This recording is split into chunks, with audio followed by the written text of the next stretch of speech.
Johnny, I'm afraid I've got myself into a rather embarrassing situation. Yeah, what have you done this time? One of the company's most important clients is a man named Arson Ogilvy Terwilliger. Huh? Retired. He's a collector. He lives down near the little town of Bethel, New York. Where's that? Across the Hudson, east of Poughkeepsie, between Monticello and Coshecton in the Mongob Valley. Yo, hold it. I better look it up on the map. Yes, I wish you would, Johnny. Then go on down there right away. Oh, why not? But what for? Terwilliger insists that someone from the company, preferably I, call on him immediately. Immediately, Johnny, regarding some change he wants to make in his life insurance policy. What kind of a change? Well, I haven't the least idea, but it's a really sizable policy. How sizable? Over $500,000. That's sizable. With a double indemnity clause. Wowee. You can see why it's important that we cater to this man. All right, so why don't you tear on down there? Well, you see, Johnny, oh, dear. Yeah? What's the matter, Georgie? I'm making this call from the city jail. You what? No, some fool traffic cop. I mean, one of our fine highway patrolmen. Well, I'm afraid in my anxiety to get down to see Mr. Terwilliger, well, I may have been speeding a little, and, well, I made the mistake of arguing with this officer quite vehemently, Johnny. No. And, well, my hearing isn't until tomorrow morning. Well, look, why don't you send somebody else from the office to see this man? And have my own employees find out what's happened? All right, then telephone him. And have him find out? No, please, Johnny. Go down there and... Listen, I'll double whatever your expenses are and give you $100 besides. Oh? But now, is that really all there is for me to do? Just find out from him what change he wants in his policy? Yes. But why do you ask that way? Oh, nothing. Only every time you hand me one of these real easy assignments, I find I'm lucky to get out of it alive.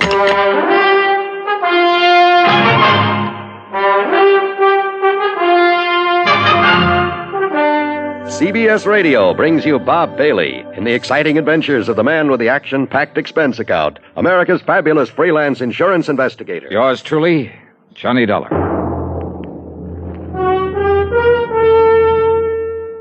And now, Act One of yours truly, Johnny Dollar.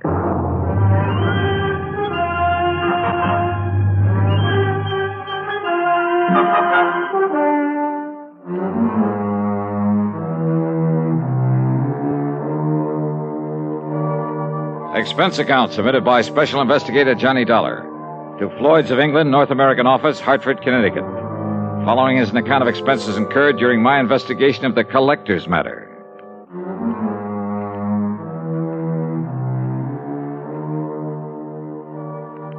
Expense account item 1, $9.85 for a cab to Bradley Field and a plane to New York. Item 2, $50 deposit on a rental car, and I drove north and west on 6 and 17 and finally Route 17B in my search for the little town of Bethel.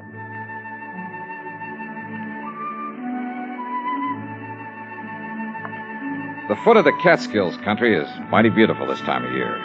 No wonder it's a famous vacation spot for thousands who spend most of their lives in the noise and dirt of the big cities.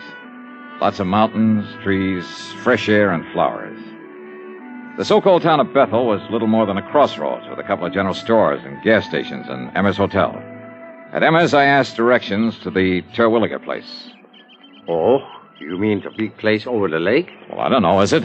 Yeah, it's a beautiful place. And if they do decide to sell it, well, you know the rumors about it. Yeah, well, how do I get there? Well, you see that road right across the highway? Yeah, I see it. Well, first you pass Lake Superior, the Scott place. Yeah. About a mile and a half, maybe 2 miles. You see a turn to the left. Uh-huh.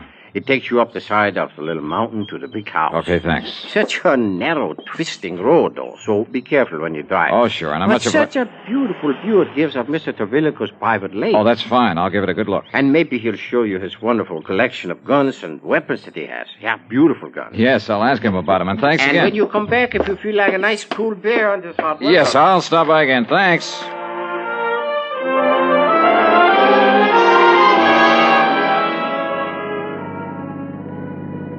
I passed the Lake Superior he'd mentioned. Then a couple of miles beyond, made a left turn that put me on the narrow, winding road up the side of a hill above another, a smaller lake. I wondered why Terwilliger, with all his money, hadn't improved this road, and thought of what might happen to someone trying to negotiate it too fast. Well, I didn't have time to think about it for long. Huh?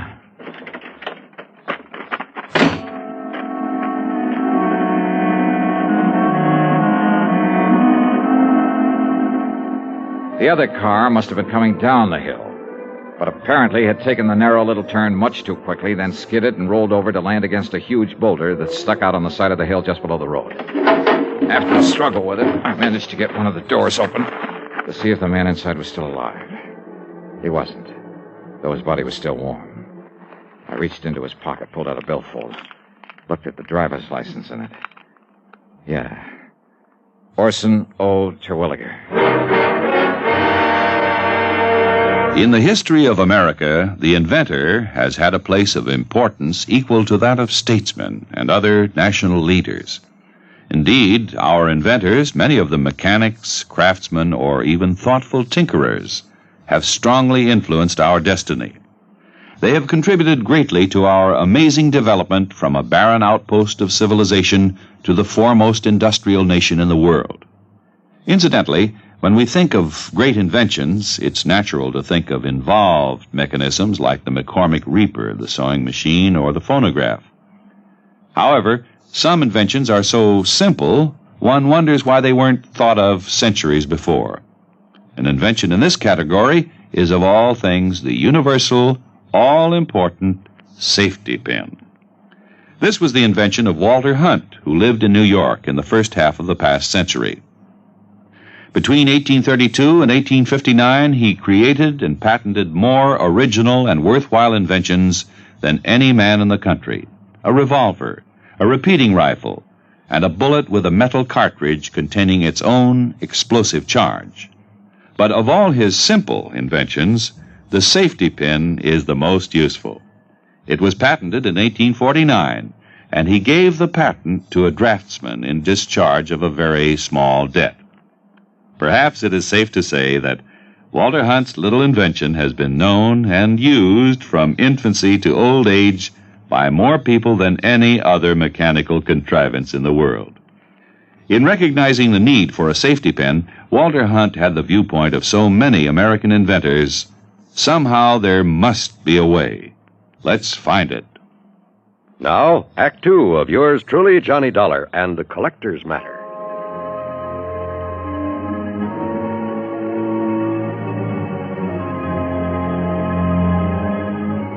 Yeah. The man lying there in the car that had skidded off the road was the man I'd come to see. Arson O. Terwilliger. And he was very dead. Not knowing what sort of police or medical facilities the town of Bethel had to offer, I decided to poke around a bit. But before I could lift the body out of this car, another one came down the narrow road from the direction of the big house on top of the hill.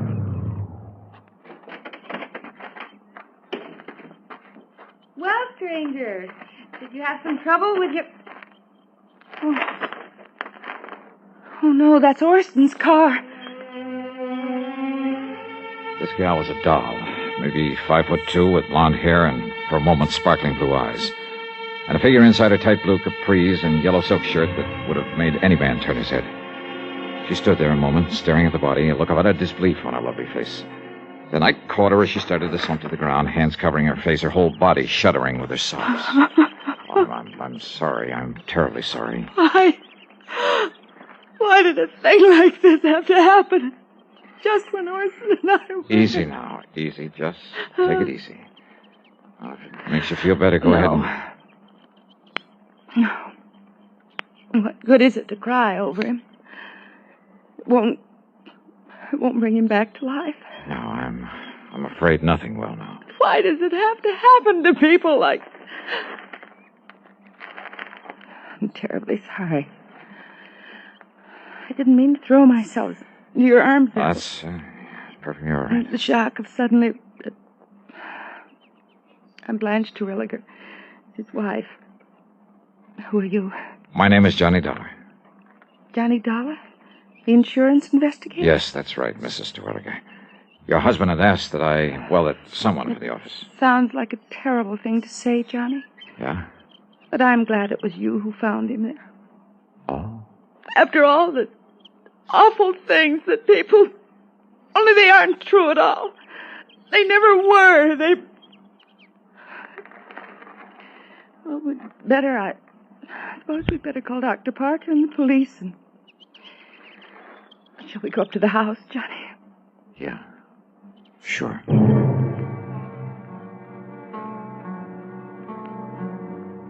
At the house, I made the call to Dr. Parker. In a matter of minutes, he and another man, a Mr. Harry Allen, arrived, and together we went back and inspected the scene of the accident. No question to me. No question at all. Ah, yes, Mr. Dollar, I'm the whole police force here in Bethel. Somebody's got to do it. I see, Mr. Allen. Chief. Don't you agree, Doctor? Plain as day, isn't it? Yeah, Chief. Mr. Dollar, it's just an unfortunate accident. Those marks on his head and body are simply a result of the car rolling over. All of them, Doctor? Doctor? Why Arson didn't know better than to take this turn too fast is... What'd you say, Mr. Dollar? Well, this bruise on his forehead when he struck the windshield. That's right. Killed him instantly. And here, on his chest, from the steering wheel. Uh-huh. But that round contusion, I guess you'd call it, there behind his left ear. Small, a perfect circle. Something inside the car when it rolled. Was it? Yep. Maybe. Suppose you show me one thing, anything, inside the car that could have made that clean, clear mark. Now, you look here, Dollar. Yes, Chief. It was pure accident that killed him, no doubt about it. The doc knows it, I know it, and you know it. Just because you're one of these high-powered, big-city-type special investigators, just don't let your imagination run away with you. Chief is right, Mr. Dollar. Sure. Now, come on. Let's haul the body up to the house and help Mrs. Terwilliger make arrangements with that funeral home down to Monticello. Anything else we can do. Very good idea, Chief. And, say, Dollar, you're a healthy young buck with a sharp eye. Now, what's that supposed to mean? Well, now you tell me the truth. Don't you think Terwilliger's wife is one of the prettiest girls you ever did see? Yeah, she is. Such a shame that she and him never really... Rumor, Chief. That's just a lot of idle gossip. Yeah, Doc. I guess you're right. Is he, Chief? Huh? I wonder.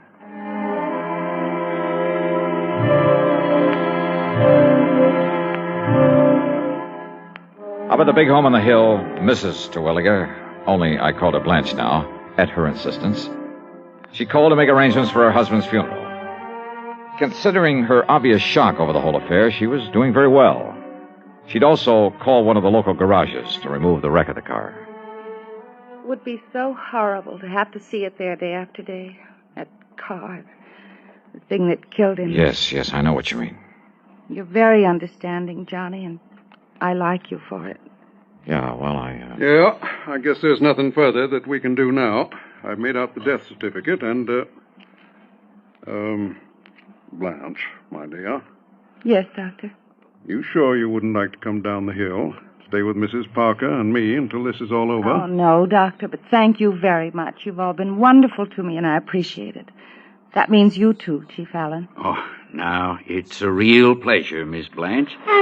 Well... Yeah, I suppose we... Oh, but Johnny? Yes? Would you stay and help me make out the insurance? Oh, it sounds terrible to talk about it at a time like this. Yeah, but all those things have to be done, my dear. So, Mr. Dollar, if you'd like to stay here... No, I'd better run on down to Emmer's Hotel and arrange for a place to stay overnight. A hotel when we have this nice big house with plenty of... I'm sorry. I forgot that I'm alone now. You really shouldn't be, my dear. Johnny, maybe you'd come back to tell me what I must do about the insurance. And maybe have dinner with me? Now, that would be a good idea. Yeah, maybe it is.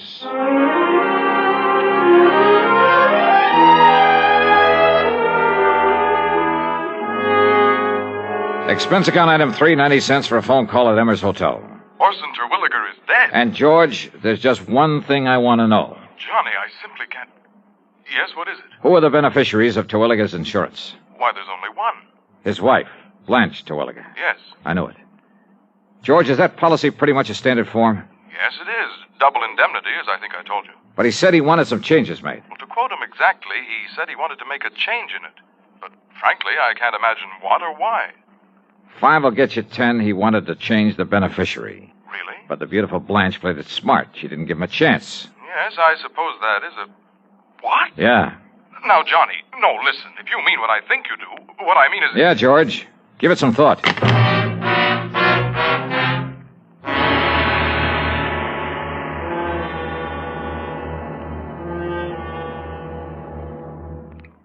administers the oath of office to the President of the United States? And for that matter, what is the oath of office? You may not know the answer to the first question. You should know the answer to the second. Because before a man can become president, he must pledge himself to do two things. First, he must pledge that he will in fact perform the duties of the president, and second, that he will perform them in accordance with our Constitution. This pledge is called the oath of office. It is very short and reads as follows. I do solemnly swear, or affirm, that I will faithfully execute the office of President of the United States, and will, to the best of my ability, preserve, protect, and defend the Constitution of the United States. That is the oath of office. The President takes it. But who administers it? The answer is that the Constitution does not say. Washington was sworn in by an official of New York City. Calvin Coolidge took the oath of office before his own father in the family homestead in Vermont. Frequently, it's administered by the Chief Justice of the Supreme Court. But the important point is not who administers the oath, but that the President, before he becomes President, shall swear to preserve, protect, and defend the Constitution. Because it is the Constitution which ensures that your country and mine shall be our country under God. Now, Act 3 of yours truly, Johnny Dollar.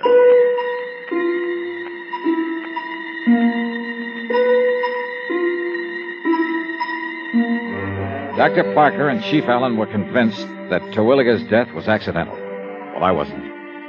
Yet, all I had to go on, some talk the Terwilliger place might be put up for sale, meant nothing in itself unless I could find out why. Or perhaps the reason might tie in with the rumors, the gossip that had been mentioned to me. Rumors of what? That Blanche and her husband weren't getting along? As for actual evidence that he was murdered, all I had to go on was that funny little mark behind his ear. I borrowed a flashlight there at the hotel and drove back to the scene of the so-called accident. I went over the ground with a fine-tooth comb. Nothing. Then I went up to the place where the car must have started its skid. I searched the bushes all around, and then... Wait a minute. What under the sun is... And more important, where did it come from? It's much longer than an ordinary. As for the fletching... Yeah, this thing's been used all right, and recently. And instead of a point, it has the heavy, round stone head. Who is it? Speak up or I'll shoot. Oh, that's a nice way to welcome a dinner guest.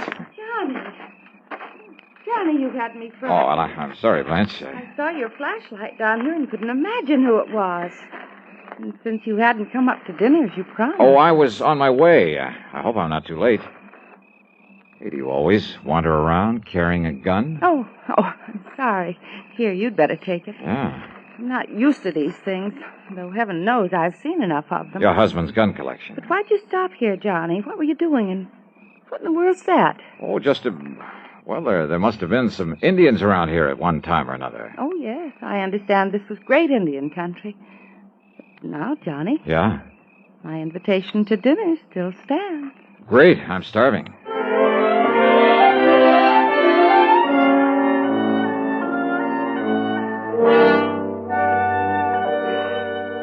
Oh, mighty fine dinner, Blanche. More coffee? I'm almost embarrassed, though. Now, why do you say that? But a chance to be close to someone is, well... More coffee? Oh, no, it's not another thing. Well, then, let's go in by the fire in the library and talk. Johnny. Yeah? It's a great comfort to have you here, and Thanks. You don't mind if I hold your hand? Kid stuff, huh? No, it isn't. Now, this collection of weapons you were going to show me. No, you have to look at it. Well, I'd kind of like to. All right. It's in the library, too. Okay. You know, Blanche, with your figure... What I meant was you must have been quite the athlete when you were in college. Now, what brought that on? Swimming? Tennis? That sort of thing? Sure, everything. Blanche Ransom, girl athlete. Pistol team? The way you handled this gun a while ago. Only a person who knows guns has the proper respect for them. Well, I still don't like them. Then all things considered, it's better that I keep this one. What? All things considered? Your husband had to drive very slowly around that curve, didn't he? Yes. I guess he didn't for once, or he wouldn't have... Slowly enough so that somebody couldn't have missed him with a pea shooter, much less a deadly weapon. Johnny, what in the world... Archery was your best event, wasn't it? Archery? Yeah.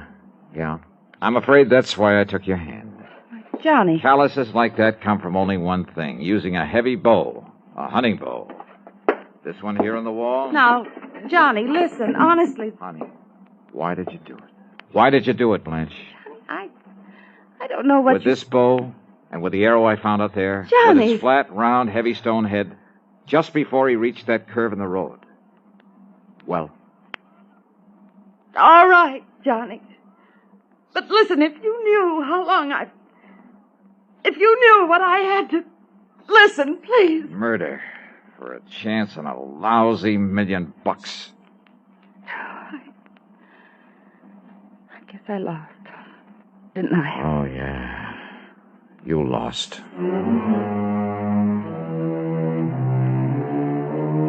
And according to the law, no person convicted of the murder of the decedent shall be entitled to any portion of the estate, including the insurance. But just don't forget my commission on that amount.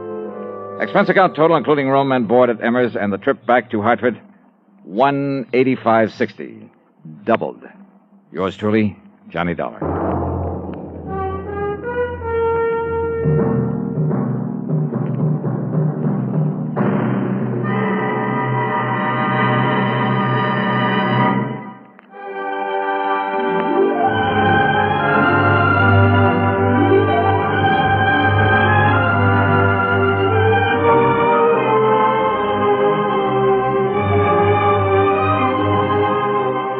Yours truly, Johnny Dollar, starring Bob Bailey, originates in Hollywood and is written, produced, and directed by Jack Johnstone.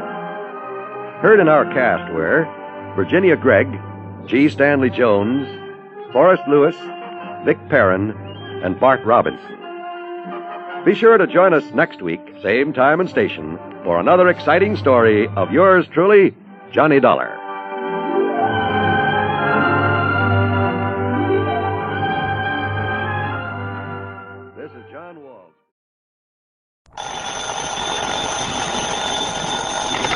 Johnny Dollar. Byron K., Intercoastal Maritime and Life. Why? How are things in dear old Boston? Here in Boston, fine. But Cod Harbor, something else again. Cod Harbor? It's a little fishing village up north of here, up near Gloucester. Yeah, I know. I handled a case up there a couple of years ago. Oh, yes, that's right. It was for Meg McCarthy, a big, blousy, brawling old gal who ran a joint she called Meg's Palace. Well, it's Meg McCarthy. After that dingy dive she was running burned down, she took the insurance money and moved away. Johnny, listen. It was Meg McCarthy who called me. Oh? Yes. Insisted that I have you go up there and see her right away. Well, she's back in Cod Harbor? And running another restaurant and rooming house. We wrote the insurance on it. What's happened up there? All she'd tell me was that if you didn't show up in a big fat hurry, she'd cancel out on us. So what do you think? I'll tell you this. Meg is used to handling things pretty much by herself. I mean, she wouldn't have called for help unless there's something pretty serious going on. The last time, you know, it turned out to be a murder. I know. So if you're willing to pay my expenses... Go to it, Johnny. Right.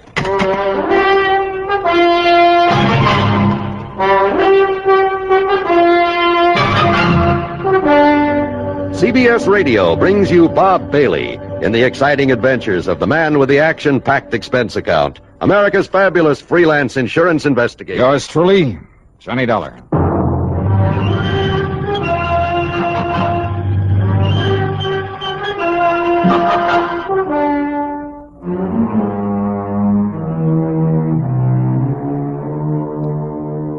Expense account submitted by Special Investigator Johnny Dollar to the Intercoastal Maritime and Life Insurance Company, Boston office. Following is an account of expenses incurred during my investigation of the Silver Queen matter.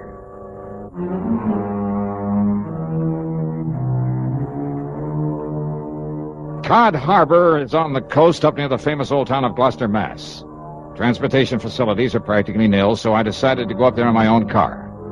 Item 1 on the old expense account then is $4.95 for gas, and having got an early start, I arrived there shortly after noon. Yeah, it's quite a colorful spot, Cod Harbor, if you could somehow manage to lose your sense of smell. Or maybe if you were an artist bent on painting a picturesque waterfront. The residential section on a low hill a couple of 100 yards back from the beach consisted of a scattering of weather-beaten shacks. On the long wharf at the water's edge was an ice plant, a packing house, and a ship's chandler. At the end of the wharf, the disreputable-looking cafe and boarding house known as Meg's Palace. Alongside the piers that stuck out into the harbor were the really important part of the village, the fishing boats. There were schooners dating back to the last century and still carrying sail.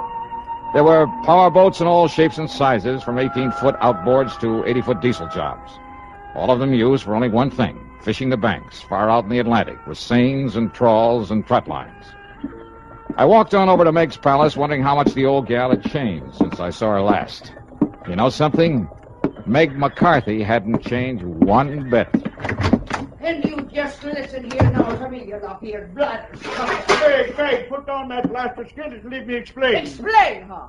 Just on account of you and that scurvy crew of swabs on that stinking tub of yours made a decent catch for once. It's no good excuse for coming over here to get drunk all over me, lovely place. Ah, you crazy old biddy, will you listen to me? No! But I tell you, I'll pay you the money. I'll pay you double for them few dishes and the broken down table they busted up on you. And I tell you to keep your dirty, offensive money to yourself, Captain Andy, and get out of here and never come back. Now get! Meg, put down that frying pan. That's right square on the top of your filthy head, I'll lay it. No, Meg, Now get before I lose it, me temper, and forget I'm a lady. You hear me? I see tell this. you, Meg, if you start throwing them things at me, I go down.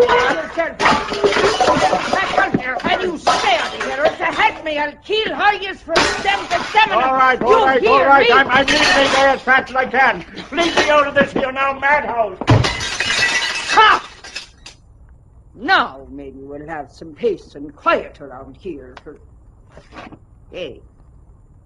Now who are you standing there in the shadows? Get out! All right, Meg, just knock it off. Oh, knock it off, is it? Well, I'll show you sneaking in here like a... Oh, it's me love, me darling, me sweetheart, me Johnny boy. Yeah, hiya, Meg. Still throwing your weight around, huh? Ah, darling, they're like a brood of crazy, troublesome kids they are, the men that puts to sea. And I loves every blinking, bloomin', worthless one of them. Oh, you do, huh? Well, of course I do. That's why I makes them toe the mark the way I does. Somebody's got to love 'em and mother 'em and keep 'em in line. Especially Captain Andy. The man who just left? That's the one I mean. Oh, come now. Come sit down and have a cup of this here delicious coffee I just brewed up in the pot. Yeah, sure, why not? It'll put some hair on your chest and build up your strength on a cutty. You'll be needing it. Ah? That is, if that Marty Silver finds out you're up and around these parts. Marty Silver? Sure, and he owns the Silver Queen, that leaky old tub that sits down alongside pier number 7. But here now, have yourself a cup of this nice, aromatical, hot, strong coffee. Yeah, thanks.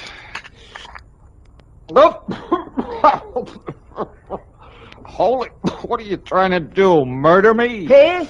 Good grief. Well, now, just a minute, me fine young, fair-feathered friend. Is it a snide and despairing remarks you be making about me lovely coffee, You is call it rat poison coffee? I'm most certain. Now, just you look here, you hairy-brained young incompetent. No wonder there's trouble up here in Cod Harbor. Oh, is that so? Well, if you think I'm going to let you sit here and make degrading remarks about me cooking... Okay, Meg, okay. Stop waving that coffee pot and settle down. Just you listen, you swab-headed young whisker Forget it, snapper. will you? Pipe down. Quiet, will you? Now, sit down. Yes, darling. Okay. Oh, Johnny. Johnny, you reminds me so of me dear, dead, departed, overbearing husband when you talks up to me like that. Oh, yeah, I'm sure. And I tell you, if I was a few years younger and maybe a mite prettier looking in the face, oh, I tell you, there wouldn't dare another girl so much as set her eyes on to you. Oh, that's true, Johnny. Okay, Meg. But now what about this Marty Silver? Captain Marty Silver, he calls himself. And he sailed in here a few days ago from up to Gloucester, he says, in that tub he calls the Silver Queen. Says he wants to sell the old wreck. Aye, and that he will, Maggie. And who invited you in here again, Captain Andy? There's already 2 or 3 suckers bidding up to buy the old wreck from him. He's pushing them hard to make a sale, he is. Then Andrew P. Hogginham, you keep them from buying it until Johnny Dollar here gets through his investigating. Investigating? Well, now, where's your manners? Shake hands with him. This here's Mr. Johnny Dollar, me lover boy from way back. Hiya, Captain. Lover boy? Him? That pasty-faced landlubber like him? Just you mind your manners, Andy, and get out here and don't let none of them boys buy the Silver Queen. Not yet. Now, look here, Meg. Go on with you. Or do I got to throw you out again? Well, whatever you say, Meg. But I warn you, woman, if you're being untrue to me in favor of this here Johnny Dollar... Ain't he handsome, Johnny boy? And we don't make it generally known, but Captain Andy is me very own fiancé. No. Yes, sir. And all this time I thought you only had eyes for me. Oh, well, now, Johnny... Okay. Now, just tell me about this Captain Marty Silver. Well, now, listen, darling. If Marty Silver finds out that I sent for you, if he finds out you're here to investigate him... Investigating for what? Come on, Meg, you're beating around the bush. Oh, it's because I hate the word. Because I'm afeard of it. What word? Murder. Oh, well, I can't say that I... What? Yes, Johnny. Murder. And now, Act 2 of yours truly, Johnny Dollar.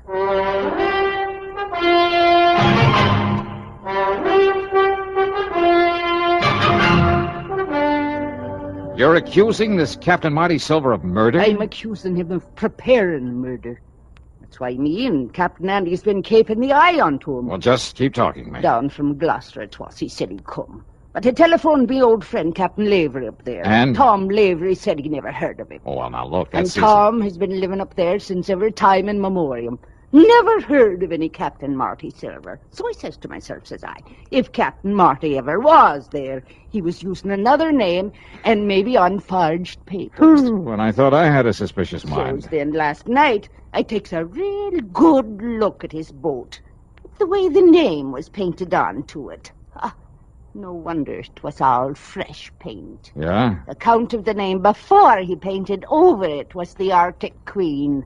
Well, so what's wrong with changing the name of his boat? So I phoned up Captain Tom again, and you know what he told me? What, Meg? It was the Arctic Queen was supposed to have disappeared in a storm up there not 3 weeks before with the loss of all hands on board, consisting of only 2. Go on.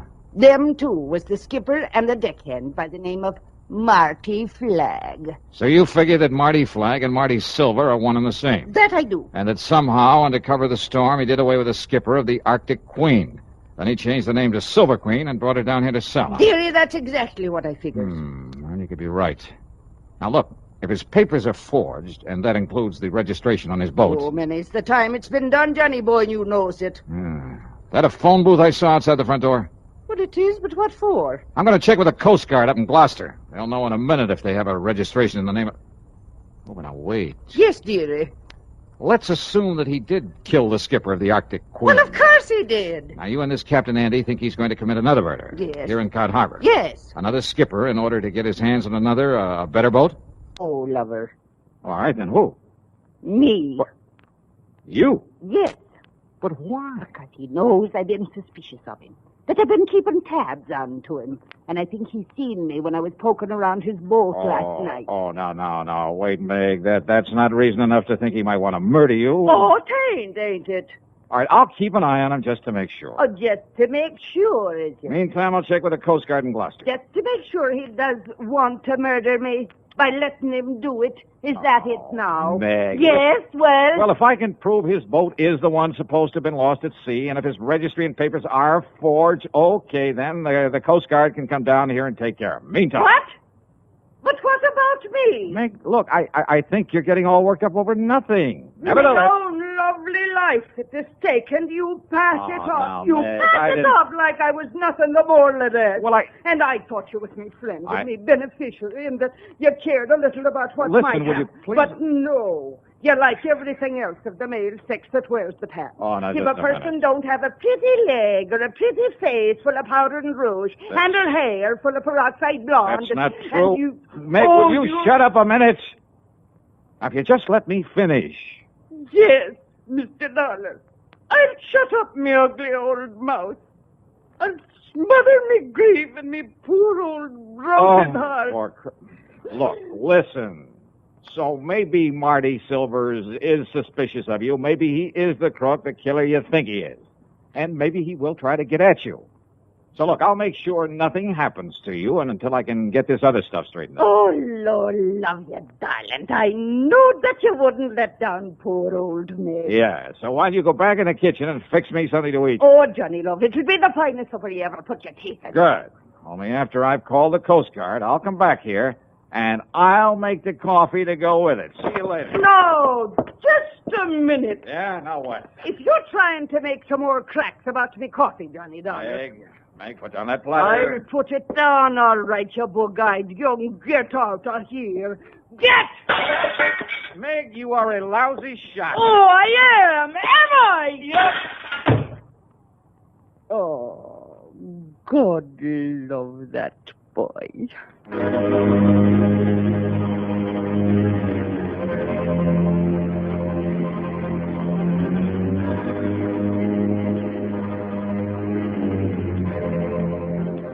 My call to the Coast Guard proved that Meg was right, 100%. They'd never heard of a Captain Marty Silver, had no record of him whatsoever.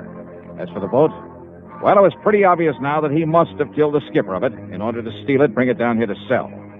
I promised them that I'd do nothing to alarm Silver to scare him away, but that I would keep tabs on him until they could come down here and arrest him. But I had to break that promise because of what happened exactly 2 minutes later. Yeah, right after I hung up that phone.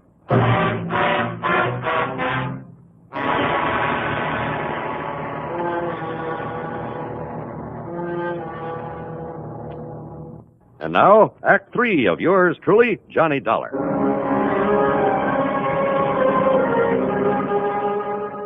I left the outside phone booth and walked back into Meg's Palace Cafe.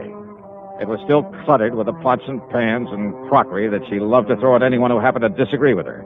In this case, it was Captain Andy and me, her lover boys. I heard a lot of activity off in the kitchen where she'd promised to cook me something to eat, and I hoped she'd hurry because I was hungry. But then I heard a door slam somewhere in the back and footsteps on the boardwalk that I knew led down to the piers. I wondered if she changed her mind about fixing that meal for me. But when I got to the kitchen... Meg, what's happened? What happened here? Oh, Johnny boy. Thank heaven you got here and scared him away. Who? If he hadn't heard you coming in the front, he would have killed me for sure. Marty Silver. Oh, he must have been hiding away here in the kitchen. He must have heard everything me and you were saying about him. All right, here now. Let me help you up in this chair. It's all right, darling. I think I can make it. But when I get a hold of that... There you are. But I thought Captain Andy said that Silvers was down at the dock trying to sell that boat. Hey, wait, listen. Stay right here, Meg, while I get back in that door. What?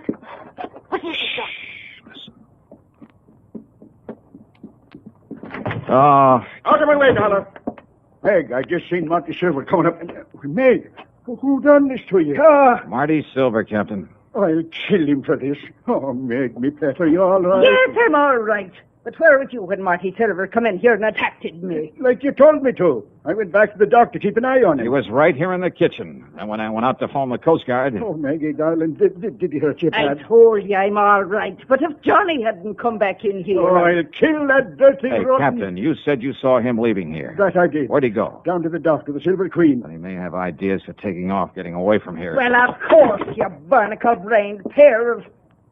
Look! Ah, what? Look there, out of the window. Yeah, you're right. Of course I'm right. That's the Silver Queen headed out to sea. Come on, Captain Andy, we're going after him. But he's got a start on us, a head start. And with the darkness and night coming on... Well, standing here talking about it won't get us anywhere. Come on.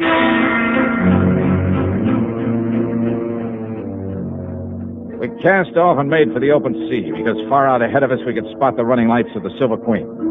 Andy put her on full power, and slowly the lights of Cod Harbor disappeared astern of us. I stood alone up at the bow, staring into the blackness of the night. You keep your eye on those running lights, Johnny. We lose them, we lose the Silver Queen. I think we're gaining on them, all right. Not very fast. Don't worry, boy. There's nothing out of Cod Harbor can outrun this boat of mine. Anything you can do to give us some more power? No. Oh, yeah. There, maybe it is. Come on back here, Johnny. Take the wheel. All right, you are. You see him? You see his lights from here, all right? Yeah, I see him. And then you take the wheel. All right, I got it. What are you going to do? I'm going to lift this engine cover and... There. Now, I'll get to this carburetor and see if I can keep her wide open, Johnny. That she is. Oh, let's slow this down. Just keep an eye on the Silver Queen. Good, that's it.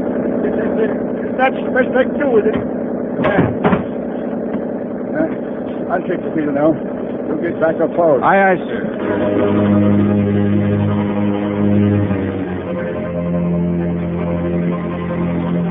As we slowly but surely pulled up on her, I could see the vague shape of Captain Marty Silver at the wheel. I could see him turn and look back at us now and then. Just a few more minutes and we'd overtake the Queen. But if Silver had a gun, I eased my .38 out of the holster, made sure I had a full load, just in case.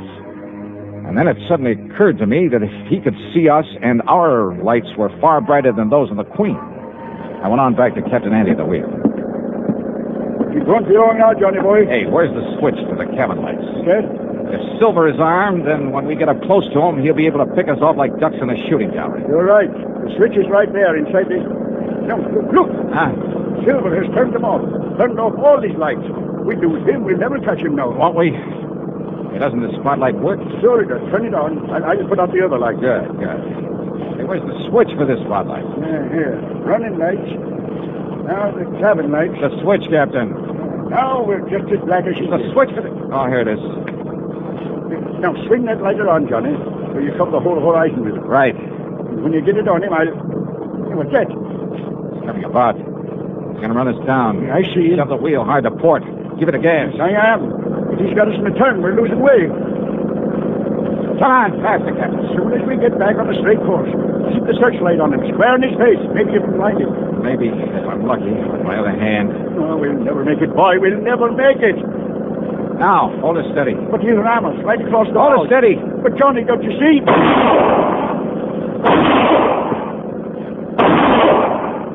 You hit him. He's hurt. Yeah. Now, more power, Andy. He's let go of the wheel. Hey, he's reaching for the Andy. gun. Maybe the Queen will well away from power, us. I tell you. Full power. Oh, no, we're too late. Too late.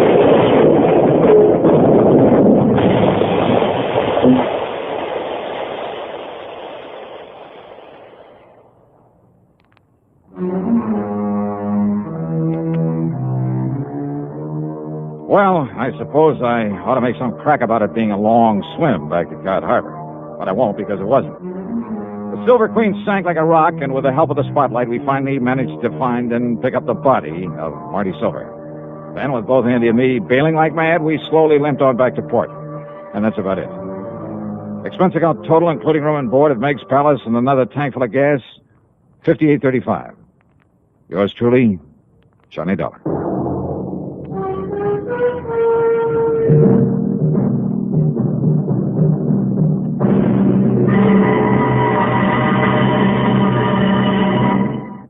Now, here's our star to tell you about next week's program. Next week, murder. A real weirdie. Because there was no one there to commit it. Join us, won't you? Yours truly, Johnny Dollar.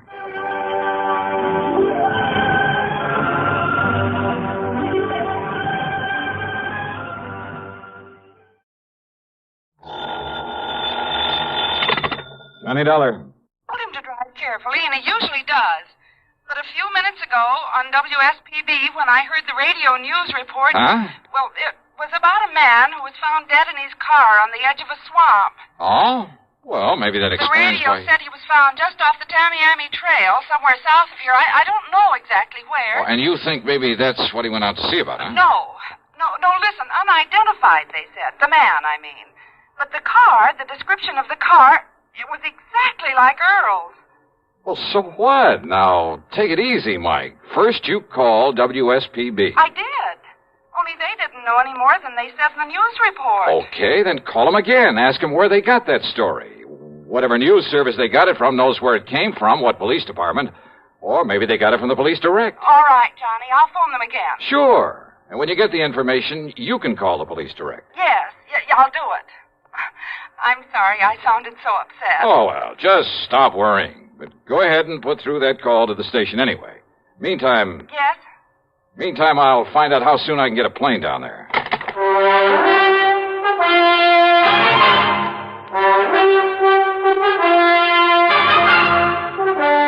CBS Radio brings you Bob Bailey in the exciting adventures of the man with the action-packed expense account, America's fabulous freelance insurance investigator. Yours truly, Johnny Dollar.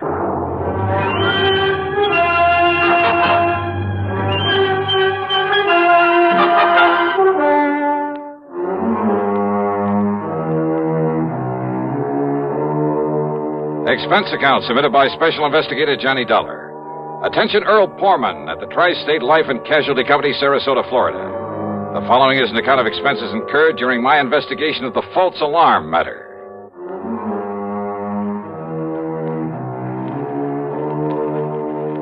Expense account item 1, $79.60, taxi and a plane out of Hartford. Flight connections were perfect. The trip was easy, and by mid-afternoon I was at the Poorman home on St. Armand's Key in Sarasota.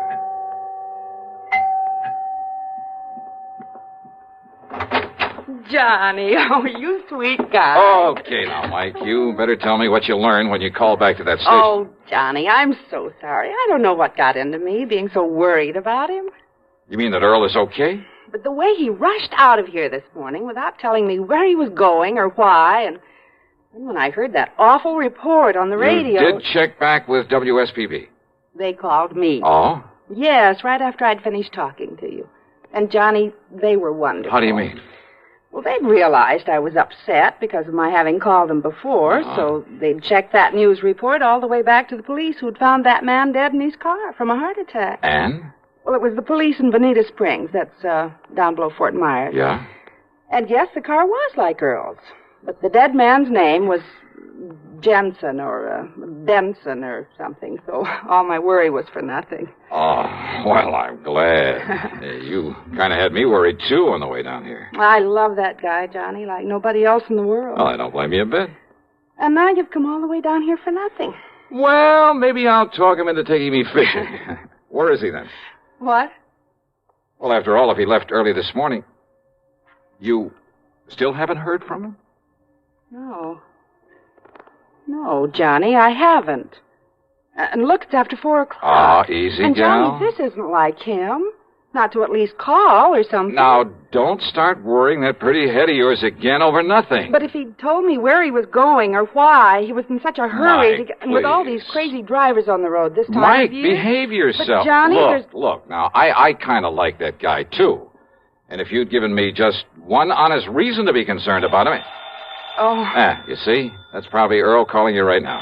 Oh, dear, I hope so. Sure, of course it is. I'll bet on it. Well, go ahead, answer it. But if it isn't, if it's the police or something... Okay, I'll take it. Mike, listen to me. Huh? Who is it, Johnny? Look, listen, I'm sorry not to have called. Oh, it's Earl. But I've been tied up on a pretty serious matter down here. What kind of matter? It could be a murder, one of my policy holders. So put in a call for me to Johnny Dollar up in Hartford. Oh, Johnny. Ask him to get here as fast as he can. You get that, Mike? Tell him not to bother stopping there at the house, but to meet me down here. Down where, Earl? Or maybe you can meet him at the airport and drive in... What? What did you say? Well, I simply asked you down where. Oh, well, down here... What? Who's that? Well, keep talking, Earl. No, wait. What is this? I mean, who are... Johnny? That's right. Oh, now look, somebody's trying to... Is this some kind of a gang? Well, just exactly where are you? You haven't been very definite so far. Okay. It's 9727 Sunnyvale Road. It's off the highway below Venice. But now listen... Well, if Michael let me use her car, I'll be down there in jig time, okay? Who are you?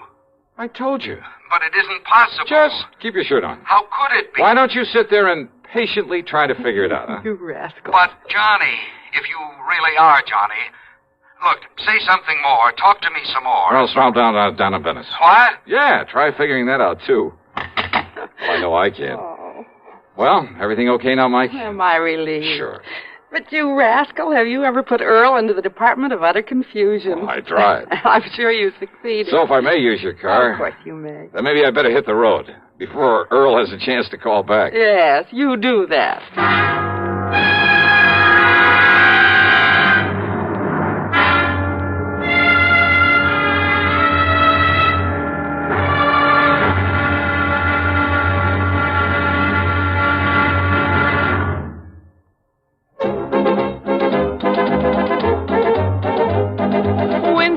Tastes good like a cigarette should. Winston tastes good like a cigarette should. Winston gives you real flavorful, rich tobacco flavor. Winston's easy drawing too. The flavor comes right through to you. Winston tastes good like a cigarette should. A modern filter? Sure, Winston has it. But that's only the beginning of a Winston. Up front, up where it really counts, Winston packs exclusive filter blend. Light, flavorful tobaccos, specially selected and specially processed for filter smoking. Filter blend. That's why it's fun to smoke Winston, America's best-selling filter cigarette. Winston tastes good like a cigarette should. And now, Act Two of yours truly, Johnny Dollar, and the false alarm matter.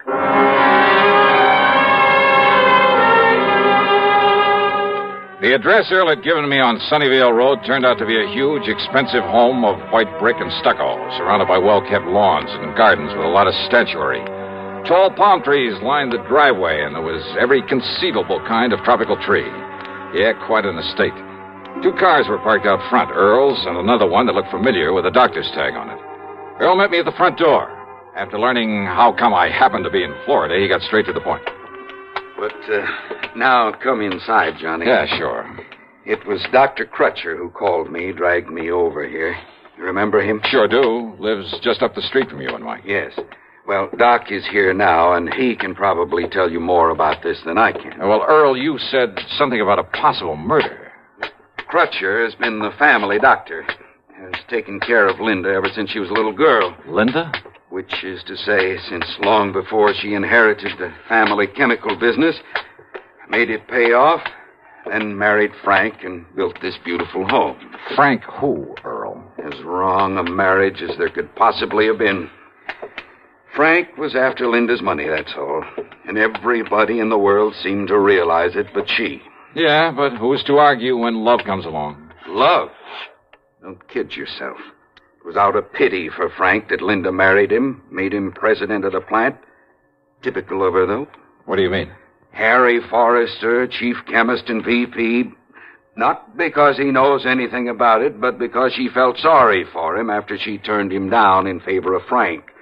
Jim Tarker, Bill Price, Art Higbee, sitting there in their fancy offices, collecting big salaries, and only because she'd known them as kids, heard their sob stories, and wanted to help them. And that plant makes money? Only because Linda really ran things herself. Now that she's dead, well, I'm sorry to have got so far away from why I'm glad you're here. It's all right, Earl. The more general background I can get in a case like this, if it is murder. And I'm absolutely certain now that it is. I'm glad to see you, Johnny. How are you, Doc? Glad you could make it, though how you got down here so quickly. Well, maybe Earl will tell you about that later. Yes. Now, look here. Doc led me across the room to the bed. Lying there was the body of Linda. Even in death, she was beautiful. And I must have said something to that effect under my breath. Yes, she was, Johnny. She is now, but not when Earl and I first arrived. Oh? Her body was twisted as though in pain, eyes wide, the pupils dilated. That sounds like cyanide. But look at her now. That's right. So, I decided it must have been something far more subtle, something that would leave no obvious indication after a couple of hours. Possibly potassium theramolysilate. Oh, I'm afraid I never heard of that. Immediate symptoms are much the same as for cyanide, but now, as you see, the body is relaxed, and what color is left? Well, another doctor, not knowing her history, might have come to the same conclusion as the maid when she called me and said that Linda was having a heart attack. That's why Doc had me come along with him, Johnny, in such a hurry. What do you mean? A heart attack, Linda? Oh, I see. So, I immediately made some tests. Well, ever since you got me interested in forensic medicine, Johnny, well... Oh, I told you you'd make the best medical detective in the world, Doc. Well, I carry quite a bit of equipment about in my car. And I'll bet it even includes that ubiquitous microscope of yours. Yes. Anyhow, I found definite indications now of potassium theramolysilate. Well, how was it given to her? I said indications, Johnny, not traces of it. So? I doubt if even an autopsy would show traces of it. But then how are we going to... Well, isn't poison usually given in food? I've checked the silverware, every piece of china, every utensil in the house. No sign of it. And she hadn't been out of the house. But now, don't forget this, Johnny. Yeah? Just one good breath from a PTM crystal could produce death in a matter of minutes. Well, what about the servants? There must be servants in a place like this. There are, and I've questioned all of them. Nothing. Do you mind if I talk to him? By all means, Johnny, do so. Most of all, I wanted to see the servants, see what they were like, and, well, I must admit, they all convinced me they'd been completely devoted to their mistress, that not one of them could possibly have been accessory to this murder. The last one I talked to was Irene, Linda's personal maid, who'd been with her, helping her dress when the end came. And I was at the closet getting her shoes for her. Now, where was she, then? Sitting there at the dressing table, poor dear. She had fixed up her hair, and she was putting some perfume on herself before getting into the dress that she... Wait a minute, please. And then she clutched at her heart, and she screamed. Yeah, and then Irene, thank you. That'll be all. And she was gasping, and I helped her over to the bed, and so I laid her down and...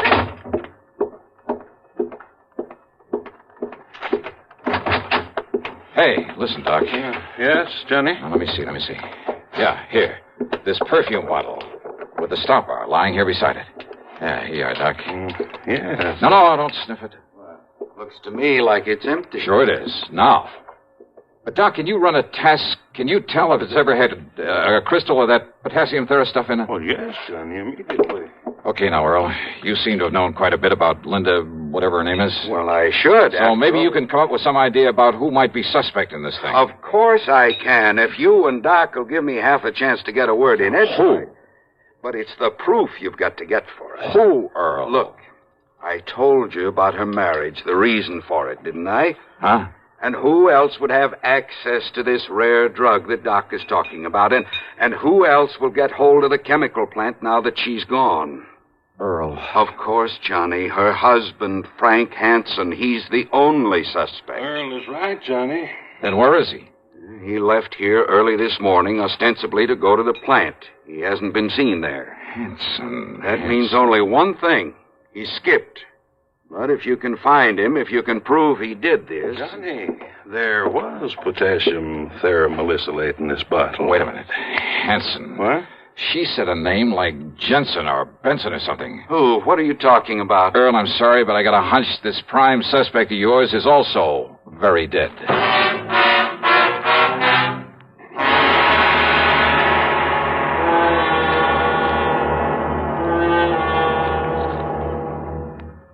Act 3 of yours truly, Johnny Dollar, in just a moment. Here's a reminder to you that March is Red Cross Month. There are a lot of facts in print about the effective, broad battle the Red Cross wages to overcome human problems all year around. It's not likely at this late decade that anyone has to sell the Red Cross. It might be in order, however, to remind our listeners to send that annual check to your local Red Cross chapter. Now, Act 3 of yours truly, Johnny Dollar.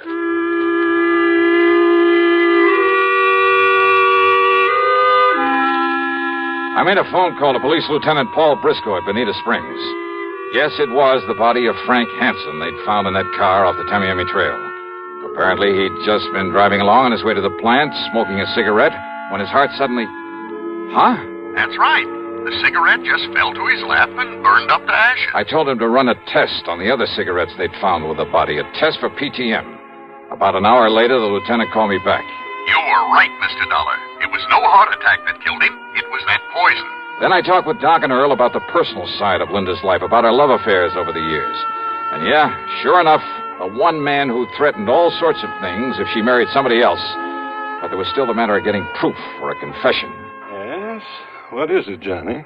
What are you thinking of? Doc, I'm going to need your help. You know I'll do anything I can. Now, let me think. Let me think for a minute. Yeah.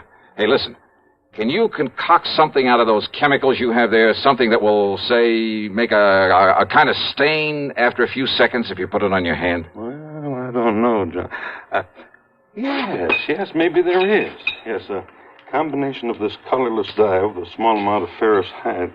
Yes, of course it will. A combination? Good. But what for, Johnny? Because I'm going to play this hunch of mine to the end. But we need some proof. Oh, and Doc. Yes? A tiny sponge or a piece of gauze that'll absorb one of those two chemicals that I can tape it inside a finger on the left hand. Why? Anything you say, Johnny. The other chemical, well, just keep it in the bottle until I'm ready to use it. Johnny, do you mind telling me what you're up to? Sure I mind. Just get that stuff ready for me, Doc, and we'll take off. A few minutes later, the three of us in Earl's car drove down to the chemical plant. Fortunately, the chief chemist, Harry Forrester, was still there. I was introduced, shook hands with him, with both my hands. Then we took him into a private office, and I went to work on him. I'm afraid I don't understand what this is all about, Mr. Dollar. Insurance investigator, did you say? Yeah, that's right, Forrester. Now listen to me. Oh, very well. If Linda Hanson were to die... Linda? Die? Heaven forbid. Oh? I was in love with Linda one time. Very much in love. With Linda or her money? I beg your pardon. You know that's true, Harry. Pullman, I resent that. Just sit down, Forrester, and take it easy. Okay, now. If Linda were to die, I would assume that her fortune, including this plant, would go to her husband, Frank. Frank? Well? Well, of course it would. But why do you bring up the thing? But suppose Frank were to die, too. You'd kind of be next in line, wouldn't you? I? Of course you would. After all, you were next in line in her affections, weren't you? Well, Dollar, I don't see that Smart, ambitious guy like you? You mean you didn't even rate next to Frank? Of course I did. Then you'd be next in line, wouldn't you? But suppose I were. What difference does it make? And you just happen to know where to get your hands on PTM. PTM? Potassium thimerosylate. You do have it here, don't you? Why, I would assume so. That is a chemist? And you aren't sure? Well, of course we have it. But I've never had occasion to go near this stuff. Never? You sure of that? Absolutely. Quite frankly, I'd be afraid of any proximity to such a drug. Never touched the stuff, huh? Never. May I have the bottle, please, Doctor? There you are, Johnny. That is PTM. Now you know it comes in crystal form. Oh, yes. No, Forrester, this is just a harmless... Oh, I'm afraid I spilled some of it on your hand. Yes, you certainly did. Oh, that's all right. Wipe it off. It's already begun to do its work. What? That bluish tinge. Positive proof that you've been handling PTM. You sure? Yeah, that you somehow got into Linda's perfume bottle on some of Henry's cigarettes. Well? And you know. That's right. Want to call the police, Earl? Sure. No. So you're right. So I killed them both. But I'm not going to be dragged through the filthy courts, and neither you nor anybody else... No, you don't... Oh.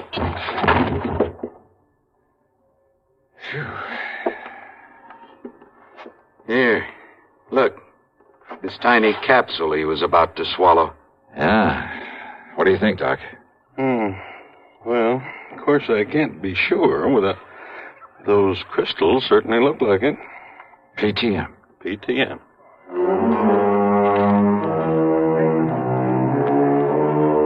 So, it'll be up to the courts whether Harry Forrester likes it or not. And believe me, I'd hate to be in his shoes. Well, I keep wondering, why don't they ever learn? Expense account total, including a gift to the Pormans for putting me up for a few days while Earl and I did some fishing, 161 even. Yours truly, Johnny Dollar.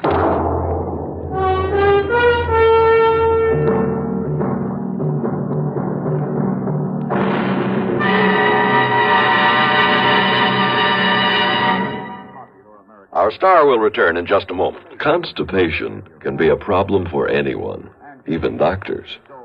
And when constipation occurs, it's interesting to see just what doctors consider important about a laxative they might use or recommend.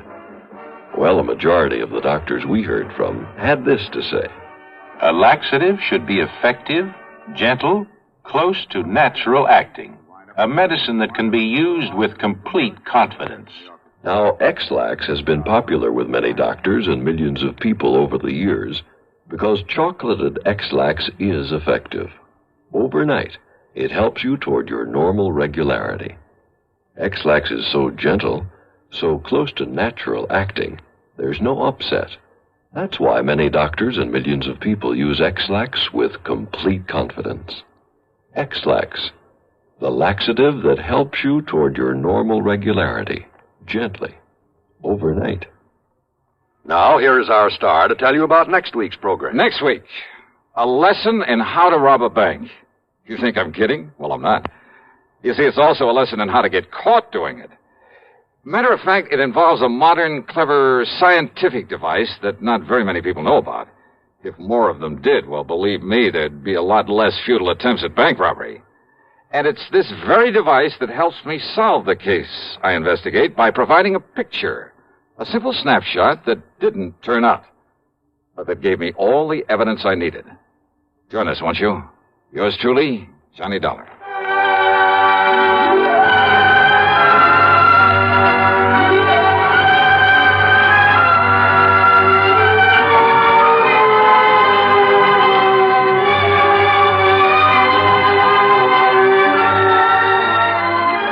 Truly, Johnny Dollar, starring Bob Bailey, originates in Hollywood and is written, produced, and directed by Jack Johnstone.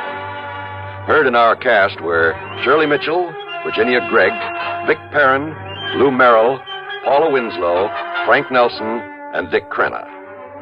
Be sure to join us next week, same time and station, for another exciting story of yours truly, Johnny Dollar.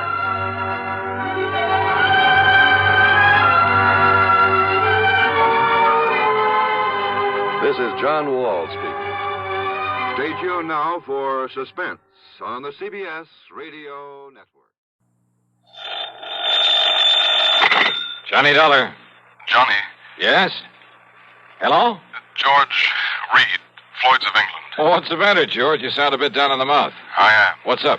Well, Johnny, I understand you've handled quite a few investigations for the Continental Insurance and Trust Company. Oh, brother, I sure have. And you know something, George? Yes? Floyd's of England, you that is, have handed me some pretty wild ones over the years. I know. But believe me, they've been nothing compared to some of the cases that Continental has handed me. And you know why, George? Why, Johnny? Because of just one client of theirs. Well, He's a wealthy old screwball by the name of Alvin Peabody Cartwright. Cartwright? Yeah, he carries a lot of insurance, millions of it. And any company that has his account is making plenty. Yes, But, brother, the fantastic problems that man comes up with. Why, it's enough to drive you off your rocker. I mean, I'm always the goat. Yeah, I handled one crazy investigation for him only 3 or 4 weeks ago. So I understand. They told Continental that if they sent somebody else around, he'd leave them flat. Johnny... Actually, I suppose I shouldn't complain. Some of the biggest fees I've ever got have come out of his pocket. And you know something? Yes, Johnny? In spite of all his wackiness and these silly problems he hands me, well, over the years, I've really gotten to love the old character. And I mean, aside from those fancy fees I mentioned. Good, yeah, I think I'd do almost anything, within reason, that is, if it were necessary to help out Alvin Peabody Cartwright. Anything? Sure, anything. Thank heaven for that. But, now you said you have troubles, George. I have. So I'm sorry I chewed your ear off about someone that Floyd's of England doesn't have to worry about, so... Don't we, Johnny? Huh? Well, of course not, because as long as he keeps his insurance with Continental... Unless... George. Unless... what, Johnny? Well, I mean, if he were to change companies for some... Oh, now, wait. Yes? George. I'm still here. Just who is your problem? I'm afraid you've guessed it. Oh, no. Yes, Johnny. Alvin Peabody Cartwright.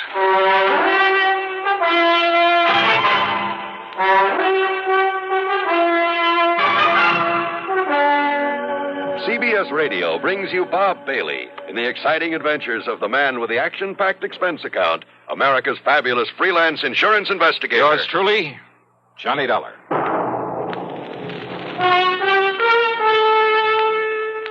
Pepsi-Cola refreshes without filling. Why? Because it's truly light. Charlie, you're forgetting something. Wait, Kay, there's more. Yes, ice-cold Pepsi is the delicious refreshment that goes great at a picnic or a party. But, Charlie... And Pepsi goes fast. People like it, so keep plenty handy. There. Oh, you did fine, except for one thing. Well, I mentioned lightness and how Pepsi refreshes and how fast it goes. You left out Pepsi sociability. You know the Be Sociable song. But, Kay, I can't sing. I can. Listen. Be sociable, look smart, keep up to date with Pepsi. Drink light, refreshing Pepsi. Stay young and fair and debonair. Be sociable, have a Pepsi. Well, at least I can say this. Pick up an extra carton of Pepsi today. Please do. And now, Act One of yours truly, Johnny Dollar.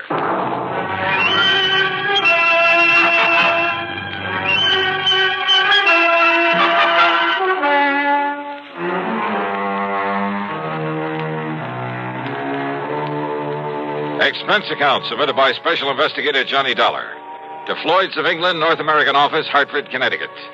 Following is an account of expenses incurred during my investigation of the Alvin's Alfred matter.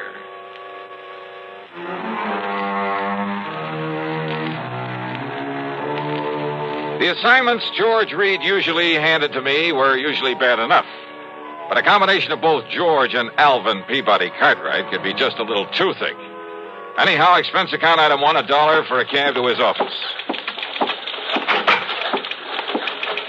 Now look, George, don't tell me Cartwright has shifted all his insurance over here to Floyd's of England. Sit down, Johnny, please. Sure.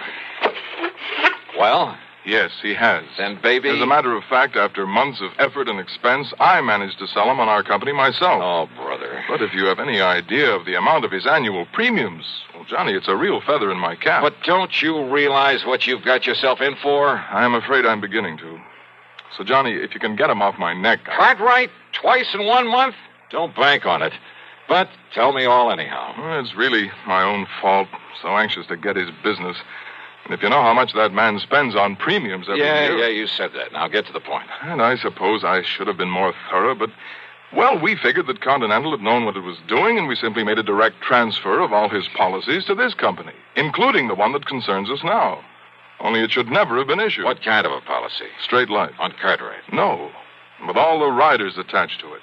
Johnny, it not only covers her life, but accident, injury, mysterious disappearance, just about anything you can think of. Covers whom? Well? The name on the policy.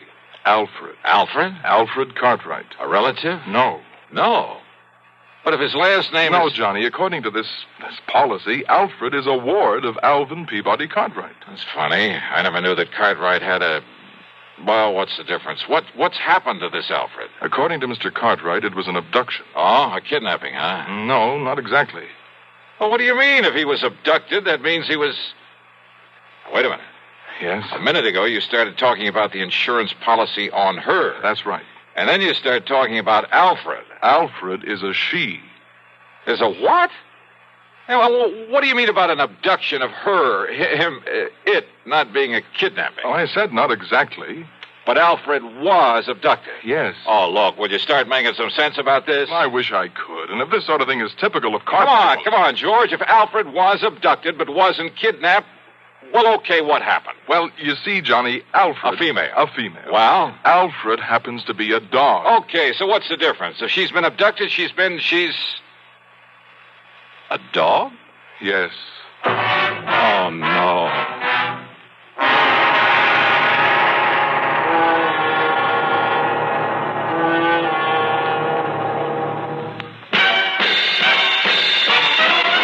Are you smoking more now, but enjoying it less?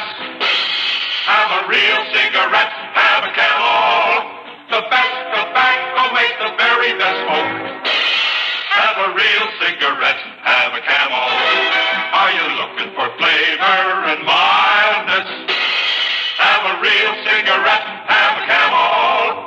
The best tobacco makes the very best smoke. Have a real cigarette, a real cigarette, a real cigarette, have a Camel.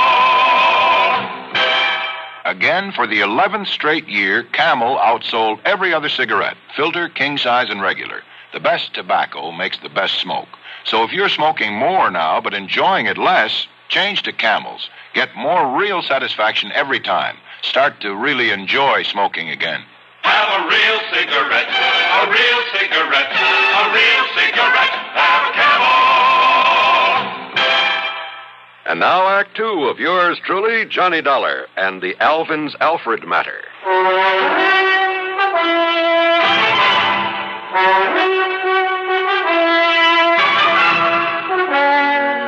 George. Life, accident, injury, mysterious disappearance, all that insurance on a dog? Yes, Johnny. A female dog? Yes. By the name of Alfred? Yes. A pet of that lovable old crackpot Alvin Peabody Cartwright? His ward, Johnny. At least that's the way it reads on the policy, and that's why we thought nothing of it when the policy was transferred to us from Continental Insurance and Trust. Oh, brother. But why Continental ever wrote such a policy in the beginning? Oh, that part's easy, George. But the premium's only a drop in the bucket. I mean, compared to that on the rest of Cartwright's insurance. Now listen. If they'd refused to write this complicated policy on his dog, they'd have lost all his business. Well, they have now, to us. And, Georgie, you can lose it just as fast unless you try to do something about this disappearance of that pooch. Unless you do something about it, Johnny. You've got to find Alfred and return her to him. So will you drive on over to Lakewood and talk to Mr. Cartwright, see what you can do? So help me, George. And, Johnny, I promise we'll not question a single item on your expense account, no matter what it is. Oh? As for a nice big extra fee, well, you name it. Well, will you do it? Okay, George, on one condition. Yes? That you keep this thing under your hat. I mean, after all, if the word ever got out that Johnny Dollar was chasing around the countryside looking for a dog napper... Johnny, I promise. I cross my heart and hope to die. What a business. With no limit on the expense account, I should have hired a Rolls, complete with liveried chauffeur. But instead, item 2 was $4.20 for a tank full of gas for my own car. Within the hour, I was pounding on the front door of the Cartwright home over in Lakewood.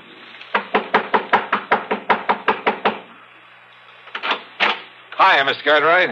No. I'm sorry I'm out. I'm far too upset to talk to anyone right now. So goodbye. No, wait a minute. Hey! Yes. Why, Johnny? That's right. Well, why didn't you say so? Come in, boy. Come in. Sure. Well, sir, how are you? Yes, come in and commiserate with me in my hour of bereavement. How anybody could be so wicked as to take Alfred, my pride and joy, away from me. But somebody did. And, Johnny, you must find her and must bring the culprit to justice. Spare no effort, spare no expense, but come on, Johnny. Well, have you any idea, Mr. Cartwright, who might have walked off with the pooch? Pooch? Oh, Johnny, how can you use such a term? Alfred was almost like a child to me. Dear little thing. Oh, yeah, I'm sure. But you haven't answered my question. Do I know who committed this dastardly deed? Yes. Of course I do. Oh, sir. Come along, Johnny. I'll show you Alfred's picture so you'll know her when you see her. All right. But now, why send for me, Mr. Cartwright? What? Well, I mean, if you know who did this. I certainly do. And, Johnny, he must be made to pay the penalty for this nefarious deed. Now, look. Here's dear little Alfred's room. Huh? Well, do you like it? Isn't it nice? I could hardly believe my eyes. It was more like the playroom for some much too wealthy child. Why, he must have spent thousands on it. On the soft, thick, wall-to-wall carpeting, all the furnishings, including a bed in the corner with a foam rubber mattress. There was a growing tree in the middle of the floor and a half-dozen miniature fire plugs scattered about. There were rubber bones and balls and toys of all sorts and sizes Toys. In addition to everything a dog could possibly play with, there was a big table with a scale model electric train, an erector set, a microscope, a lot of other science toys, including a working model of a... Huh? Isn't it nice, Johnny? Oh, no. Look, Mr. Cartwright. Yes? Don't tell me the dog played with these things. What thing? Well, this toy seismograph. Toy? What are you talking about? That really works. See? See how the recording needle gave a jump on the roll of tape on it? It runs for a week. Keeps perfect time. Oh, well, sure. So the dog could tell when there's been an earthquake somewhere, is that it? Well, no. I may as well admit, Johnny, that some of these things are mine. Yours? Yes. When I was a child, the only toys I had were the ones my poor mother could make with her own hands. And I always said that if I ever had the money, I'd make up for it. That I'd have all the things I couldn't have then. So maybe I'm just a silly old man, second childhood, that sort of thing. But I said I'd have them, and now I have. I see. Did you ever have a nice electric train when you were a youngster? Well, no. My folks couldn't afford it. Yes, but I bet you wanted one, didn't you? Oh, sure I did. Doesn't every... Yes, and after you'd grown up, I bet you spent as much time looking at them in the store windows as any kid. All the time wishing you dared to buy one. Just to have it. You think it's all a joke, Johnny? Joke, Mr. Cartwright? About the man who buys his son a train for Christmas and then, plays with it all Christmas morning? Yeah, maybe you got a point there. Of course I have. And that's the trouble with growing up. People get so proud or stuffy or something that they won't unbend. They won't let their hair down and enjoy some of the simple little things that they'd really like to do. They're so afraid that somebody might laugh at them. I'm not laughing, Mr. Cartwright. And that's why I like you, Johnny, because you've sense enough to realize that, maybe an eccentric old character like me isn't so eccentric after all. That he's just become smart enough to get rid of a lot of nonsensical inhibition. Yeah, you have got a point there. Maybe you can understand why this same old man is so upset about losing a wonderful companion. His dog. She was such a dear. I looked all over before I found her and bought her and brought her here. Her, Mr. Cartwright? Yeah, that's right. Then why did you name her Alfred? Well, to be honest about it, Johnny, I'd really hoped for a boy. Yeah. Yes. Now, you say you know who who dog-napped her? Clarence. Clarence? Clarence Brixton. A stupid day servant I fired yesterday. He was the only one that could have done it. Who would have done it? When did this happen? Last night, between 7 and 8.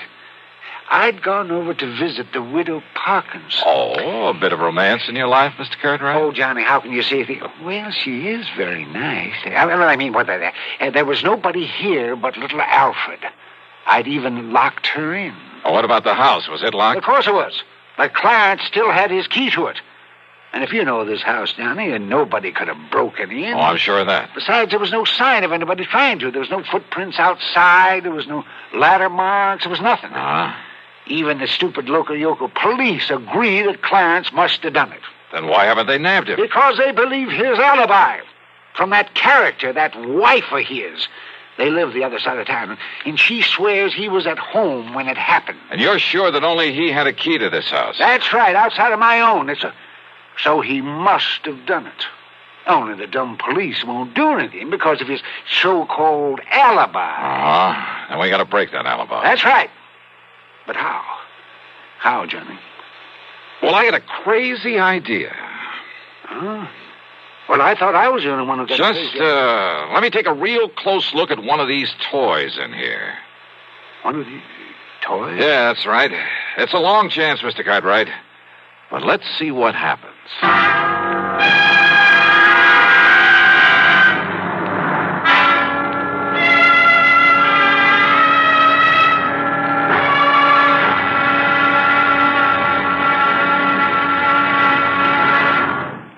Act 3 of yours truly, Johnny Dollar, in a moment. Welcome, recording star Mel Torme. It's terrible trying to sing with a bad cold. So I always take 4-way cold tablets to relieve cold miseries fast. Good idea. Tests of all the leading cold tablets proved 4-way fastest acting. 4-way starts in minutes to relieve muscular pains, headache, reduce fever, calm upset stomach, also overcomes irregularity. When you catch cold, try my way. Take 4-way cold tablets. The fast way to relieve cold distress and feel better quickly. 4-way, only 29 cents. Now here's a word about another fine product of Grove Laboratories. Had dandruff for years? Now get rid of it in 3 minutes with Fitch Dandruff Remover Shampoo. 3 minutes with Fitch regularly is guaranteed to keep unsightly dandruff away forever. Apply Fitch before wetting hair. Rub in 1 minute. Add water, lather 1 minute. Then rinse 1 minute. Every trace of dandruff goes down the drain. 3 minutes with Fitch. Embarrassing dandruff's gone. Fitch can also leave hair up to 35% brighter. Get Fitch Dandruff Remover Shampoo today. And now, Act 3 of yours truly, Johnny Dollar.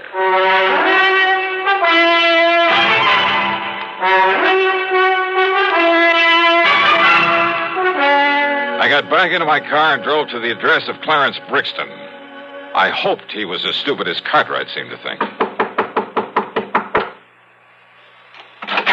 Yeah, mister. Mrs. Brixton? That's right. I want to see your husband. No, who are you? Johnny Dollar, special investigator. No, get him out of here, Mabel. Throw him out. What are you so worried about, Brixton? First it was those dumb cops that crazy old geezer sends around here. Now it's you.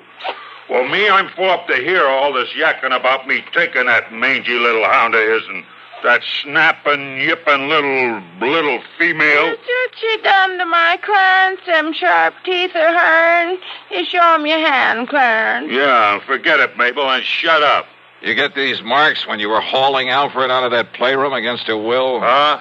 Now listen. A little dog, you said. Oh, not much bigger than Clarence's hand. Pies in his little Oh, then you've seen it, Mrs. Brixton. Well, no. Now, Clarence told me about it. Yeah, sure, I told her. I see. Well, what do you see? And I hope it means the dog is still alive. After all, if you took the trouble to bring it here. Well, what are you talking about? You trying to say I stole the dog off of him? So maybe nobody did, wise guy. Oh, what do you mean by that? Ask me, that lousy pooch got out of there on her own free will, just to get away from that crazy Cartwright like anybody in her right mind. Oh, out of a locked room in a locked house? Sure. Cartwright always left the window open so she could sleep good. He left so the dog took off somewhere. A little dog jumped out of a third-story window? Why, it would have killed or crippled her. All right, so then he was wrong about when it happened. While he was out, he said. And he was out between 7 and 8 p.m. last night. And that's when somebody chased Alfred around until he caught her, then took her away. Prove it. Yeah, some big, clumsy ox like yourself, Clarence, who had a key, who knew the place, knew he'd better leave the place looking undisturbed before getting away. But he didn't. Yeah? Here. Take a look at this. What's that, huh? From a working model seismograph there in that playroom. What? You see, Clarence? Every clumsy footstep of yours registered in black and white for some 5 or 6 minutes during a period between 7 and 8 o'clock. Oh, it don't look like his feet to me. But I didn't touch that thing. You didn't need to. You mean them squiggles on the paper, my footsteps? What do you think? Now, what do you think of modern scientific investigation, Clarence? Scientifical, huh? Gee. But listen, mister, please, it was only so's Clarence could make like he found the dog and then take him back and then maybe get his job back. Yeah, could have worked, too, only... Only what, Clarence? Some local cops. They was a pushover. But then you had to come along. All right, Dollar. Well? Dollar, I give myself up.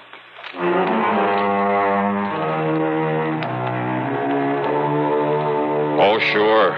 Modern scientific investigation. But he fell for it.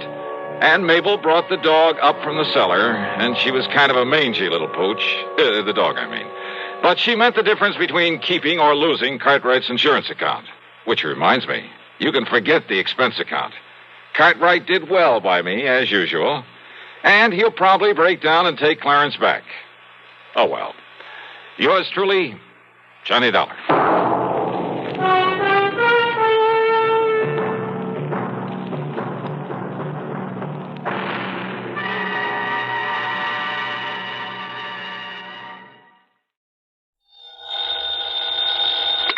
Johnny Dollar. Henry Bascom, Johnny, at Four State Insurance Company. Well, hiya, Hank. It's been a long, long time. Yeah, I know.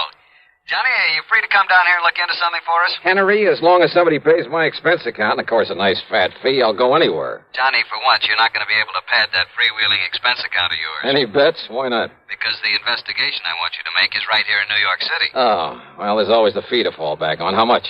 Usual percentage of the face value of the policy. Okay, only how big is the policy? Johnny, hold your hat. It's about 200... Well, I mean, it's what? Just under... $200? Johnny. Listen, Hank, my cut on a policy as small as that wouldn't buy me a sandwich and a cup of coffee. No, listen. And I suppose you'll question every penny I put on the expense account. Look, you didn't Why don't you just pay it off and save you and me and the company a lot of time, labor, and soap? What kind of a policy is it? Straight life. Huh? But listen, you didn't let me finish. The face value of this policy is a little under $200,000. 200... Oh? Yeah. Well? Hank, my buddy, my bosom pal, for an assignment like that, for the nice commission it's going to pay me, I'd walk to New York. Only maybe you better grab a plane or a train instead. Right, I'll be there.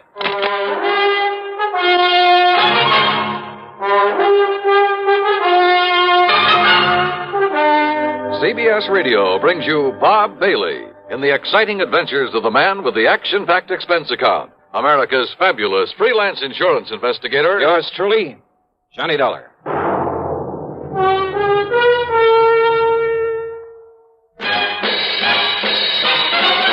Are you smoking more now, but enjoying it less? Have a real cigarette, have a Camel. The best tobacco makes the very best smoke.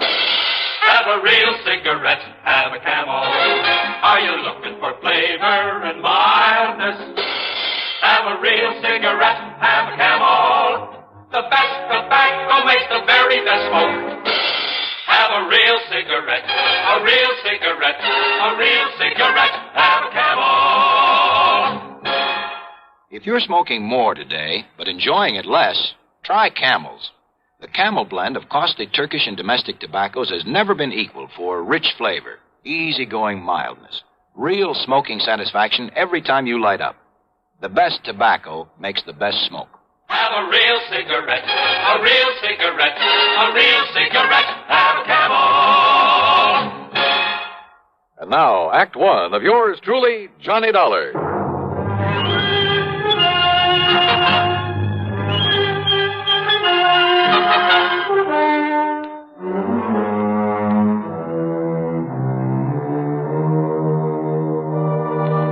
Expense account submitted by Special Investigator Johnny Dollar to the Four State Insurance Company, New York City office. The following is an account of expenses incurred during my investigation of the Evaporated clue matter.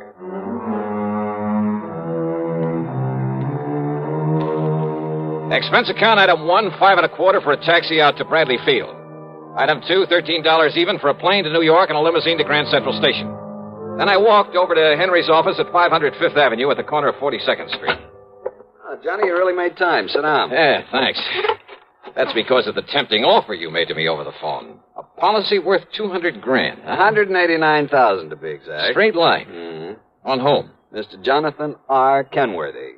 Kenworthy? Very, very wealthy. Retired some years ago after selling off the Kenworthy copper mills. Oh, yeah, sure. Been living here in New York for the past 20 years. Big fancy apartment overlooking the East River.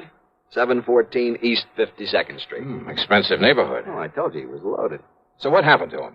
He was murdered, Johnny. Oh? Yeah. And who was the beneficiary of this nice, juicy hunk of insurance? His grandson, Carlton M. Kenworthy. And that's the answer to your next question, too. Now, what do you mean by that? I was going to ask you if you or the police have any idea who might have killed him. Yeah, that's right. And I told you, this young Carlton Kenworthy, his grandson, who is also the sole heir to all the rest of his estate. Oh, no, wait a minute. That's a pretty strong accusation, Hank. You have any proof? None whatsoever. Nor have the police. But I take it you figure that Carlton had the motive and the opportunity. And a perfect alibi. Oh? Yeah. Then what makes you think he did it? And the police, too? And the police, too. Well? Motive, Johnny. It's as simple as that. All right, keep talking. It's simply that nobody else in the world could possibly benefit by old Mr. Kenworthy's death. Well, now, Hank... Plus the fact that he had no enemies. None whatsoever, Johnny. You sound pretty sure of that. I am. I not only knew him, but I knew a great deal about him. Oh, but after all, a man who's been head of a company as big as Kenworthy Copper Mills, you know, some disgruntled employee with some imaginary grievances. Over 20 years ago? Well... But even if he'd only retired from that business last month, I'd still say no. Kenworthy was one of the best-loved men I've ever heard of. As for his employees, why, they're the ones he left the business to. He never had a strike, any other kind of labor troubles, despite the size of his plant, because he treated every one of his employees like one of his own kids. This sounds pretty unusual, Johnny, I know. But he was an unusual man. Oh, I see. But now about this grandson, Carlton Kenworthy. Well, about as useless a hunk of human being as I've ever seen. How old is he? Oh, 30, 32 or 3. What's he do for a living? Well, that's the point. He doesn't. Nor has he ever done anything. Despite the fine education, all the world travel his grandfather lavished on him. Johnny, if you want a perfect definition of a playboy, I can give it to you in 3 words. Carlton Manson Kenworthy. And he gets the whole estate as well as the insurance. He's known in every nightclub on Manhattan Island. He and that leech Allen something or other who pals around with him. Allen? Yeah, Barker or Baxter or something. Theaters, nightclubs, expensive restaurants, all the racetracks when they're open, wherever they're open. And they toss money around like confetti. Where does Carlton get it? From his grandfather, who's always sponging off. What about this pal of his, this Allen, whatever his name is? Barker. That's his name, Alan Barker. Well? He sponges off Carlton. Oh, they're quite a pair, Johnny. Well, did the grandfather approve of this kind of stuff? I don't think he really knew what was going on. According to the old man's attorney, who was a friend of mine, he was led to believe that Carlton was investing in various business ventures. The point is, the boy needed money. And the surest way of getting it, plenty of it, was by having his grandfather dead. Yeah, well, you've built up quite a case, Hank, but it still isn't enough to hang him, not by a long shot. Have the police been able to pin anything on him? Not yet, apparently. I told you he has a perfect alibi. When did it happen? Last Tuesday. Who's handling the police investigation? Lieutenant Randolph Singer at the... Randy Singer? Great. Randy just happens to be one of the best homicide men in this fair city of yours. Well, he certainly hasn't impressed me. If they've got him working on it, and if you have got a case against Carlton Kenworthy... Hank, I'll see you later. Where are you going, Johnny? Over to see Randy Singer.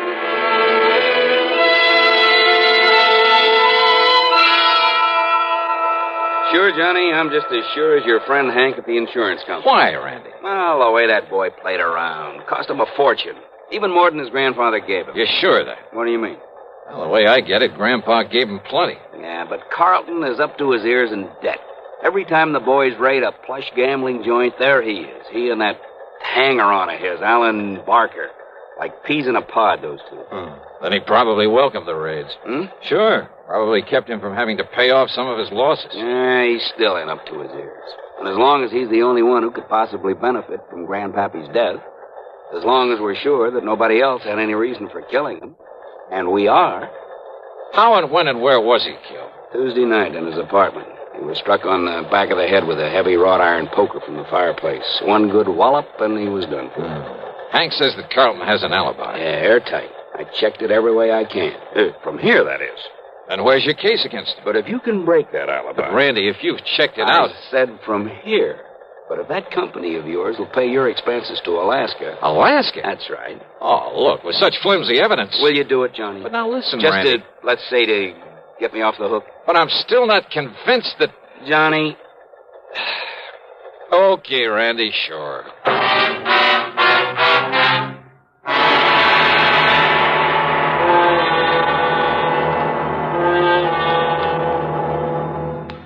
Act 2 of yours truly, Johnny Dollar, in a moment. Meet star Stuart Irwin. Nothing's worse for an actor than a nasty cold. To feel better quickly, I take wonderful 4-way cold tablets. The fast way to relieve cold distress. Right. Tests of all the leading cold tablets proved 4-way fastest acting. 4-way starts in minutes to relieve muscular pains, headache, reduce fever, calm upset stomach, also overcomes irregularity. Take my advice. For your next cold, take 4-way cold tablets. The fast way to relieve those cold miseries. 4-way, only 29 cents. And now here's a word about another fine product of Grove Laboratories.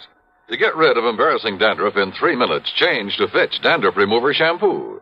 3 minutes with Fitch regularly is guaranteed to keep unsightly dandruff away forever. Apply Fitch before wetting hair, rub in 1 minute. Add water, lather 1 minute. Then rinse 1 minute. Every trace of dandruff goes down the drain.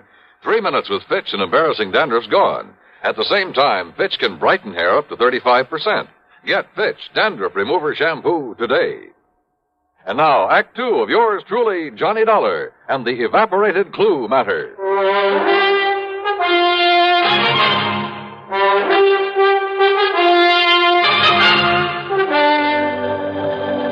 But why Alaska? Because that's where Carlton Kenworthy says he was when his grandpappy was murdered. Well, Randy, that ought to be easy enough to check out. So I did, Johnny. He made the airline reservation. He was aboard the plane. He got the Juno on Monday afternoon. He got himself a room at the Baronoff Hotel. You checked that with the hotel? By telephone. Why was he up there? Who knows? But the hotel says he was. Well, what did he do with himself? Apparently took in some of the night spots and flew on back here on Thursday morning. Checked him all the way through. And his grandfather died on Tuesday. Oh, Parker. Here's the report on that poker, Lieutenant. Oh, good. The prints were pretty badly smudged, but they managed to nail down a couple of them. Oh? Whose? Yeah, look at this, Johnny. Yes, sir. One print from the deceased and a couple made by Carlton Kenworthy. Yes, sir. And why not, Lieutenant? What? Kenworthy. After all, as I told you several times, I've often made up the fire for my grandfather there in his apartment. So is there any reason why my fingerprints shouldn't be on that poker that was used to kill him? He's got a point there, Randy. Well, listen. Of course I have. The fact remains... And didn't this officer say the prints of both myself and my grandfather were badly smudged? Yes. So, whoever did it wiped off his own prints and part of ours. Quite possible, Randy. The fact remains, The fact Kenworthy... remains that I was in Alaska when my grandfather was murdered. Why, Carlton? Just a little trip, a little fun, just... Who are you? Johnny Dollar, investigator for the insurance company. Well, Dollar, I certainly hope you can accomplish more than these stupid police have. Listen of all the to stumbling, bumbling... Well, That's all, Parker. Yes, sir. Well, Lieutenant, that silly look on your face. Because I think you killed him. Because you're the only one with any reason But I to. didn't, of course. How could I? Hey, tell me this, Carlton. I'll tell you anything I can, Mr. Dollar, if you'll get this incompetent flatfoot off my neck. Kenworthy... And, of course, help to solve the murder of my poor, sweet, kind old grandfather. Okay. Did you make that trip to Alaska alone? Yes, that's right. Okay, thanks. That's all? That's all.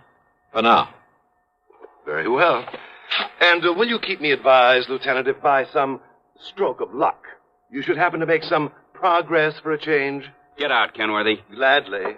Just be sure you stay around, that you don't leave town. Don't be silly, Lieutenant. Why should I? Johnny, so help me, if that guy... If I have to... Okay. Just give me one thing, Randy, an address. Huh? Yeah.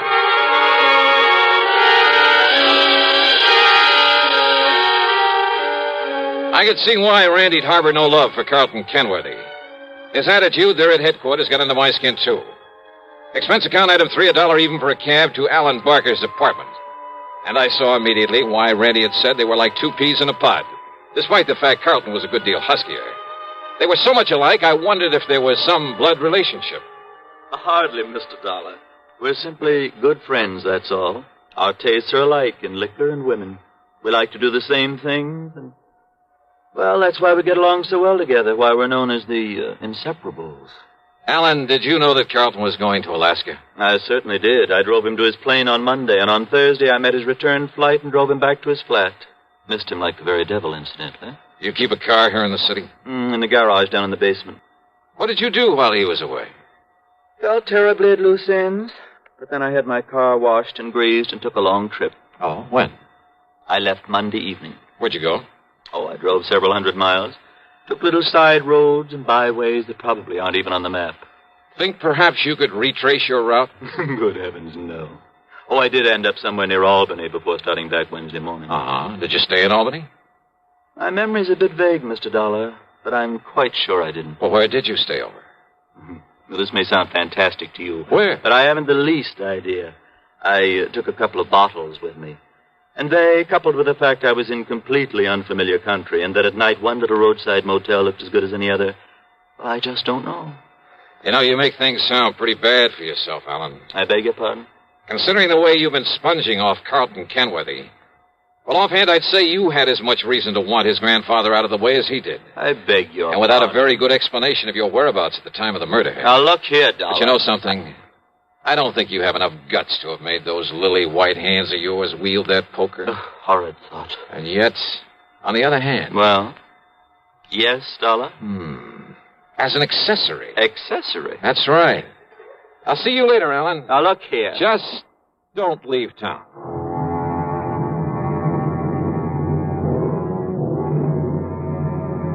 Carlton? Possibly.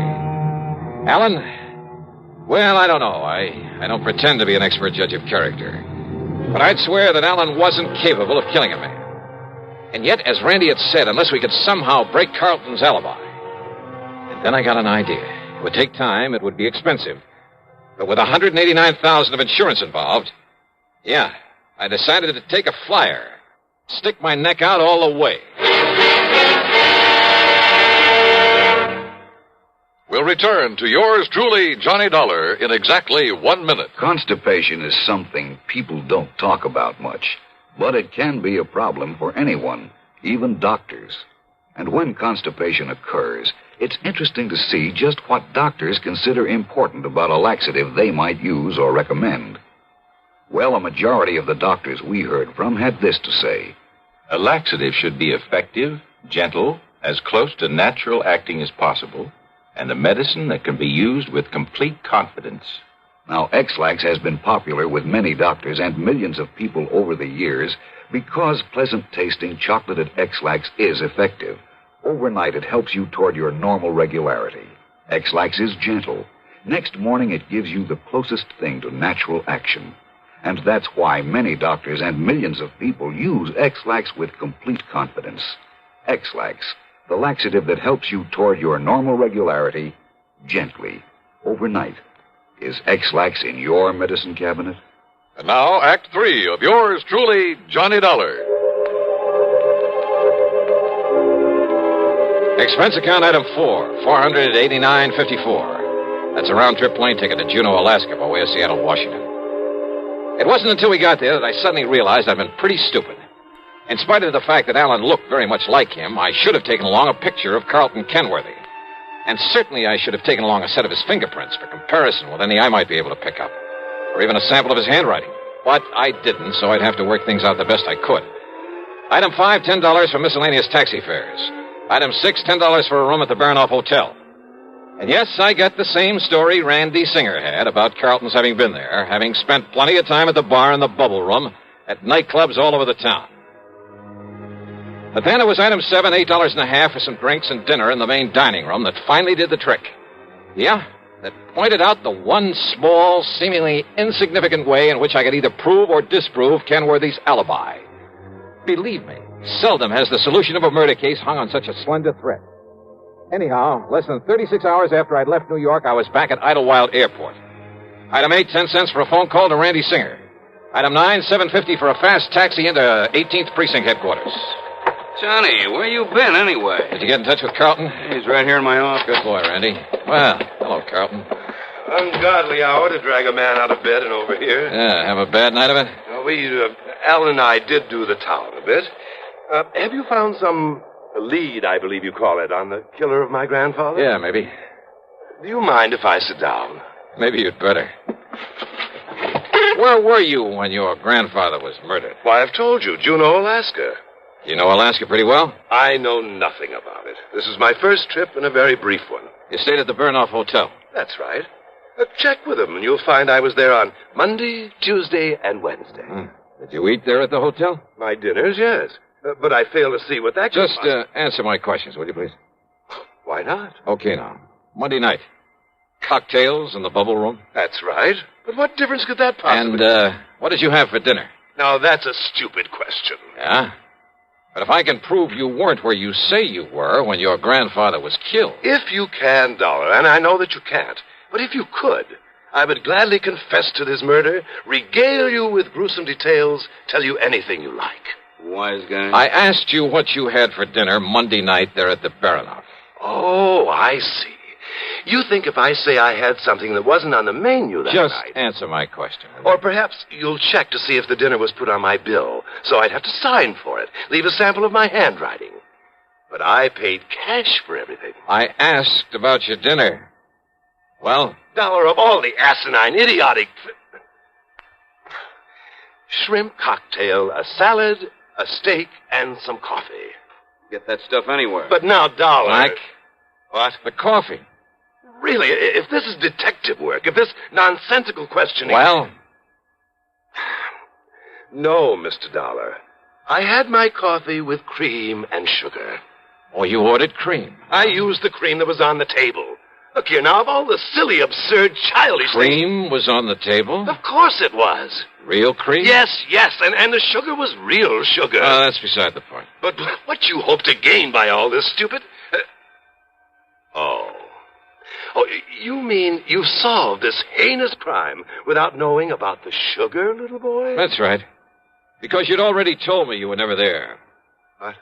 Because Alan went up there instead, didn't he? Using your name to establish an alibi for you. Now, what miraculous deduction leads you to... Because of your certainty about that cream on the table. Of course I'm certain. Doesn't any decent restaurant put cream on the table? No, not up there.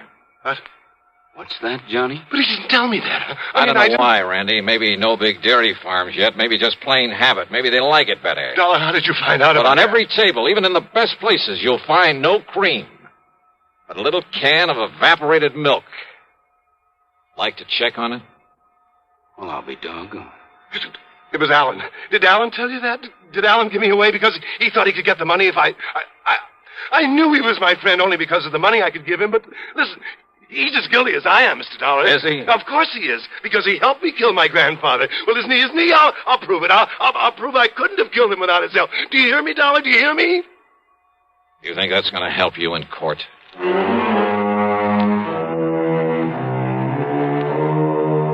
Believe me, if I were to put down all I think about the Allen Barkers and Carlton Kenworthys and all the rest of that rotten... why bother? What's the use? Expense account total, including incidentals, the trip back to Hartford, $574 even. Yours truly, Johnny Dollar.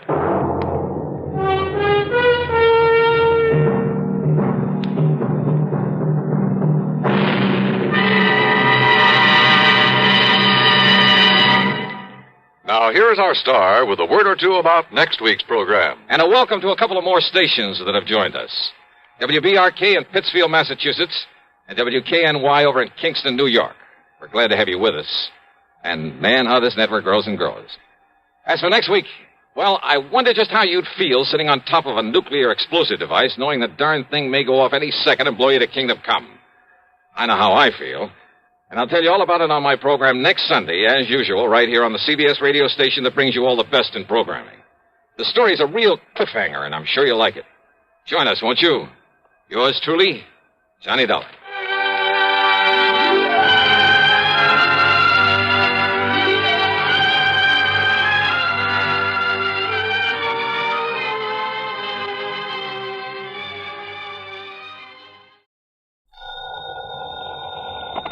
Johnny Dollar. Earl Poorman, Johnny, down here in Sarasota. Earl, so how's the insurance business down in Florida these days, to say nothing of the fishing? Well, why don't you come down here and find out for yourself? But now listen. I'm listening.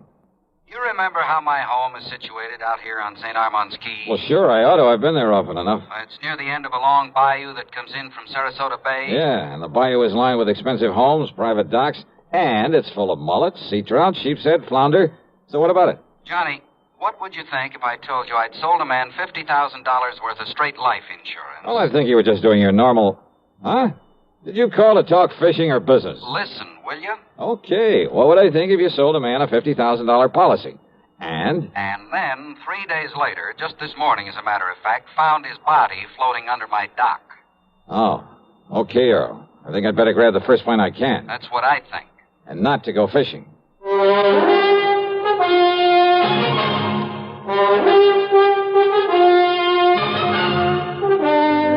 CBS Radio brings you Bob Bailey in the exciting adventures of the man with the action-packed expense account, America's fabulous freelance insurance investigator. Yours truly, Johnny Dollar.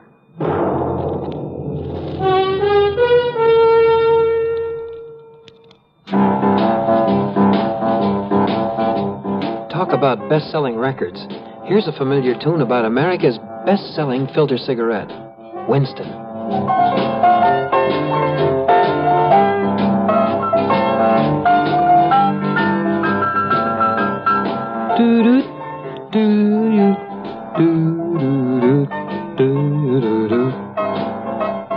Winston gives you real flavor, full, rich tobacco flavor.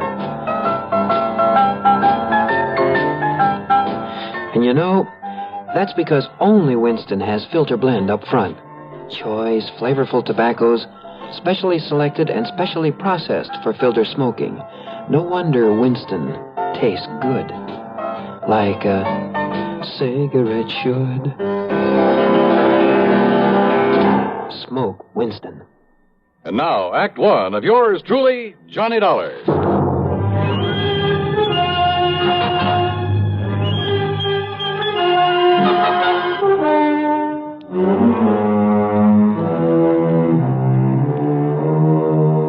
Expense account submitted by Special Investigator Johnny Dollar to the Tri-State Life and Casualty Insurance Company, Sarasota office. Following is an account of expenses incurred during my investigation of the Bayou body matter.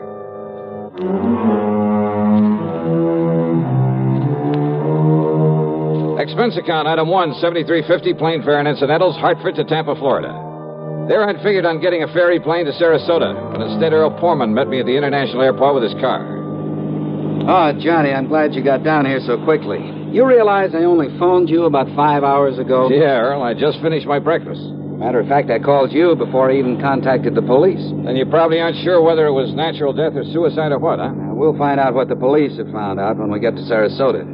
You ask me, though, I think the old man simply went out on his dock this morning, had a heart attack, keeled over, and by the time he floated down to my place, he was dead. Who was he? Well, his name, Johnny, is Ralph P. Carter.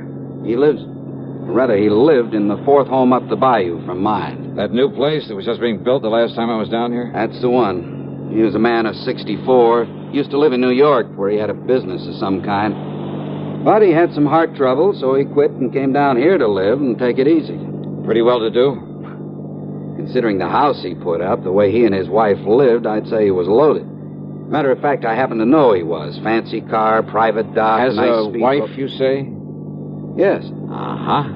How old is she, Earl? About 50. You know what I was thinking, of course. What? Oh, if he'd been married to some much younger gal and having money and some insurance, but you know. Huh? You were thinking his wife had knocked him over to collect on this policy I sold him? Such things have happened, Earl. Well, it didn't this time for several reasons. One. He already owned a couple of other policies issued by some company up north, big ones, totaling over $200,000. 2.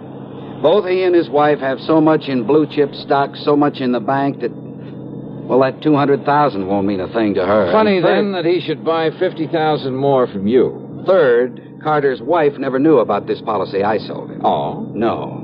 Nor is she named as beneficiary of it. Who is? Hold your hat, Johnny. This is right out of the pulp magazines. What do you mean? The beneficiary happens to be a former stripper. Stripper? You mean from burlesque? That's exactly what I mean. Her name is Mitzi Taylor. She lives up in New York. I see. You know the connection, Earl? Well, from what he told me when he bought the policy, well, I guess he'd known her pretty well in the old days, before he and his present wife got married. They were only married about 3 years ago, incidentally. Incidentally, huh? Well, what's that mean? Earl, I got a kind of funny idea cooking in the back of my head. About his wife, I mean. About his wife? Yeah, let's get on down to Sarasota and find out what the police have learned.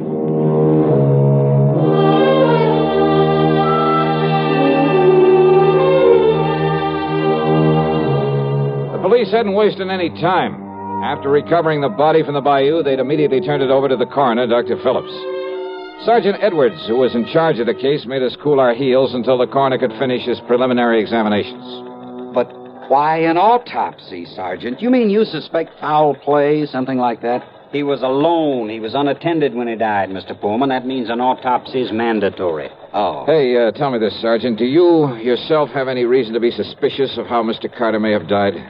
You don't mind, sir. I'd rather wait until Dr. Phillips is through before we talk about it. Which means you did find something suspicious. I didn't say that, sir. Well, you might just as well have. Did you talk to Mrs. Carter? No, sir. What? It happens she isn't home. Then she doesn't know her husband is dead? Looks that way, doesn't it? Oh, come on. Now, wait a minute. Sergeant, that's a pretty evasive answer. Truth is, Mr. Dollar, it was meant to be. Oh, great. Then I can expect a lot of cooperation from this department. All we can possibly give you, sir, when we find out what we have to go on. Yeah. Earl, do you know if Carter had a regular physician? Yeah, Dr. Theo Foote, Johnny. We've checked with him, Mr. Dollar. And? Mr. Carter's heart condition was such that he was ready to go at any moment, and without warning. What if you're suspicious of something else? Have I given you any real reason to be suspicious? Now, look, Sergeant, let's not be... Dr. Phillips. Johnny Dollar. Hiya, Doc. I might have known you'd be called in on this, Johnny. You certainly got down here in a hurry. Mr. Pullman. Hello, Coroner. Did you find out anything, Doctor? You were right, Sergeant. I've got a lot more work to do, of course, before making out my report on this case, but there's no question about it. Mr. Carter died neither from a heart attack nor from drowning. Oh? What did kill him, Doc? He was struck so hard at the base of the skull that death must have been instantaneous. Murder, Johnny. And without question, the murder weapon was the wrought iron poker that you found there in his home. No reason for suspicion, Sergeant? Thanks, Doctor. I'll get out an APB on Mrs. Carter right away. I think you'd better. And, Mr. Dollar, I'm afraid you'll just have to wait around until we pick her up. You, want to bet on that?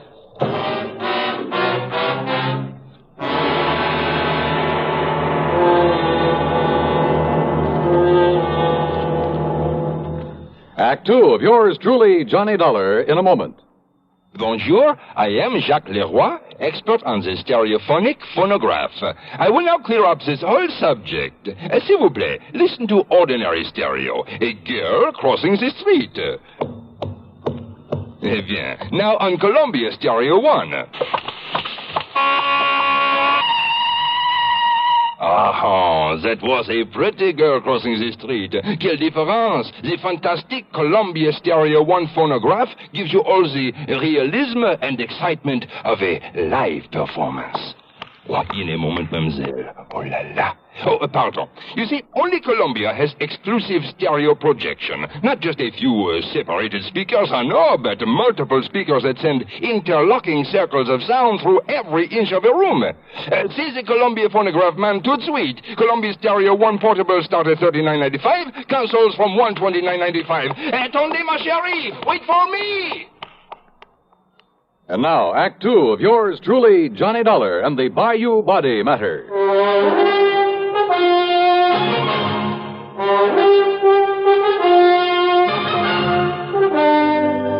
The machinery is in operation, Mr. Dollar, and as soon as we get any word as to the whereabouts of Mrs. Carter, we'll let you know. Yeah, thanks a lot. Earl, just how much did you know about Carter and his wife? Well, you know how it is, Johnny. There was some talk about their not getting along too well, but... I've thoroughly investigated, Mr. Dollar. They fought like cats and dogs. Well, now, I wouldn't go so far as to say that. At times, that is. At times. According to the people next door, they had quite an argument just last night. Oh? At one time, according to these people, she hollered at him, "I could kill you, Ralph. I could kill you." Yeah, well, that's not proof that she did. No? Then why would she say haven't you ever told somebody you'd like to kill him? Well, saying I'd like to, or saying I could or would are two different things. And look here, sir. If she didn't do it, then why would she hightail it out of town early this morning? All those neighbors reported that she did? Yes, sir. She drove away from their place at approximately the same time as the coroner says he was killed. Well, let's face it, Johnny. The sergeant must be right. She must have done it. No question about it, Mr. Dollar. But why? What could her motive have been? Who knows? Could have been most anything. Now that we know there was friction between them... And what about his money? She stands to be worth an awful lot with him out of the way. And don't you forget for 1 minute she's much younger than he was. Not only that, but she's a nice, healthy, attractive woman, too. And he, with his heart condition, well, he was probably just a millstone around her neck. Makes sense, Johnny. Sure it does. Did you or the coroner find any fingerprints on that poker that was used on him? No, sir. But there was some lint from a pair of cotton gloves on it. All right, then. Johnny. All right. I've seen Mrs. Carter many times. She prides herself on her dress. She can afford to. And I've never seen her outside that house without a hat and without a pair of gloves. And, of course, a lot of people wear gloves when they drive a car. Okay. Now, don't you worry, Mr. Dollar. The APB is out, and every highway north of Bradenton, south of Venice, and east of Arcadia is being watched for her. When we get her, I'll let you know. Yeah, you do that. Come on, Earl, let's have some lunch. Sure. Nothing more we can do here. Reach you at Mr. Pullman's house, I take it. Don't bank on it, Sergeant. So Earl drove me to his home on St. Armand's Key, and by then I was beginning to wish I'd made the trip to Florida solely for purposes of fishing the blue waters of the Gulf with him. But then, after saying hello to his charming wife and having a drink and a good lunch with them, I walked over to the Carter place, 100 yards or so up the bayou. Much to my surprise, there was no policeman there to keep an eye on things in case Mrs. Carter should return. I was even more surprised to find a side door standing wide open. So, needless to say, I walked in and looked around. One of the first things that caught my eye in a den off the living room was a desk. It was locked, but I managed to pry it open without too much difficulty. And there, among other things, kind of half hidden away in a folder, I found some canceled checks, a whole series of them, written twice a year for a period of over 3 years. They were made out to Mitzi Taylor, the ex-Burley Queen. Pretty sizable checks, too, all for the same amount of money. No wonder he'd kept this desk locked. But during one period of time, 3 checks that should have been there were missing. It gave me an idea. Out in the living room was another desk, a tambour, obviously Mrs. Carter's. Hidden away in the bottom of one of the drawers of that desk were the 3 missing checks. Huh? I beg your pardon. Mrs. Carter? That's right. Who are you? Johnny Dollar, special investigator for one of your husband's insurance companies. Special investigator? Yeah, here. My credentials. I see. And has my husband sent for you? Your husband? Of course. Where is he? You mind telling me where you've been since early this morning, Mrs. Carter? I don't know. Why not? I was somewhat upset this morning, and, well, being a woman, I chose to do something a man probably wouldn't understand. I've been at a beauty parlor. Where? Just this side of Bradenton. All right, now, Mrs. And Carter. if this is some kind of inquisition, I had a shampoo, a set, and a manicure. Tell me just one thing. Did you leave this house before or after your husband died? I don't believe Ralph was even up by the time. Ralph, dead. His body was found in the bayou this morning. Or did you know that? Oh, I am shocked, Mr. Dollar. Terribly shocked. I am not sorry. Go on, Mrs. Carter. I married Ralph 3 years ago. It was my second marriage. My first husband, though very wealthy, was a... I don't know why I'm telling you this. Go on, please. I thought that Ralph, because he was older than I, would... Well, I thought that with my money he'd be content to settle down to the quiet sort of home life I'd owe... Don't you see, it was only for my money that he married me. The only woman he ever cared about, whom he continued to support with my money, was a horrible... See, you've been through my desk. Yes. I'd known about her for some time, Mr. Dollar. But yesterday, when I found those checks in his desk... Would you call them motive for murder, Mrs. Carter? I told him I would divorce him. I told him last night. I'm afraid it was quite a scene, but I... Good heavens. All right, now listen carefully. I want you to answer my questions carefully, regardless of how absurd you may think they are. Well, all right. You always wear gloves, don't you? What? Well, of course. This kind of gloves, like you're wearing now? Only this kind. I have them made for me in France and sent to me on special order. Even when you're working in the garden, say? Of course. I save the old ones for that kind of thing. Any other kind of cotton or wool or domestic leather I'm allergic to. But, Mr. Dollar, I don't understand why... Such a little thing, and yet... What? And yet murder cases have been solved on a whole lot less. Murder? Did you say murder? So you found her for us, Dollar. Oh, Sergeant Edwards. So maybe you private dicks do have some value after all. All right, Mrs. Carter. Yes, Sergeant. I'm arresting you on suspicion of murdering your husband. You what? Now, just a minute, May as young well man. go along with him, Mrs. Carter. Mr. Dollar, But I'm glad you threw that word suspicion in there, Sergeant. What's that? Yeah, it may save you from being sued for a lot of money. Huh? Yeah. For false arrest. Act 3 of yours truly, Johnny Dollar, in a moment. Welcome, recording star Mel Torme. It's terrible trying to sing with a bad cold. So I always take 4-way cold tablets to relieve cold miseries fast. Good idea. Tests of all the leading cold tablets proved 4-way fastest acting. 4-way starts in minutes to relieve muscular pains, headache, reduce fever, calm upset stomach, also overcomes irregularity. When you catch cold, try my way. Take 4-way cold tablets. The fast way to relieve cold distress and feel better quickly. 4-way, only 29 cents. Now here's a word about another fine product of Grove Laboratories. Had dandruff for years? Now get rid of it in 3 minutes with Fitch Dandruff Remover Shampoo.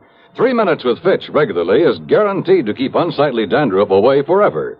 Apply Fitch before wetting hair, rub in 1 minute. Add water, lather 1 minute. Then rinse 1 minute. Every trace of dandruff goes down the drain. 3 minutes with Fitch, embarrassing dandruff's gone. Fitch can also leave hair up to 35% brighter. Get Fitch Dandruff Remover Shampoo today. And now, Act 3 of yours truly, Johnny Dollar. After getting the address of Missy Taylor from him, I persuaded Earl Palmer to drive me in a hurry to the airport up in Tampa. Item 2, $67.95, plane fare to New York. It was very late by the time I arrived there, but item 3, $6 for a taxi to the neighborhood of Mitzi's apartment.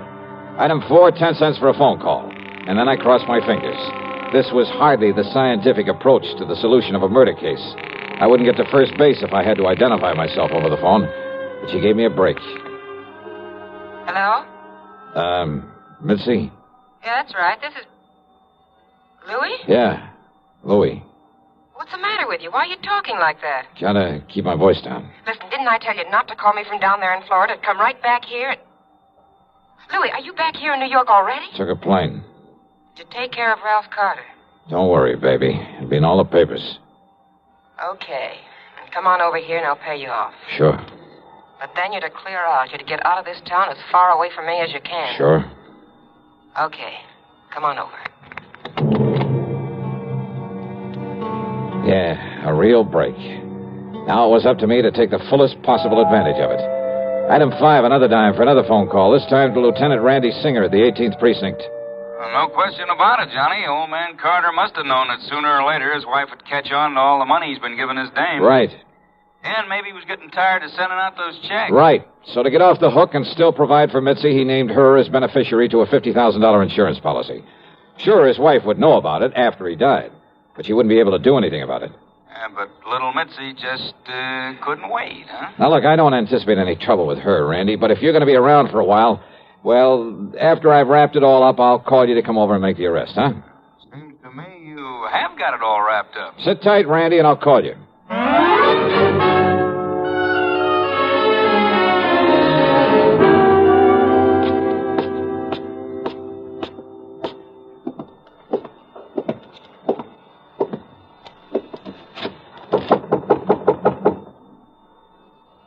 Yeah, who is it? Louis.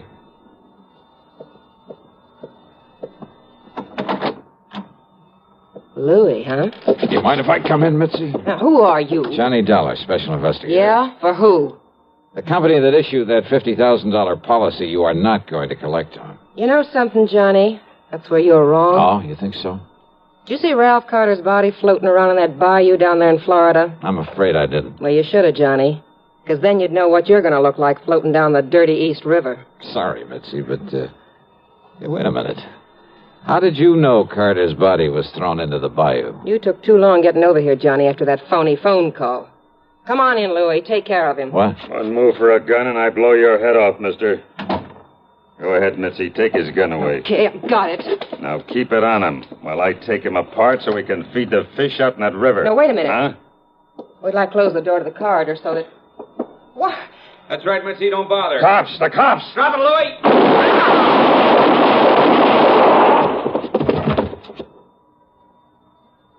Okay, boys. Take what's left of them out of here. Right, Lieutenant. Maybe you better put some cuffs on the dame. Right. Come on, baby. Hiya, Johnny. Fancy meeting you here. Very funny. And, hey, what happened? I thought you were going to call me back. Oh, stop hamming it up, will you, Randy? But, thanks. Think nothing of it.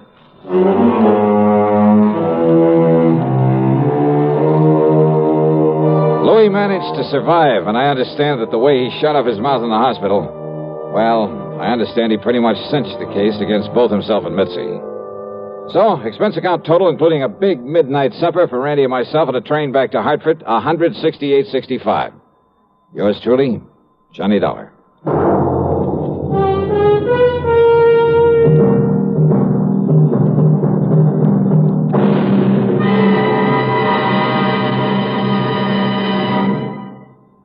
Our star will return in just a moment. This is the cold season. What do medical authorities say about the common cold? Doctors tell us there is no known drug which will cure a cold. There are effective medications for treating complications, accompanying or following a cold. If you've been taking sensible precautions and still have one cold after another, it's best to see your doctor. And here's more good advice. When you have a cold and need a laxative, that's the time to rely on gentle X-Lax. Pleasant-tasting, chocolated X-Lax helps you toward your normal regularity gently overnight. X-Lax gets along with any cold remedies you may be taking, and X-Lax works where nature wants, in the lower tract, not the stomach. Taken at bedtime, X-Lax won't disturb sleep, gives you the closest thing to natural action the next morning. You're well on your way toward your normal regularity, without upset or discomfort. So when you have a cold and need a laxative, take X-Lax, the laxative you can use with complete confidence. X-Lax helps you toward your normal regularity gently overnight. X-Lax. Now, here's our star to tell you about next week's story. Well, next week I take another trip to Florida, and I still don't get a chance to go fishing. Instead, a lesson in how not to commit a murder. Join us, won't you? Yours truly, Johnny Dollar.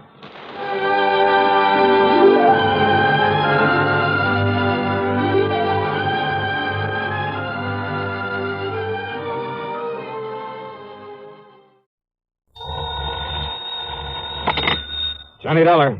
John, this is Harry Branson at Philadelphia Mutual Liability and Casualty Insurance Company. Well, it's about time, Harry. How come I haven't heard from you lately? Fortunately, we've had no problems recently.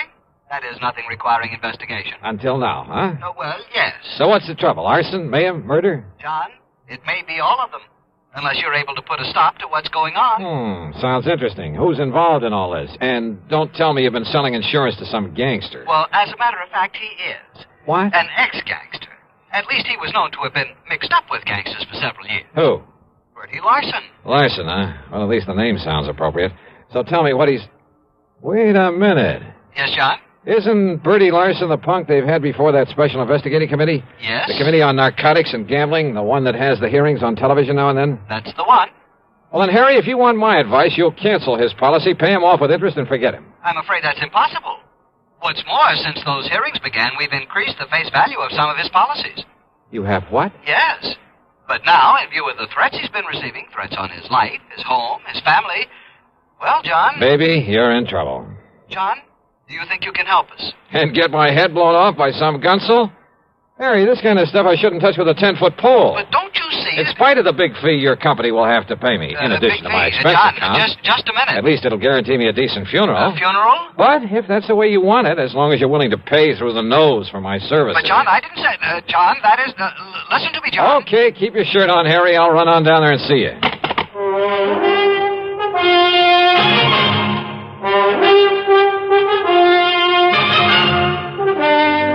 CBS Radio brings you Bob Bailey in the exciting adventures of the man with the action-packed expense account, America's fabulous freelance insurance investigator. Yours truly, Johnny Dollar.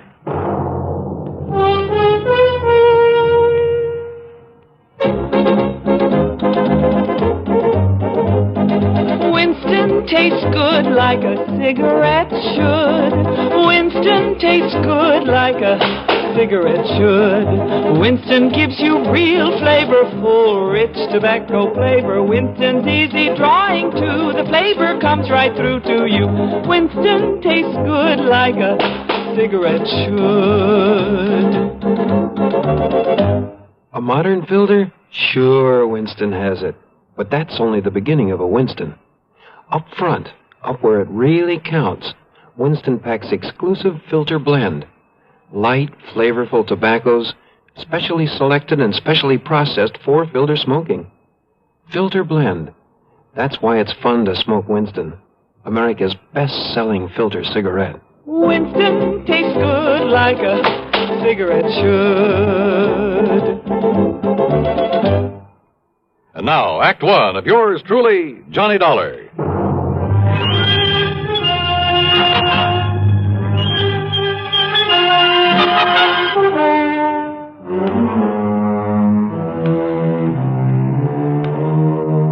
Expense account submitted by Special Investigator Johnny Dollar to the Philadelphia Mutual Liability and Casualty Insurance Company.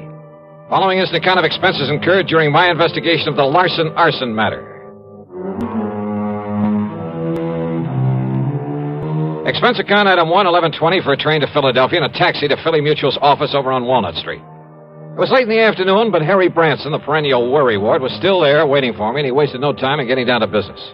Now, Bertie Larson, or more properly, Herbert James Larson, lives out in Penfield, John. Oh, yeah, that's kind of part of West Philadelphia, isn't it, Harry? Just beyond. He and his wife live in a very nice one-story brick home that we've insured for some $30,000. And he must have done fairly well in the rackets, and had sense enough to put some aside. Also, John, we've insured his personal property, furniture, clothes, all the things in the house and so on, for some $20,000. No kidding. And didn't you say you've increased some of his insurance lately? To the figures I just mentioned. In the beginning, he was underinsured, but the policies provided for the increase at his option, provided, Yeah, of well, course, that's all right. You don't need to go into provided, detail. of course, that in no event should stipulated coverage exceed actual appraised valuation. Yeah, well, now, Harry, in if you... accordance with paragraphs A, B, and G of Article 21 of our standard comprehensive policy. Harry... Oh, yes, John. Also, his life is insured with us for $20,000. Making a total of $70,000. $70,000, yes. So if everything goes, including Bertie himself, somebody's liable to collect plenty. Exactly. Okay, who's the beneficiary? His wife, Nora. I see. And now you say that somebody's been threatening him. Oh, yes. Ever since he agreed to appear before this investigating committee. Uh-huh. What kind of threats? Over the telephone, he tells me, warning him that if he continues to testify, well, they haven't directly threatened his life, as I understand it, but they might as well have.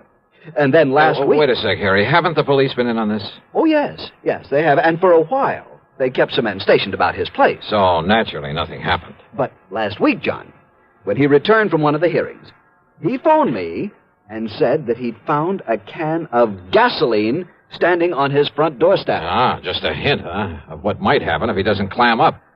Yeah, that's an old-style gang warning. Yes, a very obvious threat to burn up his home. But he's continued to appear at the hearings? Yes.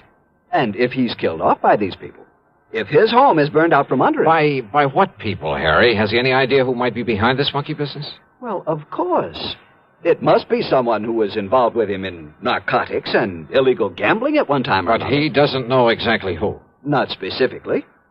He says he never recognized the voice on the phone, and, of course, it was probably well disguised. Do you suppose he's still involved in the rackets? Oh, apparently not, or we'd never have sold him insurance. But then who can be sure? The point is, John, that if anything does happen to him, or to that home of his, the company will have to pay out sizable sums of money. Yeah. Naturally, we don't want to do that. No. And if he can be protected properly, well, John, that's why I telephoned to you. Yeah, but Harry, the kind of protection you seem to want for him is something for the police to provide. John, I am convinced that the protection they are giving Bertie Larson is wholly inadequate. You told them so? I most certainly have. But they simply refuse to listen to me. Well, that is why I called you. Oh, I'm sorry, Harry, but it seems to me that... Well, okay. Give me his address. Tell me who the police contact is, and I'll see what I can do for you.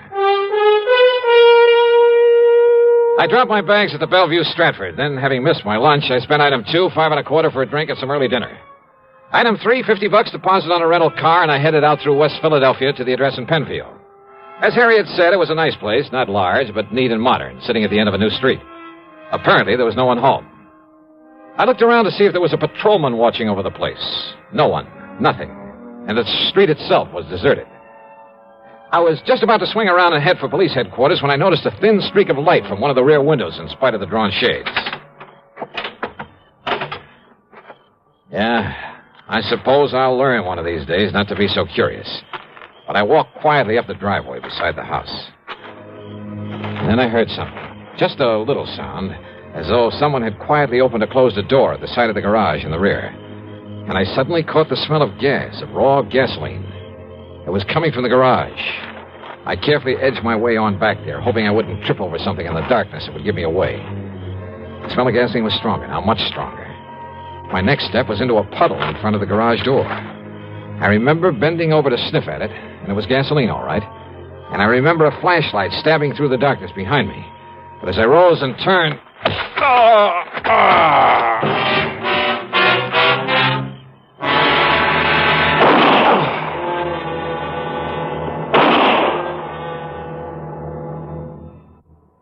Act 2 of yours truly, Johnny Dollar, in a moment.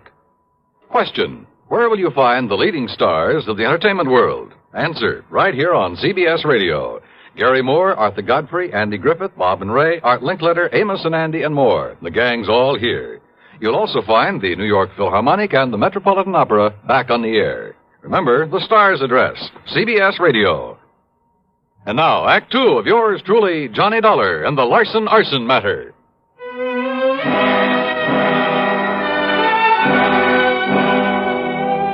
I came to in a hospital room, and I had company. One of them was in a blue uniform with brass buttons with the stripes of a sergeant on his sleeves. So you decided to come back to the land of the living, huh? The other was a man of about 40, big, beefy. And in spite of his rather flashy clothes, he looked as though he hadn't shaved his fat, truculent face for a couple of days. Oh, well, I'm sure glad he's okay, Sergeant. Only, how was I to know he wasn't somebody come to carry out them threats against me? Oh. You know, you're lucky you didn't aim those shots at him, Bertie. Me actually try and kill somebody, Sergeant? Like I told you, I know the noise would bring on the nearest flatfoot. Bertie, huh? Yeah. Gee, Mr. Dollar. Now, you just take it easy, Dollar. Bertie nearly broke your head when he found you prowling around his home a while ago. Oh, brother, you're telling me. But I didn't know, Dollar. I didn't know who you was till me and a cop went through your pockets and seen your identification. Okay, now look. And I come home and seen you sneaking around and had gasoline all over my garage like somebody was going to put a torch to it. Okay, Bertie. So you can't blame me for slugging me. Yeah, now, But Bertie. I'm sure sorry I did it, Dollar. Dollar, the hospital bill's on me, so live it up, huh? Oh, yeah, sure. Okay, now, Bertie. Dollar's going to be all right, so you go along, huh? I'll check with you later. Oh, yeah, sure. Okay. Oh, I'm going up in the country to make sure my wife's all right. Up in the country? Yeah, up in the Catskills with a couple of relatives, Mac and Josie. Oh, you don't think I'd leave her stay around here with those people on the phone saying they're going to burn me out if I don't stop yapping at that committee? And you don't know who it is making the threats, huh? I sure wished I did. Okay, run along now, Bertie. No, wait, please. Well, what is it, Dollar? Well, I'd like to talk to Bertie some more. Well, sure. No, not until the medics say you're all right and let you out of here. And besides, I want to talk to you myself. Now, go along, Bertie. Yeah, sure. All right, now look, Sergeant. Just stay flat on the bed, Dollar. And now you're lucky Bertie didn't kill you. And I can't say I would have blamed him. Why didn't you come to me before trying to contact him? I could have given you all the information you need about this case. Now look, Sergeant. Not only have saved you a lot of trouble, but kept you from getting banged on the head. Okay. All you private dicks are alike. Now listen, will you? As for that nosy guy over at your insurance company who's been bothering me 3 and 4 times a day, well, now I've got 2 of you to keep from upsetting the apple cart. What's that supposed to mean? Bertie Larson isn't the man this investigating committee's after. What? Of course not. He's strictly small time. And he hasn't even been that since he served a stretch on a burglary arson rap. What about the narcotics and gambling that's under investigation? He was never any more than a messenger boy for the big shots. Well, then what's the importance of these hearings? Now, don't you see, if the committee can hold him up as a guy who talks and doesn't get hurt by him, well, it'll help them flush out some of the others. And who knows? Maybe some of his information might have a little value, and he'd be glad to give it. Yeah? Why? Bertie's been trying to run a used car business. Legitimate, or is it cover-up for something else? Legitimate. You're sure of that? Dollar, that stupid punk has been so scared since he got out of the clink. Yep. And listen. I'm listening. The publicity that he's been getting from the hearings, because of cooperating with the committee, why, it's practically made a public hero out of him. Who knows? Maybe it'll help his business enough to get him out of the red for once. That's why he's singing like a canary, probably making half of it up just to keep his name in the paper. Well, what about the threats he's been getting? You know something? We've only got his word about those threats. For all we know. He's making them up himself. Maybe. Oh, all right. So what if some of his old pals are calling him up, telling him to lay off, huh? If they try anything foolish, we'll nab them. Matter of fact, there are a few of those guys around here we'd just love to have something on. So maybe all this will flush them out for us. Or get Bertie killed? Ask me. I don't think anybody'd even bother to rub him out. I hope you're right, Sergeant. Sure. So, Dollar, that's that. No, when you're wait. up and around, come on over to the station and see me. But meantime, leave this to me, will you? Oh, wait a minute, will you? What about that gasoline he mentioned that was spilled all over his garage? Oh, one of those shots he fired. And now One of look. them drilled a hole in a can of gas he had lying around. Yeah? Sure, saw it there myself. Look, Sergeant. See you later, Dollar. Wait a minute, will you? Sergeant!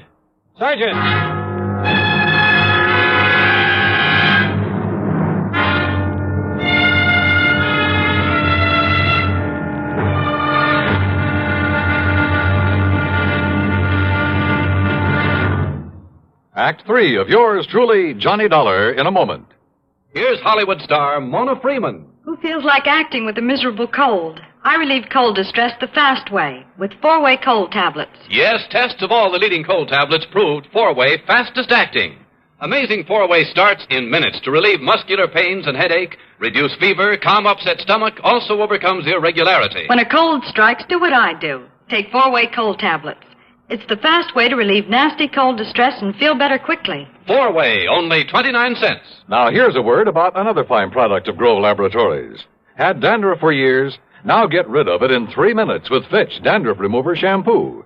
3 minutes with Fitch regularly is guaranteed to keep unsightly dandruff away forever. Apply Fitch before wetting hair, rub in 1 minute. Add water, lather 1 minute. Then rinse 1 minute. Every trace of dandruff goes down the drain.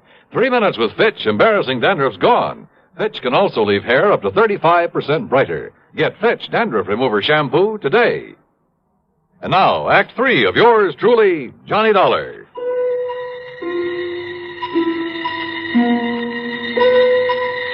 There was something all wrong about the whole setup. I'd smelled the gasoline around that garage before Bertie Larson had slugged me. And what about the can of gasoline he said was left on his doorstep as a warning? Like somebody'd burn him out if he kept on testifying before the Special Investigating Committee. Were the police overlooking that? And then, suddenly, I began to smell a rat, a big one. Don't ask me why. I climbed rather painfully out of the hospital bed, put on my clothes, and pulled the corny trick of going out by way of the fire escape. Luck was with me. The police had left my rental car in the hospital parking lot. I spent on them $4, $1.50 on a bar and a grill for a slug of brandy and some hot black coffee. But I was still feeling pretty rocky, so I took my time driving out to Bertie Larson's place again. As I stepped out of the car, I noticed a light coming from an open window at the rear and a big sedan back in front of the garage, the trunk of it wide open. Bertie's, or the car of someone who'd come to put the torch to his home. I didn't have to wait long for an answer.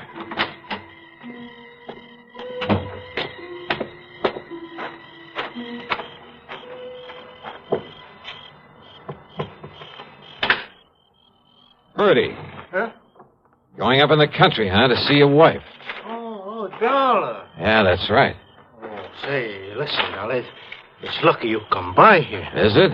Lucky for you or for me? Oh, no, listen, I come by to pick up some things, to haul up to my wife. You know what happens? Yeah? When I pulls up in the driveway, there's some guy running away out back.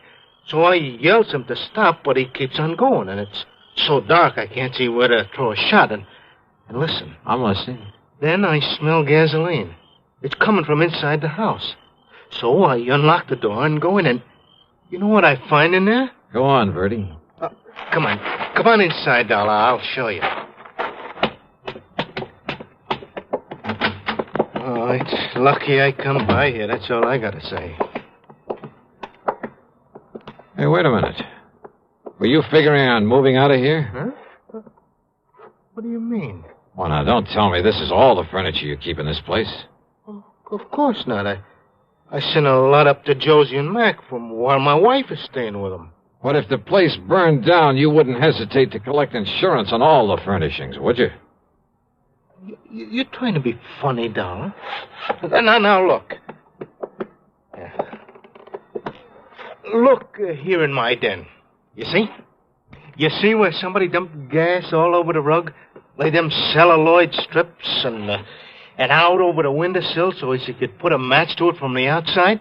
Yeah, I see, Bertie. Well, it's a guy I seen running away from here who was going to burn me out. You see how he broke in by forcing the screen on that window? I see where this screen was bashed out from the inside. What'd you say? And I fail to see any footprints in the flower bed below it. No wonder you served a term for arson, among other things. Huh? Oh, listen. I mean the sloppy setup you made here. What are you talking about? You've been losing your shirt in the used car business. So it looked like you might have to take a chance in the rackets again.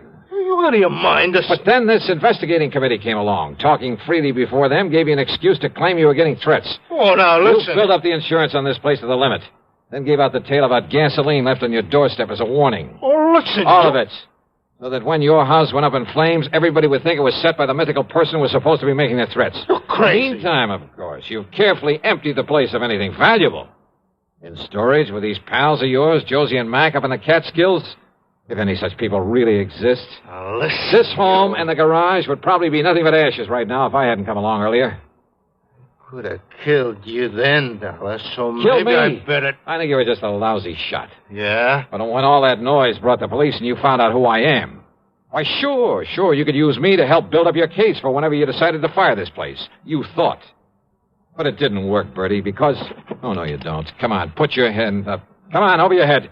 Reach, Bertie. Now, listen. Can't even pull a gun quickly, can you? You don't need to, Dollar. Oh, what? Don't move. I'm right in back of you. Drop the gun. Kill him. Yeah, Nora. Kill him. We'll fire the joint and get up in a country where Josie and Mac will swear we've been with him all the time. Yeah, Bertie. Yeah, that's what we'll do. And listen, we'll strip this guy after you knock him off. They'll find his bones after the fire, and they'll think it's me. That's another $20,000 of insurance to collect. No, Bertie. What? I'm leaving both of you here. You gone crazy? After this nice setup, I'd be crazy if I didn't take all I could get out of it. You ready, Bertie? Oh, Laura, listen! All right, Dollar, now it's you. Drop it, Nora. Where'd you come from, you dirty...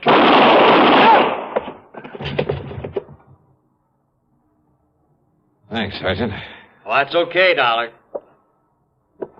But you can be mighty glad that hospital called me up when they found you'd sneaked out on them. You know something, Sergeant? Yeah? I'm mighty glad.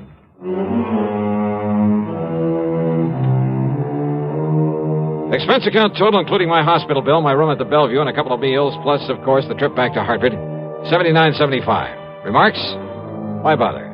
From here on in, it's up to the company and the police to straighten things out. Yours truly, Johnny Dollar.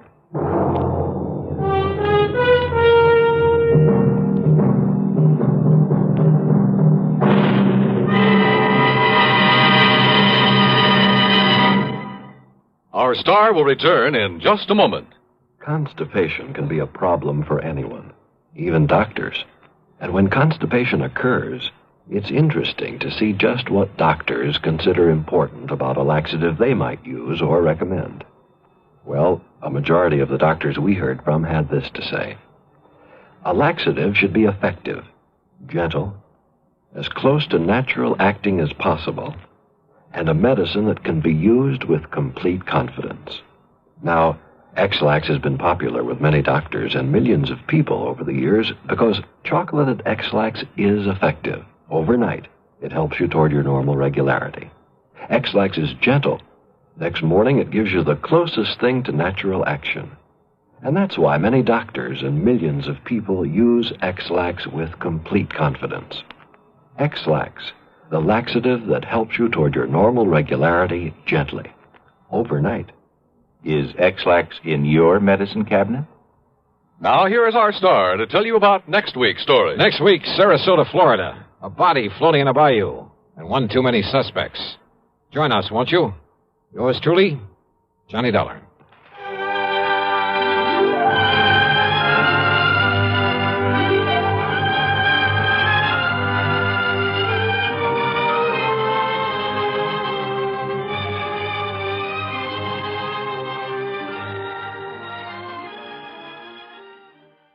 Percival Leslie Fairfoot. Percival, what? He's head man at Tri-Western Life Insurance Company in Eugene, Oregon. Oh, brother, with a name like that. What's bothering the dear boy, Pat? Exactly $50,000. Yeah, how'd he lose it? He didn't. He wants to give it to the beneficiary of a life insurance policy. What's the name of this beneficiary? Jonathan Doe, also of Eugene, Oregon. John Doe? Now, wait a minute. That's You right. sure this isn't a gag of some kind? Hardly. I have a photostat of the policy right here in front of me. Okay, Pat, I'll take your word for it. I also take it that Percy wants to hand over the money but can't find this John Doe. Right. But maybe you can. Expense account at my usual commission based on face value of the policy? Well, now, Johnny, we usually make that percentage deal on whatever you may be able to save the company. But in this case, you'll stretch a point and give it to me. I didn't say Okay, that. Pat, it's a deal. I'll be in touch. Johnny!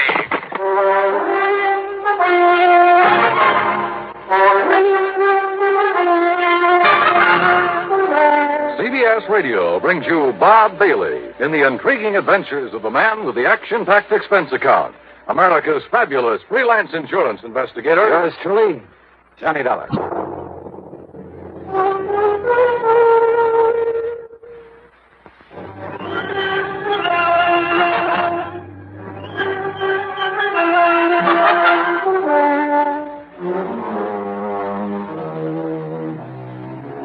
Expense account submitted by Special Investigator Johnny Dollar. To the Tri-Western Life Insurance Company, Eugene, Oregon. Attention, Mr. Percival Leslie Fairfoot. Wow. Following is an account of expenses incurred during my investigation of the really gone matter. Percy Fairfoot. And a missing beneficiary by the name of John Doe. Oh, well, it's a living. So in spite of the late hour, item 1 is $162.85 plane fare, Hartford to New York to Portland, Oregon. For some reason or other, I couldn't get to sleep during the cross-country flight. Of course, it may have had something to do with the good-looking redhead in the seat next to me. In any event, by the time we pulled into Portland a few minutes after 4 a.m., I was bushed. Then I had to wait some 4 hours for the local flight to Eugene. It was after 11 a.m. when I finally walked into the office of Tri-Western on Jefferson Street. I was tired, hungry, and in no mood to bandy words with anybody by the name of Percy. The office straight ahead, Mr. Dollar. Thanks. He's expecting you. Very anxious to see you. Oh, yeah, I'm sure. Well, come in, Dollar. Close the door and come in and sit down. You're Percival Leslie? Yeah, that's right. Call me Les. And come in, come in. Yeah, sure. Well, you look like you've been run through a ringer, Johnny. How about a little drink? Think that might help? No, thanks. Or is it because you've been nipping at the jug all the way out here? Oh, hardly. Of course, there was that redhead in the seat next to mine. Oh, yeah, those redheads, they'll do it to you every time.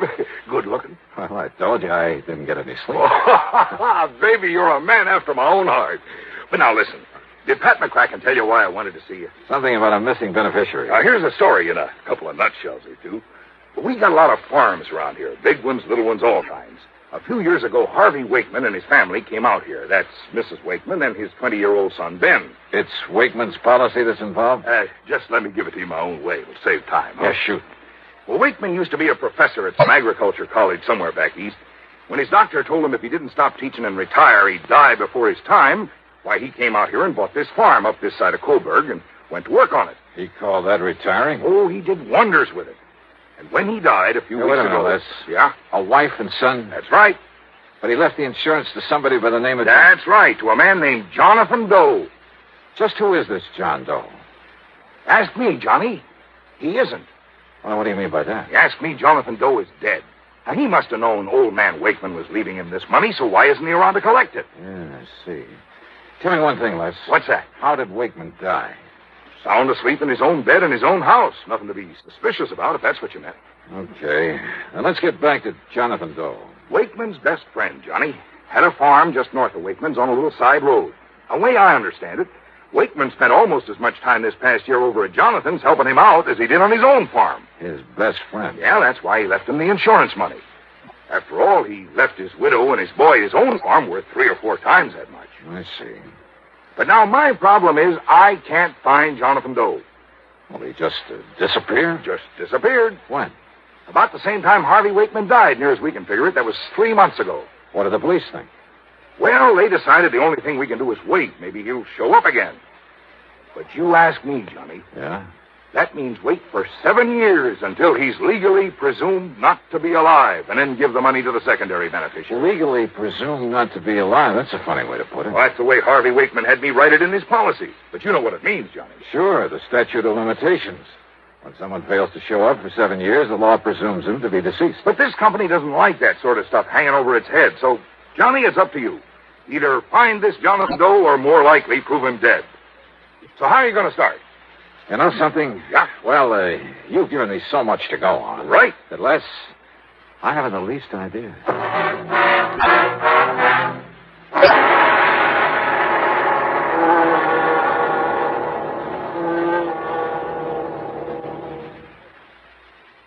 The really...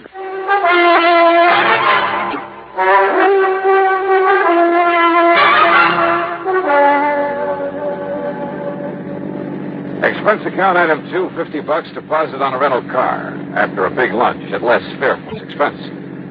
I crossed the Willamette, then drove north. A couple of miles inside of Coburg, I found the prosperous-looking Wakeman farm. As I pulled up in front of the house, a clean-cut young fellow in blue jeans came over to the car. Afternoon, mister. Can I help you?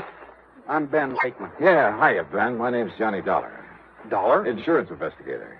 Oh, then you must be here because of Jonathan Doe. Yeah, that's right. Sure saved you people a lot of time and trouble if Mr. Doe showed up, wouldn't it? Any idea what might have happened to him, Ben? Me? Why, no, sir. Well, I have, Mr. Dollar.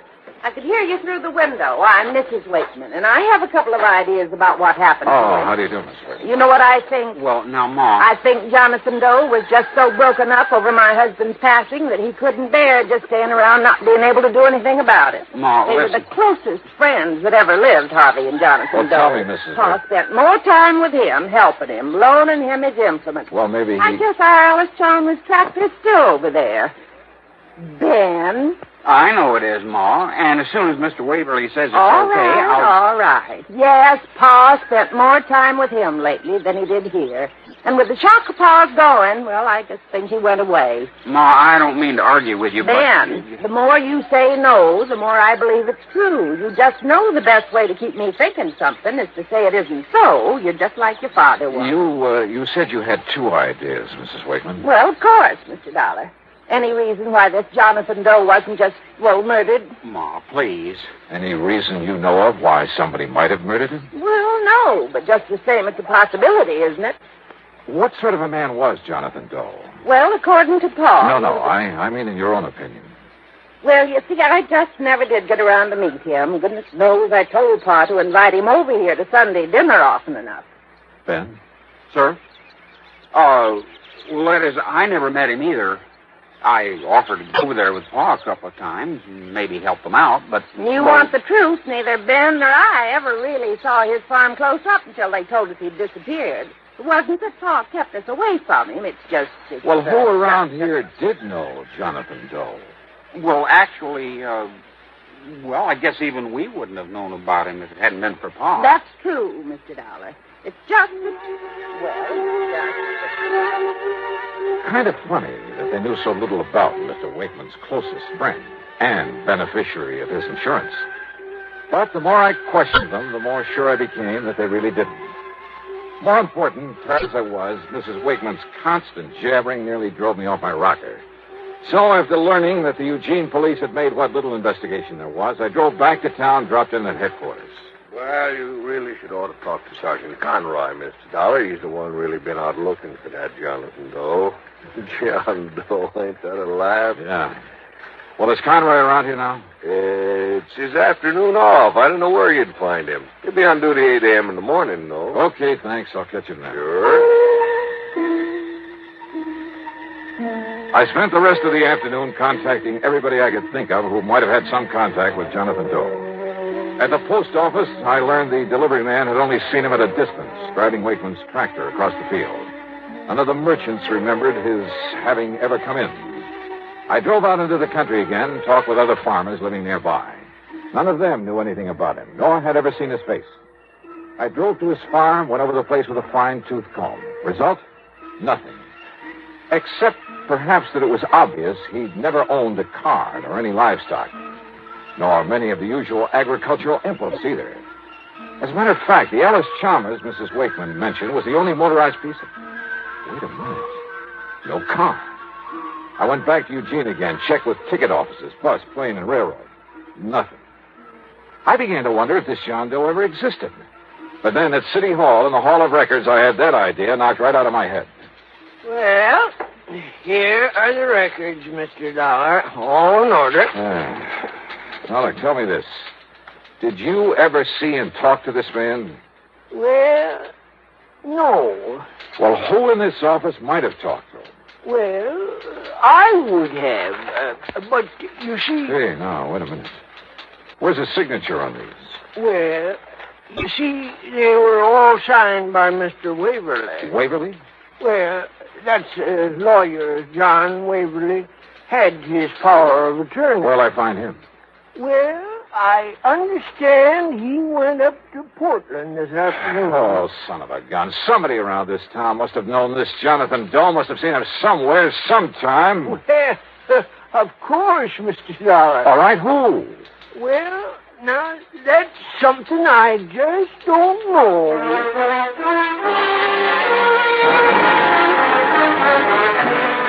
It was late, and I was beat, so I grabbed dinner in a room at the Barclay, that's item 3, 1170, and spent the next 9 hours getting some much-needed sleep. Item 4, first thing in the morning, $1.85 for breakfast. Then I barged on over to police headquarters again. Sergeant Conroy was cooperative enough, but not very helpful, if you know what I mean. Well, you've learned just about as much about Jonathan Doe in one afternoon as I have in 3 months. Yeah, but, Sergeant, it just doesn't make sense that no one, not one, around here is... Well... If only I didn't know young Ben so well. Man? You've seen him? Chip off the old block, just as hard-working, just as honest as his father was. Well, what about him? Well, anybody else but him, I'd have locked him up first and asked the questions later. What are you talking about? Speaking of that, do you ever get so many answers to questions you didn't ask as when Mrs. Wakeman started Wait a minute, jacking listen, away? Conroy. Nice enough woman, I guess. I always did feel sorry for Mr. Wakeman having that mouth of hers around all the time. Wait a minute, will you? What do you mean about young Ben? The insurance, What? Secondary beneficiary, you know. It's Ben who gets that money if Jonathan Doe never shows up? That's right. Well, at least that's... You're sure of that? Well, that's what I understood from Les Fairfoot. He's the... Yeah, I know who he is. But why he didn't tell me that? Conroy, I'll see you later. Now, look, Dollar, I told you about that boy. That boy is somebody I want to find out more about for myself.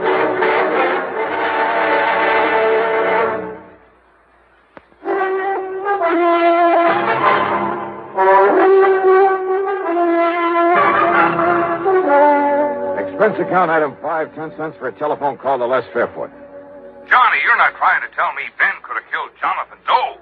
To get that $50,000 7 years from now? Didn't he? Oh, I know that boy. I've known him for years. Or maybe he paid him off to disappear this way. When by simply staying around, he could get $50,000. Are you sure that Jonathan knew he was beneficiary of that policy? Well, I'd certainly imagine old man Wakeman would have told him so. Wakeman ever say he did? Well, no. You ever tell it to Jonathan? I never even met him. Not you nor anybody else, and I've been wasting all this time trying to find someone who did, who knew something about him. But, brother, that's all beside the point now. What are you going to do? Go out to that farm for a showdown with Ben Wakeman. Showdown? I'm afraid I kind of made a fool of myself trying to trick that boy into confessing that he disposed of Jonathan Doe. He had an answer for everything. But I mean a straightforward, honest, eye-to-eye answer. As for his mother... Ben? who's worked so hard to take care of me and Pa ever since he first got sick. How can you say such a thing? It's all right now, Mother. It's just Mr. It's Dollar. just that he's accusing you of the most horrible, the most awful things, and he has no right to. Well, look, Mr. You think that Ben, this wonderful boy who's taken such good care of this farm, just like his father wanted, and who's even taken care of Jonathan's place ever since and taken care of us? I ought to scratch your eyes out for even thinking such a thing. Well, I'm sorry, Mrs. Wakeman. You'd better be, and you'd just better get out of here. Mother, If I had any sense, I'd sue you. I'd call up John Waverly and Wait tell a him... minute. Waverly? That's right. Lawyer Waverly. He was Dad's attorney, Mr. Dollar. Your father's too? Of course. Then he's the one I want to see. Just don't you worry about that. You just come around here like this anymore, and you'll see him in court. Mrs. Wakeman. Go on now, get out of here. Mrs. Wakeman, I may end up by owing you a big fat apology. You certainly will, but right But now... until I talk with this lawyer. Right now, you can just get out of here. Yes, ma'am.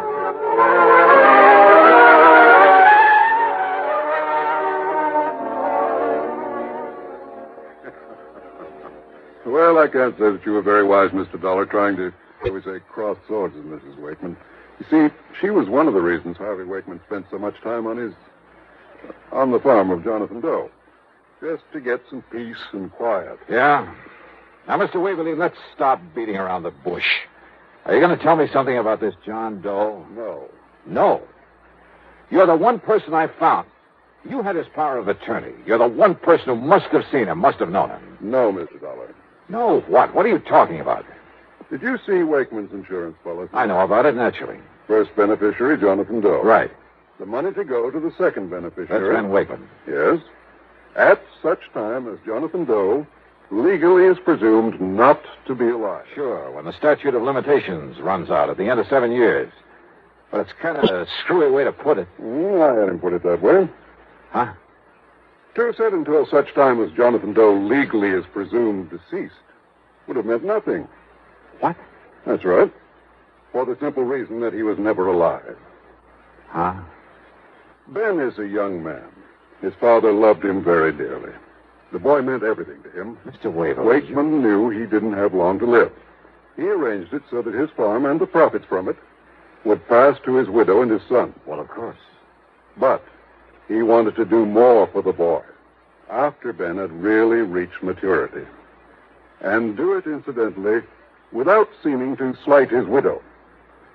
So, by inventing this Jonathan Doe, putting the other farm in Jonathan's name, all of it completely legal, by the way. I attended to that myself. It means the $50,000 can't possibly go to Ben while he's still a kid. Exactly. Nor could his widow, and she's not the most level-headed woman in the world. Nor could she possibly upset the whole plan. And the other farm? I can show you papers in my files that will turn that over to Ben when he receives the insurance. Well, I will be a monkey's. Then this Jonathan was the real McCoy. A real John Doe. In the true legal sense. The fictitious name of a completely non-existent person. But for such a sound, logical, for such a good reason, Mr. Dollar, that I... Tell me. Yeah? Don't you agree it's best if neither Ben nor his mother find out about this until, say... until about 7 years from now? Yeah. Sure.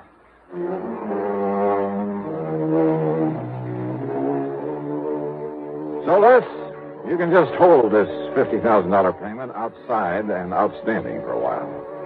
And don't forget to keep up the interest on it. Also, I think you have sense enough to keep your mouth shut about it. So, expense account total, including another hotel bill and the trip back to Hartford, $40105. Yours truly, Johnny Dollar.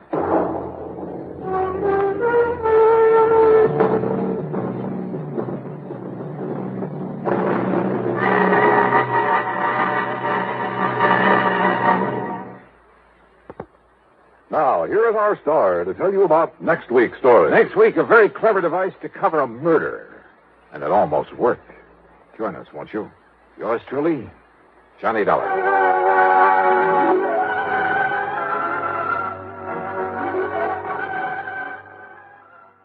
From Hollywood, it's time now for...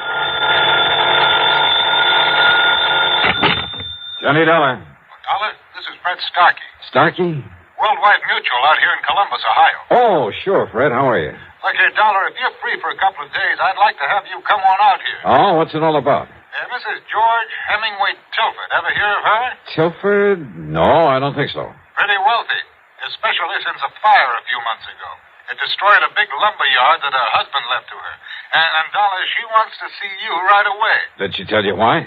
No, she's being very mysterious about it. Something to do with that lumberyard fire, I suppose. Well, she simply wouldn't say, but she insists on having you come out to see her. Well, as long as your company won't quibble over the expense account. Yes, I guess we're stuck for it. Plus my usual fee, of course. Well, now, that depends on what you mean by usual. Well, let's talk about it when I get there.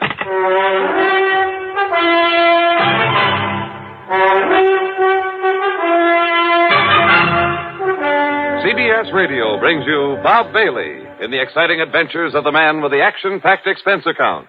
America's fabulous freelance insurance investigator. Yours truly, Johnny Dollar.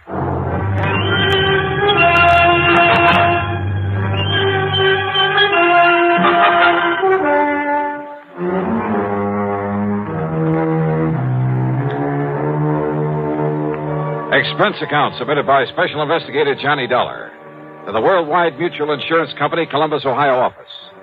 Following is an account of expenses incurred during my investigation of the loss by a hair matter. Expense account item 1, $41.75, plane fare from Hartford to New York to Columbus, Ohio. It was after 2 a.m. when the big Silver Bird dropped me off at Port Columbus Airport. Item 2, $2.50 for a taxi into the Deschler Hilton. There was no time to rouse Fred Starkey out of bed, so item 3, $14.20 for a nightcap, a comfortable room there in the hotel, and the kind of brunch late the next morning. So late, as a matter of fact, that I had to wait for Starkey to come back from his lunch before I could see him at the office of Worldwide Mutual. See him and ask him questions.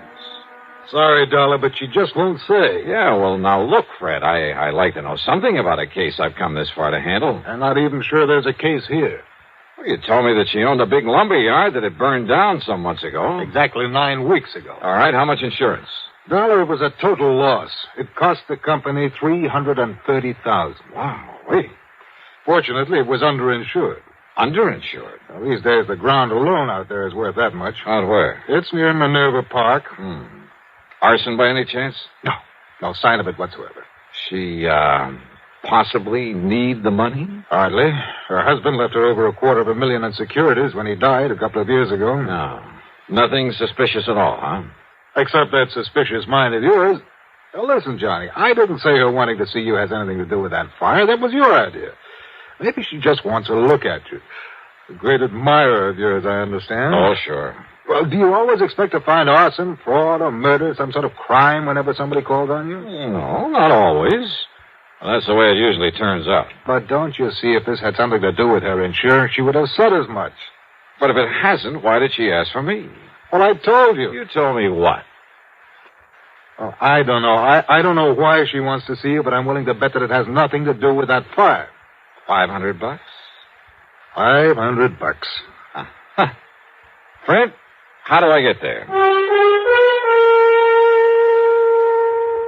Item 4, a $50 deposit on a rental car, and I drove north on Cleveland Avenue, that's Route 3, to the pleasant little town of Minerva Park. The Tilford home, while not a mansion, was a large stone and stucco affair with plenty of trees and well-kept lawns. All in all, a real nice place in good condition. Yes? Oh! The surprise was the widow Tilford, in her middle 60s, I guess, but with a sparkle in her eye that made you feel she ought to be 25 years younger. She was dressed in well-tailored sport clothes. Her hair was gray, but cut in a short bob. And her subtle use of makeup made her look like a million. Johnny Dollar. Mrs. Tilford? That's right. And, Johnny, I'm such a fan of yours and that radio program that I hear every Sunday on WBNS that, well, I'll break down and confess that about a year ago I wrote and asked for your picture. Oh? And you wrote me the nicest letter when you sent it. Oh, of course. Grace Tilford. That's right. And when you started off the letter with Dear Grace, why, it made me feel almost young again. Oh, you know something? I think you are pretty young, Mrs. Tilford. Oh, one look at you, Johnny, and I wish I was. But with this old heart of mine hitting on only about one cylinder... Come in. Come in. Yeah, sure. And now listen. We're going to bypass the living room and sneak into the library. Sneak in? Yes. So that we can talk alone for a little while. You see, your 3 suspects are there in the living room. You see? Just, what do you mean by suspects? Right in here, Johnny, and they won't disturb us. Okay. Now, sit down and be comfortable. Thanks. Now, Johnny, I suppose you're curious about why I sent for you. Yeah, well, according to Fred Starkey, it's all a big mystery. Oh, mystery's right. Was right. But, Johnny, I've solved it. Oh? Yes. The mystery of why my lumberyard burned down a few weeks ago. You mean it was set? That's exactly what I mean. I had no proof in the beginning, no reason to think it was set, but I have now. By whom, Mrs. Tilford? Oh, I wish you'd call me Grace, Johnny, just to flatter me a bit. Okay, sure. But who set the fire? All right. You said 3 suspects out there in the living room. That's right. Would you like to go in and meet them? And then pick out the one it is?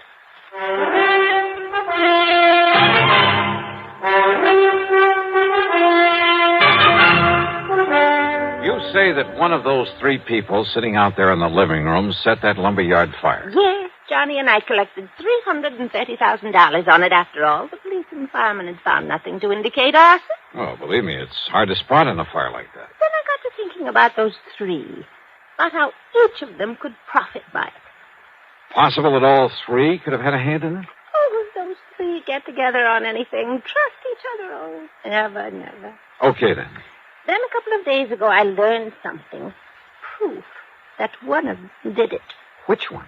Well, if I know you, you're clever enough to find out. But if you already know, and suppose the one who did it knows that you know. Oh, not a chance. Oh, this I don't think there is. And at least none of them has made any move against But me. if one of them... you'd better tell me which one. Well, now, Johnny, do you ever tell who's the guilty one on your radio program right at the beginning? Oh, now, let's face it, this is a little bit different. If you're holding out just for the sake of a big dramatic climax. Oh, well, yes and no. Oh, come on. Now, listen, Miss Tilford. Grace. All right, Grace. But now, please, listen to me. You listen, Johnny. I said I have proof, but I have to be absolutely sure. And there's where you can not only help me, but you'll know exactly how to proceed, how to take him in, or her, without danger to the rest of us. Well, listen, will you? If the guilty one knows that you know, you might be in pretty serious danger.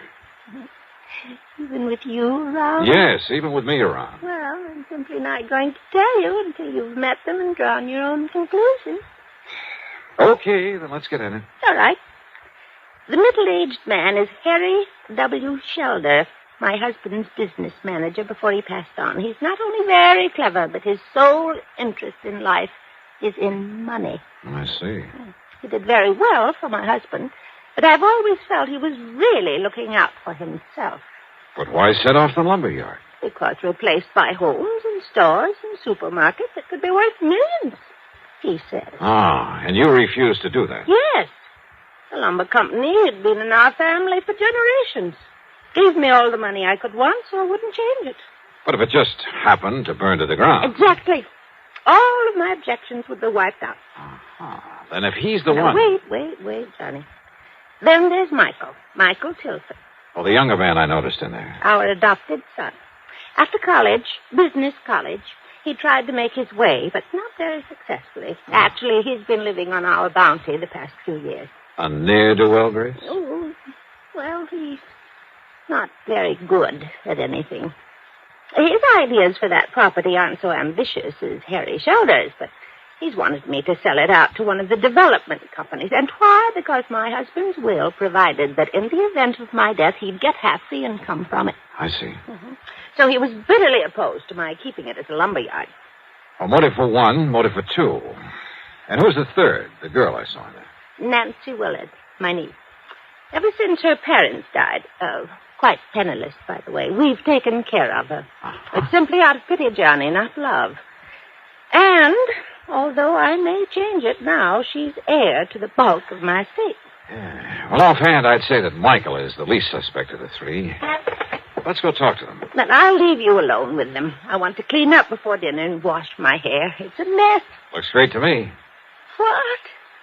like this. Okay. You gals have to have something to fuss about, I suppose. Now let's go in and see those folks.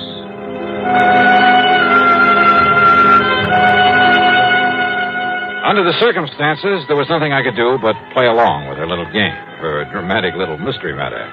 But not for too long. On the excuse she had to go up and wash her hair, she left me with them there in the living room. And what a trio. As I've told you half a dozen times now, Dollar, Mrs. Tilford hasn't long to live. According to her doctor, not more than 5 or 6 years at the most. Don't you see what I mean? Maybe, Mr. Shelter. Go on. As long as she's alive and lets me handle things, she can make millions with that property. And you? Well, of course, I get a percentage of the capital gains I achieve for her. And I say those fancy plans of yours are too much of a gamble, Harry. Just wait, I Michael. say play it safe. Let somebody else take the risk. That's all. Then all we have to do is... all Mother has to do is sit by and share in the profit. A small share instead of all the profit. With you running things, I'd want a pretty good accounting, Harry. You think you could handle a project like I have in mind? One like I have in mind. Nothing to it. I wouldn't trust your judgment or you, as a matter of fact. Oh, now stop it, kids. What kind of people will Johnny Dollar think we are? Sorry, Johnny. Oh, I find this all very interesting, Nancy. Don't you see, Dollar? Listen to me. No, you listen, Michael. Every time we get together this way, it's the same old thing. I've said it before, and I say it again. Let Auntie Grace handle things her own way. Of course, you're well provided for without even having to lift a finger. That's right, Harry. I'm not one of the hired help. Nancy, I resent that. But she does have a point there. Sure, so go ahead and resent, but... Oh, now, look, it's cocktail time, so let's have Haskell bring in the drinks and talk about other things, or just get quietly loaded. Haskell! Mrs. Haskell! There's no reason why one of us can't bring this. Don't bother, Harry. Yes? You called to me, miss? Bring in the portable bar and plenty of ice cubes. Yes, Mum. I'll be after getting it for you right away. Where's my aunt? About to get under the hairdryer last time I was up the stairs. Tell her to come down and join us. Yes, Mum, that'll work. And while we're waiting, let's try to be civil to each other. To say I didn't particularly like these three would be an understatement. And I could picture any one of them having set that fire. For the next few minutes, they simply sat and glared at each other until we heard Mrs. Haskell come running clumsily down the stairs. Miss Nancy, Mr. Shelter, Mr. Michael. Haskell, I thought you were going to bring... Haskell, what's the matter? It's Mrs. Tilford up there in her room. Well? She's dead.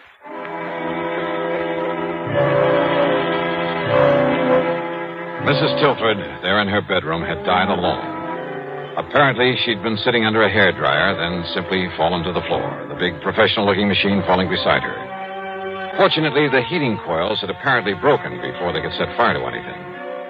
A big hunk of suspicion started building up at the back of my head. But then Dr. Taylor came and pronounced it death from a heart attack. And yet I must confess I certainly didn't... Well, she took such good care of herself. I was certain she'd live on for several years. Well, I'll go downstairs and make up my report and arrange to have the body taken care of. Well, we won't have to argue about the handling of her affairs anymore. Unless, of course, the court lets me act as executor of her estate.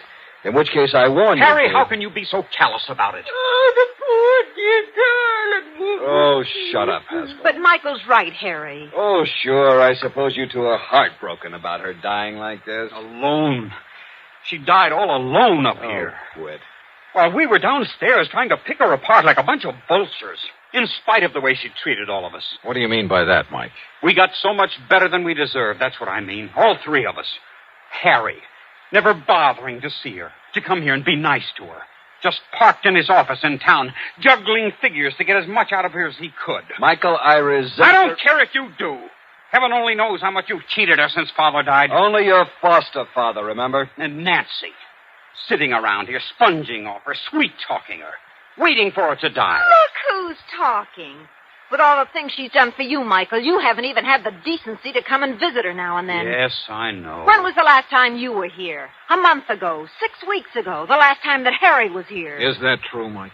Yes, Mr. Dollar, I'm afraid But it you is. didn't hesitate to accept the money she kept sending you. At least I tried to make my own way. Oh, sure. Big, ambitious little Michael. Well, what have you done for us? At least I've stayed here these past few weeks and gone through the motions of being nice to her. Kept her company, helped her with her clothes, fixed her hair for her, and, well... Is that true, Mrs. Haskell? Yes, sir. Fixed her hair for her. Big deal. Miss Nancy even bought her that big hair-drying machine. Oh. And the poor dear loved it so she was washing her hair 3 and 4 times a week. Now, what's that got to do with what Wait a we're minute. discussing? That's right. If it hadn't been for this crazy machine, she would have been downstairs where we might have... Wait. Well, don't take it out on the hairdryer, I Michael. said wait a minute. My brain was fairly spinning. A news item in the New York papers less than a month ago. A freak accident, 1 in a million at a beauty parlor. A professional hairdryer machine, exactly like the one lying here on the floor. There'd been pictures of it, sketches, to show exactly what had happened. A tiny wire had come loose, had shocked the customer so badly that she'd lost consciousness. There'd been a big noise over it. And now here was Mrs. Tilford, a little frail old lady with a heart condition. Yeah. What is it, Mr. Dollar? Yes, Johnny. What's that funny look supposed to mean? Plenty.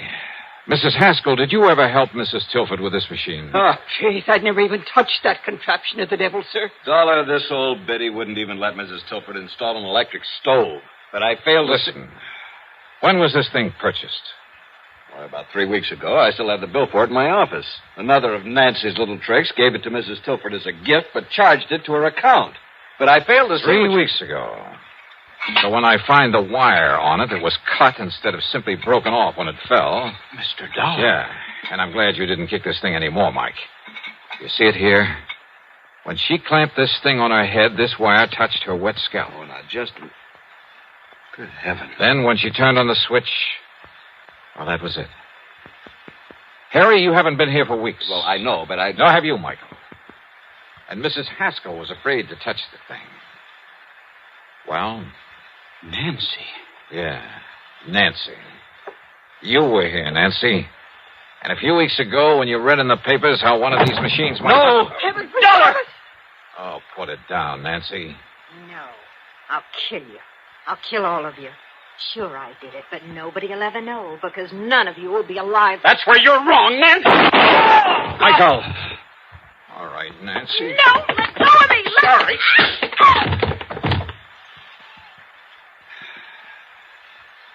Learned a little lesson in clean living from this, Harry? Yes. Yes, Dollar. I'll call the police.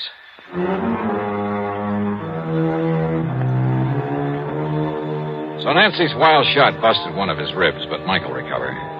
Nancy, I don't know what the penalty for murder is in Ohio, but believe me, she'll find out the hard way. As for the estate, well, that's up to the courts, too. No doubt much of what might have been Nancy's share will go to the company for that payment on the fire. Expense account total, including the trip back to Hartford, $162.70. Yours truly, Johnny Dollar.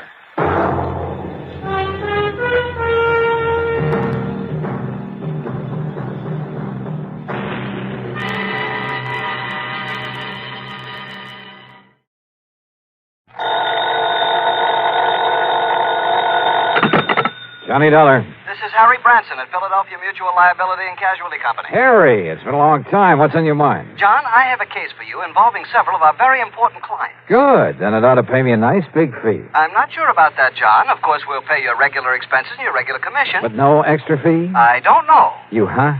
That is to say, it all depends on what you're able to, shall we say, unearth. Something or someone, Harry. What? You said unearth, didn't you? What facts you're able to ascertain is what I meant. Oh. So what about these very important clients of yours? John, they have disappeared. Oh, well, then maybe unearth is the proper term. What? What have the police got to say about them? You did call in the police, didn't you? Oh, yes, but they gave up years ago. At least years in the case... ago? That's right. At least in the case... Now, wait a minute, Harry. You say they disappeared years ago. Well, some of them... But now, all of a sudden, you expect me to be able to... What did you say the extra fee will be on this case? I told you it all depends. Exactly. Yeah, on whether I'm able to literally dig them up for you. You know where they're buried? John, this morbid so-called sense of humor... Okay, Harry, okay. I'll be down to see you. And you might have a good, strong shovel ready and waiting for me. John!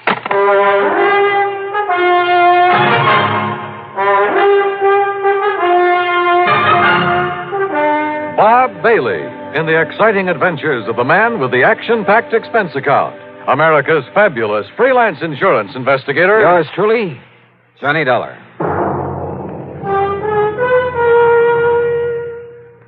Now, Act One of yours truly, Johnny Dollar.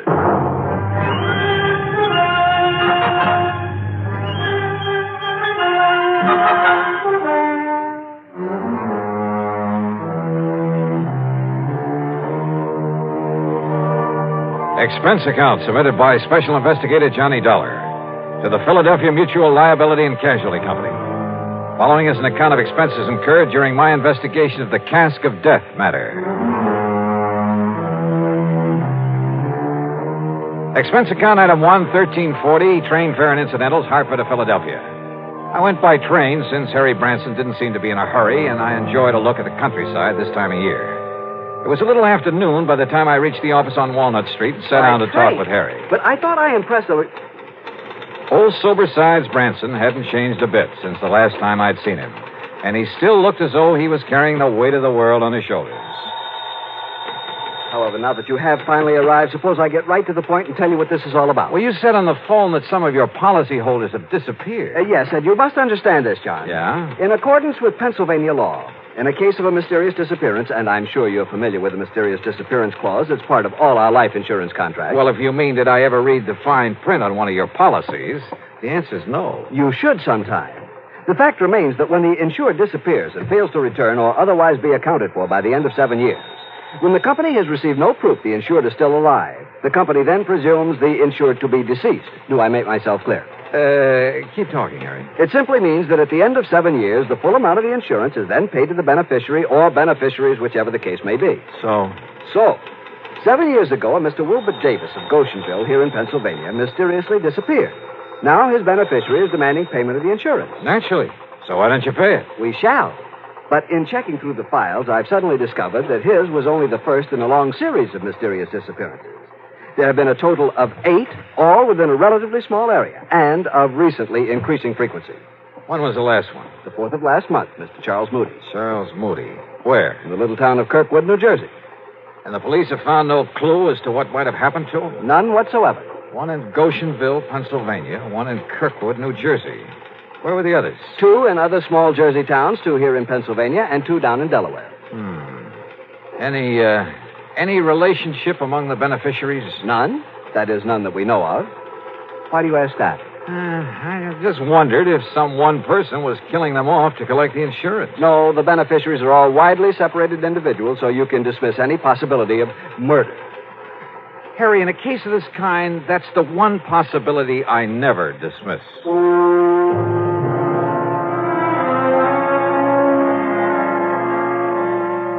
Harry's secretary put together a comprehensive list of the people we were concerned with. Their names, addresses, beneficiaries, and so on. In my room at the Bellevue Stratford that evening, I went over it carefully. All of these people had disappeared from their homes in small communities. All of them had been in their 60s, had been widowers or bachelors. As for the beneficiaries, they were scattered about all over the country. Early the next morning, I paid my hotel bill. That's item 2, $18 even for the room and a couple of meals. Then spent item 3, $50 deposit on a rental car. I drove first to the little town of Kirkwood, New Jersey, from which a Mr. Charles Moody had disappeared just about a month ago. I stopped to make inquiries at the general store. Thank you, Miss Peterson. I'll see you next week again. Now, as you were saying, Mr. Hurley? Yes, Mr. Dollar, I certainly hope Mr. Moody shows up again. You're a fine man. Fine man. Used to come down here at the store for a quiet game of checkers now and then. And the police have no idea where he might have gone or why? Yeah, well, I guess I'm about the only police we have here in Kirkwood. Oh? Of course, I notified the state police, and I presume they're still looking for him. Just, what happened, Mr. Hurley? Just took the bus into Philadelphia one day, and, well, that's the last we heard of him. Do you know anything about the beneficiary of his insurance? Let's see. According to my list... It's a nephew, Mr. Dollar. Yeah, Charles Moody. Lives out in California. Yeah, Mr. Moody always felt that he was the most deserving of his relatives. Left him everything, huh? Well, the insurance and his money, yes. Well, I know because, well, I'm the only lawyer here in Kirkwood, and I made out a will for him. You say just the money to his nephew? Except for his wine cellar, all his property will go to the town. Wine cellar? Yes. If Mr. Moody doesn't come back, or if he's proved to be dead, the wine cellar will go over to a man over in Philadelphia. Had themselves a sort of a gourmet club, I guess you'd call it. I see. But now tell me... You know, I kind of wish he'd have willed me that wine cellar. You see, you should see the collection he has there from all over the world. Yes. German wines and French and Italian. Yes, I'm sure. Swiss, But, Hungarian, now, Mr. Hurley, champagne. is there anything else you can tell me that might help me to find him? How about his friends? Everybody was Mr. Moody's friend, Mr. Dollar. But as I started to say about those wines he had... So I checked out all of Mr. Moody's friends there in Kirkwood and ended up with no more information than I got from the storekeeper. But you know something? If I had had sense enough to realize it, I'd have gotten plenty from him. He had given me a real key to the disappearance, not only of Mr. Moody, but of the 7 other people on the list. And what a key. Yeah, to what turned out to be one of the weirdest cases I ever handled. Now, Act 2 of yours truly, Johnny Dollar, and the Casque of Death matter. Item 5, $42.70, traveling expenses, food and lodging for the next 2 days. I drove my rental car to Pitts Grove and Malaga, New Jersey. Armstrong and Mount Pleasant down in Delaware. Then Hickoryville, Pennsylvania, Goshenville, and the nearby town of Mill May. I contacted not only the local police, such as they were, but dug up the lawyers who'd written wills for the missing men.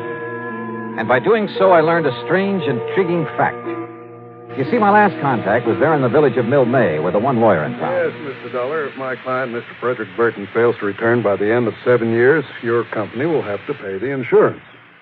As for the rest of his estate... Including a wine cellar? Yes, a very excellent one. Its contents will go to a friend of his who lives in Philadelphia. Mr. Edward Alden Poley. Yes, that's right. How did you know? Well, I've been doing a little poking around these past couple of days. You understand, of course, that's only if we receive some definite evidence of Mr. Burton's death, or if he fails to return before the 7 years is up and therefore legally is presumed to be deceased. Do you know anything about this man, Poley? No, I don't. It seems they had a sort of epicures club. Do you know who the other members of it were?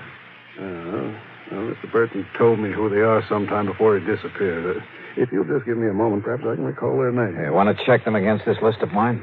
Yeah, if you like. All right, let's see. Mr. Frederick Burton, that's your client. Yes? John L. Wakeman over in Hickoryville. Mm-hmm. Wilbur Davis in Goshenville. That's correct. Harmon Phillips and Ralph Hunter from down in Delaware. That's right. And finally, Charles Moody, Nathan Norwood, and William Harnell over in Jersey. Your list is quite correct, Mr. Dollar, except for one omission. There was another? Mr. Bradford W. Turner. Do you know where he lives? Yes, in the little town of Alloway here in Pennsylvania. That is, if he hasn't disappeared. Yes, Good heavens. Do you mean to say that all the others... Well, I know, of course, that Mr. Burton did, but do you mean to say that all the others on that list have disappeared, too? Yes, sir. And I'm going to find out about this Mr. Turner right now. In the town of Alloway, did you say? Well, yes, it's about 18 miles north of here. Okay, sir. And I'm very much obliged to you. Mr. Dollar. Yeah? Do you really think there can be some connection between these disappearances and the fact that all these men have willed their wine collections to this Edward Alden Poley? What do you think? Wait a minute. Had I told him the others all willed their wine collections to Poley? Or had he just come to that conclusion? Or what? Anyway, I drove due north to Alloway. The one large, rather nice home belonged to Mr. Bradford W. Turner, the man whose name was not on my list. So I hoped that he was still here in the land of the living. He was, and he turned out to be a very fine gentleman, despite his preoccupation with vintage wine. No, Mr. Dollar, our little order of epicures has not been very active since several of the members have, disappeared. But not you or Mr. E.A. Poley. I was just preparing to make the trip over to Philadelphia to pay a visit to Mr. Poley. Oh? Mind telling me why, Mr. Turner? Not at all, sir. Not at all. I happen to have an excellent wine cellar. Yes, I rather guessed that. Oh, but it's nothing compared to that, Mr. Poley's. Edward is younger than I, younger than any of us. But his vast, labyrinthine cellar is a veritable treasure house of rare and priceless vintage. I see. Now... Even I haven't seen the full extent of it. If only I could get hold of some of that ancient, rare Amontillado he has so often told us about. Promised to show us so many times. Up until now, I've not had anything worthy to offer him in exchange. But now I've acquired a bottle of very old and very fine Medoc, a de Grave. So I shall take it to him in the hope... You know, you talk as though this wine collecting were the most important thing in your life. Oh, it is, sir. And with Polly, it's an almost overpowering passion. It is his life. The kind of man who'd kill his own mother for a bottle of wine, huh? That's not the jest you may think it is, Mr. Dollar. Which is why I wonder if this bottle of fine Medoc will be enough. Mr. Turner, you're not taking it over to him. I beg your pardon. I am. Now, look here, Mr. Dollar. I've been awaiting this opportunity for years. Yeah, and you'd probably give just about anything. You are right, sir. I would. Your life?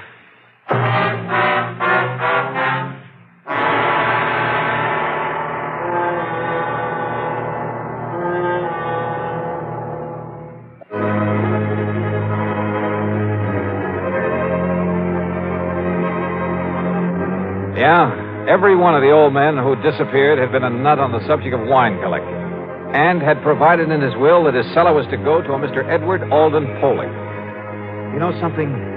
When I talked to Poley at his home in the old Germantown section of Philadelphia, I decided he was the biggest nut of all, and possibly a dangerous one. It was an old house and a big one. It must have been one of the original Philadelphia mansions. As for Poley himself, well, I'd say he was a man of about 50. He was short and heavy-set, and his face reminded me of a bird of prey. Very thin, with a long, aquiline nose. His eyes were far apart and almost beady. In spite of his shortness, he seemed to almost hover over things, including me.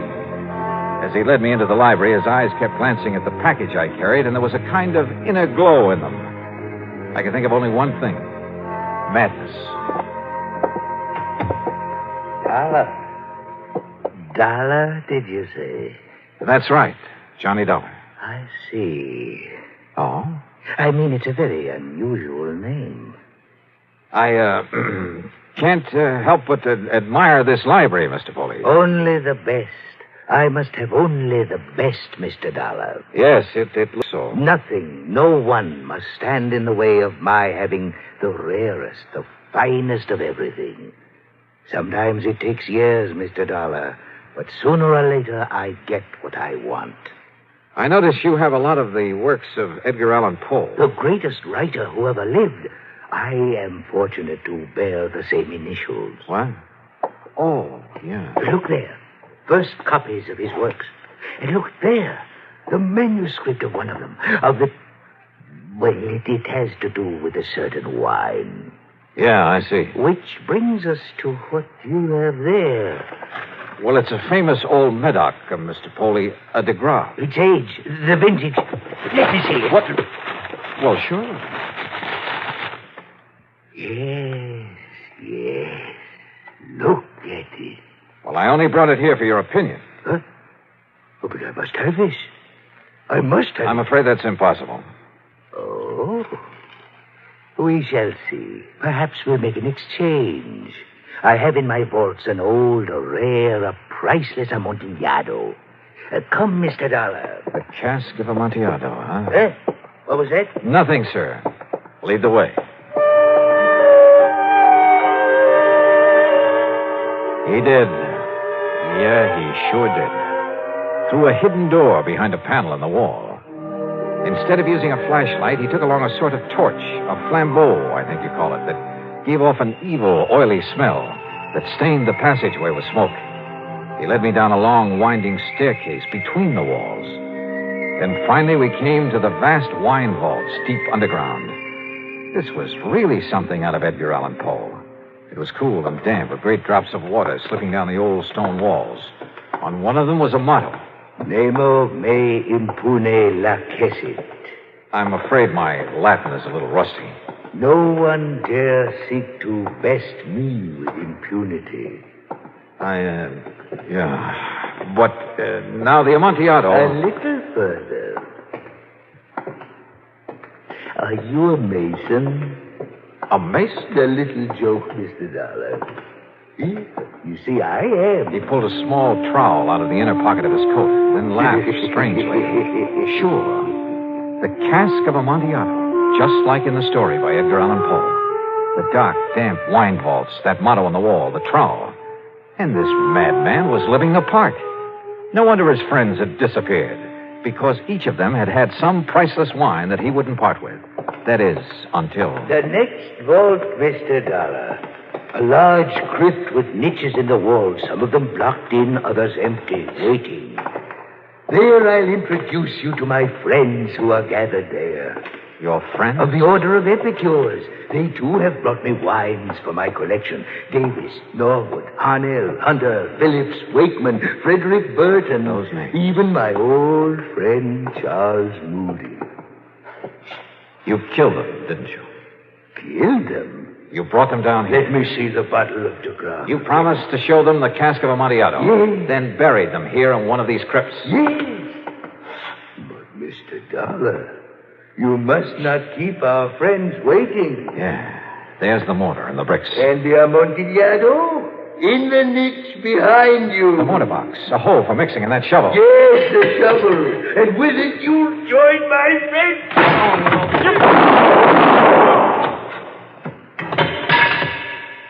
But this isn't the way the story.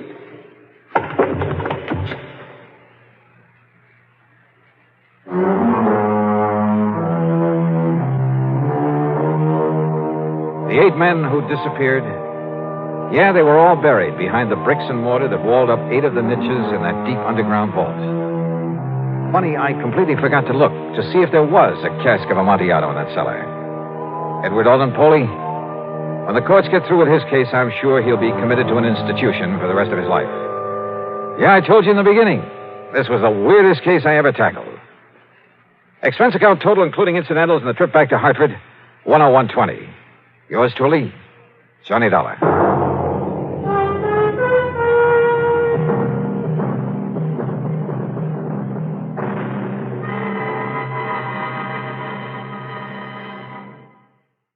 From Hollywood, it's time now for... Johnny Dollar. George Reed here, Johnny. Well, George, I'm really glad to talk to you. Oh? Why do you say it that way? Because every insurance case I handle for that company of yours pays me a nice fat fee.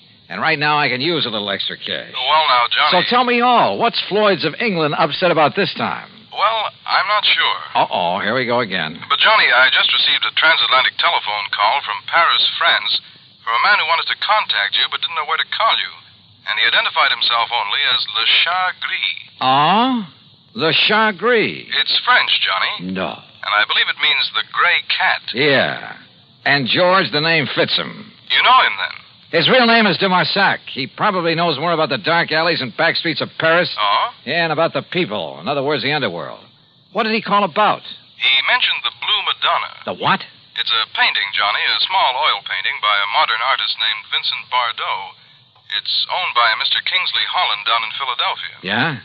It hangs in the Gavin Galleries, and we've insured it for $12,000. Well, what did he have to say about it? Only that you're to call him. His number there in Paris is Orleans 57722. Uh-huh. That he has some very interesting information for you about that painting. Oh, sure. That he'll be glad to give me for a price. Exactly.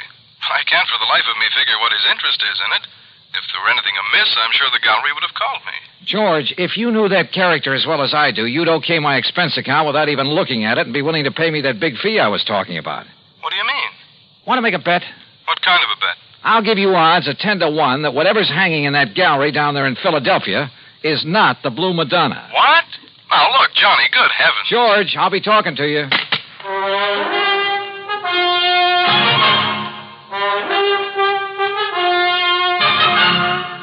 Bob Bailey in the exciting adventures of the man with the action-packed expense account. America's fabulous freelance insurance investigator. Yours truly, Johnny Dollar.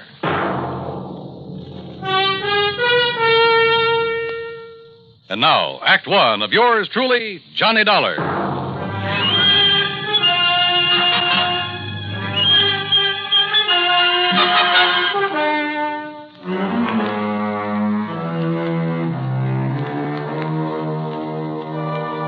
Expense account submitted by Special Investigator Johnny Dollar to Floyd's of England, North American Office, Hartford, Connecticut. Following is an account of expenses incurred during my investigation of the Blue Madonna matter. Expense account item 1, $12 even for a phone call to my underworld contact in Paris, France, a man by the name of Dumarsac, who calls himself the Gray Cat. Oh, oui, Monsieur Dollar. This is your very dear friend, Le Chagris? Very dear friend, huh? Now listen, you telephoned George Reed that you have some real hot information about a painting his company insured. Oui, Le Madonna Bleu. What did you call the Blue Madonna? Okay. How much you want this time? Oh, Monsieur, you touch me to the quick.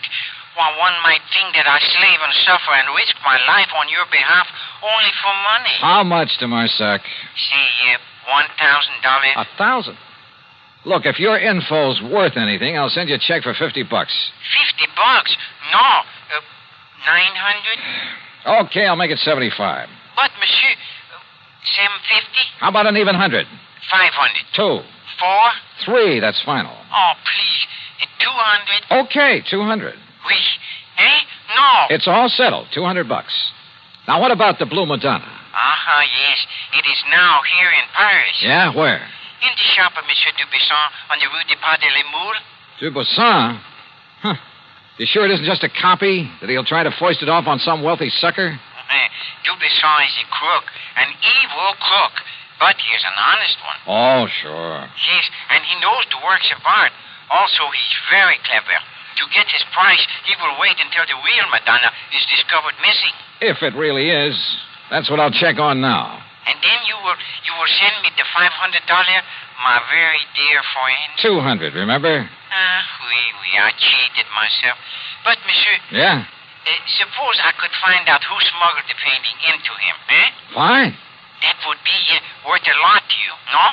Say, 1,000? We'll see. I'll be talking to you.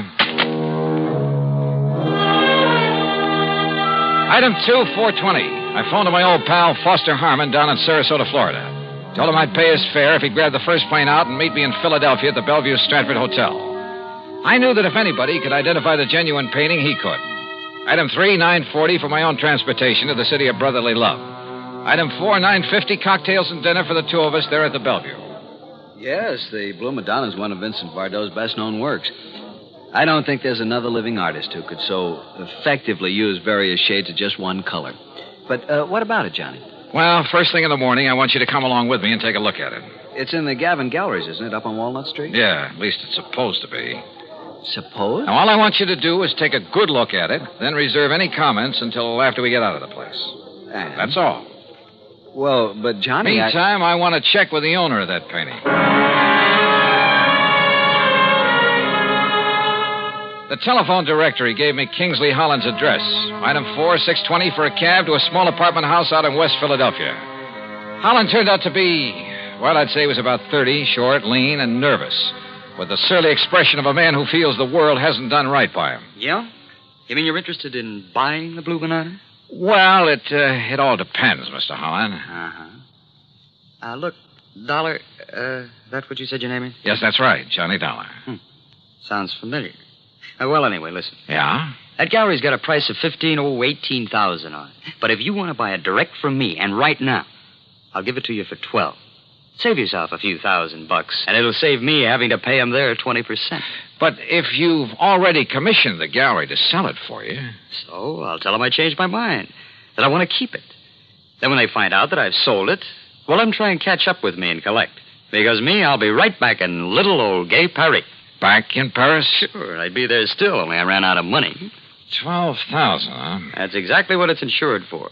And that's what they appraised it for when I got it from my uncle's estate. With all his money, what does he die and leave me with but a lousy painting? Well, do you want it? Let me think about it. I'm staying at the Bellevue Stratford. Sure. Just don't tell them at the Gavin Gallery about our little deal, huh? What those crooks don't know won't hurt it. Crooks? You think for a minute all that stuff they've got laying around the place is genuine? But the Blue Madonna is. You're sure? Huh? What do you mean by that? Just stick around, Mr. Holland. Any reason why I shouldn't? I don't know. Is there? Now, wait a minute, Dollar. I'll be in touch with you. Act 2 of yours truly, Johnny Dollar, in a moment. Now, Act 2 of yours truly, Johnny Dollar, and the Blue Madonna matter. Had Kingsley Holland, the owner of the painting, recognized my name? I thought so. And if a switch in that painting had been made and he knew about it, well, I'd do well to look out for him. Yeah, the more I thought about it, the more certain I became that whatever hung in the Gavin galleries was not the Blue Madonna. Item 5, another $6 for a taxi back to my hotel. Item 6, $5.80, breakfast the next morning for Foster Harmon and myself. By 10 o'clock, we were at the Gavin galleries, looking at a pretty modern, but I must say beautiful painting. It's amazing, Johnny, amazing. The most extraordinary... Well, I just can't believe it. Can't believe what, Foster? That it's the real thing or just a good copy? Oh, good morning, sir. That's just it. You see... I've helped these gentlemen. Johnny... Hold it, Foss. That painting, you know, is a genuine Bardot. Yeah? My name is Johnny Dollar. This is Mr. Foster Harmon. Gentlemen, I'm Arnold Gavin. You're interested in buying the Blue Madonna? If this is really it. Johnny, listen. Wait, Foster. What is the price of it, Mr. Gavin? 20,000. Mr. Dollar, did you say? Yeah, but, wow. Haven't you got a Bardot that's a bit cheaper? His Laconic Lagoon is priced at 10,000. Holy. Well, how about a copy of this? Bardot has never allowed his works to be copied. Johnny, listen. Yeah, Foster. It looks like this stuff is too rich for our blood. No. Come on, let's go back to the Bellevue Stratford. No, listen. Perhaps there's something else that might interest you. No, I'm afraid not, but thank you. That's quite all right. Now, look, suppose I come back later. Johnny, listen. Come on, will you? Yeah, I'll see you tomorrow, Mr. Gavin. Now, Johnny... Just take it easy. Well, Foss? It's a fraud, Johnny. It's a copy. I'm sure of it. Hey. Did you say that Blue Madonna's a copy, mister? Yes. Wait, Well, I thought you were looking at it kind of funny there in the gallery. Yes, sir. It's a fraud. Foster. You don't mind my asking, who are you? My name is Foster Harmon. Harmon? From the John Ringling Museum down in Florida? That's right. Well, then you ought to know. Now, just a minute, mister. Say, aren't you Johnny Dollar, the insurance investigator? So what? Who are you? Me? Well, I'm Rube Alloway of Transworld News Service. News Service? Oh, fine. Yeah, I'll see you, boys, and thanks a lot. Well, Foss, it looks like you opened your mouth and stuck my foot in it. Well, I'm sorry, Johnny, but what I said is true. That Blue Madonna is an imitation, a phony. That much I already knew. At least I was pretty sure of it. But don't you see the amazing thing? Well, Johnny, that copy is so perfect, so exactly in the style of Vincent Bardot, even to little things, little idiosyncrasies that even the finest copyist couldn't match. Certain minute details about an artist's work are as distinctive, as impossible to copy as a man's own fingerprints. Yeah, well... What I'm trying to say is that if I didn't know every brush mark on the original... Okay, Foss, forget it. Forget it? Hey, listen. Kingsley Holland, the owner, and I wouldn't trust him for a minute. I think he knows who I am. If so, and if he knows that painting is just a copy, well, he's pretty sure to figure out what I'm doing here. Johnny, he must know it's a copy. If he gave it to the galleries to sell. Perhaps. Or maybe the switch was made after it was hung there. Then what you're saying is that either one of them could be responsible for the fraud. That's right. How well do you know the Gavin galleries? Well, they're not very big. You could see that for yourself. And, of course, they're rather new in the business. I think I'd better get a rundown on this Arnold Gavin while we're waiting at the hotel. Waiting? What for? Well, you plant a couple of seeds. You hope that one of them will sprout. I'm afraid I don't understand. Foss, I told both of them who I am in the hope they'd guess at why I'm here. I also gave them reason to suspect I think that Blue Madonna's a phony. Well, I'm afraid that I may have led Arnold Gavin to feel that way. Same thing. I also made it very plain to them that I'm staying at the Bellevue Stratford. In other words... Good heavens, Johnny, if you mean what I think you do. Yeah? Like what, Foss? You think that one of them, the crook, will come to the hotel and try... Well, don't you see, Johnny, knowing that you're on to him, he might try to kill you. Can you think of a better way to bring him out in the open? Johnny... Come on, let's get back to the hotel. And wait.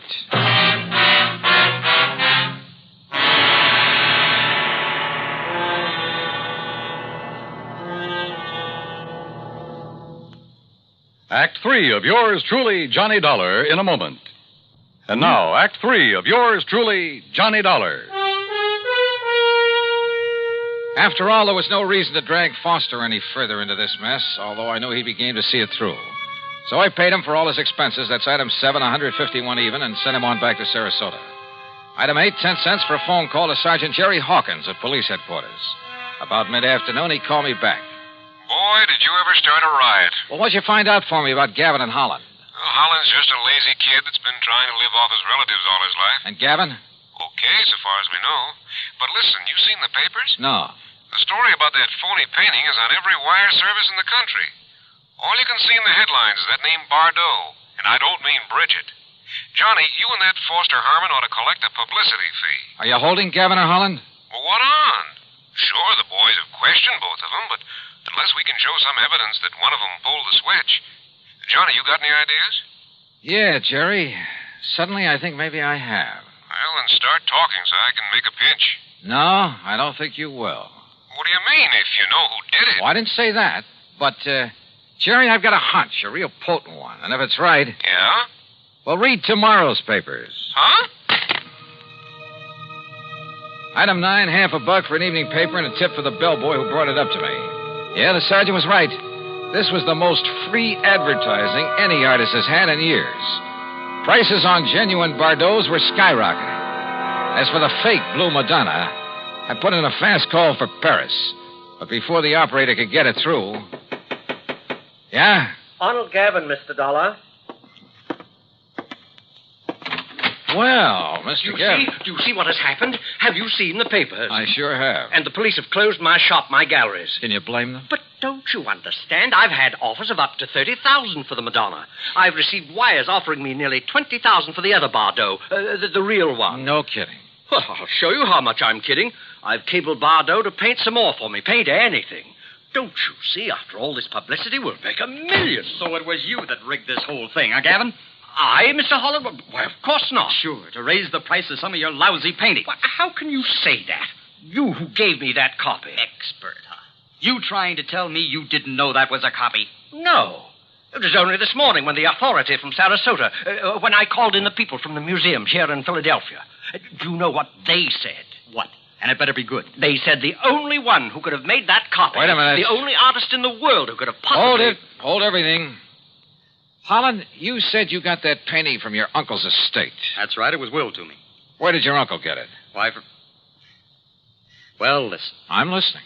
Dollar, that Madonna was smuggled into. Smuggled? That's right. But by whom? Well, believe it or not. I think I can tell you who. And if this is my call to Paris, well, maybe I can even tell you where he is now. Johnny Dollar. This is your dear and faithful friend, Le Chagris. Good. Now listen. And for the information I can give you this time, you will have to pay me a vast sum of money. You're about to tell me that the Blue Madonna was smuggled into Paris by none other than the artist himself. This? By Vincent Bardot. Exactly. So that should be worth it. But how did you know? All right. All I want to know now is where is he? You know. He's not in Paris. Where is he? For $100? 150? 300. Oh, for that much I'll find out for myself. Goodbye. No. Okay, 200 or I hang up on you. Well, only for you, my oldest friend. Where? He is aboard the plane for the United States. I might have guessed it. He has the Madonna Bleu with him. He received the cable this morning. Great. I'll send you a check. You hear any of that, Mr. Gavin? Holland? Well, yes, but I'm afraid I don't understand. Oh, I sure don't. Then maybe this call will help you.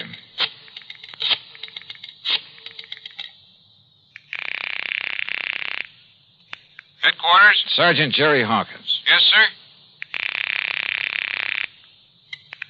Sergeant Hawkins. You can have the boys in New York pick him up or wait for his plane to arrive here in Philadelphia. Johnny.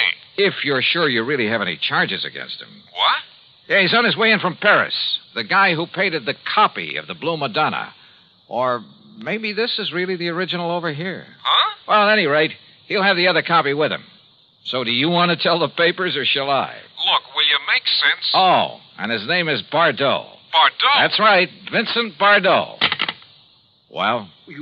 You mean that he painted two of them? Sure, with probably something like this in mind. But I can't And believe... look what it's done for him. Put him on the map. Anything he paints now will net him a fortune. And I don't think you'll suffer particularly either, Mr. Gavin. Well, no. As for you, Holland, well, you'll get a lot more than you thought for that painting of yours. Man, what a fast. Sure. But you know something? What, Mr. Dollar? I just wonder if Le Chagris was in on this thing with him from the beginning. Le Chagris? So help me, I wouldn't put it beyond him.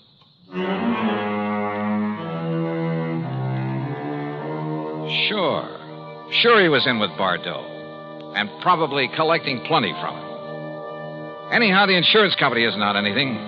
But I hope they'll be a lot more careful the next time they insure a painting. Any so-called original. Expense account total, including $400 for Le Chagris, the hotel, and the trip back to Hartford, $620 even. Yours truly, Johnny Dollar.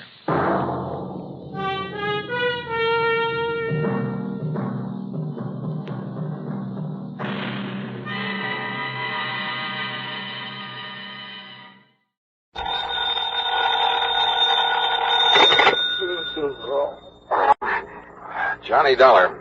This is Carol Carson, Mr. Dollar. Oh? You don't know me, and I'm sorry to be calling so late. What time is it, anyway? About 1 a.m. A friend of yours, Mr. Ralston, mentioned your name to me yesterday. What, Ralston? He said you were here in New York for the weekend and mentioned your hotel. Look, Miss Carson, is it? Yes, Carol Carson. Yeah, it's nice talking to you and all that, but it is rather late. When I realized what had happened a few moments ago, you were the first person I thought of. Maybe you can help me, Mr. Dollar. I need help badly. What's the trouble? I'm at the apartment of Everett Reed on East 67th. Could you come over? Any particular reason? Yes. I think I've just killed him, Mr. Dollar. I'll be right over.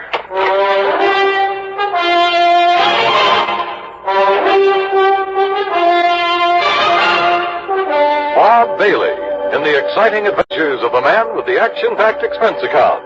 America's fabulous freelance insurance investigator. Yours truly, And now, Act One of yours truly, Johnny Dollar.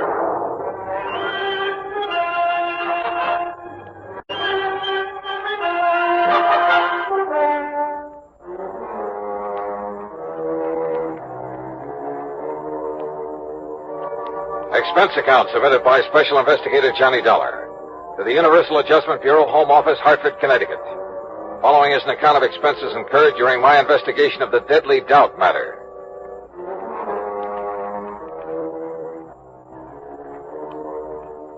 Expense account item 1, $1.80, cab from my hotel to the apartment of Everett Reed on East 67th. Carol Carson was waiting for me at the door. She looked sort of dazed as she pointed to a body on the floor. He's dead, Mr. Dollar. Everett Reed, let's see. Yes. This is his apartment. You said over the phone you thought you'd kill him. Well, he's dead, all right. That's not what I meant. I meant I thought I was the one who killed him. I'm not sure. Oh? I don't know. Doesn't seem to matter. He's dead. I guess that's all that matters. He's dead. Come on, now, get hold of yourself, Carol. I'm sorry. I guess I'm not making much sense. I feel sort of funny, lightheaded. All right, yeah. Better sit down. Thanks. Now, why don't you start at the beginning? All right. I came to see Everett tonight about 11 o'clock, I guess. He was a friend of yours? No. He sent for me, and I had to come. Mind telling me why? He insisted that I have a drink with him. Then I started to feel funny. How so? Dizzy. I had to get some air. You think there was something in the drink? There must have been. He didn't want me to leave, but I had to. What time was that? Around 11:30, I think, a little before, maybe. Go on. I wandered around the streets. I was in kind of a daze. How long were you wandering around? It seemed like a long time. Then what? I came back here to the apartment. I had a terrible headache. I remember walking in the door and... Well, that's all. That's all? What do you mean, that's all? That's all I remember. I must have passed out.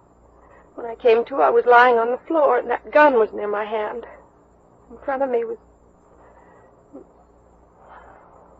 That's when I called you. That's all you can tell me? I'm afraid so. It isn't much, is it? It sure isn't. Mr. Dollar, I can't believe I killed him. I couldn't have. Now, look, Carol. You see, you left this apartment a little before 11:30. The police medical examiner will be able to tell the approximate time of death. If you weren't here at that time... But that's just it, Mr. Dollar. I don't know how long I was on the street. It seemed like a long time, but... Well, my head was spinning and everything was pretty hazy. Now, look, you gotta remember where you went. Try to think. Oh, it's no good. Wait. Coffee. A cup of coffee. You stopped somewhere for a cup of coffee? I think so. Where? I remember a neon sign on 3rd Avenue. Oh, you gotta do better than that. That's all I remember. Did you talk to anyone while you were walking around? I don't... Yes. Yes. Somebody was following me, I think. A man. He was following me for quite a while. He told me his name. Ted? No, Tom. Yes, it was Tom. What did he look like? Curly hair, I remember that. Dark eyes. Oh, look, that description fits thousands of guys in New York. I know, Mr. Dollar. The whole story, well, it doesn't sound very convincing, does it? I called Detective Lieutenant Mike Tovich of Homicide, and he was there 10 minutes later. He was still questioning her when I left. Item 2, $1 drinks for me while I thought about the whole deal. Of all the guys in New York, why did she have to pick on me? But yeah, I'd do what I could to help her. Because that story of hers, it sounded so phony. It just might be true. Act 2, yours truly, Johnny Dollar, in a moment. Act 2, yours truly, Johnny Dollar, and the Deadly Doubt Matter. Item 3, $2.20, a telephone call to Pat McCracken at Universal Adjustment Bureau. Yeah, Everett Reed had been insured by one of Universal's member companies, so I got myself officially assigned to the case. Then I went to work, checking out Carol Carson's story, what there was of it, and it wasn't much. All she'd remembered was wandering around the streets, getting a cup of coffee somewhere on 3rd Avenue, and being followed by a guy named Tom. I started checking every joint on 3rd Avenue from 60th to 70th Streets. An hour and a half later, I hit pay dirt at Eddie's Bar and Grill. Yeah, I think I remember all right. Carson. Carol Carson. Her name don't mean nothing, but from the description you give me, yeah, sure, I remember now. I remember thinking she looked kind of funny when she walked in, like she was in a daze or something. All right. Now, what time was it when she came in here? I don't know, 2 or 3 hours ago. That's not good enough. Was it 11? 11:30? Midnight? Well, what? Well, maybe around midnight, maybe. Was she home? Yeah. You sure about that? Well, as far as I can remember, I kind of remember somebody in the doorway after she come in, but I didn't know if it was somebody with her or not. All right, what happened then? So she asked for a cup of coffee, so I poured it and set it down in front of her, so she left. She what? Yeah, got up and left, still acting sort of funny. I see. How much of her time can you account for then? Huh? I mean, how long was she here in your place? No more than about 1 minute, Mac. Oh, great. Item 4, $1.80 cab fare to police headquarters and Lieutenant Mike Tovich in Homicide. Look, Johnny, you're not trying to tell me I should buy an alibi like Carol Carson's, are you? So it is pretty vague, Mike. Vague enough to be true. At least she was telling the truth about going into that joint on 3rd Avenue for a cup of coffee. So she's covered for 1 minute out of 2 hours. 2 hours? She said she went to Reed's apartment about 11 o'clock. Right. The medical examiner says time of Reed's death was between 11:30 and 12:30. She called you at 1 o'clock. But if she can prove she was out of that apartment for that hour... She's only proved she was out of it for a minute plus the time it took to get to 3rd Avenue and back. Say, 5 minutes each way. That'd still give her plenty of time to kill him. But if we could find this guy named Tom she says that was following her around, maybe he could prove she was out of the apartment during the time of the murder. Oh, sure. That was a real helpful description she gave us. Curly hair and dark eyes. Yeah. Look, Johnny, so you're taking a liking to her. That's too bad, but don't let it make a fool out of you. Mike, did Carol tell you why she went to Reed's apartment? No, she wouldn't talk about it. She also wouldn't explain a lump she has on the side of her head. Lump she has? Yeah, we think she got it fighting with Reed. What do you know about him? Bad boy. A big gambler. And the way we heard, he'd been winning pretty big lately. Maybe somebody he won from couldn't pay off. Except with a bullet. Yeah, maybe anything, Johnny. Prove it, and I'll listen. Who did Reed run around with, you know? Usual crowd, Johnny. Jack Vissel, that outfit. Vissel, huh? Now, if Reed won a lot of money from him... Like I say, Johnny, anything you can prove. Yeah. Come in. Senatovich? That's right. I'm Larry Bowman. I want to know what's going on with Carol Carson. Oh? What's it to you, Mr. Bowman? She's my fiancée, and you've got her locked up. That's right. Suspicion of murder. Oh, that's ridiculous. She didn't kill anybody, and you know it. Look, Mr. Bowman, if I knew it, she wouldn't be locked up, would she? Now, maybe you can tell us why she went to this Everett Reed's apartment last night. I don't know why she went, and I don't propose to ask her either. I trust the lieutenant. And if she went to see him, she had good reason. But Carol's not the kind who could kill anybody. You must have realized that just talking to her. The main thing that I realize is that my personal opinion is beside the point, Bowman. Look, the thing we need to know is if Carol was away from Reed's apartment for almost an hour and a half, like she seems to think she was, walking around the streets. Why didn't you say that sooner? I can prove she was. How? I was with her. Oh? Funny, she didn't mention it. She was probably confused. You sure you're not the one who was confused? Now, look, I tell you, I was with her. Okay. Where were you? On the street. What street? Well, I don't remember. 68th Street, I think. That's not the street Carol says she was on. As I say, she was probably confused. Where'd you go? To a bar. What'd you have to drink? Oh, Carol, too? Oh, sure, why not? Oh, you're fighting a losing battle, Bowen. Carol says she had a cup of coffee on 3rd Avenue and that a guy named Tom was following her. Now, listen, You told us enough, Bowman. I can't blame you too much for trying, I guess, but it won't work. You weren't with Carol and you know it. I know she didn't kill him. You mean you hope she didn't? When it comes to knowing, right now every bit of evidence we got says she did. And we've got nothing that says she didn't.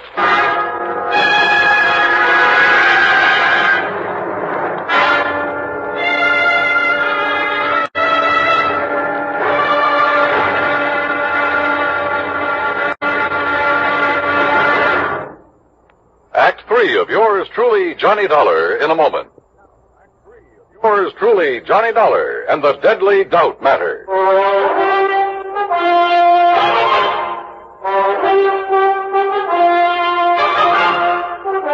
Item 5, 30 cents, coffee for Larry Bowman and me at a little joint around the corner. Lieutenant Tovich can talk about evidence until he's blue in the face, Dollar. Carol's not a killer. You prove that, and Tovich will be the first to listen. But cooking up phony alibis for Carol's not going to help any. Okay, so it was a stupid thing to do. But I can't just stand by and do nothing. Don't you have any other leads you can follow up? One, maybe. Well, what is it? Reed was a gambler. Could be somebody was losing big to him. Carol's my fiancée. I know she doesn't have that kind of money. Anyway, she doesn't gamble. I wasn't thinking about Carol. Who then? Jack Vissel, for instance. We found out Reed's been seen with Vissel several times lately. Well, you gotta question him about it? I may as well. After all, at this point, we got nothing to lose.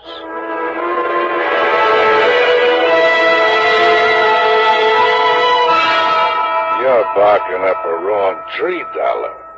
What reason would I have to kill Reed? Could be a real good reason, Vissel. Maybe you lost money to him gambling.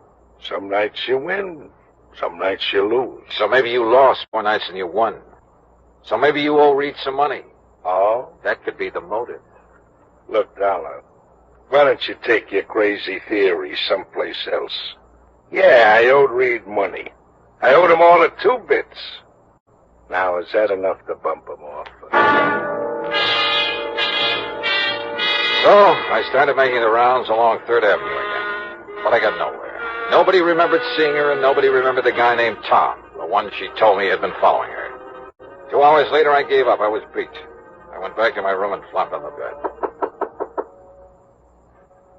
Yeah? Okay. Yeah? Johnny Dollar? That's right. Who are you? Well, I'm the guy you've been looking for. What? My name's Tom. That ring a bell? It sure does. Are you the one who was walking around the streets with Carol Carson? That's right, I'm her alibi. So I bust my neck trying to find you, and it ends up with you finding me. Well, I read in the papers it looked bad for Carol unless they found the guy who was with her. You didn't show up any too soon, believe me, brother. How long were you with her? Oh, I figure at least an hour. I kept following her, and once in a while she'd stop and talk, but she seemed kind of dazed. Apparently Reed put something in her drink. Anyway, I finally gave up. I figured if it was that tough to get acquainted, what's the use? But you're willing to swear you were with her for an hour? Why, at least. From around 11:30 to after 12:30. That clears her. Come on. Item 6, $1.80 cab fare to headquarters. Tom repeated his statement, and Carol identified Tom as the man who'd been following her. So, it looked like it was all over. I guess I'll never be able to thank you enough, Johnny. Well, if it hadn't been for you... Well, let's just say I'm the stubborn type, Carol. Once I believed your story, I had to follow through on it. Oh, it's hard to realize I'm free. It's been like a bad dream. Yeah. I'll bet Larry Bowman's glad it's over, too. Have you called him yet? No, I'll call him from my apartment. Johnny, all I can say is thanks again.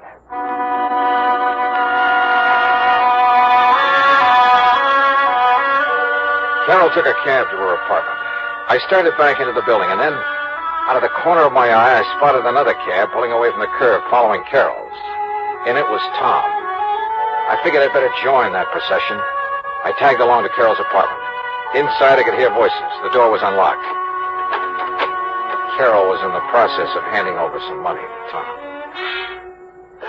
Johnny! Yeah. Looks like I got here just in time to witness the payoff. So you bought yourself an alibi, Carol. No. Now, look, Dollar. You better stay out of it. Carol, I gotta hand it to you. You really had me fooled. Well, you don't understand, Johnny. Don't be a sucker, Dollar. Cut yourself in on the pie. I'm willing to have a partner. What are you talking about? Well, last night when I followed Carol back to Reed's apartment, just as I was leaving, I spotted somebody coming down the fire escape. I followed him, found who he was and where he lived.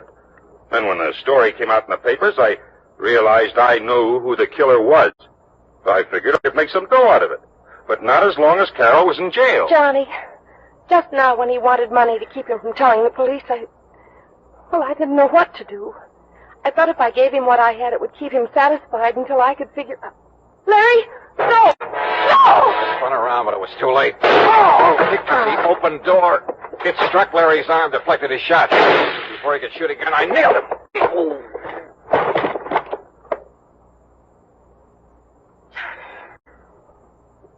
Johnny, are you all right? Yeah. Larry Bowman's the killer. I guess I was afraid of that right from the start. You see, Larry'd been gambling with Reed and losing to him. I tried to make him stop, but he wouldn't. Finally, he lost more than he could pay. So you went to Reed's apartment to try and square it, huh? Reed told me maybe something could be worked out. When he put something in my drink, I realized what he meant. That's why I got out. And Larry entered the apartment when you were away, killed Reed, slugged you when you came back, and planted the gun on you. I guess so. I wasn't sure until Tom told me he'd seen Larry climb down that fire escape. First, I just couldn't believe that Larry would... How do you figure a thing like that, Johnny? How do you figure it?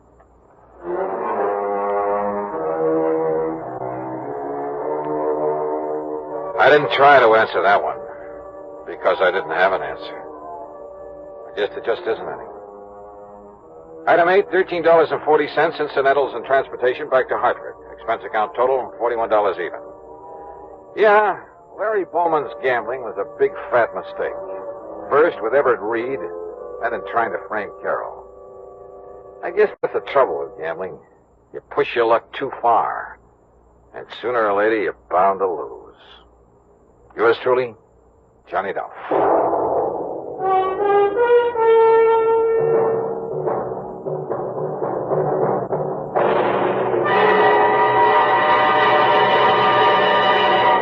Our star will return in just a moment.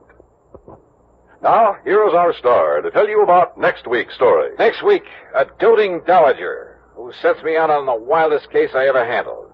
Join us, won't you? Yours truly, Johnny Dollar.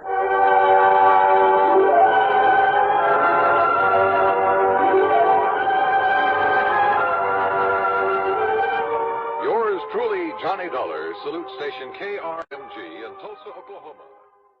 From Hollywood, it's time now for... Johnny Dollar. Johnny, this is Ed Barrett at Tri-State Life and Casualty in New York. Oh, hi, Ed. How are you? A little sick at the moment. Oh, what's the matter? I was planning to go up to the fishing lodge of a friend of mine over the weekend, Tommy Hargrave. Oh, but now you've had to call it off, and, brother, I know exactly how you feel. No, Johnny, I don't think you do. Look, Ed, I'm a fisherman myself, and when something interferes with going... What was that? I just received word that Tommy had a car accident up there. Car rolled over on him. He was killed instantly. Oh, I'm sorry, Ed. Yeah. And company policy being what it is, since he carried $70,000 in insurance, double indemnity, since there was an accident involved, well, I got to order the usual investigation. Yeah, sure, I see. Who's the beneficiary? His wife, Mary. They get along all right? No, as a matter of fact, Now, look, Johnny, don't get any crazy ideas. Just go on up there and help her all you can. Oh, sure. Where, Ed? The place is called Shadow Hill, near the little town of Bethel. New York? Yeah, up in Sullivan County. The police department is a man named Skinner. Police? If everything's okay? It was Skinner who called me, that's all. Oh, yeah. Okay, Ed, I'm on my way. And if I dig up anything... Johnny, I assure you that everything's all right about this one. Oh, sure. You say that as though you don't believe it. Well, just my suspicious mind showing, I guess. Forget it.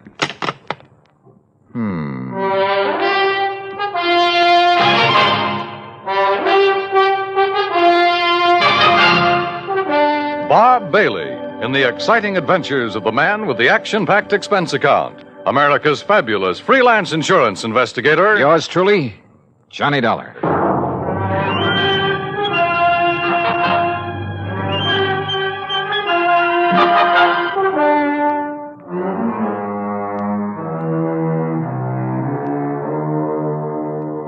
Expense account submitted by Special Investigator Johnny Dollar to the Tri-State Life and Casualty Insurance Company, New York, New York. Following is an account of expenses incurred during my investigation of the gruesome spectacle matter. Expense account item 1, $620, fare and incidentals, Hartford to New York. Item 2, $50 deposit on a rental car.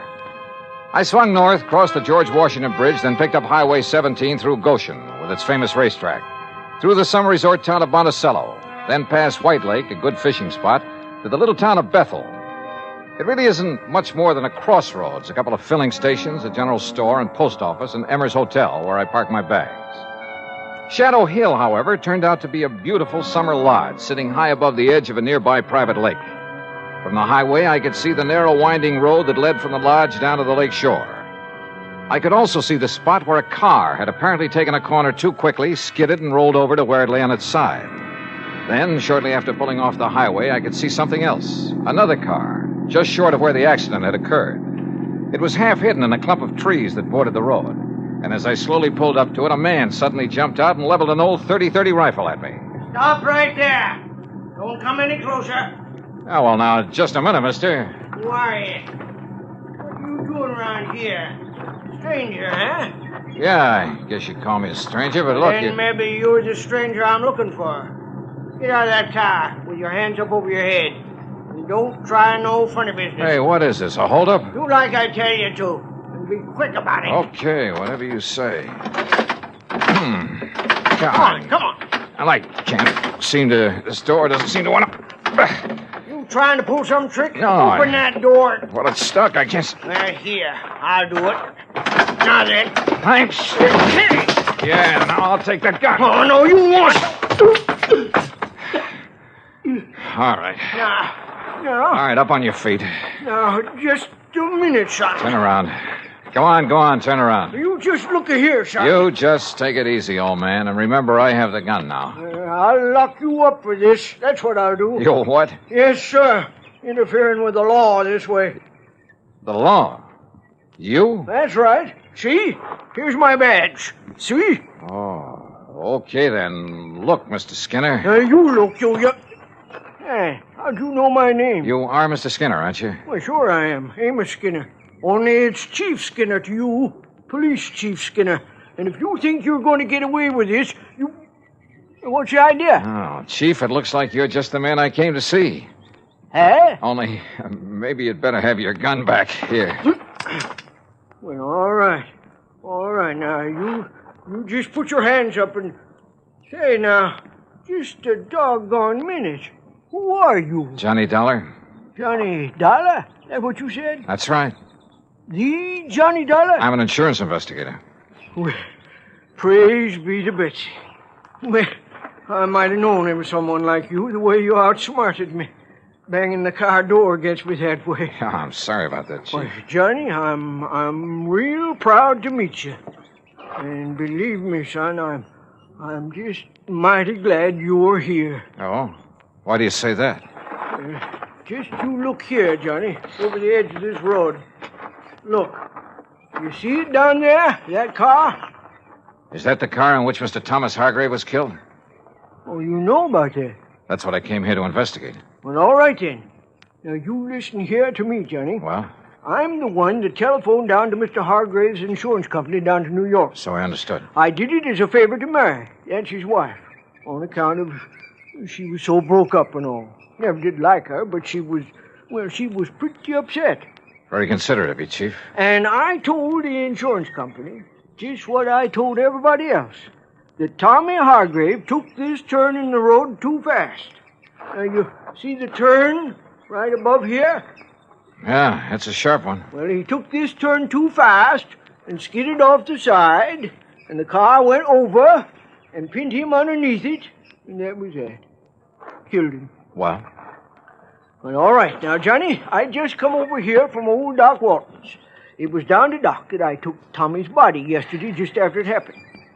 And you know why I come back here? Well, I can think of one good reason. Yeah. From something you just told me. Yeah. And from what I can see of the car down there. Yeah, well, it was because I suddenly started thinking, how could a man who knows this road so well ever make the mistake of...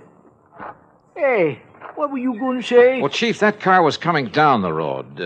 Down from the lodge, wasn't it? Yeah, that's right. That means he made a left-hand turn right here. Correct. The car went off the road, fell on its side, and leaned right where you landed, right where you see it. Right on top of Tommy Hargrave. That car is a sedan. Yeah, that's right. And even from here, I can see that the windows are all closed, except for the one next to the driver's seat. Correct. But now... And it's obvious it didn't roll completely over. No, sir. It just flipped over on its side and slid down there. And yet you say that Tommy Hargrave's body was under it. That's right. Under the right side of the car where we practically had to dig it up. Hey? Uh-huh. Can you tell me how he could have fallen under that side of the car, windows closed? Johnny. Yeah. Tommy was murdered.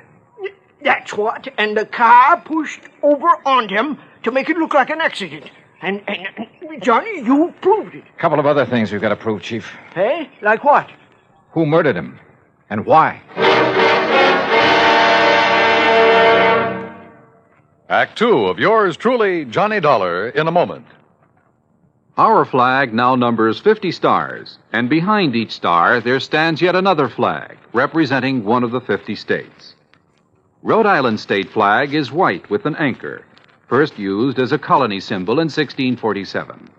The motto Hope was added in 1664, when the government was organized under a charter from King Charles II. A circle of 13 gold stars were added for the original 13 colonies. This is the flag of a unique colony and state, which carried out a most noble experiment in freedom. The Royal Charter of 1663 reads, "To hold forth a lively experiment, that a most flourishing state may stand and best be maintained with full liberty and religious concernments." Rhode Island's state flag, the flag of the 13th state to enter the Union, was adopted on May 19th, 1897. And now, Act two of yours truly, Johnny Dollar, and the gruesome spectacle matter.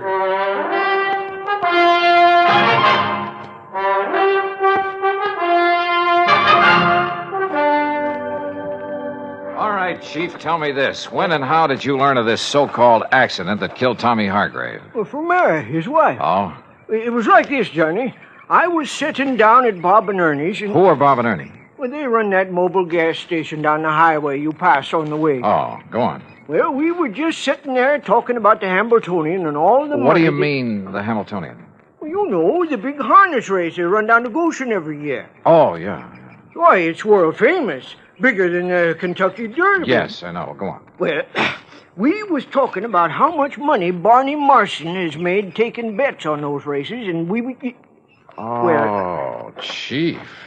You mean you have a bookie here in Bethel? Well, now, Johnny... And that you, as chief of police, condone such goings-on? Well, now, we... Oh, I'm surprised at you, Chief. Oh, well, it's just a little sort of harmless betting is all. Oh, sure. Every man's entitled to a little... Well, you know how it is. Yeah, I sure do. Now, let's get back to the subject. Yeah, sure. Well, like I say, we was sitting there talking... And we seen Mary Hargrave driving by on her way back from New York, where she'd gone to do some shopping that day. She wasn't here when it happened? Well, no, sir. She couldn't have been. You're sure? Well, like I told you, she was in New York. Anyhow, she drove on up here, saw what had happened, and drove right back to tell us at the gas station. We came up here, dug Tommy's body out from under, took it down to Doc Walton's office, and that was it. How carefully have you inspected that car down there? Well, that's what I was about to do when you come. All right, come on. Let's take a look at it. Well, sure. Have you any way of proving Mary Hargrave was actually in New York? Proving? Well, no, I guess not. Hey, look here, Chief. Huh? Keys are still in the ignition, but the ignition's turned off. You're right, Johnny. You're right. This car wasn't rid over the side of the road. It was pushed. Here, let's see if we can get this door open. Yeah, I'll give you... Now, let's see if some of this... Yeah, very good. Well, what are you doing with that handful of dust? Well, it's not very professional, but some of this fine dust ought to bring out any fingerprints on the steering wheel, and we'll be... Yeah. No prints there that I can see. No, you're right. Chief, this wheel has been carefully wiped off. So whoever did it... Huh? What'd you find? Did Tommy Hargrave wear glasses, spectacles? Tommy? No, sir. What? Come on, Chief. First thing I want is a look at his body. At Doc Walton's, you say? That's right. Then let's go.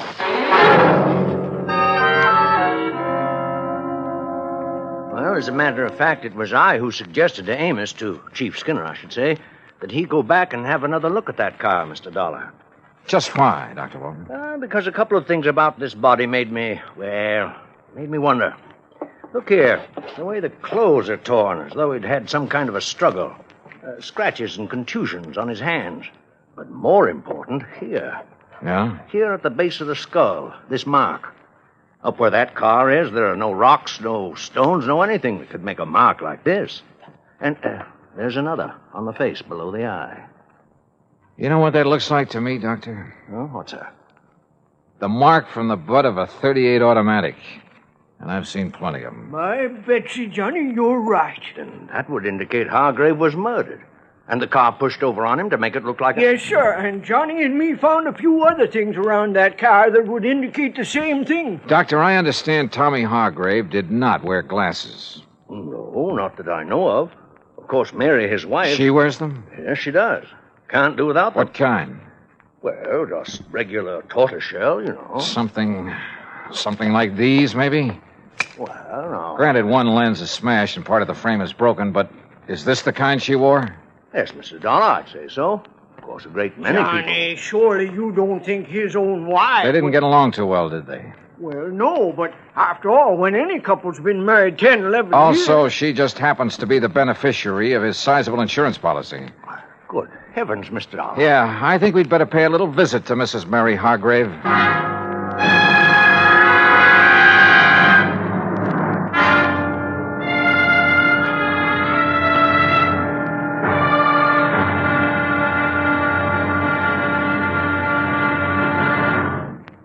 Act 3 of yours truly, Johnny Dollar, in a moment. Many times in the history of mankind, nations have pooled their forces to exert a greater strength against a common aggressor. This happens not only in the face of a world war, but between such giant holocausts, as during the Boxer Uprising in China in 1900. 6 nations combined their forces to come to the aid of their citizens. In the thick of the fight, undaunted by devastating enemy fire, Chief Bosun John McCloy of the United States Naval Contingent distinguished himself by meritorious conduct above and beyond the call of duty. For his valorous action, he was awarded his first Medal of Honor. But a man of action doesn't get the job done because of possible awards. It is the spirit of his code of conduct that guides him. John McCloy was guided by that code again and again. In June 1914, during the Mexican campaign, when the government of the United States was put upon once more to aid its persecuted citizens, Chief Bosun John McCloy was constantly risking his life. Our landed troops were in danger of being annihilated on the beach at Veracruz, when McCloy voluntarily filled 3 picket launches with riflemen and led them along the seafront to draw the enemy fire. Though badly wounded, he remained at his post and gallantly directed his part of the campaign. For this action, Chief Bosun John McCloy was awarded a second Medal of Honor. But he hadn't been concerned with medals. His only concern was conducting himself as a man should, and that is according to the code of the American fighting man. And now, Act 3 of yours truly, Johnny Dollar, and the gruesome spectacle matter. The 3 of us, Dr. Walton, Police Chief Amos Skinner, and I, drove up to the lodge outside the little town of Bethel, New York, to see why Mrs. Mary Hargrave had killed her husband, made it look like a car accident. That is, if she did it. And what little evidence we had pointed right straight at her. The obvious fact the car had been pushed over on him after he was killed. The marks showing he'd struggled for his life, had been struck with the butt of a pistol. The fact he and his wife hadn't got along too well, that she was his beneficiary. And finally, there were the glasses I'd found in the car. My Betsy, I wonder if she found out you were here, Johnny, and has flew the coop. Isn't that her car in the yard? Yes, Mr. Dollar, it is. All right, then. If she is here, well, sir, I'll arrest her right on the spot. No, let me handle this. But, Johnny... I said please, let me handle it. Yes? Oh, Dr. Walton and Chief Skinner. That's right. And this here is Mr. Johnny Dollar. Oh, yes, Mr. Dollar. Mr. Barrett at the insurance company phoned that you'd be here. Won't you come in? Well, surely. Thank you. I'm sorry to have been so slow in answering the door, but I seem to have mislaid a pair of my glasses. Yeah, that, Johnny. I'm blind as a bat without them. Won't you all sit down? Thank you. Yes, thank you, Mary. I've been using an old pair of steel rims with an old prescription, but they look so terrible. When did you lose your glasses? Oh, I must have mislaid them a couple of days ago. Ha! Now, what do you mean by that, Amos? You know very well what I mean. You don't seem terribly upset about your husband's death, Mrs. Hargrave? Why should I, Mr. Dollar? We haven't been exactly getting along for years. All he seemed to care about was his fishing and betting on the horses day after day. Oh? And I never did care about spending every summer up in this stodgy little town with all its stodgy people and... Oh, I didn't mean you, Dr. Walton. Oh, yes, thank you. The first thing I'll do when I collect the insurance is sell this place and go back to the city where my friends are, where there's some excitement and... Mr. Dollar, are those my glasses you have there? Are they? Well, they look like mine. Only what happened to them? Sure, they are hers, Johnny. What? No, Dollar. No, I don't think they are. Let me have them, please. Sure. Here. What's going on here? Johnny, we're just wasting time. No, wait. These can't be hers. I should have realized. Sure they are. Gentlemen, please. I've seen your glasses, Mary, many times. Very thick at the edges, very thin in the center of the lens. Well, isn't this pair? This lens, the one that's still intact, bears no resemblance to yours at all. Oh? No. Wait a minute, wait. Listen, Mrs. Hargrave. Will somebody please tell me what's... Listen, will you? You say your husband was always playing the horses. Yes, of course he was. But do you mind telling me what Even while he was up here? Yes, all the time. Mr. Dollar, I don't see what you're driving at. I sure don't. Oh, brother, this is probably the wildest hunch I've ever had. What? Mrs. Hargrave, did your husband owe a lot of money on his betting? Owe a lot? I should say not. Just the opposite. He's been going around for nearly 2 weeks boasting about the big killing he made. If he ever collected... Doctor, let me have those glasses. Oh, yes. Look, here, this little mark inside the temple. Oh, that's the mark of the optometrist over in Monticello. Here, you see? The same mark as in mine. Yeah, okay. Now just sit tight, the three of you. Oh? Now, Mr. Dollar. Now, you look here now, Johnny. And Amos, don't try arresting anybody while I'm gone. But it Johnny... might make you look a little foolish when I get back. Back from where, Dollar? I'll see you all later.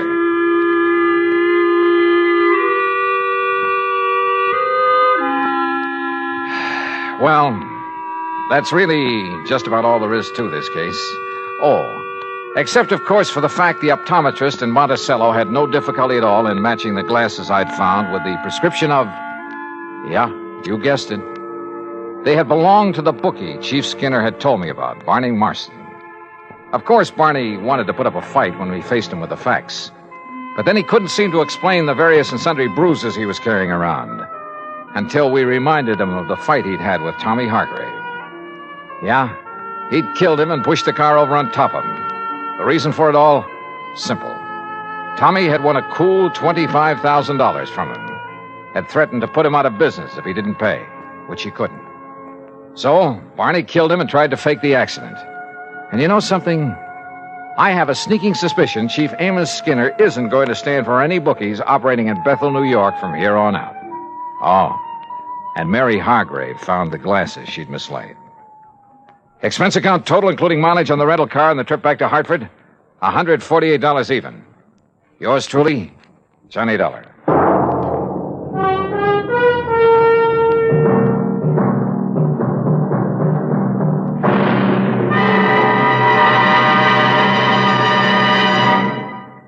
Our star will return in just a moment.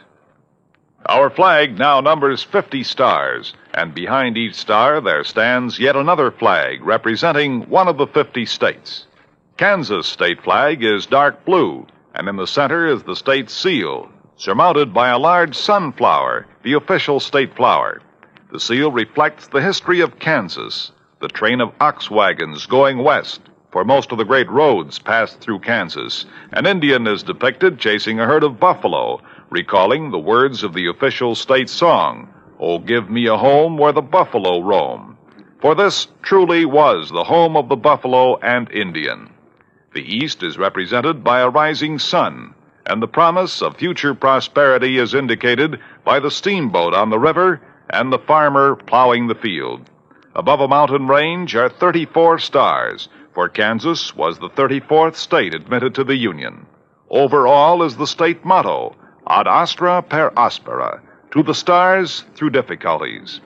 Kansas state flag, the flag of the 34th state to enter the Union, was adopted on March 23, 1927. Now here's our star to tell you about next week's story. Next week? Well, listen. I promise you the most unusual case and some of the most unexpected people you ever... Well, join us, won't you? Yours truly, Johnny Dollar.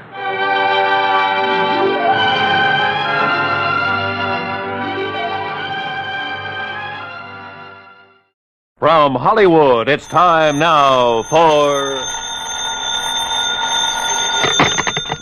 Johnny Dollar. Pat McCracken, Johnny, Universal Adjustment Bureau. Oh, hi, pal. What's on your mind? At the moment, you. Huh? Johnny, you've been working too hard. Oh, this I've been convinced of for years, Pat, but I've never been able to convince anybody else, especially you. Okay, I'm convinced. What you need is a nice vacation, all expenses paid. Whoa. Southern California's very nice this time of I year. just came back from there. The beaches, the swimming, sun, golf, nightlife. Look, Pat, thanks a lot, but no thanks. Well, now, Johnny. The last time you invited me to take one of your vacations, I got hit over the head, almost run down by a truck, and kicked around by a guy 7 feet tall. Yeah, but this one's different, Johnny. It's a real simple job. Oh, they all are, according to you. All I want you to do is pick up something out on the coast and bring it back here. That's all. Yeah, what? $100,000. Oh. I'll be right over.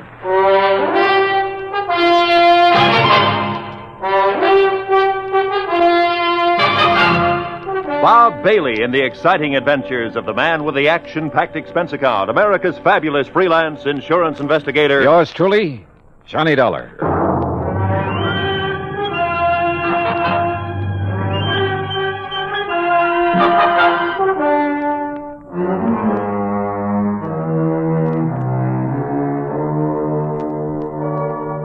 Expense account submitted by Special Investigator Johnny Dollar to the Universal Adjustment Bureau, Hartford, Connecticut. Following is an account of expenses incurred during my investigation of the Johnson payroll matter.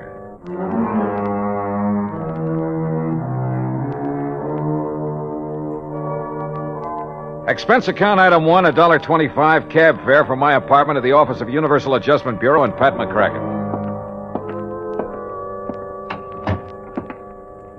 Well, $100,000 made you prick up your ears, Johnny. Sit down. Okay, Pat. What's the deal? You hear about the Johnson payroll robbery last week down in New York? I read about it, but there weren't too many details. They got $100,000, and the payroll was insured by one of the companies we represent. How many in on the robbery, do you know? Oh, we're not sure. There were several. One of them was fatally wounded. Was he able to talk before he died? Yeah, just enough to tell us the plan was to split up after the robbery, meet in another city to divvy up the loot. Uh-huh. And you think it's out in California now? We also think one of the crooks may be trying to double-cross the others. Hiding out from them, maybe? That's the general idea. We got a call from Los Angeles this morning. Fellow wouldn't give his name, but he claimed he could give us a lead on the one who has the dough. For a price, of course. Oh. So you're to meet him in L.A. and find out what he knows, if anything. What do you figure his angle is, Pat? Oh, maybe several, Johnny, but I don't care. What I do care about is getting the money back. All right. How do I contact this man in Los Angeles? You don't. He'll contact you. At your hotel, the Nestor. The Nestor. Okay, Pat, I'm on my way. Oh, just one thing, Johnny. Yeah? Maybe it's occurred to you, maybe it hasn't. There will be others looking for that money, too. The other guys involved in the robbery? Yeah. Of course, if you can get there first. I'll try. Oh, and don't bother telling me to be sure to get back here in one piece. That I'll really try to do.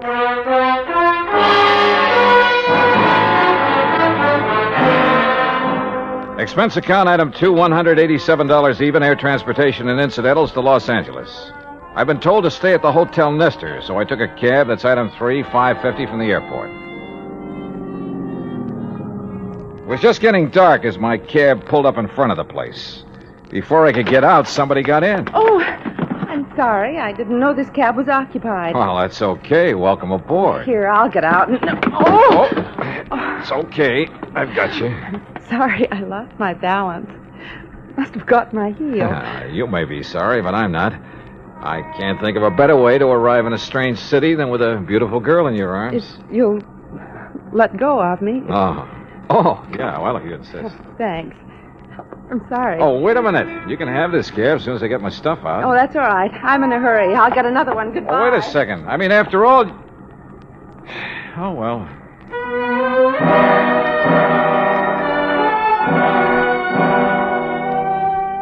Yeah, that's the story of my life.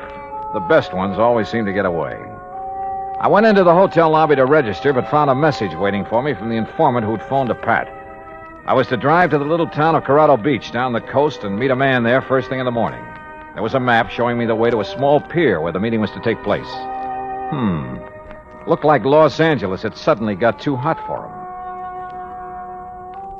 Expense account item 4, $50 to rent a car. I left word where I'd be, drove to Corrado Beach, and checked in at a motel. Then early next morning, I went out to the little pier. It was a ramshackle affair with a couple of beat-up boats tied to it and an old character fumbling with the door of a little bait shack. I went over to him. Hi. Morning. Having trouble? Yeah, some kid's been monkeying with this lot. You want some bait? No. This is one trip I didn't come to fish. How is it, by the way? Fishing? Yeah. Fine. Oh, just my luck. No, I'm supposed to meet somebody here. Oh, it must be that fellow out there. He was already there when I got here. Oh, where? Oh, you see that boat, the bottom side up on the pier near the end? You mean the man sitting beside it? Yeah. Got himself a fishing rod, looks like. Could be he wants some bait. I'll walk out with you and see if you don't mind. Oh, not at all. So the fishing's been good, huh? What have they been catching? Oh, quite a few bass last couple of days. Off the pier? Yeah. There's some kelp beds in close, brings them in around here. Funny. Your friend there, you don't seem... Hey, you're asleep, I guess. Hey, watch out, he's slipping. Grab him. I got him. But... Hey, mister. Mister, he isn't sleeping. That's right. He's dead.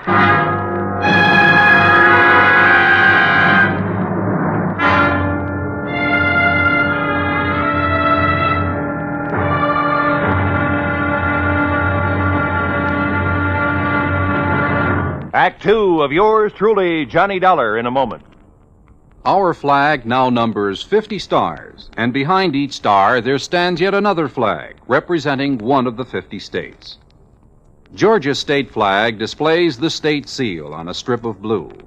The seal symbolizes the fact that constitutional government rests equally on the three major branches of government, legislative, executive, and judicial, and that all three must be guarded equally if a sound government is to be maintained. The greater portion of Georgia's flag is crimson. On it is superimposed the blue cross of St. Andrew, bearing 13 white stars for the original 13 colonies. This cross, made in the form of saltire or X, was adopted from the national flag of Scotland. Georgia's state flag, the flag of the fourth state to enter the Union, was adopted in 1956. And now, Act Two of yours truly, Johnny Dollar, and the Johnson payroll matter.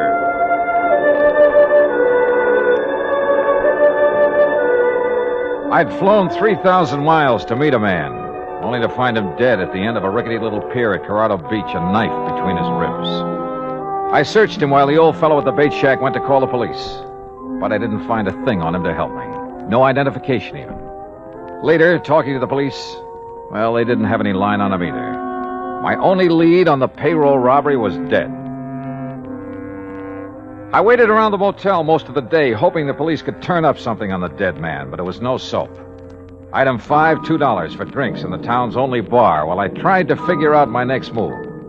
And my next move was to the phone booth in the corner to call Pat McCracken back in Hartford. Collect.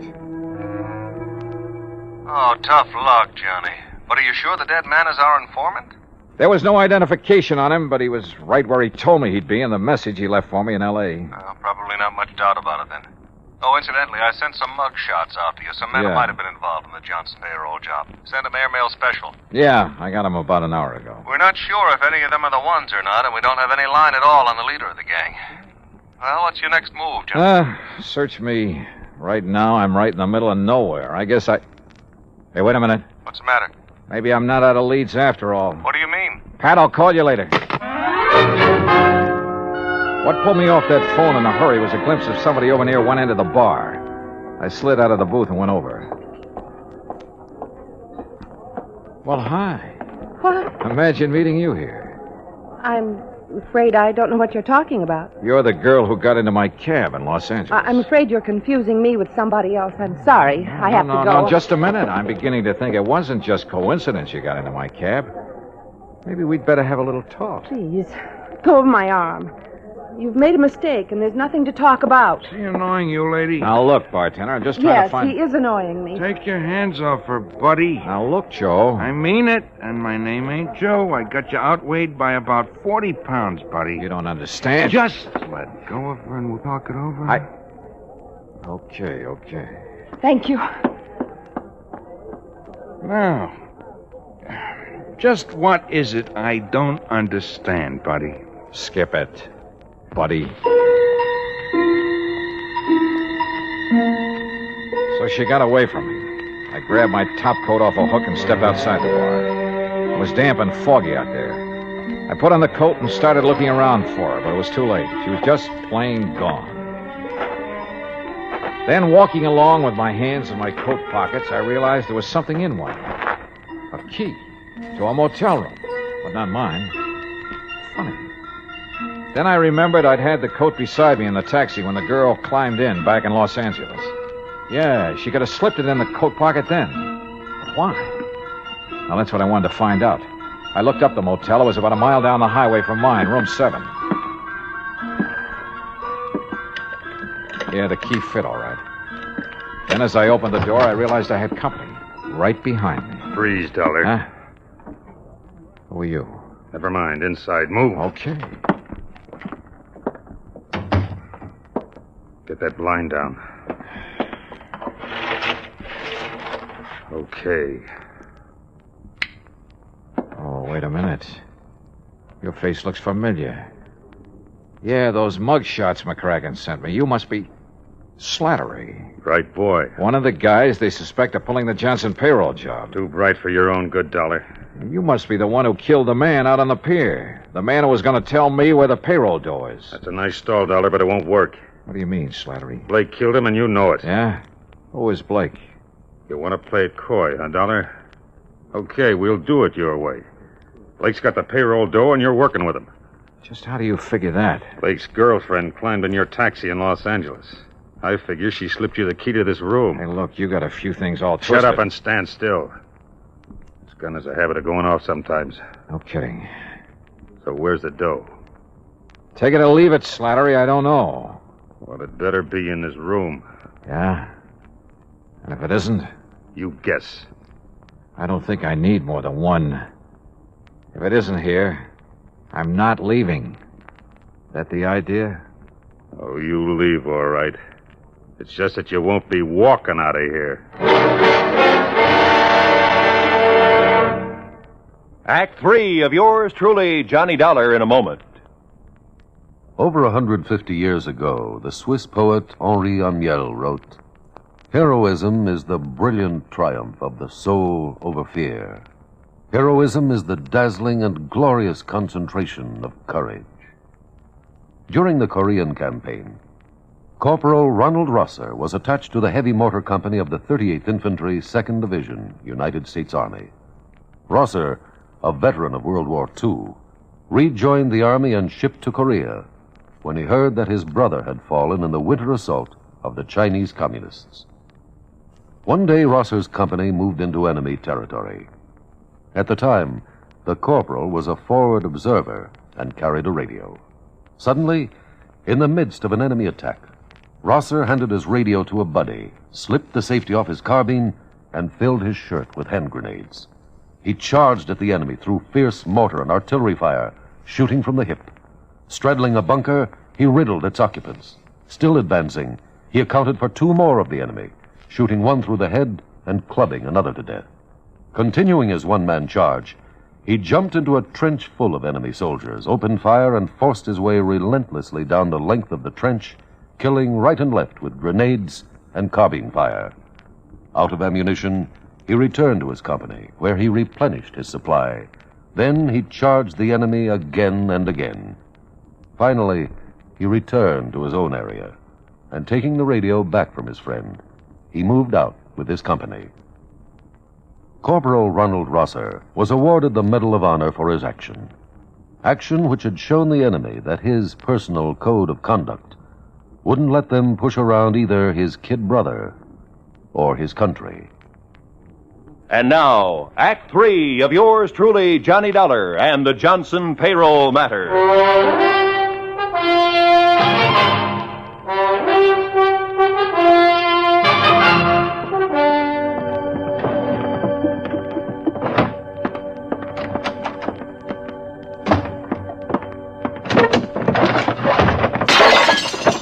Now, look, Slattery, you've torn this motel room completely apart. Obviously, that payroll money isn't here. That's right, Dollar. So now you're going to tell me where it is. Oh, brother, you take a lot of convincing. I told you I don't know. So why don't you put that gun away and listen? You're the one takes the convincing, Dollar, so I start convincing. Oh, that's not going to do you any good. No? Well, for sure it's not going to do you any good, so... Now, wait a minute, look. Look, I'll give you the whole story. And I'm supposed to believe it, huh? Staring down that gun barrel, I'm not about to lie. Let's have it. All right. A guy called us from Los Angeles, said he could give us a lead on who had the dough from the Johnson payroll job. It was Hollis. He was hoping you'd lead him to it. Hollis? Yeah, the guy you found out in the pier dead. And you said a man named Blake killed him. You know Blake killed him. You know Blake engineered the holdup and then ran out on Hollis and me. Do I? Sure, because you're in with him. I seen his girl get in your cab in Los Angeles. Okay, so she got in my cab, but I didn't know her. I'd never seen her before. She slipped you the key to this motel room, didn't she? Yeah, now I think I know why. She was trying to sidetrack us. Lead us to think the dough was here so it would take the pressure off Blake and her. That part of your story I don't buy, Dollar. I think you know where that dough is, and I want it. Now, look. Talk! If you think I'm going to take any more of this. This gun says that's exactly what you're going to do until you decide to talk. I roll with this next one. Then let my eyes droop when my knees sag. He reached out to steady me, and I gave him a left hook in the stomach that flattened him. By the time he got to his feet, I was out the door. I dove behind some bushes down the road, and I waited. He pounded right on past me, gun in hand. I waited until he was out of sight, then doubled back to my car.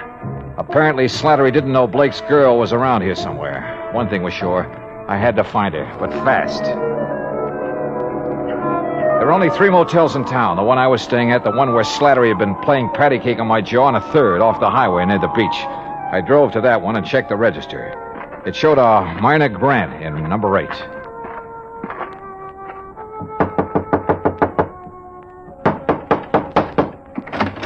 Oh, Hello, Myrna. no, please get out. Oh, no, sorry. But we're going to have that talk right now. I tell you, you've made a mistake about me. Oh, come on. Drop the act, Myrna. I know you're Blake's girlfriend, that you slipped that motel key in my coat pocket in L.A. to get me off the trail of the Johnson payroll money. The what? I also know that Blake masterminded the robbery and double-crossed his buddy, held out on him. Oh, I guess I knew it must be something like that. What are you talking about? Mr. Dollar, I haven't known Fred Blake very long. A month, maybe. I didn't know what he did for a living, and I didn't ask him. 2 days ago, he said he was in trouble and needed my help. He wanted me to slip that key into your coat pocket in the taxi in Los Angeles. To take Slattery off his trail. Then he told me to meet him here at the beach. When I saw you in the bar a while ago, I got panicky. I didn't know what to do. But that's all I know about it. Mr. Dollar, I didn't know Blake was a criminal. Honestly, I didn't. Yeah? Now, will you help me find him? Yes. I will, Mr. Dollar. If I can. The trouble is, right now, I don't know where he is any more than you do.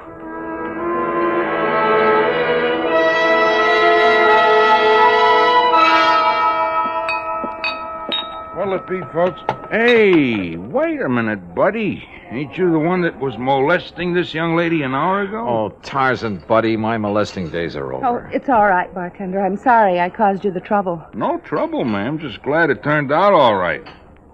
Things, happen fast here at the beach, I guess. I don't suppose you've ever heard of a guy named Fred Blake, have you? Well, not that I remember. You looking for him? Yeah. What's he look like? Medium height, dark hair and brown eyes, regular features. That description would fit half the guys that come in here. Sure. Fisherman, salesman, vacation. Only that kind don't come in here anymore. Salesman? No, fishermen. I thought the fishing was good here. Been no fishing around here for months. Huh? A fella told me they were getting a lot of bass right off the pier. He was pulling your leg, buddy. There's a chemical plant nearby. A lot of stuff got dumped into the water by accident a few months ago. The fish haven't been back since. Wait a minute. Sure, right under my nose all the time. What do you mean, Johnny? Martin, I'll see you later. I got in my car and headed for the pier. As I turned off the highway, I could see a car a couple of 100 yards back following me with its lights off. But I couldn't stop now. I parked near the pier and headed for the bait shack. The windows were still boarded over, but I could see a crack of light between the boards. I eased over to the shack. Oh, no. I flattened against the wall as the door came open and Blake came out with a gun. I hacked it out of his hand. What? All right, hold it, Blake. Well, the fisherman's friend, huh? Look. You killed that guy on the end of the pier just before I showed up this morning. You didn't have time to leave, so you covered by making like you worked here. Then it occurred to you this was a pretty good hideout until Slattery got off your trail. Look, maybe we can make a deal, Dollar. Oh, we're going to. You turn the stolen money over to me, and I turn you over to the police. Drop your gun, Dollar. Huh? Drop it. Okay, Slattery. Hello, Blake. Glad to see me. Look, Slattery, I wasn't trying to cross you. I was going to get in touch with you when things quieted down. Sure you were. Let's have the dough. All right, it's in the shack. Blake half turned, and I saw his hand slide into his coat, a second gun. He whipped it out, but Slattery had seen it too. He got Blake, but his eyes were off me for a lucky second.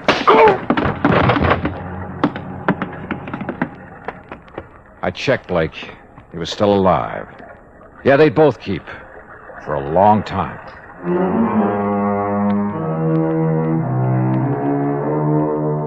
Item 6, $174 even, air transportation and incidentals back home. Expense account total, $526.50. Remarks? The payroll money is back where it belongs, and Slattery and Blake are back where they belong, with Blake facing a murder rap to boot. Funny, I probably wouldn't have nailed him if he hadn't told me that phony story about the fish biting near the pier. Teaches me a lesson, Pat. I'm not going to tell any more fish stories. They can kill you. Yours truly, Johnny Dollar.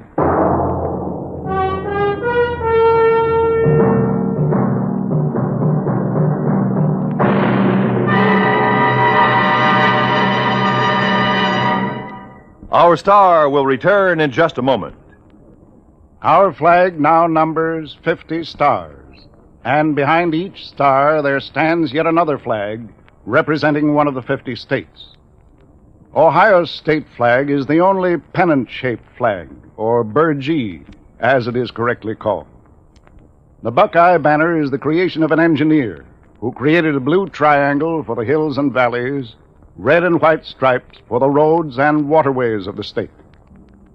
There are 13 stars for the original 13 colonies, and 4 extra stars to indicate that Ohio was the 17th state admitted to the Union.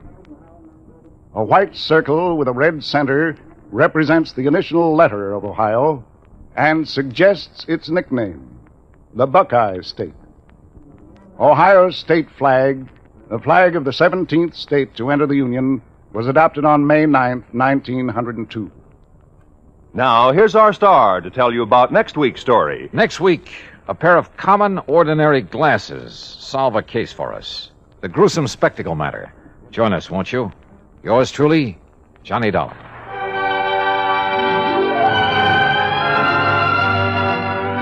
Yours truly, Johnny Dollar, starring Bob Bailey, originates in Hollywood and is produced and directed by Jack Johnston. I wish you to investigate the death of one of our clients. All right. Have you ever heard of J. Lamont Schofield? The old theatrical producer? Yeah. Sure. World famous for the beautiful girls he employed in his reviews on Yeah, Broadway. well do I remember. Now, what about him?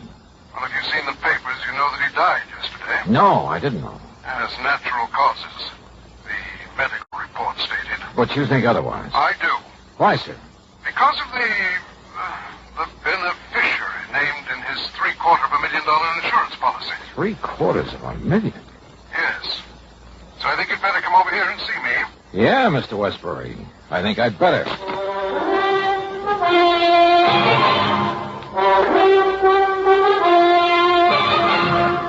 Bob Bailey in the exciting adventures of the man with the action-packed expense account, America's fabulous freelance insurance investigator. Yours truly, Johnny Dollar.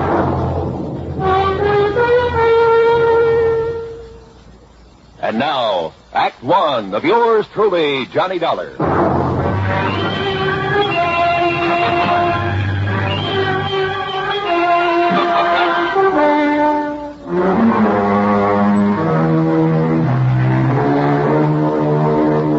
Expense accounts headed by Special Investigator Johnny Dollar. To the Worldwide Mutual Insurance Company, Home Office, Hartford, Connecticut.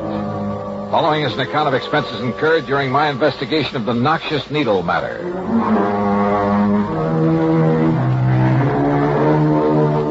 Expense account item 1, 85 cents for a taxi to the office of Worldwide. When I got there, I had to go through a receptionist and 2 secretaries to get into Mr. Waldo R. Westbury's private office. Please sit down, Mr. Dollar. Thanks. Well? Now, here's the policy I mentioned. Providing $750,000 insurance on the life of the late J. Lamont Schofield. That's a lot of money, Mr. Westbury. Incidentally, was he married? Schofield? Surrounded by beautiful women all his professional life? No. Then who was his beneficiary? This policy has been in effect only 13 years, but... Now, look here. Look at these riders. Changing the beneficiaries. Goldie LaFern. Sounds like a burlesque queen. She was. After his money, of course. Toodles Tempest. Wow. Horrid name. Baby Boodles Baker. That's worse. Bubbles Jones. Holy smoke. Pepper Caprice Carstairs. Cupcake DeLon. And... Hey, what's this doing here? Mary T. Smith. She is the present beneficiary. Well, that's quite a come down from all those babes. Yeah. Mr. Dollar, the initial T stands for torso. The stage designation she used. Oh, and you think she bumped him off to collect the insurance? Bumped him? Oh, yes, I do. But if a medical report says the old man died of natural causes... At the time of his death, Mary Smith, Mary T. Smith, was his private nurse, responsible for his care, the medication he received, and so forth. Ah, I see. I'm glad you do. Because if you can prove she murdered him... In spite of the doctor's report? Yes. You can save our company a great deal of money. I don't often say this, Mr. Dollar, but in view of the amount involved, there'll be no questioning any necessary items on your expense account, no matter how high. Necessary items? Well, surely you wouldn't think of listing any unnecessary expenditure? Dream on, Mr. Waterbury. Hmm? Well, what? Nothing. You say that Schofield died yesterday? Yes, today afternoon. Where? At his home in Cranford, New Jersey. Do you know who his doctor was? Yes, Dr. Leonard Foote. Good. Now, I wonder where this nurse is. Anybody keeping an eye on her? Yes, you'll find her there at Schofield's home. Obviously, she's a very smart woman. You mean smart enough not to run? I'd put it the other way, Mr. Dollar. Smart enough to have made him name her in his policy and to stay around to collect. Do you know anything about her? Only that she was a showgirl before making this pretense of being a nurse. Yeah, but if a doctor was willing to have her take care of him, you know anything about him? Frankly, no. Then I have a sneaking suspicion I'd better pay him a visit. Item 2, $4.15 for another taxi, then a train down to New York. At Grand Central, I ran up item 3, $50 deposit on the drive-your-own car. Item 4, 50 cents to get through the tunnel to Jersey. From the city of Elizabeth, I headed west on Route 28 to the pretty little town of Cranford. Then directly to the combination home and office of Dr. Leonard Foote, where I cooled my heels for a half hour in the reception room. Bye, Doctor. Goodbye, Jimmy. Come in, please, Mr. Dollar. I'm sorry to have had to keep you waiting. Oh, that's quite all right, Doctor. But if little Jimmy Sayer doesn't stop eating green apples, he's going to have worse than a tummy ache. Your company called that you'd be here because of the death of J. Lamont Schofield. Sit down. I'll be very honest with you, Doctor. His insurance company thinks your opinion of death from natural causes might be wrong. My tentative opinion, Mr. Dollar. Lamont Schofield suffered from, well, rather than bore you with a lot of medical terminology, let's say he had a heart condition, one that required that he take it easy and, of course, medication. What kind of medication? Digitalis, for the most part, to limit the frequency of his heart contractions. More recently, he's been receiving intravenous injections of Sedulinid. His nurse gave him the injections? Yes, under my orders. I understand she's an old burlesque queen. Some years ago, he starred Mary in one of his Broadway productions. It was a flop. But shouldn't he have had a regular, licensed, registered nurse? She was a registered nurse, Mr. Dollar. Is she still a good looker? Over the years, Lamont kept himself pretty well surrounded by, well, some of them were very pretty girls. But not this Mary Smith. No doubt they were all after his money. Including Mary. Well, Mr. Dollar, I told you my tentative opinion was death due to natural causes. So the papers reported. But now let's face it, Doctor. If she hastened his demise by, say, an overdose of one of those injections... I learned. And while acting under your orders by using something that you put into her hands... Now, just a minute, It could though. look pretty bad for you, too, couldn't it? Are you trying to I'm imply... just stating facts. Imply that I might have conspired with that girl to bring about the death of one of Such a my thing patients? is always a possibility now, isn't it? Well? Are such tactics usually part of an investigation like this? Why not? If you were guilty, if I could get you riled up, catch you off your guard. I see. I don't like you, Dollar. I shall expect your apology. We'll see.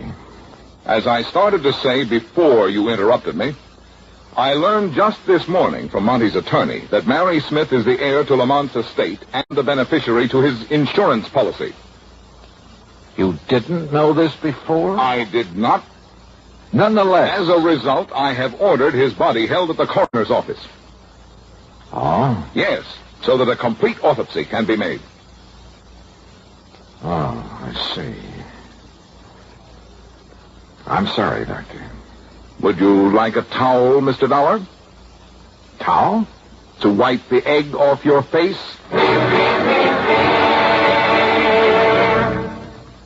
Act two of yours truly, Johnny Dollar, in a moment. Sometimes we may wonder why a football team doesn't quit playing and walk off the field when it finds itself 50 points behind with only a few minutes of play to go. What is that indomitable spirit that fills men with hope and keeps them going in spite of terrific odds? Keeps them going just to play the game according to the rules, just to get the job done as well as they know how. This kind of spirit pervaded the feelings of heavy bomber crews of the 9th Air Force on that day of glory, August 1st, 1943, the day of one of the most secretly planned surprise bombing missions of World War II. The day of the low-level attack on the Romanian oil refineries at Ploesti. More than 170 B-24 heavily loaded bombers took off in a swirl of red dust from Benghazi, Libya, to bomb a highly defended priority target. The element of surprise in the low-level attack was to be one of their greatest weapons. But things went wrong from the start. 3 planes exploded during takeoff operations. 11 more aborted due to engine trouble. Of those that reached the target area, less than 1/3 returned to home base. The leaders of the mission encountered navigation difficulties and difficulty in identifying the specific targets. And due to the loss of that elemental hope, surprise, they also encountered devastating enemy firepower from flak and fighters. The mission was partially successful, but a horrifying experience. 5 medals of honor were awarded to the heroes of the Ploesti raid for valorous action above and beyond the call of duty. At any time, the men would have been justified in turning back, but they had a code of conduct that made them want to see the unequal game through to the end. It was a job that had to be done. A charge of the Light Brigade in the air as they flew down the valley of death to glory. And now, Act two of yours truly, Johnny Dollar, and the Noxious Needle Matter.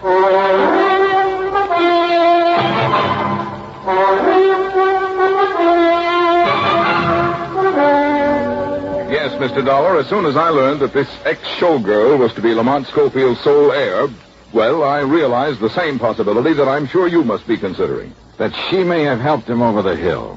Precisely. I know, all things being equal, Doc, do you feel that he should have lived on a while? Where a bad heart is concerned, one can never be certain, of course. But knowing his desire to live, his willingness to adhere to my instructions, take care of himself, plus the medication I provided. Medication given by this Mary Smith? Yes. I would have wagered he could live on for 10 or 15 years. When do we know the results of the autopsy? A toxicologist by the name of Stanley has been called in at my request.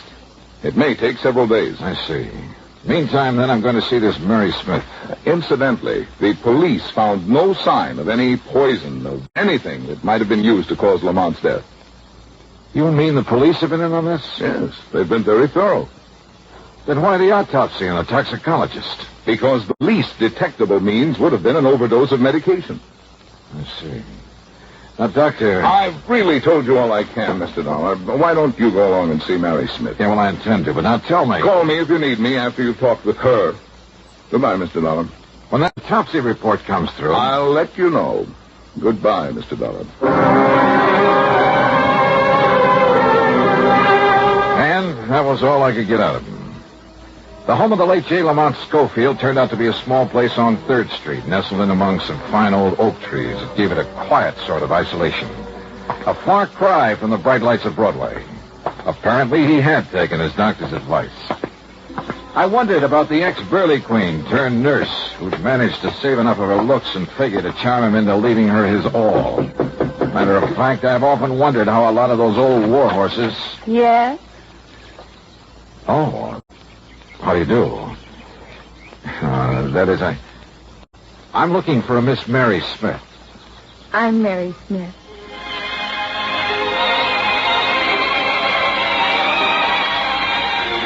Old war horse. Believe me, I'd guess wrong. Because when it comes to describing Mary Smith, well, there's only one word that does justice to her. Wow. She was in her mid-20s, tall, blonde, and beautiful. Yeah, she looked as though she'd just stepped out of Charles of the Ritz. And I say it again. Wow. Don't just stand there. Who are you?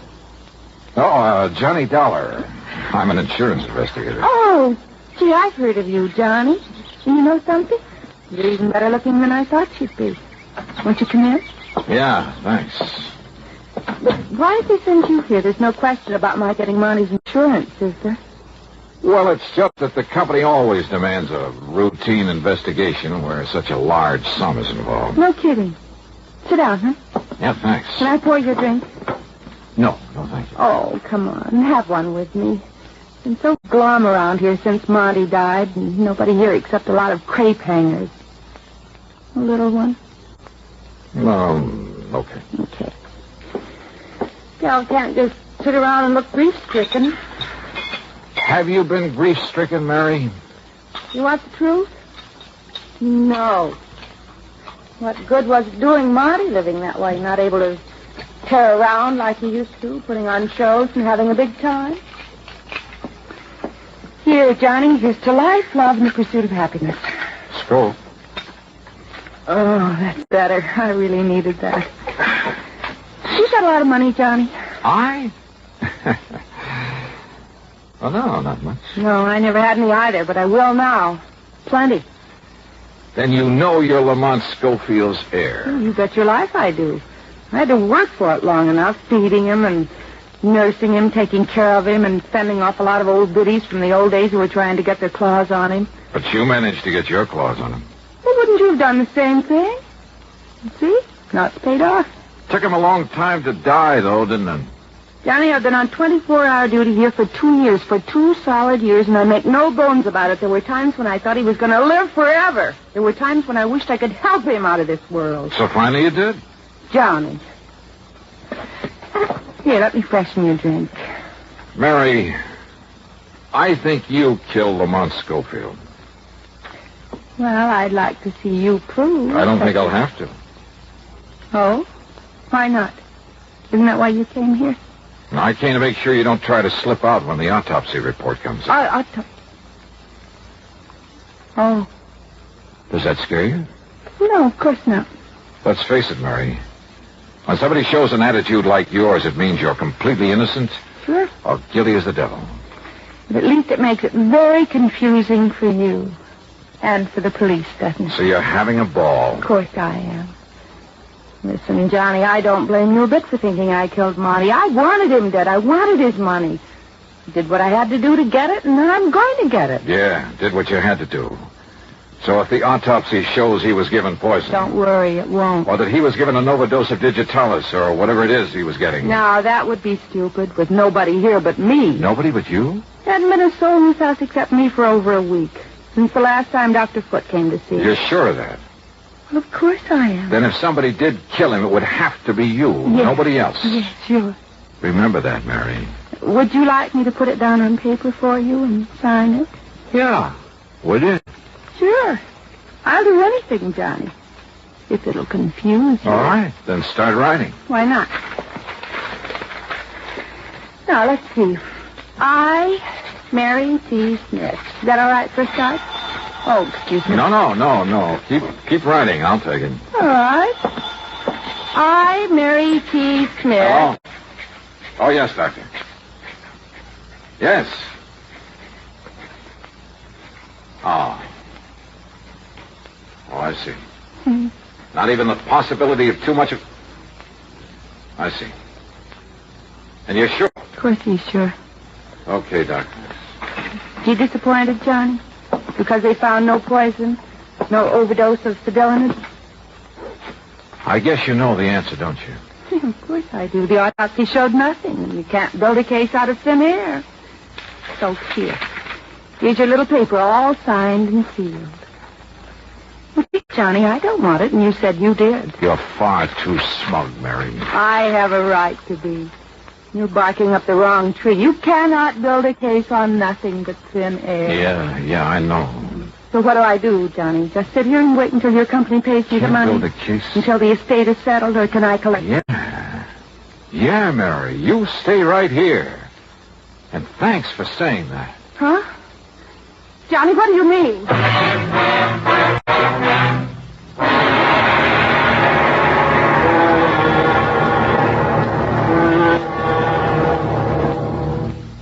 Act 3 of yours truly, Johnny Dollar, in a moment. Times have changed, and so has the man.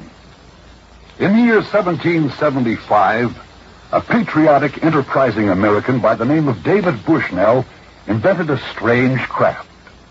It was constructed of two oak beams resembling two platters clapped together and propelled by a water screw attached to a hand-operated crank. Another water screw regulated the depth to which the craft could descend. This was the American Turtle, the first United States submarine. 179 years later, 1954, the United States came up with another first.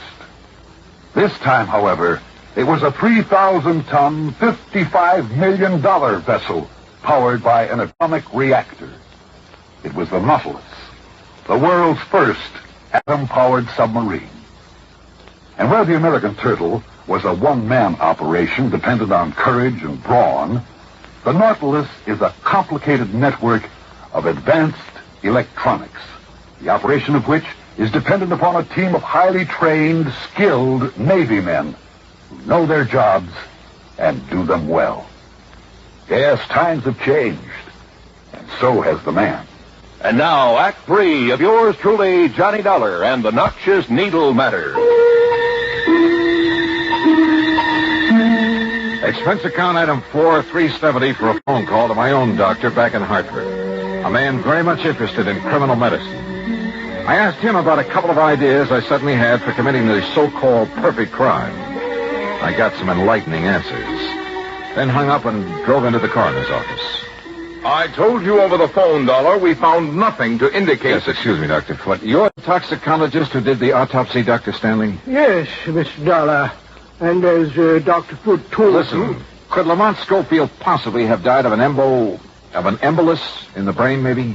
Well, yes, I suppose so. Can you find out by further examination? Well, of course. Then go to it. What is this, Dollar? Are you trying to play doctor now? I told you in the beginning I don't like your tactics, and I like them.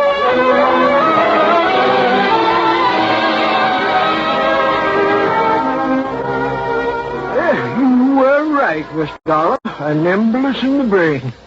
Though what should have led you to suspect... All right, now listen. I don't know where the equipment is that Mary Smith used to give the medication to Mr. Schofield. I have it all here, Dollar. The remains of a bottle of Cedilanid that I prescribed, the hypodermic with which she administered, all in this kit. Which needle did you use, Dr. Foote? The small one, of course. He only received 2 cc's. What are these others, this big one? Simply part of the set. Only the smaller one ever had anything in it. We checked. The others never contained anything more substantial than air. That's right. Air. What? Mr. Dollar. Yes, Dr. Stanley. 30, 40, 50 cc's of air, plain air, injected into a vein? Yes, of course it would cause an embolus. And if you were to find traces, microscopic traces of the flesh of Lamont Schofield in that hypo that contained nothing but air... Yes, of course. I'll go to work on it immediately.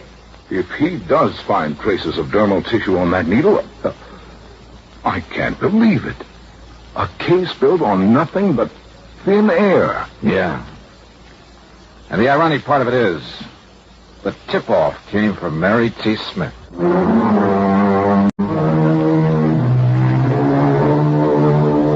Yes, the microscope showed that needle had been used on J. Lamont Schofield recently. Pretty slim evidence, I know. But when Mary was faced with it, well, I'm still not quite sure why. Maybe we scared her. But she broke down and confessed the murder.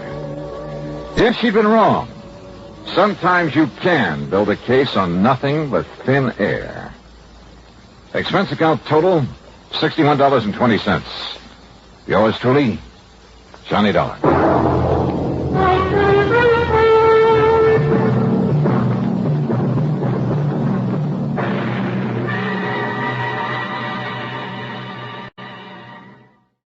From Hollywood, it's time now for...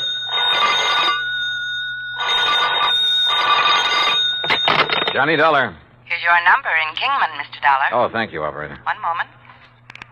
Jake Kessler. Johnny Dollar, Jake. So you found out I was right. You've left our fair state of Arizona and gone back to Hartford. Wrong. Huh? You mean you're still at Lake Mojave Resort? I sure am. Then I'm still betting that you haven't found anything to indicate Elmer Hobbs' death wasn't accidental drowning. Jake. So your expenses will have to come right out of your own pocket instead of the company. Listen. As for that crow you talked about eating, how do you want it cooked? Listen, will you? What? Have you mailed in the insurance claim yet? Oh, I was just about to run it over to the post office when your call came in. Tear it up. What? Because, Jake, Elmer Hobbs was murdered.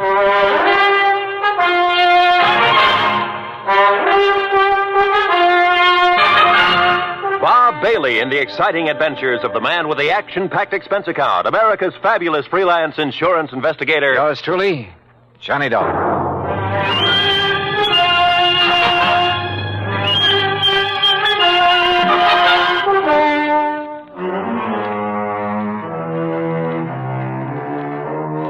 Expense account submitted by Special Investigator Johnny Dollar to the Greater Southwest Insurance and Liability Company, Kingman, Arizona office. Following is an account of expenses incurred during my further investigation of the Mojave Red matter.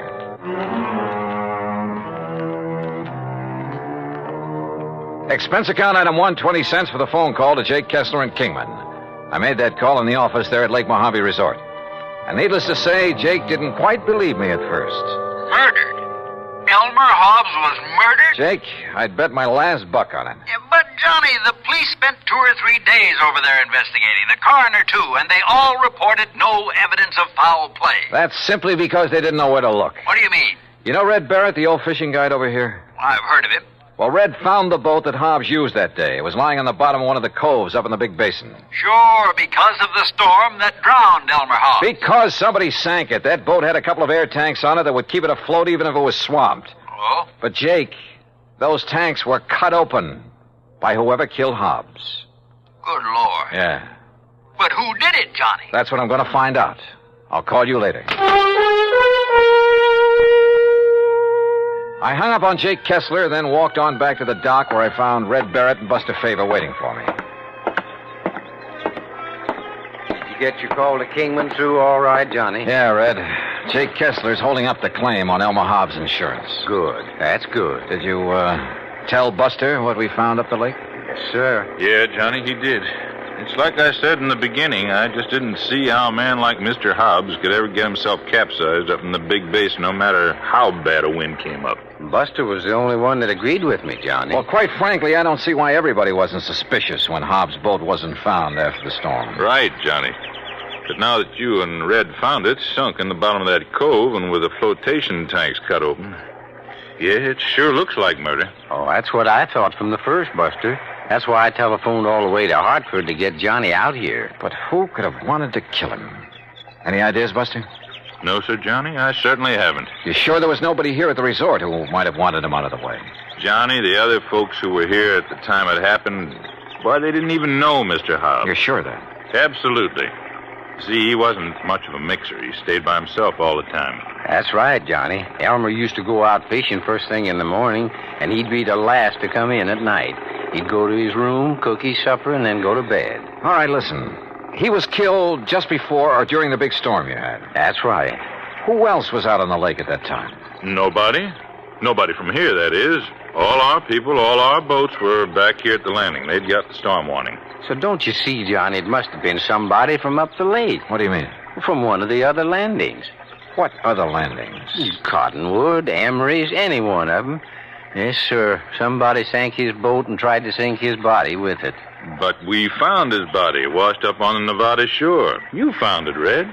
Yes, I did. My best friend. I dove down to that boat, Buster. And I found not only the bashed-in flotation tanks, but where the anchor line had apparently been lashed around the body to hold it there. And you remember, Buster, the rope marks we found on Elmer's body? Yeah, but the police, sheriff, and coroner, and the rest... What did they say? He probably just got tangled up in that rope when he was fighting the storm. But they were wrong. Yeah, apparently. Well, why do you say that, Johnny? Well, because so far this evidence of murder is, well, it's all circumstantial. As for motive...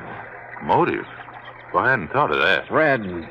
Well, the main thing is that cutting open the flotation tanks was done with some kind of an axe. I was asking about motive. And I know that Elmer didn't have any axe on that boat. Did you find the axe, Johnny? No. Now, Red... I'll tell you what he had in his boat, beside his clothes, I mean. Well, let's cover this motive thing. He had the anchor, of course. That went with the boat. Red. He had a nice new Silaflex rod with a Mitchell 300 on it. Yeah, but now look. He had a long-handled net that he'd picked up somewhere in L.A., and an old beat-up McKinney tackle box full of plugs and spoons and a fish stringer. And that was all, Johnny. No axe. That was all he had. Red, that bush you're beating around is getting pretty big. Well, Johnny, I don't know what you mean. Well, I asked you about possible motive, and so far all you've done is evade the question. Now, why should I do that? Well, that's what I want to find out. Well, now, Johnny... Do you know of anyone who might have wanted Mr. Hobbs dead? You say you knew him pretty well. And I did, yes, sir. Well? No, sir. No, sir, I certainly don't. You're sure? Why, Elmer... Well, nobody could want to kill a fine man like him, Johnny. He was one of my best friends. Yeah. At least while ever he was here, I mean. I never knew anything about him in L.A., I mean. He was in business back there, I understand. That's right, with a man he called Stu Manley. Wait a minute. What is it, Johnny? I'm going back to the office and call Jake Kessler again. Yes, sir. Elmer was my best friend. Come on. Come on up to the office with me, Buster. Well, you can use the phone here on the dock, Johnny. No. Come on. Red, we'll see you later. I'll be here, sir. You look like you just got hit with an idea, Johnny. Yeah, and I'm afraid it isn't a very pretty one. Oh? Morning, What is it, Buster. Johnny? Any of the early fishermen come in yet? Oh, yes, sir, Mr. Carson, and they picked up some nice bass up above the power line crossing. Good. I was thinking of going up that way myself. Yeah, well, good luck. Now, what were you going to say, Johnny? Were Red and Mr. Hobbs such really good friends? Well, they were always together when he came here. Of course, they were always fighting like cats and dogs over some silly thing or other, but didn't mean it. Oh, now, wait a minute, Johnny. Was Red alone when he found Hobbs' body? Yeah, he was, and he brought it back here. But now, look. There weren't any other boats up the lake? Yeah, there were, but Red was searching that particular part of the shore alone. But surely you don't Jake think... Kessler told me something about Hobbs' insurance policy, but not quite enough. Johnny, listen. Come on, let's get to that phone.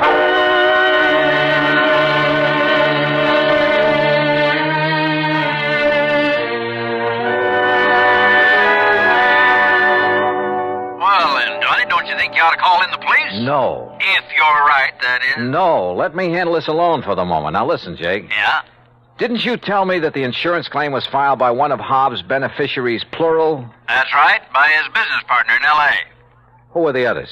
Just one other. If you'd taken time to listen to Who me. is it? You were so all fired up when I drove you down Who there. is this other beneficiary, Jake? You're still sure Hobbs was murdered, huh? I'll bet on it. So now you're looking for somebody with a motive, huh? The beneficiary, Jake. Like I told you. One of them was his business partner, J. Stuart Manley. And the other? Red. Red. Yeah, Red Barrett. Act 2 of yours truly, Johnny Dollar, in a moment. Our flag now numbers 50 stars, and behind each star there stands yet another flag representing one of the 50 states. Illinois' state flag uses many of the symbols of our nation's great seal. The eagle, the symbol of our national strength, rests on a shield representing the states, indicating that the states and the nation are bound together, for in unity there is strength.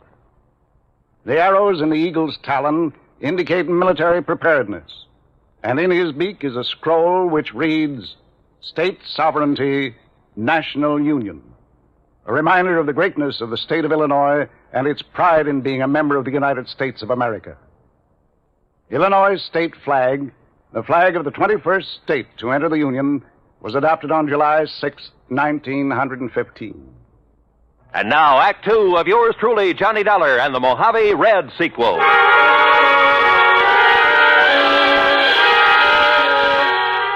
Two people who I knew stood to gain by the death of Elmer Hobbs. One, his business partner, J. Stuart Manley in Los Angeles.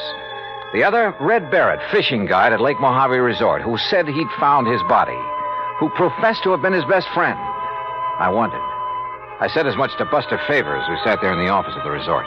Red do a thing like that, I won't believe it, Johnny. But he's the one person who could have engineered the whole thing, Buster. But why, then, would he lead us to the place where Mr. Hobbs' boat was sunk? And point up the fact it was deliberately sunk, and an attempt made to sink Hobbs' body with it? Oh, there's a cover-up?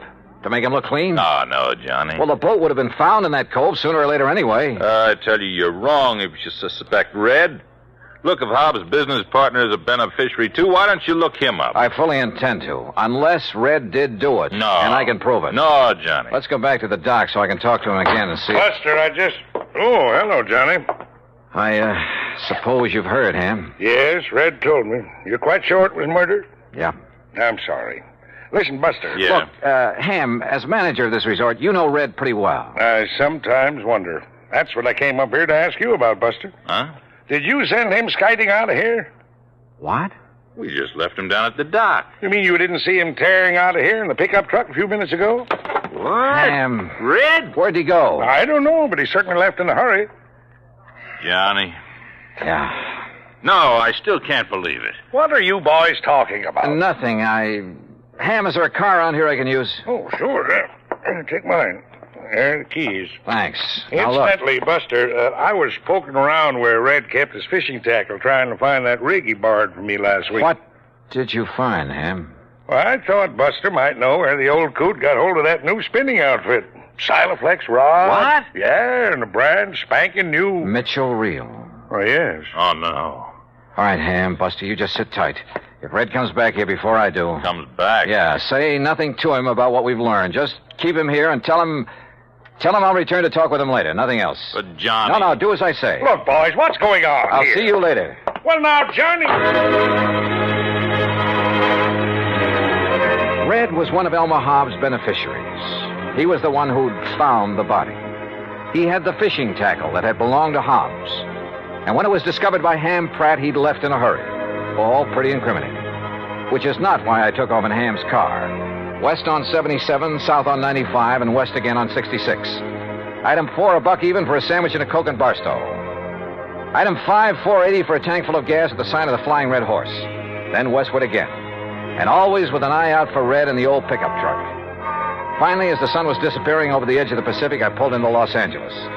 The real estate office of Manley and Hobbs was closed. A directory at the nearest phone booth gave me J. Stewart Manley's home address. 1308 Pandora Avenue in the residential section called Westwood. The neat white stucco house was dark, the garage empty. I let myself in through a back door by slipping the lock with the aid of one of my business cards. It was hard to see inside, but I didn't want to turn on any lights. And that was a mistake. Because as I quietly rounded a corner and started toward the den, I guessed wrong. Somebody was at home, was in that den behind the now closed door. And that somebody knew that I was in the house. There was only one thing to do, try to bull my way through. Well, Mr. Manley, you're just... Oh, you killer! Wait a minute. Oh.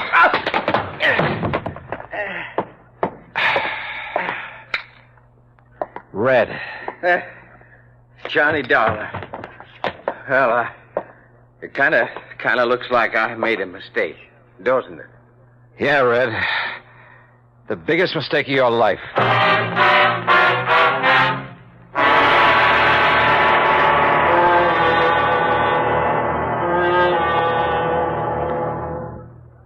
Act 3 of yours truly, Johnny Dollar, in a moment. A question that has been asked many times is, at what age does a boy become a man? It isn't when he reaches the age of 21, but when the qualities of grit and determination within him make him face up to the responsibilities of a job to be done, no matter what the difficulties. On May 21st, 1862, during the Civil War battle at Corinth, Mississippi, William H. Horsfall was serving as a drummer with Company G of the 1st Kentucky Infantry. During the furious and deadly engagement, he saw his captain fall wounded between the lines. Although, as a non-combatant, Horsfall was supposed to stay out of the range of fire, he rushed bravely forward at the risk of his own life to aid his wounded captain. Ignoring the fact that they were in the midst of a continuing and deadly hail of fire from both sides, the courageous drummer dragged the wounded officer to a place of safety thereby saving his life. Later on, Horsfall grabbed a gun and some ammunition and went into the fight. But his commanding officer finally sent him to the rear, recommended him for the Medal of Honor, and gave him a furlough. Gallant as the drummer's valorous actions were, the officer felt that 14-year-old William Horsfall was still too young for battle. But Horsfall's personal code had already proved him a man. And now, Act 3 of yours truly, Johnny Dollar, and the Mojave Red sequel.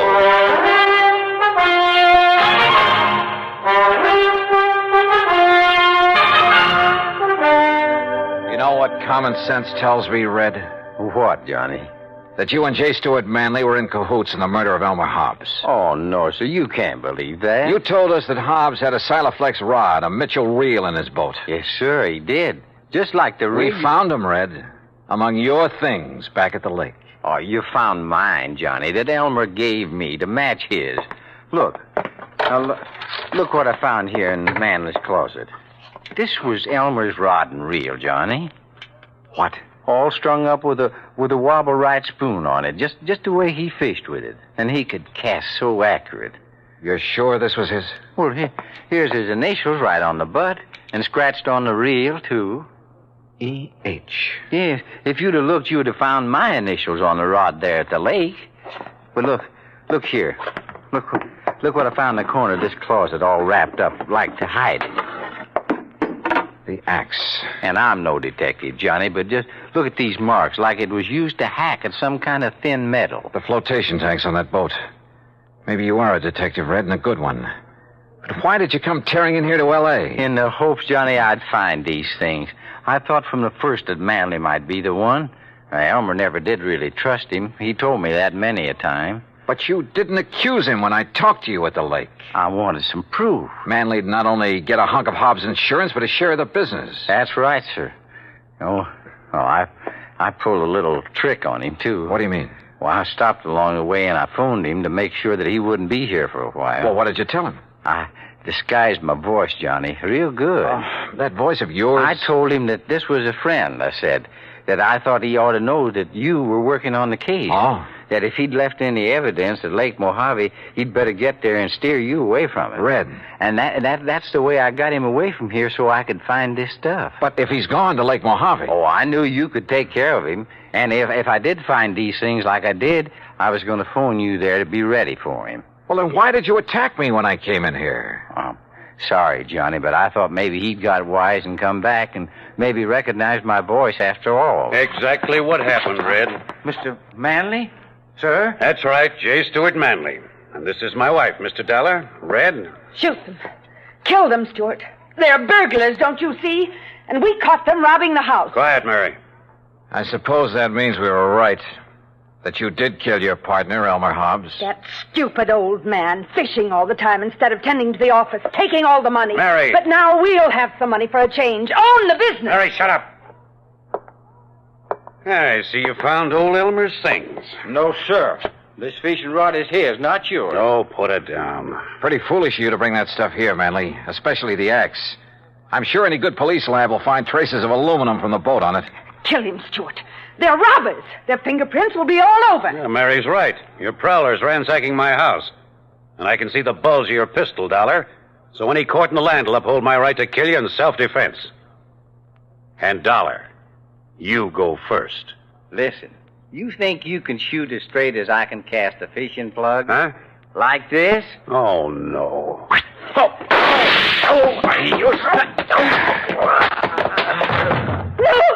No! Oh, get back, Mrs. Manley. I'd hate to have to sock a woman. But you hurt him. Yeah, as badly as he hurt Elmer Hobbs. And look, that horrible fishing plug. The hooks have ripped his hand open. It's bleeding. That red-headed old fool throwing those hooks at him. Oh, quiet. Stuart, dear Stuart. Red, that was a beautiful piece of casting. He almost tore his hand off with that plug. Well, Johnny, it was with Elmer's own rig. I think maybe he would have liked that. I hope so. But you know what I hope the most, Johnny? What, Red? That the fishing is real good up where Elmer is now.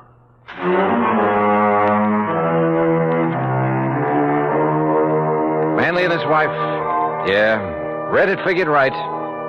The morning of the day that Hobbs was killed, they'd rented a boat out of Cottonwood Landing, a few miles up the lake, then ambushed him there in the big basin.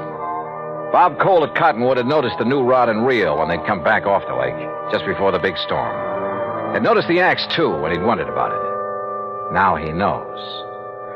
So, from here on in, it's up to the sheriff's office and the courts.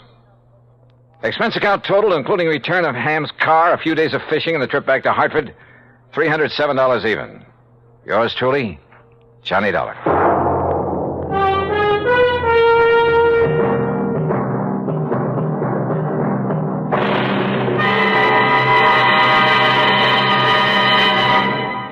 Our star will return in just a moment. Our flag now numbers 50 stars, and behind each star there stands yet another flag for each of the 50 states. New Mexico's flag is an ancient Zia sun symbol, a red circle on a field of yellow. Radiating from 4 points, which we might indicate as north, east, south, and west, are 4 parallel lines. 4 was a sacred number of Zia, the number most often used by the giver of all good gifts. The earth had 4 main directions, each with its own gifts. The year had 4 seasons, each with a different offering for mankind. The day had 4 phases: sunrise, noontime, evening, and night.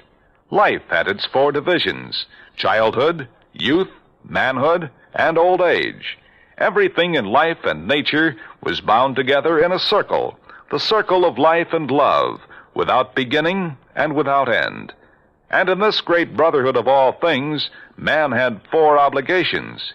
He must develop a strong body, a clear mind, and a pure spirit. 4th, and most sacred, he must devote unselfishly body, mind, and spirit to the welfare of his people. From this simple symbol, the Zia sun, we read the legend of a wonderful philosophy. The flag's colors of flaming red and golden orange represent the banners of Ferdinand and Isabella, which were carried by Columbus across the Atlantic. New Mexico's state flag, the flag of the 47th state to enter the Union, was adopted on March 19th, 1925. Now, here's our star to tell you about next week's story. Next week, some of the funniest old characters I ever meet. And a 10-year-old boy solves the case. Join us, won't you? Yours truly, Johnny Dollar. Yours truly, Johnny Dollar, starring Bob Bailey, originates in Hollywood and is produced and directed by Jack Johnstone, who also... From Hollywood, it's time now for... Johnny Dollar. This is Barry Winters at Masters Insurance and Trust. Oh, hi, Barry. It's been years. Sure, Johnny, because we don't usually have trouble with our accounts. You mean you didn't? Huh? Until now. Well, yeah, I'm afraid that's about the size of it. And this time it's bad trouble. Tell me all. Simplex Tackle Company, Johnny, over in Danbury. Fishing tackle? That's right. Well, how come I never heard of them? Well, they're a small outfit, a kind of glorified partnership. What's that mean? Well, it's owned by 9 men. One of them, Hanley Thomas, is president. The others are secretary, treasurer, and a flock of vice presidents. So what's happened? Well, the 9 of them, plus the 20 or 30 workers at the plant, are all covered by a group life insurance deal. And listen. Yeah? We've just had to pay off on 3 policies in a row. Well, that's too bad, but why call on me? Because, Johnny. Why? Those 3 deaths were all murders.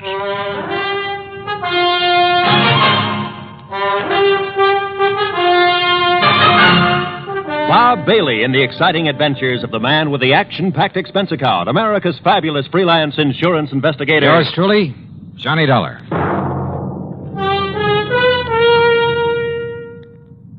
And now, Act One of yours truly, Johnny Dollar.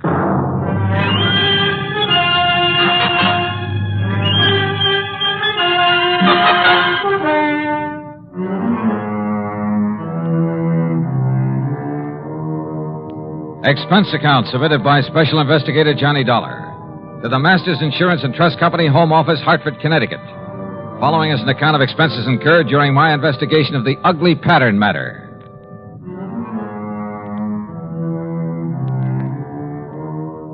Expense account item 1, $1 even taxi to Barry Winter's office at Masters, where I hoped he could give me something more to work on than he had over the phone. And you know something? As it turned out, he gave me a lot more than he thought he did. Police?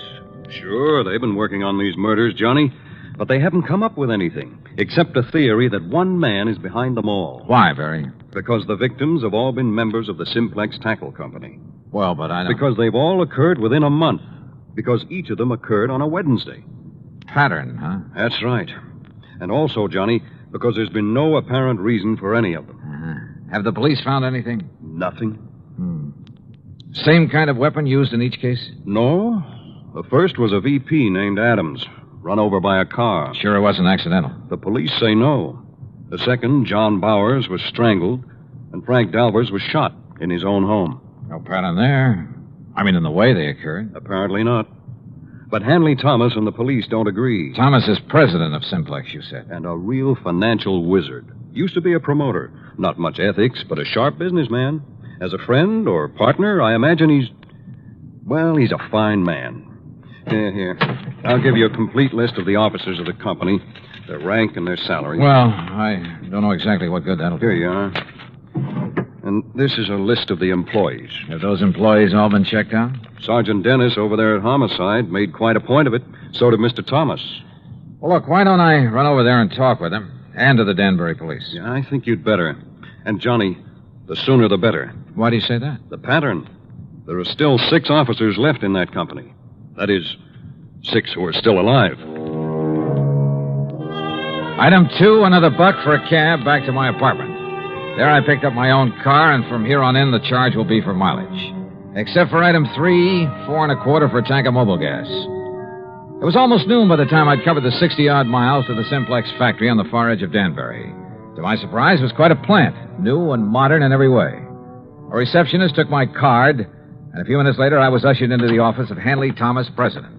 Oh, this is a terrible thing. Adams, Bowers, Frank Dalvers, all within a few weeks. Barry Winters back in Hartford seems to think these murders have all been the work of one man. Police and I concur in that theory. There's been a sort of pattern followed by the crazy killer. But not an actual method, Mr. Thomas. No, I'll grant you that's true. Car accident, strangling, pistol shot. But they were done by someone who must have been very familiar with his victims. How do you mean? Well, someone who knew, for instance, that Ben Adams took a long walk alone each night. He knew the route that he took. Same thing applied to the second victim? John Bowers always drove to work through a little woods. It was there he was stopped and strangled. Frank Dalvers always stayed at home alone on Wednesday nights while his wife was out playing bridge. Someone broke in on him, huh? Have the police checked that? Well, it was someone he must have let in. In other words, someone he knew. That's a possibility, I suppose. I understand you've checked on all your employees. Yes, right off the bat, as much as the police could. Any particular reason to suspect one of them? Well, only because they were all in position to know these men pretty well, know their habits. We're a small company, Mr. Dollar. Our employees, including the girls in the office, only number 21. That was your only reason to think one of them may have done it?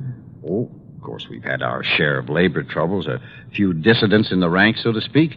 I suppose some of them resent the rather top-heavy management here. You mean the fact there are 9 executives to only 21 employees, huh? Yes, and I must confess the profits have been pretty good lately. Barry Winters gave me a list of, here it is. Now, according to this, all of these... What is it, Mr. Dollar? Well, I got thinking on the way over here. Yes? Part of the pattern you mentioned. The 3 men were killed in alphabetical order. What? Well, yes. Adams, Bowers, Dalvers. But now that I look at this list again... Of course. The pattern again. No, I think that was just coincidence. The pattern, if there is one, is based on their order of rank. That is, if these salary figures mean anything. I'm not sure I understand. Well, look, first was Adams at the lowest salary among you officers. Well, yes. Adams received $12,000 a year. Yeah, look. Bowers came in next at $13,500. You're right. And Frank Dalvers earned $15,000. So, if this pattern should continue... You mean to say you think there might be more of these murders? If this pattern continues, the next to go would be... Good heavens. Would be James Williams or Charles Hart, both earning $16,500. Then a couple of more. Then you, Mr. Thomas. Mr. Dolly. Where'll I find James Williams? Why, Williams is on vacation, a little place not far from here, Parvin's Pond. When did he leave? Last week, on Monday. Have you heard from him?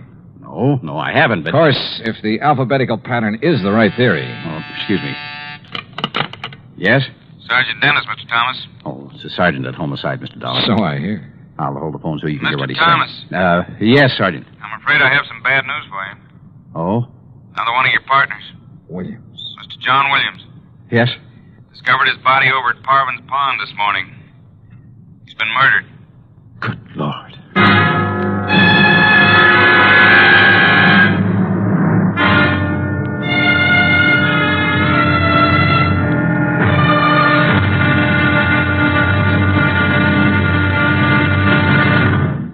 Act two of yours truly, Johnny Dollar, in a moment.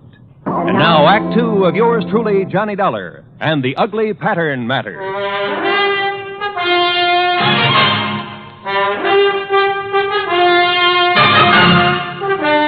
Another of the executives of the Simplex Tackle Company murdered, bludgeoned to death in his little vacation cabin on Parvin's Pond, some 40 miles north of Danbury.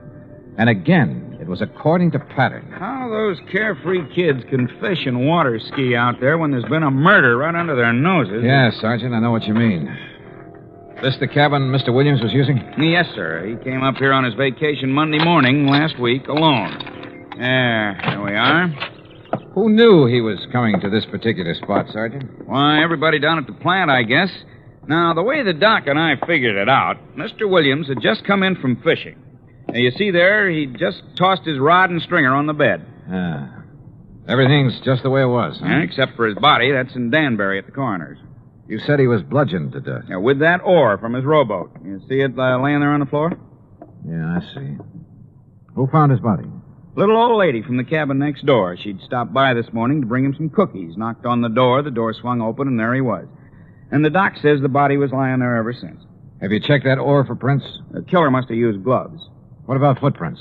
Well, if there were any, the vacation crowd tramped them out long before we got here. Now, the way we figure is that he came in here Wednesday night, off the lake. Wednesday? Yes, Mr. Dollar, just like the other ones. It happened on Wednesday, a week ago tomorrow. The pattern again. Yes, sir. And if you ask me, it's the pattern of a madman. And this being a Tuesday again. But what possible motive could there be for it? When you ask me, it's one of the employees there at the plant. After all, for such a small company, 9 big money-making officers, at least there was 9. Yeah, I know what you mean. Are those 21 employees paid pretty well? Nope. In spite of the company making a lot of money. What with this recession we're Oh, in. read the signs, man. Most of this so-called recession's a lot of bunk. Yeah, I agree with you. Everybody get out and dig instead of sitting around hoarding their money. Well, what I was going to say is that those executives took advantage and held down wages in spite of all the money they're making. So, just let one crazy hothead find out how good they're doing. How well have you checked those employees? The best we could. I talked with every one of them myself. How about the officers of the company? There's not one of them would do a thing like that. They're all fine men. Ask Mr. Thomas. Sure, they're hard-headed businessmen, everyone looking out for himself, but they're all fine men. And they're all making plenty of money. Oh, which reminds me. What's that, Mr. Dollar? A list of the officers and their salaries. And according to this, if there's to be another victim... Another? Oh, no. I worked out another step in the pattern of these murders, based on the earnings of these men. Then, Mr. Dollar, who will it be? It won't be anybody if I can help it. But, Sergeant, I may have to ask you to put a 24-hour watch over an officer of that company named Mr. Charles Hart.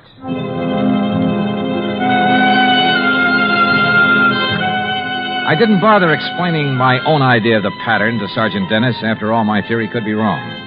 But I drove back to the Simplex factory, to the office of Charles Hart. I found only a secretary there. No, he isn't here, Mr. Dollar. Well, where is he? To be perfectly honest about it, I don't know. Hasn't he been in at all today? No, sir.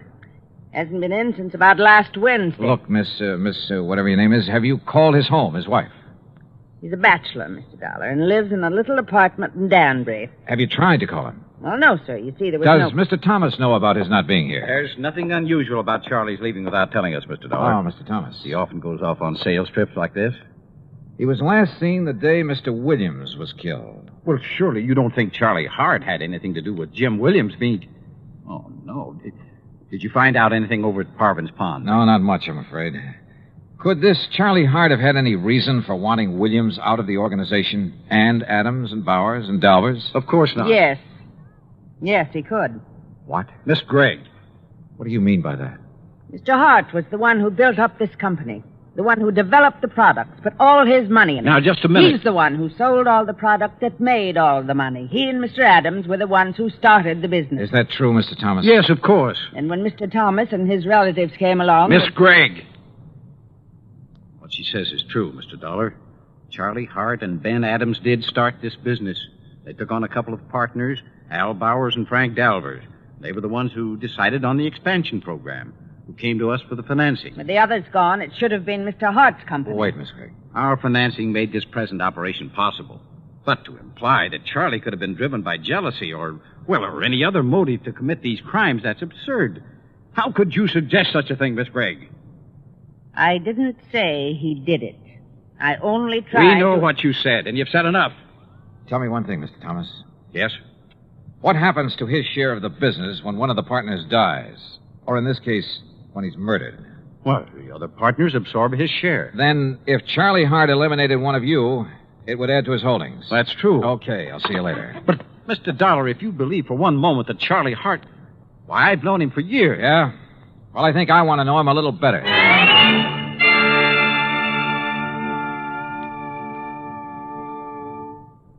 Act 3 of yours truly, Johnny Dollar, in a moment. Do you know who said, democracy is based upon the conviction that there are extraordinary possibilities in ordinary people? Those words came from the American religious leader Harry Emerson Fosdick. From the earliest days of the United States of America, there has been the sentiment that the average person can achieve an important goal if he is given an environment in which he can develop his capabilities to the fullest extent. An environment in which the individual is given the rights and privileges that he needs for development. It is the duty of every American to protect and stimulate this environment. Remember the words of Harry Emerson Fosdick. They are part of your American heritage. The extraordinary possibilities of ordinary people are inherent in American democracy. And now, Act 3 of yours truly, Johnny Dollar, and the Ugly Pattern Matter.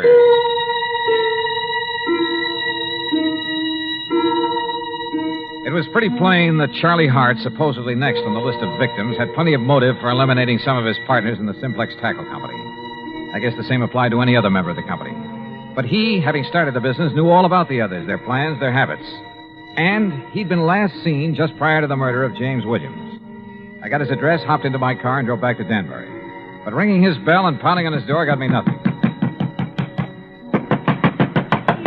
Here, young man. You want Mr. Hart? You'll probably find him at the factory. Are you the building superintendent? That's right. Then I want you to let me into Mr. Hart's apartment. Well, now... All right, here are my credentials.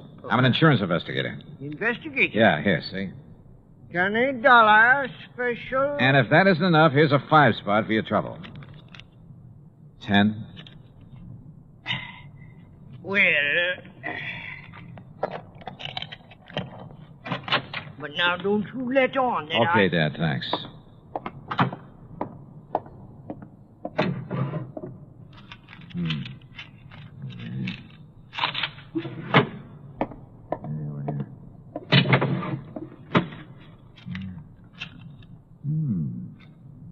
The same list that I got... The office. Huh? The offices of our company. Mr. Hart. That's right, Charlie Hart. Should have looked behind the door when you barged in here. Yeah, well, look. Would you like to point that thing the other way, please? I'm sorry, Mr. Dollar, of course. Well, you know who I am. Yes, I heard you through the door. All right, is that the gun that killed one of your partners? That killed one of my... No. But listen. Tomorrow's another Wednesday. Wednesday, Mr. Dollar. I know. And look at that list you're holding. I finally realized the progression in which these murders are happening. Oh? On the basis of our salaries at the company. Adams, Bowers, Dalvers, and Williams or me. Yes, you've circled Williams' name. Yes, because he got it last week. That's why I'm staying in here, locked in. Because tomorrow, if the killer strikes again, that crazy maniac killer... Maybe. Or maybe that's what he'd like everyone to think. Charlie, a couple of questions. Anything if I can help you stop this. That company was once yours. Yes, that's right. You were the boss, the head man, until Hanley Thomas came along. Yes, Hanley and his brothers and his brother-in-law. And they took over as first in rank. Well, they were entitled to, Dollar. What? It was their money made the company what it is. I'm not an administrator, a man who knows and plays all the angles. I'm just a worker and a salesman. Now, wait a minute. You mean you're content with the present setup? Yes, of course. In spite of the prodding of a sweet old secretary who thinks that Wait a minute. But these murders, Mr. Dollar. You stay put. Keep that gun and don't move out of this apartment until I tell you to, no matter who comes to the door, to save your life. You think you know... Charlie, it's been right under my nose. The obvious. Almost too obvious. But I had no proof of anything. Only a hunch, but a potent one. So how to prove it out? Bluff? It might work, if I was right. I drove into police headquarters and picked up Sergeant Dennis, then out to the Simplex Tackle Company. But when I walked in, it was after hours, no secretaries about. When I walked into the office, I borrowed the sergeant's handcuffs and made him wait outside, his ear glued to the door. Well, Mr. Dollar, I didn't expect you back. What do the handcuffs mean? They mean arrest for the murder of your partners. That's a very bad joke. You and your brothers and brother-in-law, the whole company yours, once you got rid of the men who started it, who made it possible for your capital to make it pay off. But tell me, were you going to kill off your relatives, too, one by one? This is the most absurd thing. You covered your tracks pretty well. Perfect crimes. Except for that ore you used to kill Williams. Fingerprints as big as life all over it. Impossible. I figured the gloves you wore must have had holes in them, or have been worn very thin. What? That you just didn't notice in the excitement of the moment. And when I finally found those gloves... You've been out to my home, ransacking and my when your home... wife confessed that you weren't at home at the time of any of the murders... That's a lie. She helped me plan the whole thing. Oh. Then you admit the murders. After my bluff about the fingerprints. I see. But now that you know, you haven't had time to tell anyone. There's no one around to hear the shot, Mr. Dollar. No, but I heard a real clean confession, Mr. Thomas. Sergeant, No, that was just to protect myself from this... I'm afraid that kind of talk's a little late. No, it is. Look out!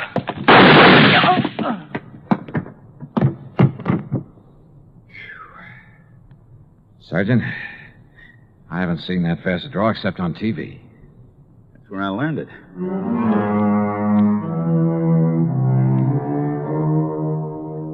There'll be a lot for the courts to work on about who else was involved with Thomas. The sergeant's bullet killed him, by the way, and I'd call it good riddance. Or at least quick justice. So, expense account total, including a lot of mileage on my car, $101 even. Remarks? Why bother? Yours truly, Johnny Dollar.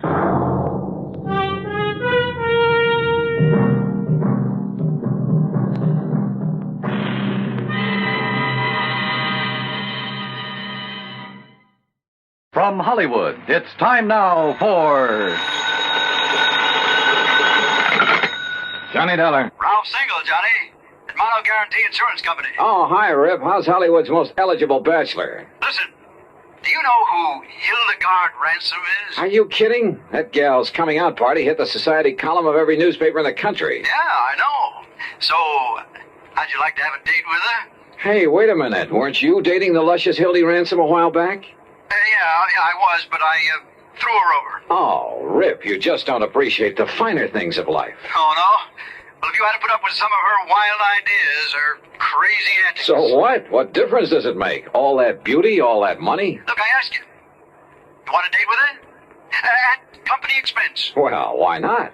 Then grab the first plane you can and fly on out here. Okay, I'm on my... what's the catch, Rip? I'll, meet you at the Los Angeles International Airport. Yeah, fine, but suppose you give me some idea...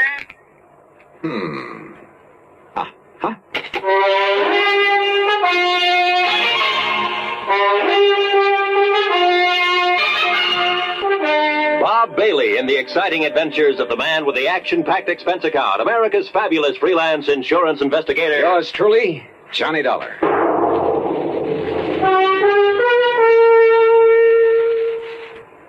And now, Act One of yours truly, Johnny Dollar.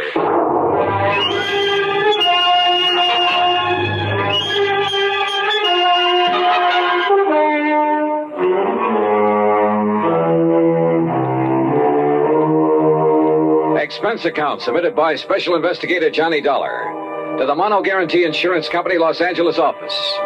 Following is an account of expenses incurred during my investigation of the Delectable Damsel matter.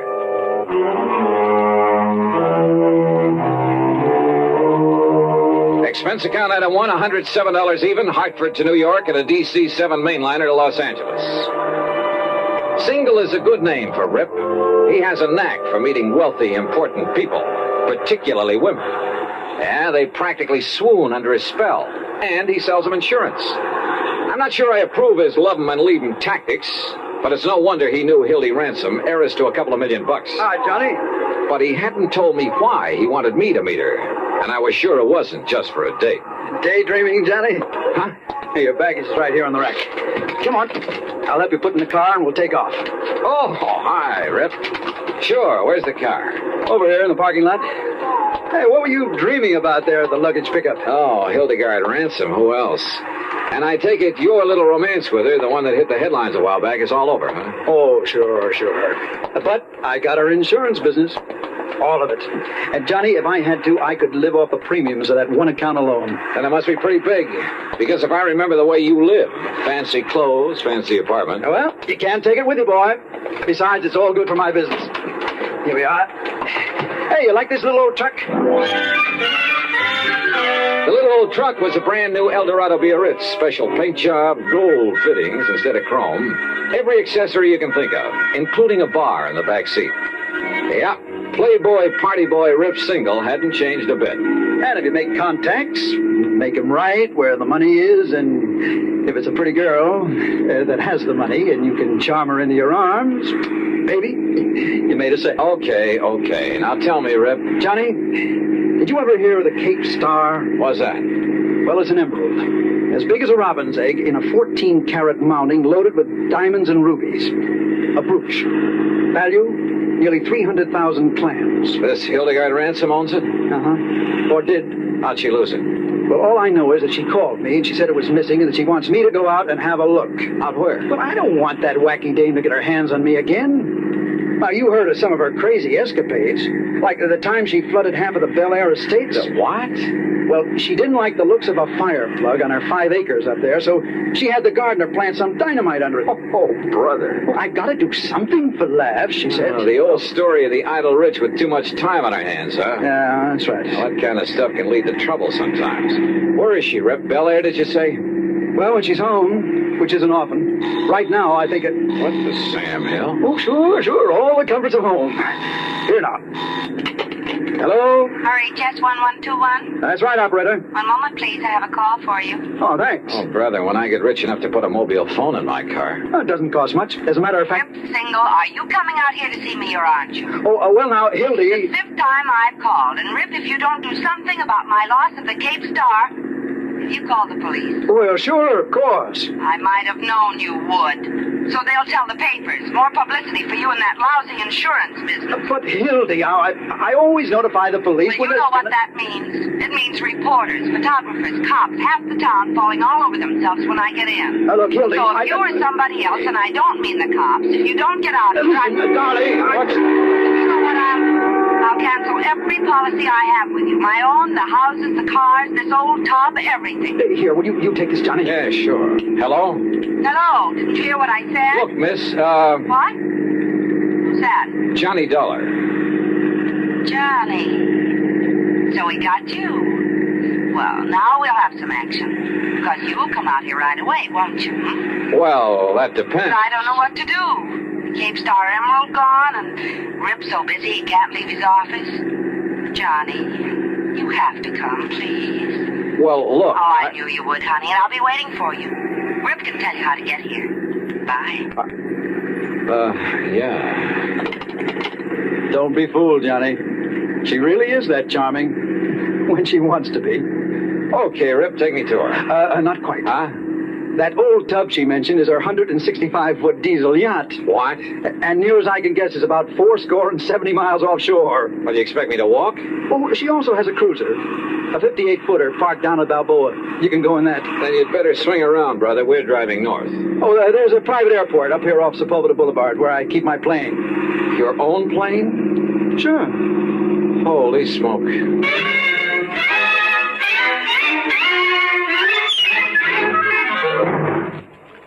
Act 2 of yours truly, Johnny Dollar, in a moment. And now for another episode in the life of Sergeant Donald Bellwether, my husband.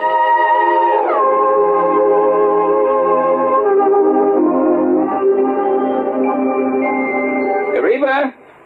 Reba, where are you? In the kitchen, dear. I'm coming.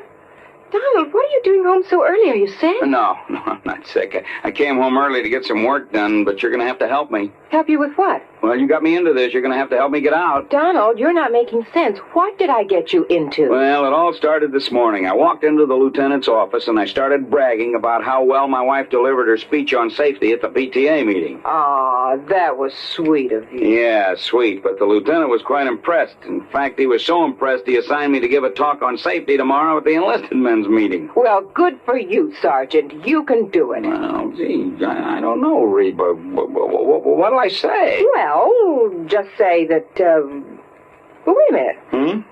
Here's some notes on traffic accidents. Just read these aloud.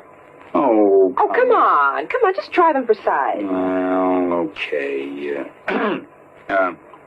Men, what if a disaster wiped out every man, woman, and child in Springfield, Illinois?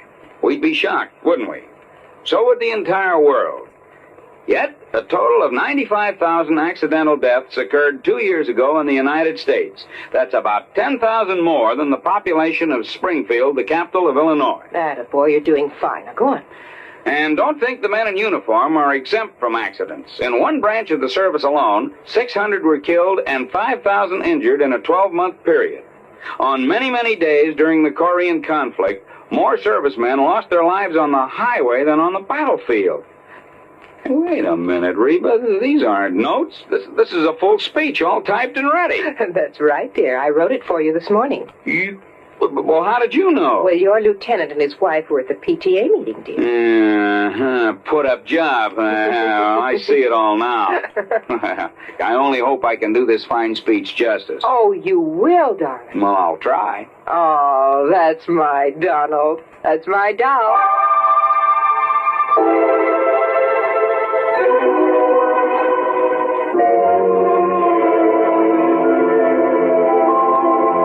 And now, Act Two of yours truly, Johnny Dollar, and the delectable Damsel matter.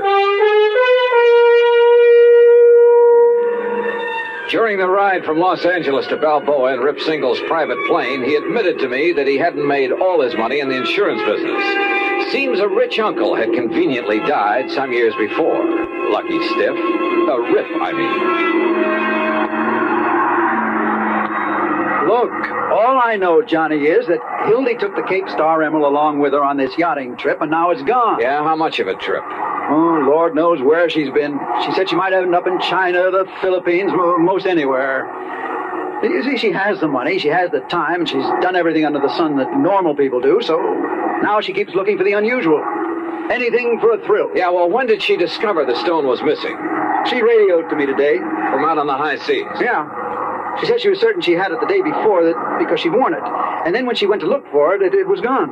Some member of the crew, do you suppose? I don't know. Maybe she dropped it overboard.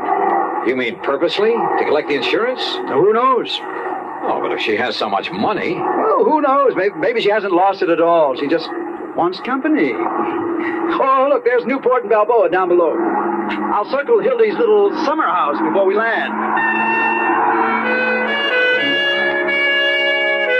Hildy Ransom's little summer house turned out to be a mansion right on the waterfront. And tied up to the long dock was not only the cruiser, but a snappy little speedboat, a small sailboat, and a couple of outboards. All very nice. Not so the skipper of the cruiser. No, my orders the last time I spoke to the Hilda Moral were to take you out to her, Mr. Single, nobody else. Look, we just talked to Miss Ransom by radio, and she wants you to take Mr. Dollar out there. And I tell you, my last orders Well, forget your last orders. Hey, I look, said those were my Hey, orders. wait a minute, please. Skipper, have you got a radio on this cruiser? Of course. All right, then. Make contact with the Hilda Mora. Find out for yourself. Okay, I'll do it. At the same time, you can get her position, okay? We'll see.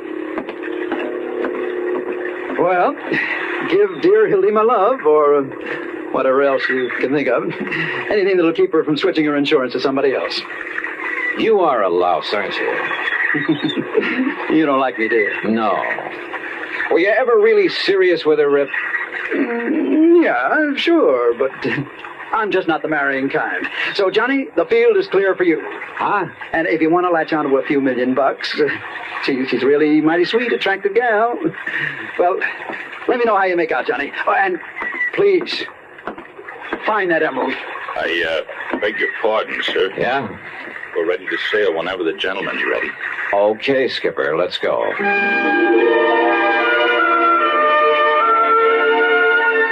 The cruiser turned out to be a dilly, luxury from stem to stern. And the trip out to the Hildemora took much longer than I'd expected. In spite of the powerful engines that sent us through the water at over 18 knots, it was well after dawn the next morning when we hove to alongside the Hildemora. And that 165-foot diesel yacht made the cruiser look like a broken-down rowboat. As for Hildy Ransom, 5'6" or 7", she was blonde and she was beautiful, with quick blue eyes that had fun and laughter sparkling in them, and a figure. Well, come on, Johnny. Come aboard. And Marty, you keep the cruiser around in case Mr. Dollar wants to go ashore again. Hi, sir, Miss Pat. Hi, Johnny. Welcome aboard the old tub. You call this floating palace a tub? Well, after the holes that got shot into it, it's a wonder we're still afloat. You've been shot at? Off Formosa on the China coast. We had a ball. For a while, I thought some of the red aircraft were going to strafe us one night. Holy. But it got too dark for them, and the captain, the old fuddy-duddy, turned off all our running lights, and we headed out to sea again. What under the sun were you doing off the China coast, Miss Ransom? No, it's Hildy. Oh, just finding out what goes on in the world. You know what I really wanted to do? What? Pay a visit to Joe and Lai. The Red General? Why not? But they wouldn't let us ashore long enough without a lot of fuss and bother, so... Now, let's go into my quarters and talk about the Cape Star. Yeah, okay. I could kill that Rip Single for not coming out here, but I'm so glad you could. You're even better looking than I'd heard. Huh? Are you as much of a wolf as Rip says you are? Oh, well, now, wait a minute. Okay. I'll find out for myself. It might be fun finding out. Johnny? For a minute, I began to wonder. Maybe Rip wasn't the only one in this affair who turned on the charm to further his own ends. Hildy Ransom, let's face it, was a wealthy ne'er-do-well who'd do anything for a thrill. Couple her with a character like Rip Single. Yeah, I wondered. But then, walking along the deck with her, I saw something that suddenly changed my mind. One of the crew who ducked into a doorway when he spotted me. Who, I wasn't sure. But I had a sudden mental image of his eyes, somewhere in the past, looking at me over the sights of a gun. Act 3 of yours truly, Johnny Dollar, in a moment. Do you know who said, "That man is free who is protected from injury"? Those words came from Daniel Webster, one of the most eloquent orators in American history. Webster knew that a man could not be free unless he lived in a country which recognized his right to freedom and created laws to protect that freedom. A slave state may say that its citizens are free, but as long as a single citizen can be harmed by the whim of a country's rulers, true freedom does not exist. A man is free only if his rights to freedom are protected. Remember the words of Daniel Webster. They are part of your American heritage. The free man must be protected from injury. And now, Act 3 of yours truly, Johnny Dollar, and the delectable Damsel matter.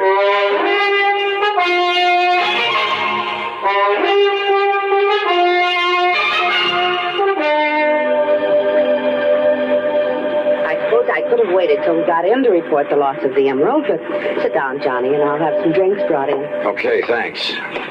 Now listen. Because of where we've been on this trip, we'll have to go through customs, and there'll be the police and the reporters and so on. And whoever took the Cape Star might have a chance to... What's the matter? That drawer where I kept it. I'm sure I left that closed after I'd hunted for it, and...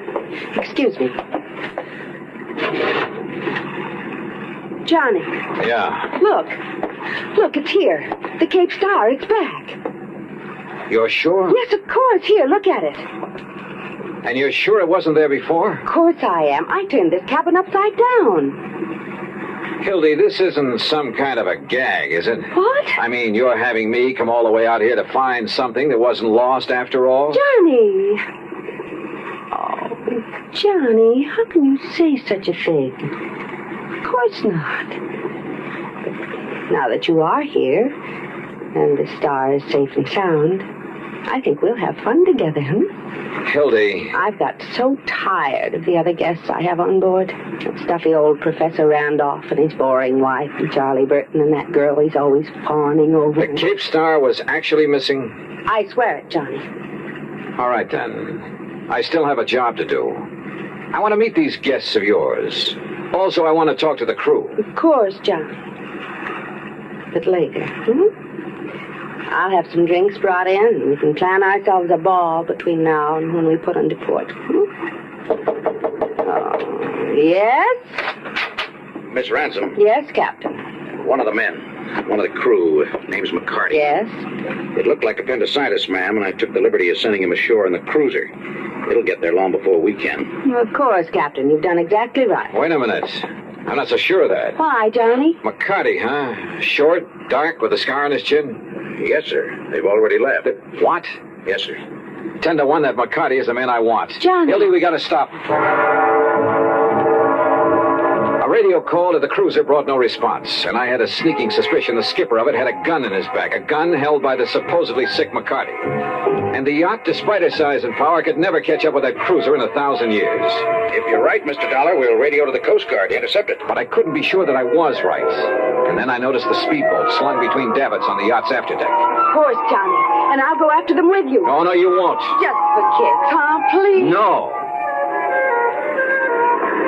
Then 6, 8, 10 minutes later, however long it took to get the speedboat overside, the first mate and I were tearing across the ocean in pursuit of the cruiser. That cruiser will do an even 20 knots if he opens her wide, Mr. Dollar. But she's no match for this, baby. And pour it on. Come on, you see him yet? Sure do, dead ahead. Yeah, I see him too. Well, where's the skipper? McCarty's up on the bridge alone. Hey, look out, that puff of smoke. He's shooting at us. Then hang on, I'm going to swerve around. But he'd never hit us at this range anyhow. Stay down low. He might get lucky. You got a gun to answer him? No. Well, there's a very pistol. Use it for shooting up the stress flares. Where is it? This cabinet under the dash. You see it? Yeah, right. It's no match for a 38, but if you can swerve us in close enough, keep swerving. Right. Hey, look. He's having to reload. Then get us in there fast. Here we go. Well, let him have it. Let him have it. Yeah. Hey, you got him. You got him. Come on, give me another load. Here, Dollar, right here. Watch him, huh? He's changing course. Hey, you're right. Look out, he's turning into it.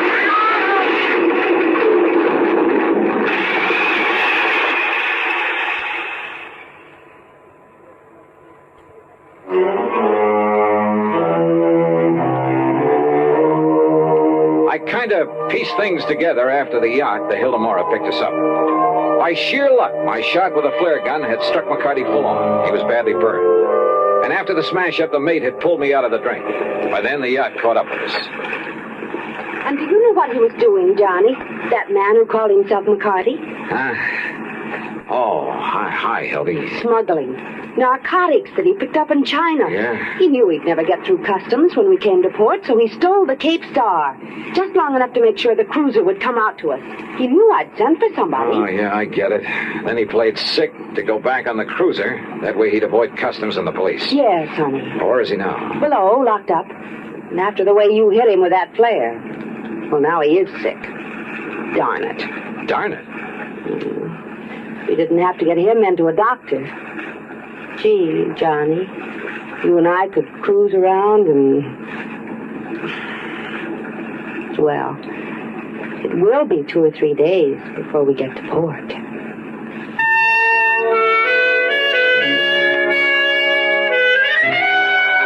3 days. And what a 3 days. But, oh well. Expense account total, including transportation back to Hartford, $230 even. Remarks? It's funny, isn't it? You never know what you're going to get into when you take on even the most routine kind of case.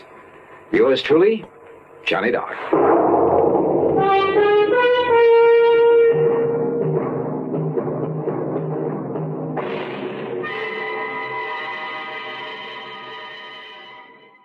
From Hollywood, it's time now for... Johnny Dollar. Ben Orloff, Mr. Dollar, at Continental Insurance Company in New York. Oh, yes, Mr. Orloff. What can I do for you? Did you ever hear of a place called Virtue? Are you kidding? I'm very serious. Oh, wait a minute. Virtue, South Carolina? That's right. You, want me to go down there? Yes, if you will.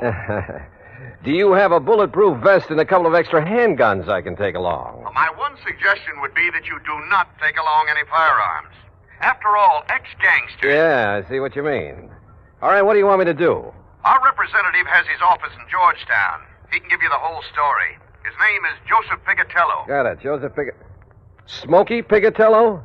The guy whose name was linked with Murder Incorporated a few years back? Yes, Dollar, Joe Smokey Pigatello. You, sure you want this assignment? Well, I'll tell you this, Mr. Orloff. Yes? If you don't have to pay off on my insurance policy before I'm through, well, mister, this is going to cost you a whopping big expense account.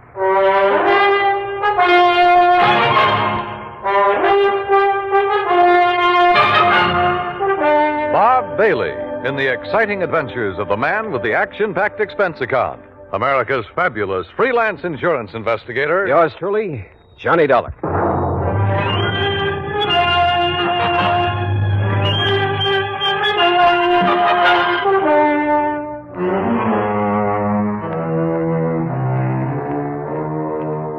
Expense account submitted by Special Investigator Johnny Dollar to the Continental Insurance Company, Georgetown, South Carolina office.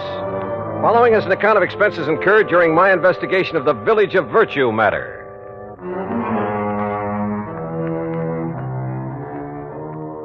Expense account item 1, $47 even, transportation and all the incidentals I could think of, Hartford, Connecticut to Georgetown, South Carolina. Item 2, $1 for a cab to Continental's office on Screven Street. Hi, Dollar. I'm Joe Pigatello. Glad to see you. Sit down. Thanks. Now, look, Joe, before we go into this matter, there's something I'd like to know. Sure, pal. Ask it. Just what are you doing in the insurance business? Look, you remember back in New York just before Tom Dewey took over as DA? The great holy racket buster? Yeah, and I'm sure you do. Okay. Well, I was just a young punk then, but I was a bright one. Ambitious, you know. Finished up my high school, started taking law. You studied law? Why not? I could have cleaned up. You know, mouthpiece for some of the mob, some of the boys I knocked around with. But then Dewey came along, broke up the racket, so I gave it up. To do what, Joe? Oh, you know, this and that. Chicago for a while with some of the boys Al Capone left behind. And down near the border at San Diego for a while. Smuggling narcotics across from Mexico? Then some of us tried Las Vegas, but we didn't get any... What was that crack? Well? Listen, I'm clean. You make a crack like that, you can prove it, okay. If you can't, don't say it. You were telling me how you got into the insurance business. All right. But when I'm taking you on this case, don't talk like that. The gents I deal with don't like it. And don't forget, whatever you think about them, you could also be wrong. Okay, Joe. Two kinds of wrong, Dollar.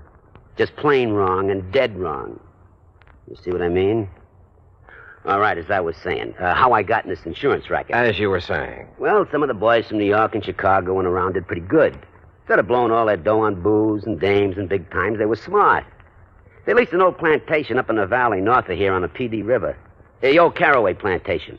It's right next to the town of Virtue. Great name for a hideout, I'll say that. I didn't say hideout, Dollar. It was just a nice, quiet place where they could live it up in a nice, quiet way. And at the same time, they wouldn't have any cops around their neck. No police in Virtue? Nobody but old Paulie Caraway. Anyhow, after 6, 8 months of taking it easy, mint juleps and hunting and fishing instead of being on the lam all the time... Well, Johnny, you wouldn't believe it. What do you mean? Well, they all settled down there to spend the rest of their life. They all went respectable. Every last one of them. You sure of that? Well, it's been 20 years now. Can you be any more sure than that? I don't know. But go on with what you were saying. All right. I got an idea. I signed up with this little insurance company. Then I went up to Virtue and made the pitch. They're all respectable now, and they got to make like respectable people and cover themselves with a lot of insurance. And it worked? You remember Lefty Stemper? The old-time numbers king for Chicago? Right, bookies, slot machines, everything. Old pal of mine. So when he told the rest he was buying insurance, well, Johnny, I got policies on every one of them. The rest of the town, too. On their life, their homes, everything. Okay, now let's get to the point. What's happened up there in Virtue? Trouble, Johnny. Old man Caraway phoned me. What kind of trouble? Well, 20 years now, the boys and the people in Virtue have been getting along fine. The boys have been behaving themselves, and the people in town are all nice people. Until a couple of weeks ago. What happened? Bully Magoon had himself a nice little fishing boat. Had it ever since he went straight and moved in up there. 20 years ago. Now somebody stole it. Well, why don't you just pay off his claim and forget it? Listen, a couple of days after that, Mr. Avery, that runs the general store in Virtue, had his boat stolen. So you'll have to pay another claim. But small ones, Joe. Look, will you listen? Ever since then, not a day has gone by that somebody hasn't had something stolen from him. Mostly the people in Virtue. Boats, cars, money, furniture, anything you can think of. The people blame the boys, and the boys blame the people. And, Johnny, there's going to be a civil war in Virtue unless somebody finds out who's doing this. And if that happens, there's going to be a lot of killing, and, well, with all the insurance I've sold, me and the company are going to be in trouble. Well, can't you get the state police to come in? State police? Invite you? You said it's a real respectable community now. Yeah, sure it is, but, well, dragging them in might really start things off. That's why I had to send for you. Look, why don't we go up there so I can see for myself? Sure, Johnny, sure, but, hey, open your coat. What? I mean, if you're going to take along that lemon squeezer, well, take my advice and don't. You've a pretty sharp eye, Joe. Johnny, boy, I can spot a shoulder holster a mile away. But so can some of the boys up in the valley on the plantation. And I don't want you to end up with a slug between your eyes. Real respectable people. Well, shall we go? My car's outside. Into the Valley of Death rode the 600. Huh? At least a couple of them. What are you talking about? Nothing, Joe. Let's go. Act 2 of yours truly, Johnny Dollar, in a moment. Our flag now numbers 50 stars, and behind each star there stands yet another flag representing one of the 50 states.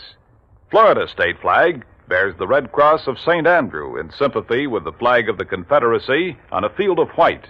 Centered over the cross is the state seal. Within a golden circle, the sun, an emblem of glory and splendor representing absolute authority, peers over a highland in the distance. Flowers, a symbol of hope and joy, are scattered by an Indian maiden, indicative of the Indian influence within the state. Centered is the cocoa or palm tree, an emblem of victory, justice, and royal honor. Florida's state flag, the flag of the 27th state to enter the Union, was adopted in 1900. And now, Act 2 of yours truly, Johnny Dollar and the Village of Virtue Matter. Joe Pigatello, erstwhile gangster turned insurance agent, led me out to his car, and we headed north out of Georgetown, South Carolina. After 20 miles or so, we swung onto a side road paralleling the PD River. Then finally, we came to the old Caraway plantation. Acres and acres of huge old live oak trees, festooned with Spanish moss. Flowers, millions of them. Azaleas, iris, roses, rhododendron bushes aflame with color in the afternoon sun. Then, at the end of a broad, tree-lined path, the fine old colonial mansion with its towering pillars. The property faced the curving, lazy yellow river, and lying across it was a broad expanse of marshy grass, crisscrossed here and there by canals, through which the slaves in olden times hauled the rice crop to the riverboats. Yeah, it was a beautiful spot. A calm, quiet, peaceful spot. Apparently. Well, here we are, Johnny. Let's go in to see if anybody... What? Hey, hold it, you punks! It's me, Smokey! Smokey! Who else? Put those guns away. You want to get in trouble? Don't you guys know no better to come barging in this way without letting us know you're coming? Come on, Johnny. Sure. Nice, peaceful spot, huh? Who's that you got with you, Smokey? Boys, this is Johnny Dollar. He's from the insurance company. Johnny, this is Bo Magoon. Yeah. Hi. And this is Lefty Stemper. Hiya. Johnny Dollar, huh? And the shrimp there is Flippy Lakovich. Hiya, Johnny. I'm pleased to meet you. What? That's away, Flippy. What did you bring here, Smokey? A dick or something? Yeah, Dollar, what's the idea of packing a rod? All right. Let him go, you guys. Oh, yeah. Look, he's on our side. He's up here to find the stuff that's been stolen. Yeah, we don't need no outside help. Oh, you've found who's behind the thefts, huh, Lefty? No. If it's any of your business, It then I is don't my business. You're interrupting me. Yeah, Dollar, shut up. I say we'll find out who's coming over here from Virtue and taking our stuff ourselves. And when we do, we'll eliminate them. Right back to the old days, huh? If we got to protect our rights. How about letting me have my gun? Well? Hear that, Flippy? He wants his gun. You make a move the dollar and I'll flip you so fast that Oh, you mean like this? Hey, it's Flippy got flipped. Attaboy, Johnny. Yeah, the shrimp finally got it. Hey, Johnny Dollar, you're okay. Anybody else want to get smart? He cut me off of the guard. Expert, huh, Flippy? Well, you ain't anymore. Now, Lefty, I'll take my gun. Oh, sure, yeah. Yeah, you're okay, Johnny Dollar. All right, now let's get things straight. I'm not the cops, but I'll drag him in if necessary. Oh, no, listen. You listen. I'm going to try to stop what's going on around here, and if any one of you interferes, I'll have you locked up so fast you won't know what's happened to you. No, wait a minute. Now listen to me, will you, Dollar? Well? Look, I guess we're all kind of shaky. You know, we're sort of somewhat upset by the events of the past couple of weeks or two. You know what I mean? Lefty, Joe told me that if the burglaries, robberies, whatever they are, go on much longer, there's liable to be a war between you and the people of the town. We ain't worried, no. We got enough guns and ammo stashed away around this Shut up, Bull. Oh, yeah, sure, Lefty, sure. I'm sure you have. But if you ever expect to make peace again with the townspeople, if you expect to stay on here... We got at least 15 years to go. Shut up. Okay. All right, look. All we got here is our hunting rifles and we're shotguns and a couple of pistols in case of a snake, you know, while we're hunting or fishing here in the swamps. A lot of cottonmouths around here, you know. Yeah, that's a fact, Johnny. The point is, I didn't come here without providing for any and every exigency. What's that mean? Oh, boy, what a dope. It means if anything happens to him, we're dead. Now, ain't that... isn't that right, Dollar? Right. You see? Now, give me a hand, cooperate with me, and maybe we can clear this thing up. Don't, and I have only one alternative. What's that mean? Shut up. And that's to have you legally ousted from here, out of the state if necessary. Oh, now, look, Dollar, we'll cooperate. Now, I don't mind telling you, we love this place. Look, it's the only real home we got. Flippy and Sadie, we got Bull and Mary and me and Nora. Maybe we got records, all right. Some of us maybe did time for some of the little jobs we pulled, huh? But we've been playing it straight since we come here all along the line. It's like I told you, Johnny. Yeah, honest. Look, that's the way we want to keep it. If the people in Virtue will just leave us keep it that way. And you know something? I don't get it. Don't get what, Lefty? Well, over 20 years, everything's been nice and okay, huh? Now they gotta start this. What about the losses they've suffered? Hey, ask me, Dollar. They're phonies to cover up for robbing our stuff. Nobody asked you. Oh. Maybe they think the same way about your losses. Huh? Say. Yeah. Now, where's the owner of this place? Caraway? Oh, yeah, he's over in Virtue at his office. Office? Sure, he's a mayor and a police. All right. Joe and I are going over to see him. Now, Johnny... Oh, Smokey, will you please don't go? They see you guys coming from here, they're going to take a shot at you. That Caraway told me so. Yeah. Sure. We'll take that chance. Come on, Joe. Well, I'll tell you, Johnny. Tell me along the way. Come on. The more I thought about the whole thing, the sillier it all seemed. Yet it was obvious that even after 20 years, Lefty and Bull and Flippy might think of only one way to settle their problems, with a gun. And if the people of Virtue were feeling the same way. But as Joe and I walked along the main, the only street of the little town, there were no signs of hostility or even suspicion toward us. Now, look, Johnny. If those bums back at the plantation are making this trouble... Why? Why would they, Joe? Well, that's what I don't get. But what if they don't like your interfering and decide to knock you off? Then I'll probably go to my grave unmourned, unremembered. Yeah, but you told Lefty you'd provided for every exigent... For if anything should happen to you. Yeah, and he and the boys believed it. And if anything does, Huh? Yeah. All I can hope is that they keep on believing.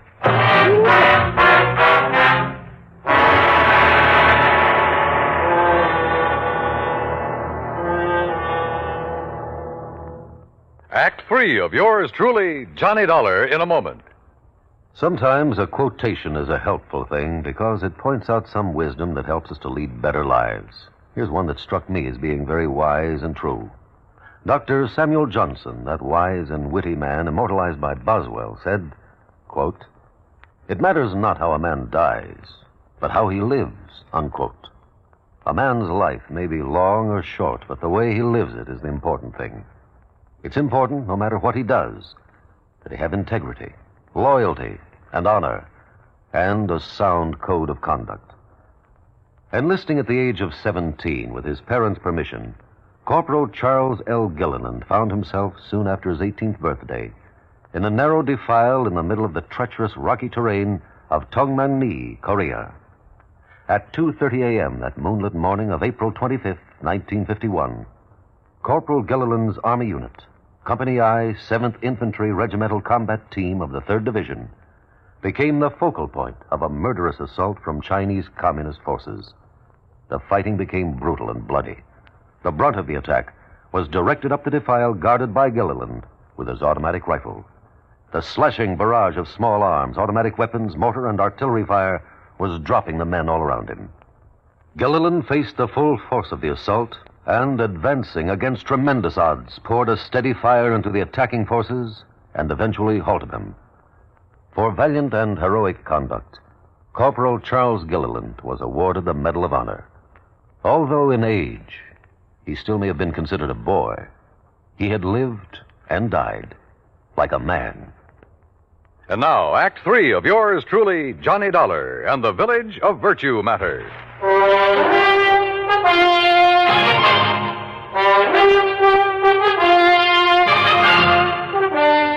Joe Pigatello and I walked the main street of Virtue, South Carolina, unmolested, virtually unnoticed. And we found the mayor, Parley Caraway, in the little shack that served for an office.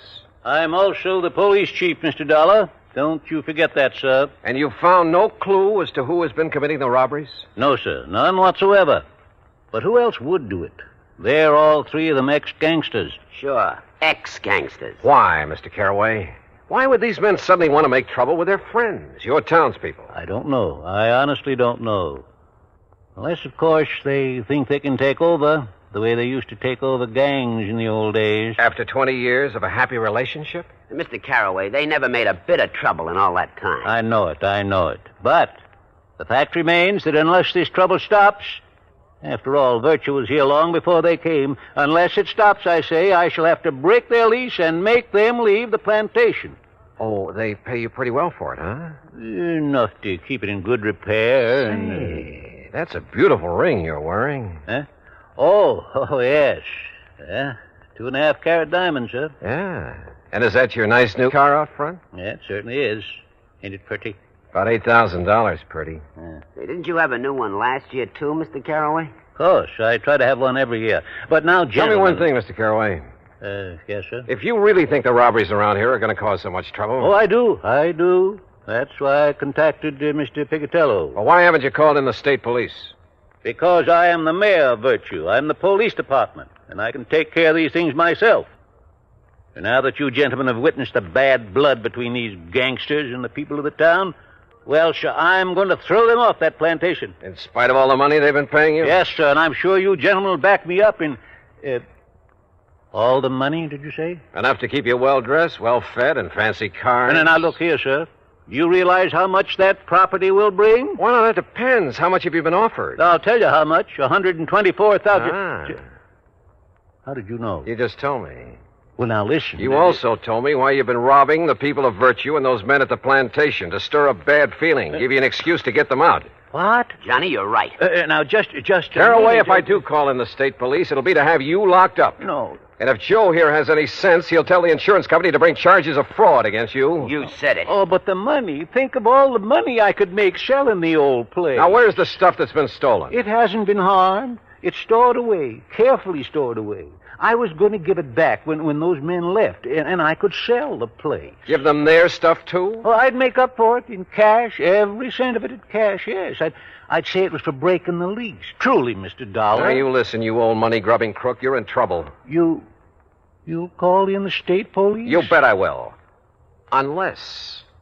Unless what, sir? First, you lay off the plantation. You've leased it to those men. Let them have it. And return all the stuff you stole.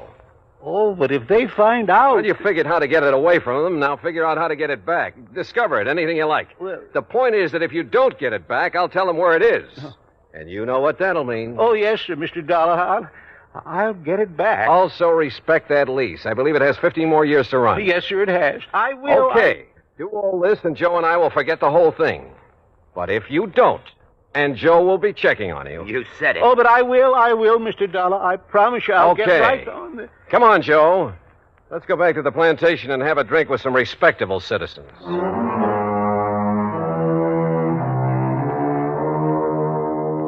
Yeah, this insurance business really has some funny ones. And I guess it's the funny ones that balance out the bad, the tragic cases. Anyhow, I like it. Expense account total, including the trip back to Hartford. Call it $100 even. And in view of our little, secret, Joe, well, maybe you'd better pay it out of petty cash. And listen, those pals of yours, you better drop in on them now and then to make sure they do stay on the straight and narrow, as well as that old coot Caraway. Yours truly, Johnny Dollar.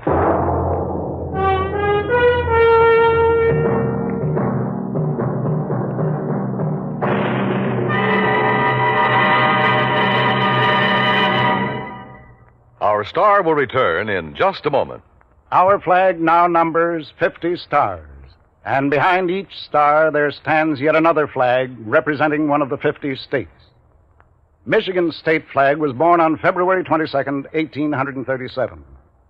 Because of the strategic role played by Michigan in the War of 1812, the word "to a bore, I will defend" is prominent on the blue flag of Michigan.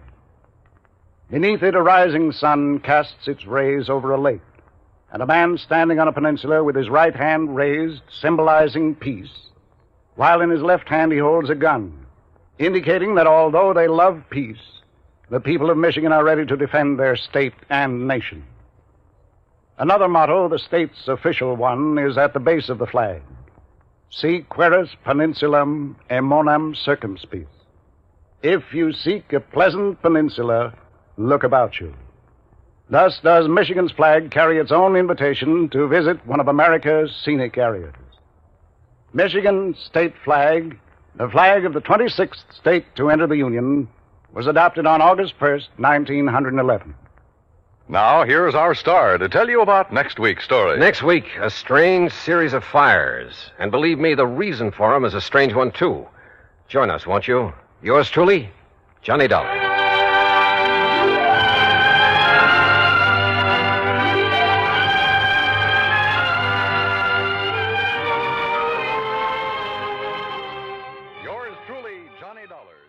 From Hollywood, it's time now for Johnny Dollar. Pat McCracken, Johnny, Universal Adjustment Bureau. Oh, hi, Pat. Johnny, you've handled a lot of difficult cases for the companies we represent. You've done a magnificent job. Saved some of them a lot of money. Huh? Sometimes nipped things in the bud even before they've happened. Pat. And there have been times when you've given up personal plans to take them on at a moment's notice and without question. Listen, that bush you're beating around is getting pretty big. All right, then I'll get to the point. Johnny, why don't you take yourself a holiday at company expense? What? Like Mojave Resort, maybe, where I understand you love to fish. At company expense, huh? That's right. Okay, Pat, I'll grab the first plane. Good boy. But, brother, just wait till you see the expense account I pile up for you. Why, Johnny... Because if I ever smelled a rat, believe me, it's now.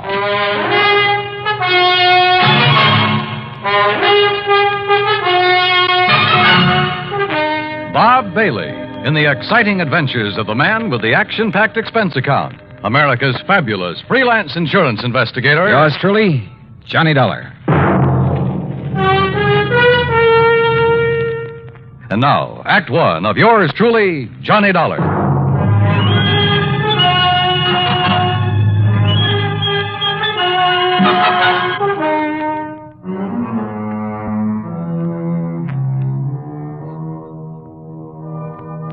Expense account submitted by Special Investigator Johnny Dollar to the Universal Adjustment Bureau, Home Office, Hartford, Connecticut.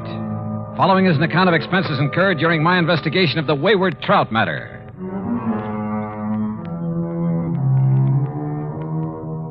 Expense account item 1, $174.50, plane fare, Hartford to Los Angeles and Los Angeles to Las Vegas. Item 2, $50, deposit on a rental car. I headed south on Route 95. The Mojave Desert. Thousands of square miles of sand, sun-bleached gravel and rock, of cactus, sage, and Joshua trees. High flat mesas, towering crags. Countless trails leading off from the highway. Long abandoned roads leading up into the harsh, bleak mountains, with their promise of infinite wealth to the prospectors who scratched away in their hungry search for silver and gold. And who knows? Perhaps some of these were trails of the pioneers who beat a tortuous path westward to the great Pacific. Who, with their oxen and heavy wagons, were lucky if they made 6 miles a day. Yet here I was, cruising along at an easy 60 miles an hour. And above me, a jet plane, lazily tearing off 600 miles an hour. Yeah, it made me think about the men who lived and struggled here, the men who died of hunger and thirst following the same path I was taking, never knowing that only a few miles away beyond the mountains was the mighty Colorado. Water, food, and life for those lucky enough to find it. But let's get to more practical things, like Davis Dam and huge Lake Mojave. On the east bank at the lower end, Lake Mojave Resort, with its clean, modern cabins, boathouse, dock, and harbor. Everything for a fisherman. It was after 9 p.m. when I pulled in. My old friend Buster Faber was waiting for me. By golly, Johnny, I'm glad to see you. Yeah, same here, Buster. How are you? Before you start on why I'm here, how's the fishing? You remember Ham Pratt, the general manager? Sure do. How is he? Went out 3 days in a row, got 3 limits, 5, 6, 7 pounders. Oh, and I have to come here on business. Yeah, but as soon as you clear it up, you and I are going to do some fishing. Believe me, we'd better. But now, what's the problem? Oh, here, let me take your bags. You're in number 8. Okay. I'll put you right next to Mr. Hatch. Hatch? Old-time confidence man, Johnny, and just plain big-time thief. Oh, Gordon Hatch? That's the one. Used to operate up in San Francisco, over in Reno? Tried Las Vegas, too, but they ran him out. Sure. He served a couple of short stretches for petty theft, things like that. But they could never nail him for anything big. That's right. Sit down. Yeah. Well, what's he doing here? Oh, ordinarily, we'd give a man like that some excuse about being full up, something like that. I should think so. But Ham and I decided if we let him stay, and with somebody like you here, well, maybe we could do a kind of public service. Keep talking, Buster. Well, Tuesday morning, I got a call from some wealthy folks in Los Angeles. They wanted accommodations for themselves and their wives beginning tonight. They're doing now. So? Well, Tuesday afternoon, this Gordon Hatch came barreling in. My wife, Marilyn, not knowing who he was, put him in number 7. What are you getting at, Buster? Well, those folks from L.A. have been here before, Johnny, and the women always come with enough furs and jewelry to a fishing resort? Well, you see, every night they drive up to Vegas to gamble and take in the fancy night spots. Ah, but what makes you think Hatch would come here just because of them? One of them's a lawyer that got him sent up for embezzlement once, and Hatch always swore that someday he'd get even. Oh, well, now, Buster... I don't think he'd try any rough stuff, anything like that. He isn't the type, but... Well, that's why I called Hartford. Well, what's the insurance angle? There isn't any. Unless a lot of heavily insured jewelry suddenly disappears from around here. And your man in Hartford was willing to play along with that. Yeah, I see. Well, so do I. I see we have another guest, Buster.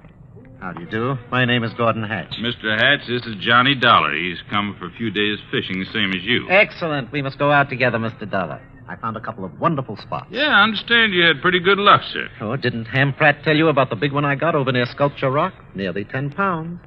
I'm keeping him in a live box so I can take him back to Los Angeles and have him stuffed. Live box? Yes. It's a big sort of box made of heavy screen, Johnny. You leave it in the water, it'll keep the fish alive for days. That's right. Well, aren't you afraid somebody will walk off with them? Oh, the nice people who come to this nice place? Of course not. And as a fisherman, I'm sure you know that even the worst crook in the world wouldn't touch another man's catch. Yeah. Look, excuse me, I hear some cars coming down the road. Must be the folks I'm expecting. Why, of course, Buster. I'll see you later. Right. Any plans for the evening, Mr. Dollar? Oh, not particularly. I'm a little tired. Then come along into my cabin next door. Have some excellent scotch and plenty of soda. Oh, well, I've had a pretty long day. Now, look, we can relax and regale each other with tall tales about the big fish we've caught here and there. After all, there isn't anything else to do out here of an evening. Oh, I kind of thought I'd wander down to the dock and see if Ham Pratt is about. Oh, save that for tomorrow. Now, come along, Mr. Dollar. I won't take no for an answer. Actually, I was glad for the invitation. I wanted to know more about this man, sound him out if possible, about his real reason for being here. As it turned out, we spent a very pleasant evening talking entirely about fishing. Only once, in answer to a pretty direct question, did he speak about what I wanted him to. That is all water over the dam, Mr. Dollar. If it's possible to make amends for some of the, shall we say, questionable things I may have done in the past, well, I can only assure you that I'm sincerely trying to make such amends. Please don't embarrass me this way again. Yeah, sorry. Now, tomorrow we'll go fishing. Well, I'll not only take you to one of the hottest spots on the lake, but I'll show you the beauties I have in the live box. You'll turn green with envy. Nightcap? Well, it's been a pretty long day, and I really should hit the sack. So should I. Well, here we go. Bottoms up, and may tomorrow bring us each a limit. That I will drink to. Now, there we are. And I'll see you at the crack of dawn. Sleep well. Right. Right? Wrong. Sure, I was tired. It had been a long day. But not long enough to make me drop off to sleep almost before I could get out of my clothes. That nightcap had a lot more than scotch in it. Yeah, I'd fallen for one of the oldest tricks in the world. And until I woke up, anything could happen.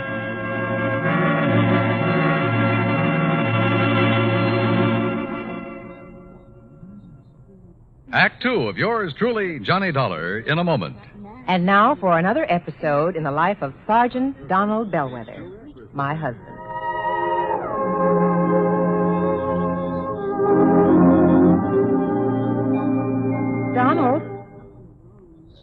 Donald. Sergeant Donald Bellwether. Please, Reba, can't you see I'm absorbed in the sports section? So I see. Who's the girl in the bikini? A shot putter? Look, what's the difference if she's an athlete or a Hollywood celebrity? Why do you insist on disturbing me while I'm reading? Did you drop off the laundry this morning? Yes, dear. Did you mail my letters? Yes, I mailed the letter. Did you know that angry, brooding, and impatient drivers are the major cause of many accidents? Yes, I know. What? I said angry or impatient drivers behind the wheel cause many serious accidents. And when a driver is emotionally upset, he's more apt to make an irrational decision or take unnecessary chances. My dear wife, you ought to know by this time that I am a well-adjusted individual. I have complete control over my emotions. You didn't have this morning. Now, just because I burned the toast, you stormed out of the house in a fit of rage. You didn't even kiss me goodbye. Mm-hmm. You're determined to pick a quarrel with me, is that it? No, I just want you to drive safely. I don't want you to be under any emotional strain when you drive a car. I want you to return home safely. I love you. Come here, woman. Yes, darling. You sit right here on my lap, and I'll give you that kiss you missed this morning. And you promise you'll never again drive the car when you're angry? I promise. Oh, that's my Donald. That's my doll.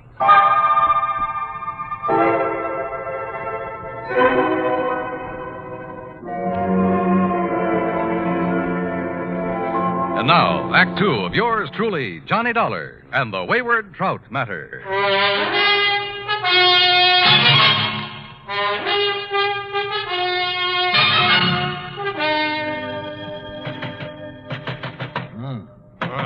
What is it? Hey, Johnny. Huh? Oh, it's Buster. You all right in there, Johnny? Oh, sure, I'm all right. Here, look. Holy, what time is it anyway? Almost 9 o'clock. Oh, look at those big red eyes. You weren't kidding. I feel as though Where's Gordon Hatch? Went out fishing at the crack of dawn. Said you'd promised to go with him, but he pounded on your door and finally gave up. Johnny, you look like you... Hey, Buster, the folks you were expecting in from Los Angeles. Yeah, they came right after I left you and Mr. Hatch last night. 6 of them. I figured you wanted to be alone with Hatch to sort of feel him out. Yeah, I did.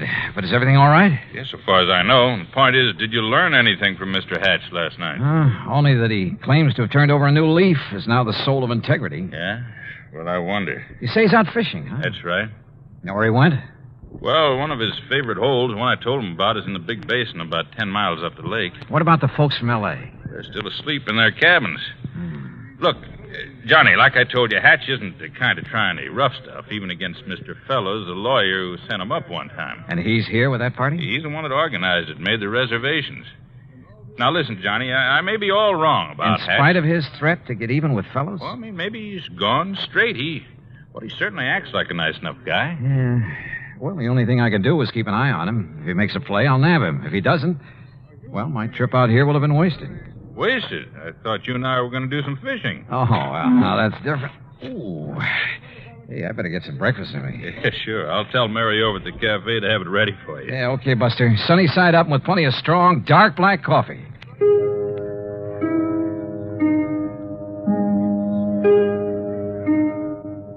My head felt like it might split open any second, and I was more sure than ever that Hatch had poured me a Mickey last night. Yet he had expected me to go out on the lake with him this morning. Must have been nearly 10 a.m. by the time I'd showered, shaved, dressed, and joined Buster at the little cafe. Already, half a dozen early morning anglers had come back to boast about their catches, and the big ones had got away. Now, don't you tell us all, Buster, but that big one, Buster, he must have been 8.5 pounds. Yeah, I'm sure it was, Mr. Hector. Well, the place I lost him was in the second cove this side of the dam by the big square rock. Second cove this side of the dam, did you say? That's right next to the big square rock. Hey, Jim, I know a great spot for us to try this afternoon. Yeah, I heard that, too. Now, don't you tell us all about that spot, Buster. Cross my heart, Mr. Hector. Good. Say, Henry, I want to tell you about a place I found this morning. You feeling any better, Johnny? Yeah, much. Now, listen. If Gordon Hatch is up here after the money and jewelry of Mr. Fellows and his party, or for any reason at all connected with them, Yeah? I think you and I had better hop into a boat and get... Mr. Fellows. Oh, yes, Miss Fellows. Good morning. Please come outside quickly. Come on, Johnny. Right. Miss Fellows, this is Johnny Dollar, friend of mine, special investigator. Oh, thank goodness you're here, Mr. Dollar. Buster, we'd been robbed. What? When, Mrs. Fellows? Sometime during the night. All our jewelry, Mrs. Harkins and Mrs. Peterson's and mine. Why, it must be hundreds of thousands of dollars worth. My diamond brooch alone I is see worth... you found him, Martha. Yes, Ralph. Oh, this is Mr. Dollar, and he's some kind of an investigator. Good. I've heard of you, Dollar. I've told them, Ralph, about the jewelry. Yeah. Well, whoever did it got our money, too. With all we brought along to gamble in Vegas, it must be over $20,000. And how he managed to sneak into our cabins... And without waking us, too. Of course, we were pretty tired last night. Well, good morning. Oh, Mr. Pratt. Oh, what seems to be... Johnny, glad to see you. How are you, Ham? I got some bad news for you. Yeah, Ham, it looks like he's done it. Oh? Gordon Hatch? Yeah. Better make a thorough search of his cabin. Gordon Hatch? Oh, no. I'm afraid so. Great Scott. So, Ham, look in his luggage, under the mattresses, anywhere else you can think of. Right, Johnny. Mr. Dollar, do you mean to say that Gordon Hatch is here at this point? Better look in his car, too, Ham. Under the car and the upholstery. Look here now, Mr. Dollar. Sorry, Mr. Fellows. I'll have to talk to you later. Come on, Buster. You and I are going for a boat ride.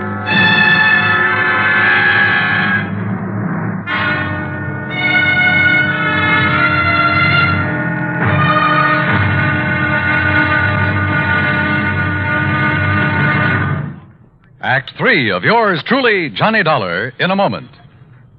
Do you know who Uncle Sam's lawyer is? If your answer is the Attorney General, you're absolutely right. But being legal advisor to the President and other governmental agencies is only part of his job.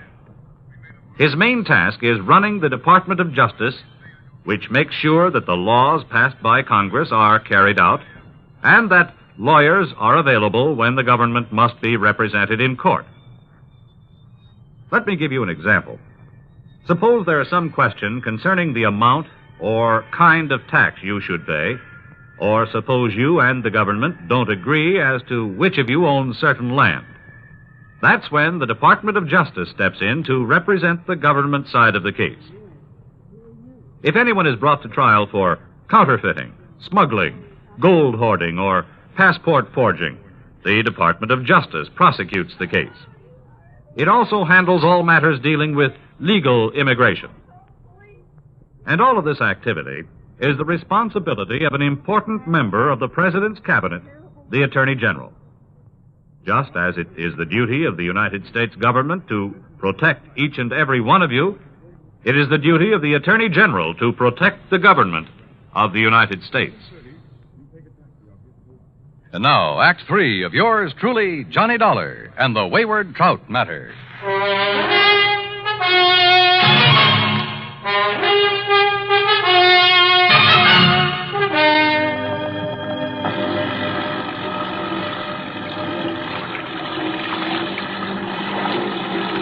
Lake Mojave was calm as a mill pond, and Buster made the spray fly as we headed almost due north up toward the big basin. But we didn't have to go that far. Buster, with the sharpest eyes I've ever known, spotted the ripples from the wake of a boat that had pulled into a deep, winding cove on the Arizona side. Hang on, Johnny. Looks to me like Hatch's boat went in that cove. You mean to say you can tell what boat made that wake? Plain as a pair of footprints in the sand when the lake is calm like this. First thing I want to do is inspect that boat of his. You think he might have the jewelry and money on board? He's too smart to have left them around the cabin or his car. Look, that's his boat in there, all right. Tied up that low, rocky ledge that sticks out. What under the sun is he doing there, between his boat and that ledge? Well, it looks to me like he's trying to hide something there in the water. Well, we'll soon find out.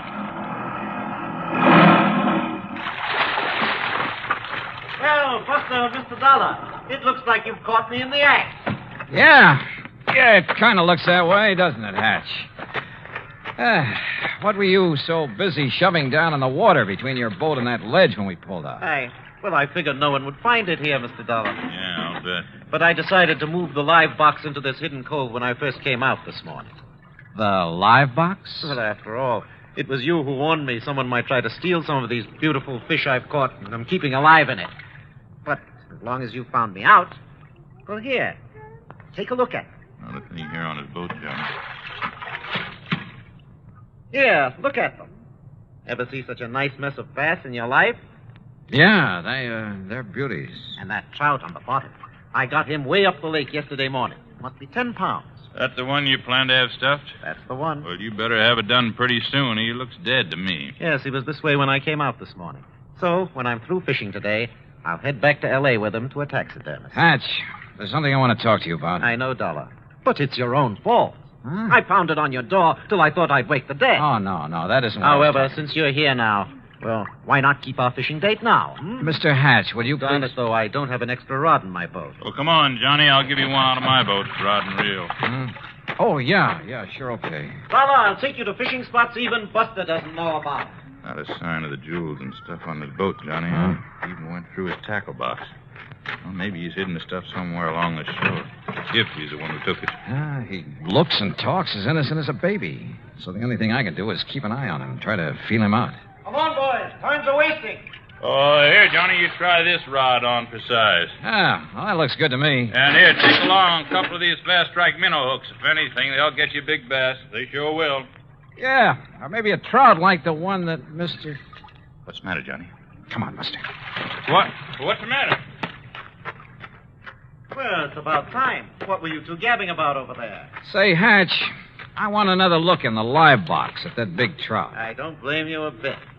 Well, step into the boat, and I'll raise the top so you can really see it. No, I think I'll pull the whole contraption up here on the ledge. That'll take the fish out of the water. Well, you said that trout was dead early this morning. Well, that's right. Then why is he on the bottom of this thing? Why isn't he floating belly up? Here now. I don't know, but I don't see... Now, wait, what are you doing? Oh, those beautiful fish in there will die like the trout. Oh, I just want a real close look at that trout. Oh, just a minute. These live ones will hold still long enough for me to... Dollar, put them back in the water. Here we are.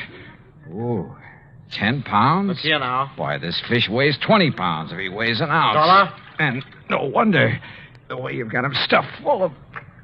Oh, how about this? A beautiful diamond brooch. No wonder you decided to get back to L.A. And not to stuff this trout, but to unstuff him. And how about this bracelet? Emeralds, aren't they? And look at these nice new $100 bills. A bit wet, perhaps? You're holding more than money and jewels in your hand, Dollar. Oh, now, put that thing away. I'm talking about your life. And I won't hesitate to pull this trigger unless you toss that money and those jewels into this boat. While I toss this over at you, Mr. Hatch? Put it down, Buster, or I'll shoot you, too. Toss me the jewels, Dollar. Toss them. And Buster, stay where you are. How about the whole trout, Mr. Hatch? All right, drop that. Boy, Johnny, you really clobbered him. Yeah, but... Oh, Buster, if you hadn't thrown that oar... And if you hadn't hit him in the face with that wet fish, Johnny, he would have plugged you. Yeah, Buster, I always did like trout.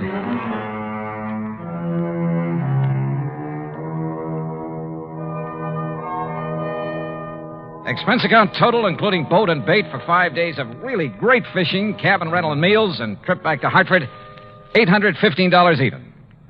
Yours truly, Johnny Dollar.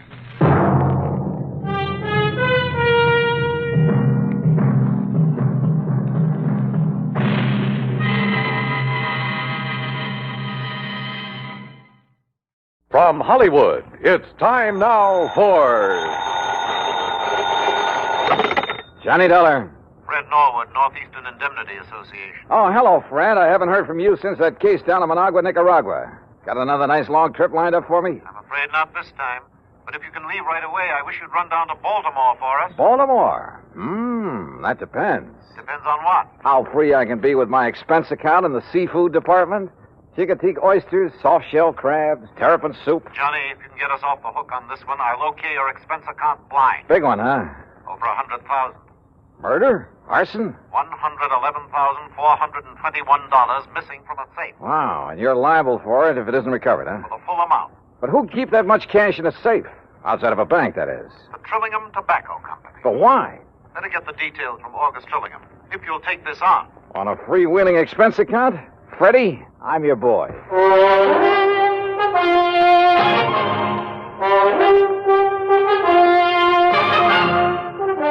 Bob Bailey in the exciting adventures of the man with the action-packed expense account. America's fabulous freelance insurance investigator. Yours truly, Johnny Dollar.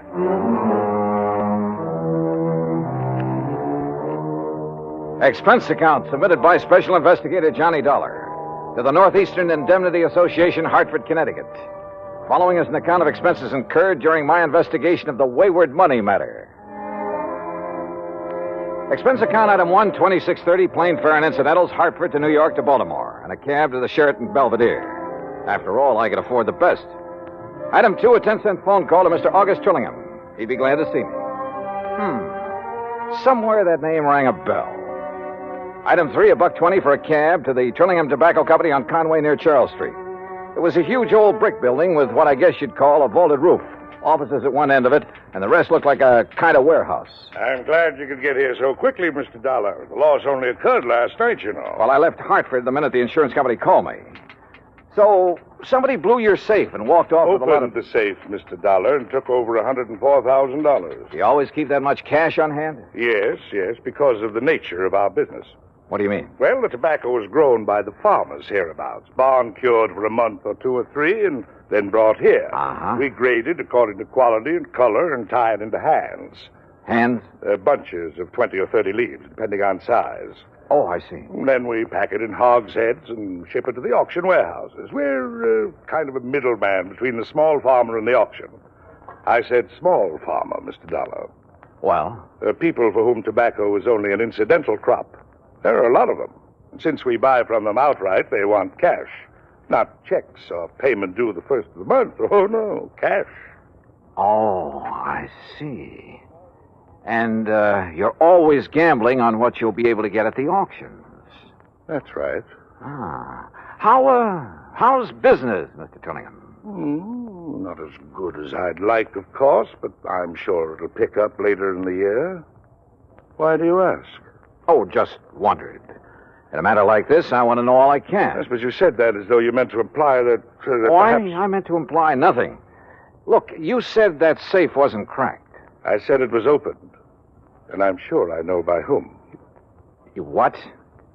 Well, then why send for me? Well, after all, the liability is now your company's. Well, who did it? For years, we've had a bookkeeper. Little pipsqueak of a man named Elmer Cockerly. Well, if he must have did been here 15 or 20 years, even before I bought this business. You haven't always owned it? Oh, no. I made my money during the late 20s, Florida real estate. Oh, yes. Seems to me I've heard something about your success down there. I retired, traveled around till the mid-40s, and then decided to get back into the swing of things, and I bought this business. Yes, okay. Now, about this Elmer Cockerly. Oh, a mild, timid, ineffectual sort of little man.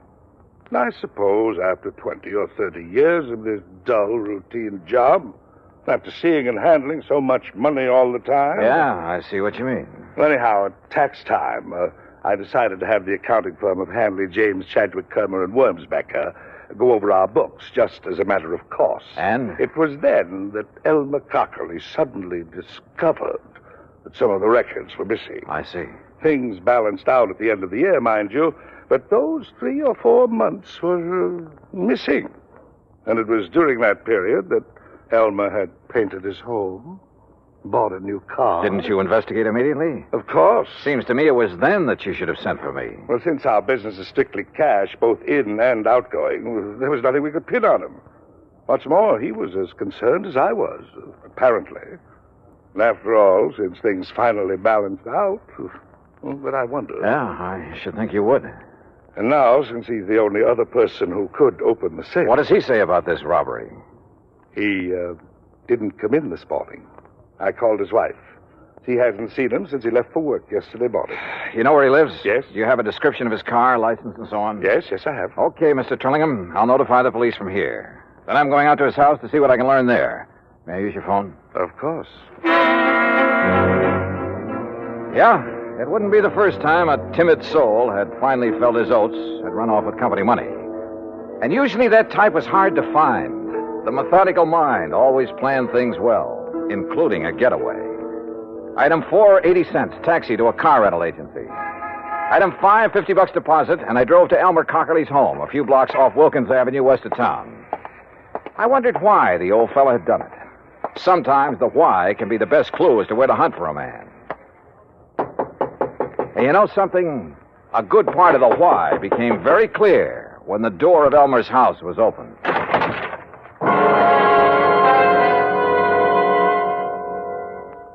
Act 2 of yours truly, Johnny Dollar, in a moment. And now, Act 2 of yours truly, Johnny Dollar, and the Wayward Money Matter.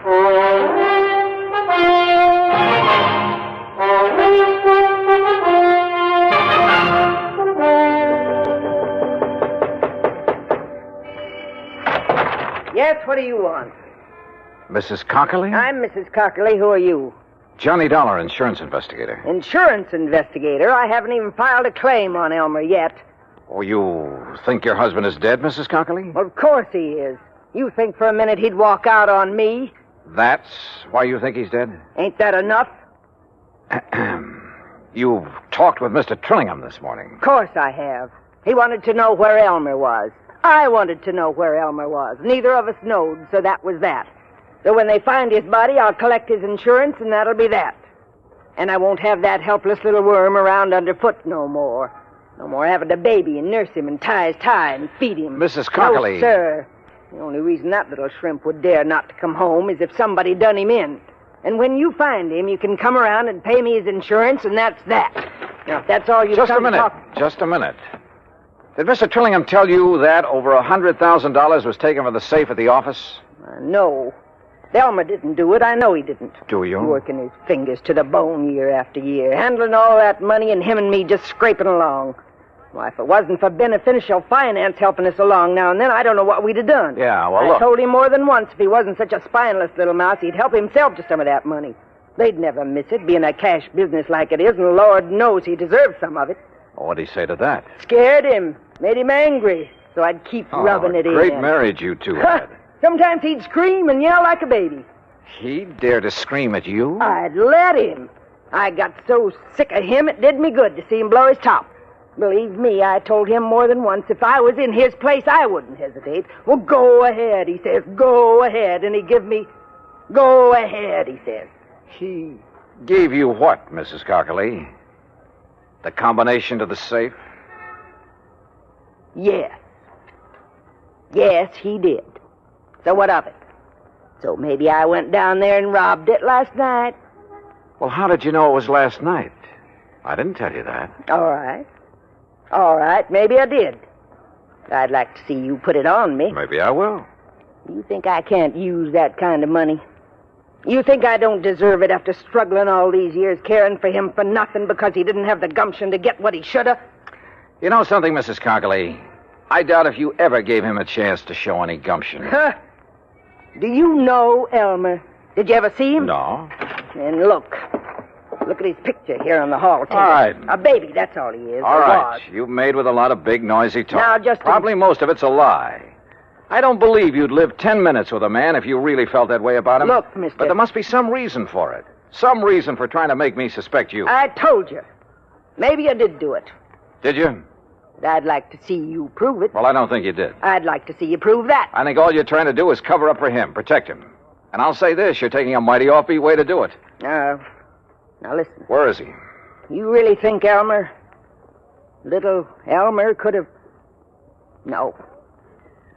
No, he really didn't have the gumption. All right, who else? He couldn't have, Mr. Dollar. Outside of his books and figures at that office, he could hardly take care of himself. That's why he needed me, to tell him what to do and feed him and take care of him. Well, this is quite a change of pace, Mrs. Cockerly. So maybe I did make him toe the line. So what about it? He liked it. Some people are that way, just like me. I gotta have somebody I can lord it over him. Anything wrong with that?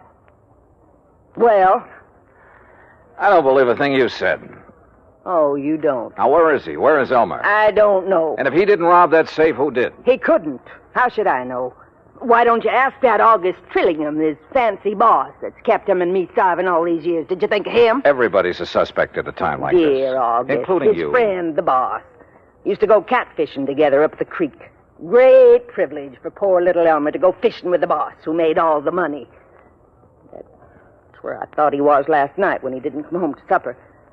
When he wasn't home all night, poor dear. All right, Mrs. Cockley, just quit acting. Acting? Somebody stole that Now, money, and listen. apparently only 3 people knew the combination of that safe. Trillingham, your husband, and you. I tell you, go ask that Trillingham. But only one of the 3 has run out, disappeared. No.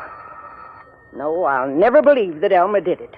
He could. Sure he could. Anybody could. Now, where is he? I don't know. I think you do. No. And you're trying to protect him.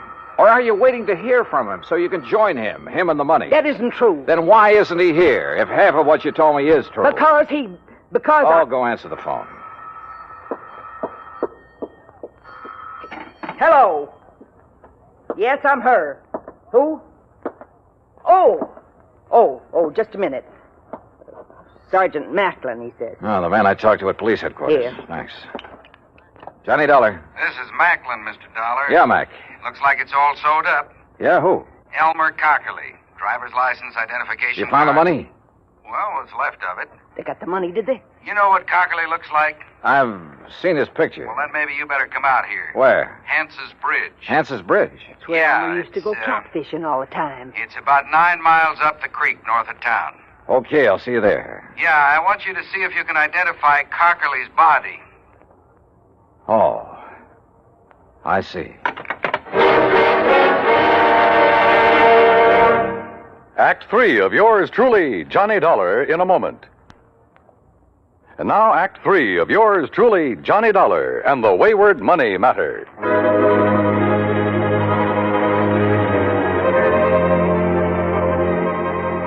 Without telling Mrs. Cockerly what I'd learned over the phone, I took off in my rental car for the creek north of town for Hance's Bridge. Yeah, this was a crazy case if ever there was one. Elmer Cockerly, bookkeeper for the tobacco company, was the only real suspect in the $104,000 robbery. And where there's only one suspect, I always begin to wonder. But who else was there? His wife? Maybe.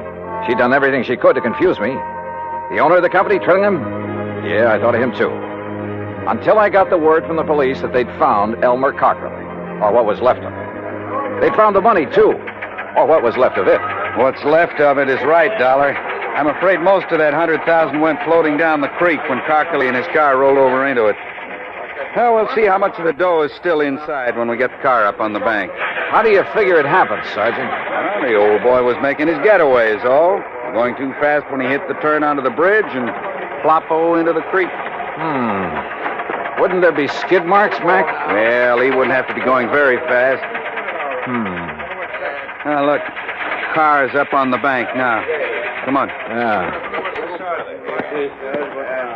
How do you know it's Elmer Cockerly inside of it? License number. And one of the boys dove in, brought up his wallet. Well, here she is, Sergeant. High and wet. Okay, Les. We'll have a look. Only a few small bills in there. Rest of the dough must be out in Chesapeake Bay by now. All right, boys. Take a look, Dollar. Is that Cockerly in there? Yeah? Yeah, that's Elmer. Do you think he drowned? Yeah, or banged around so hard when the car plunged in that... Look. See the bruises on his face and chest? Yeah. Not pretty. And Mac. Well, that's that. Just one more who tried and didn't get away with it. I wonder when they'll learn that it just... Huh? What's that? A little scrap of paper out of his pocket. Huh? Torn. Only part of it, see? Night. Pants. Cat. And Mac, look here. Yeah, what? This bruise, this mark on the back of his head. Yeah, you really got banged around. Show me one thing in this car that could leave a mark like this. Well, most anything. Door handle, top of the steering post. No, sir. All the other bruises are on his face, his chest. And there's only one thing I know that leaves a mark like this. Better get the coroner out here before you touch anything. See you later. But look, where are you going? I'll see you later. Now, what under the... Yes, I heard it from the police department, Mr. Dollar, and well, in spite of what I told you earlier, it's hard to believe. Yeah, it is. He'd been such a loyal soul all those years. But I suppose all that cash, and it was a bit more than we usually kept in the safe, I suppose it was just too much of a temptation for him. Or for any other man. Huh? Even you, for instance. What? Are you joking? So it's not funny. So, business has been pretty bad lately. I didn't say that, Mr. Dollar. I merely said that... I know what you said, Trillingham. And I remember now what I'd heard about your big success in Florida real estate back in the 20s. Well, I don't see what... You were one of those guys who sold a lot of swamp and jungle, some of it underwater, to suckers from up north. I was young, an opportunist in those You were days. a crook. You're a crook now, and a killer. Mr. And Dollar... what a natural to hang it on. Poor, timid little Elmer Cockerly. Sure, why not? He'd be the natural suspect in anybody's book. Do you realize what you're Let's accusing me go of? fishing. Catfishing. Tonight. At Hance's Bridge. Only you shouldn't have put it into a note to him. What note? The one I found on his body. So you met him there. You slugged him, put him behind the wheel of his car, then ran it down the embankment into the creek. You thought the rolling over would account for any bruises he'd get. Listen, But not that mark on the back of his head, the one made by the butt of a .38 special. I've seen too many of them, Trillingham. Oh, I see. You still have it. That's right. And I'll use it. You didn't get away with murdering Elmer. You'd never get away killing me. I can go a long ways on $100,000. And before I let you stop me... Mr. Dollar, the police told me poor Elmer has... Close that door. You did it. Quiet. I don't know how, but you killed him. Quiet and close that... Oh, I'll do it myself. Oh, Buster! Yeah, he did it, Mrs. Cockerly. And believe me, he'll pay for it.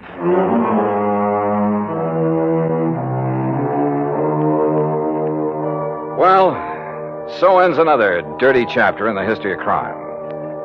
I hope the insurance on Elmer makes up in some small way for Mrs. Cockerly's loss of her... Well, I was going to say husband, but I guess Elmer was kind of a baby to her. To manage, to browbeat, and to love.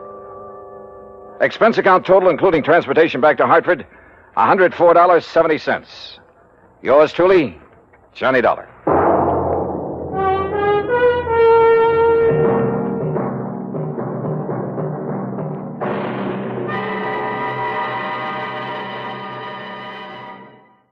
From Hollywood, it's time now for... Johnny Dollar. Earl Foreman, Johnny, down in Sarasota. Don't tell me, Earl. Huh? The Florida weather's finally behaving itself. The water in the Gulf is warmed up, so I'll grab my fishing clothes, tackle box, couple of rods and reels. Maybe you better grab your Levi's, boots and saddle, and a couple of 6 guns instead. Huh? What is this, a Western? It may be an Eastern Western before we're through. Listen, Florida is the leading cattle state here in the Deep South. I had heard something to that effect. Okay. The freezing weather a short while back hit some of the ranchers pretty hard. To say nothing of the tourist trade. Right. Ordinarily, the year-round pasturage makes it unnecessary to lay up a lot of hay and feed for the winter. That figures. But this year, thanks to the freeze, the cattle were so weakened by malnutrition and then sloshing around in soggy pasture land that, well, at least a couple of 100,000 of them have died. Well, what's your problem, Earl? Outside of the high cost of steak. A rancher's just hit me with a big fat claim. Oh, how much? $78,750. Says that he lost his entire herd. Well, I knew a lot of them had lost quite a few. But the entire herd? Yeah. You coming? I sure am.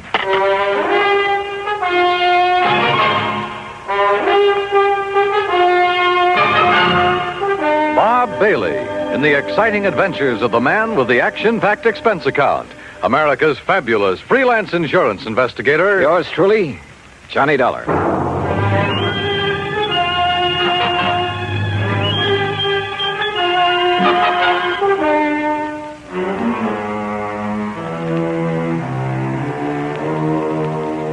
Expense account submitted by Special Investigator Johnny Dollar to the Tri-State Life and Casualty Company, Sarasota, Florida office. Following is an account of expenses incurred during my investigation of the Eastern Western matter. Expense account item 1, 9480, plane fare and incidentals, Hartford, Connecticut to Sarasota. As I expected, Earl Porman met me at the airport. We headed north on Route 41.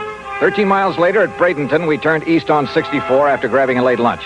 That's item 2, 575. Then, still traveling eastward, we crossed the Kissimmee River onto a narrow, unimproved road into the swampland.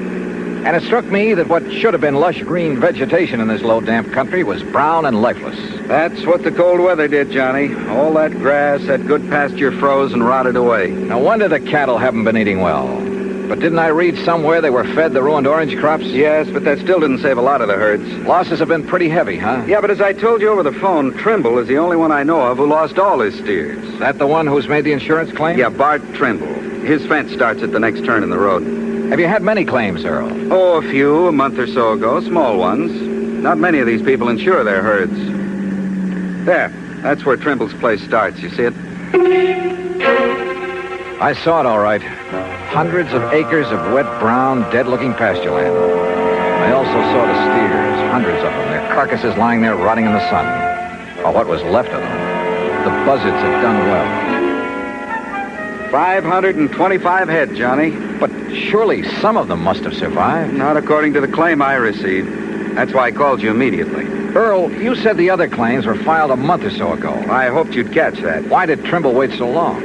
That's another reason I called you. Yeah, I see what you mean. Here's his gate. Let's see what he has to say. The Trimble place was unexpectedly new and tidy looking. The main house was a concrete block affair, all white with a slab roof.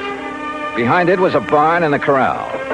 The stack of bale hay was obviously for the horses and hardly big enough to feed a herd of steers. A few chickens pecked around here and there. Coming.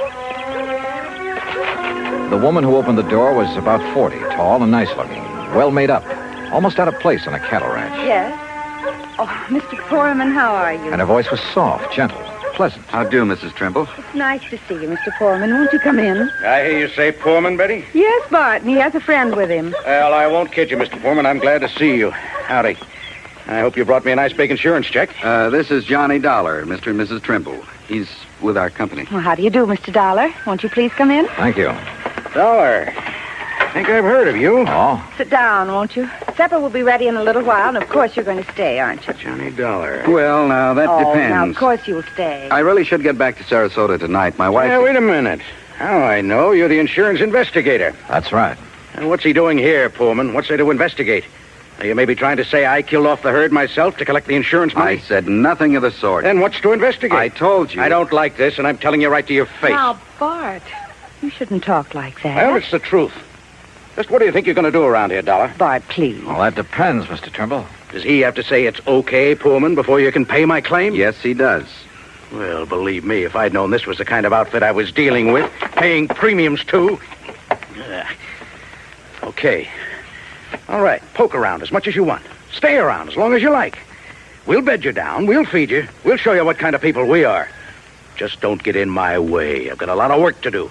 And don't tell me I'm a crook. Now, let's be reasonable about this. Me? I'm being reasonable. You're the one that... what do you want, Shorty? Well, you told me to tell you, boss. Tell me what? A truck has come to pick up them hides. And help them load them on the truck. Go ahead. You're selling the hides from those animals? I will. Sure. Why not? Oh, we could salvage, that is. Anything wrong with that? Nothing at all. All right. You want horses to snoop around? Help yourself. Saddles are in the barn. But just stay out of my way. Come on, Shorty. Let's get out where the air's nice and clean. Sure, boss. I'm sorry. But Bart's been so upset over losing all those steers. Well, of course, we can't blame him for that. He's been working so hard, trying to save some of the hides and sell the carcasses for fertilizer. Yes, I know. But with so many ranchers trying to do the same thing. Why did he wait so long before filing his claim, Mrs. Trimble? Well, because he's been so busy and because he hoped he could salvage something from the herd, I guess. Or because this lapse of time has given the bodies a chance to decompose? What? Has given the buzzards and other scavengers a chance to remove any evidence that maybe those steers were deliberately... Oh, no. Oh, surely you don't think for a minute that my husband would... Where can I find the nearest veterinarian? Well, the vet we use is up in Kissimmee. Okay. But Mr. Dollar, you don't... Well, you can't possibly think... I'll let you know what I think. After a good cow doctor has a look at those animals.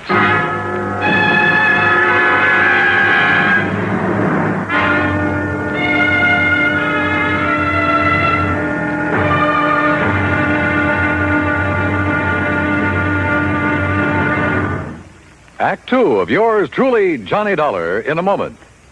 From the halls of Montezuma to the shores of Tripoli is an exciting beginning to a stirring song. It is an historic salutation to the efforts of a valiant group of fighting men. Why is their history glorious? What spurred them on? Patriotism and desire for excitement are sometimes given for reasons, but these are not the answers. The answer is, these were men of vision, men who understood our country's needs. Respect, honor, and prestige are things that go hand in hand with a country's greatness. Major Smedley D. Butler recognized this in the year 1915. At that time, our diplomatic negotiations with Haiti were disrupted by Coco bandits who perilously affected the lives of some United States citizens in Haiti. A contingent of Marines under the command of Major Butler was sent in to bring the bandits under control. Though they were holed up in Fort Liberté, Major Butler found an opening in the wall and led a terrifying charge through the breach that resulted in very dangerous hand-to-hand combat for himself and his men. Amid a furious onslaught of Coco bandits and a hail of enemy bullets, Major Butler succeeded in overcoming the resistance and creating a peaceful atmosphere. His grateful country awarded him the Medal of Honor for bravery, forceful leadership, and action above and beyond the call of duty. The second time he was awarded this high honor. Major Smedley Butler had a code of conduct born of years of devotion and service to the United States of America. And now, Act Two of yours truly, Johnny Dollar, and the Eastern-Western matter.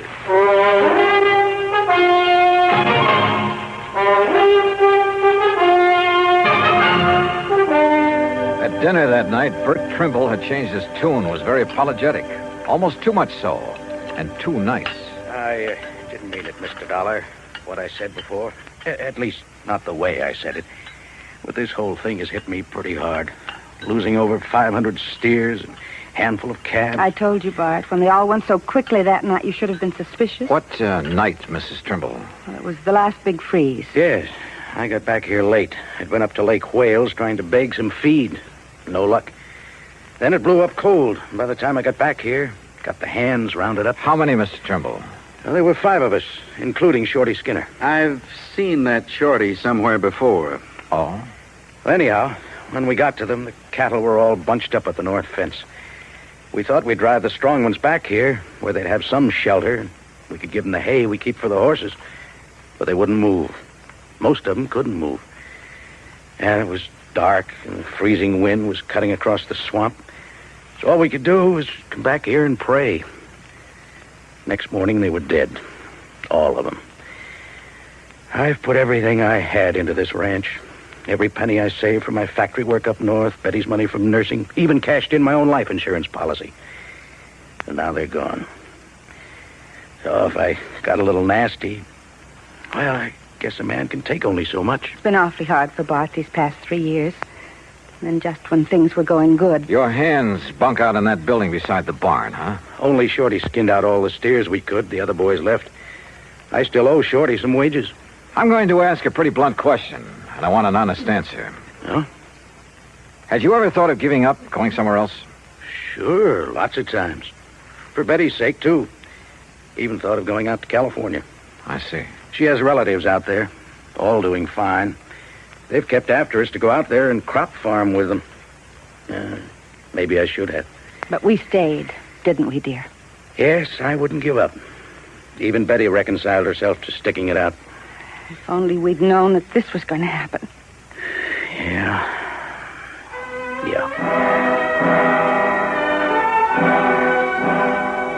We talked on for a couple of hours, but got nowhere, and finally Earl and I plunked into our beds in the guest room. Mine was beside the open window. Now, when Earl Poorman sleeps, he's dead to the world, but he snores mightily. So after throwing a couple of shoes at him, I gave up and managed to drop off with a pillow wrapped around my head.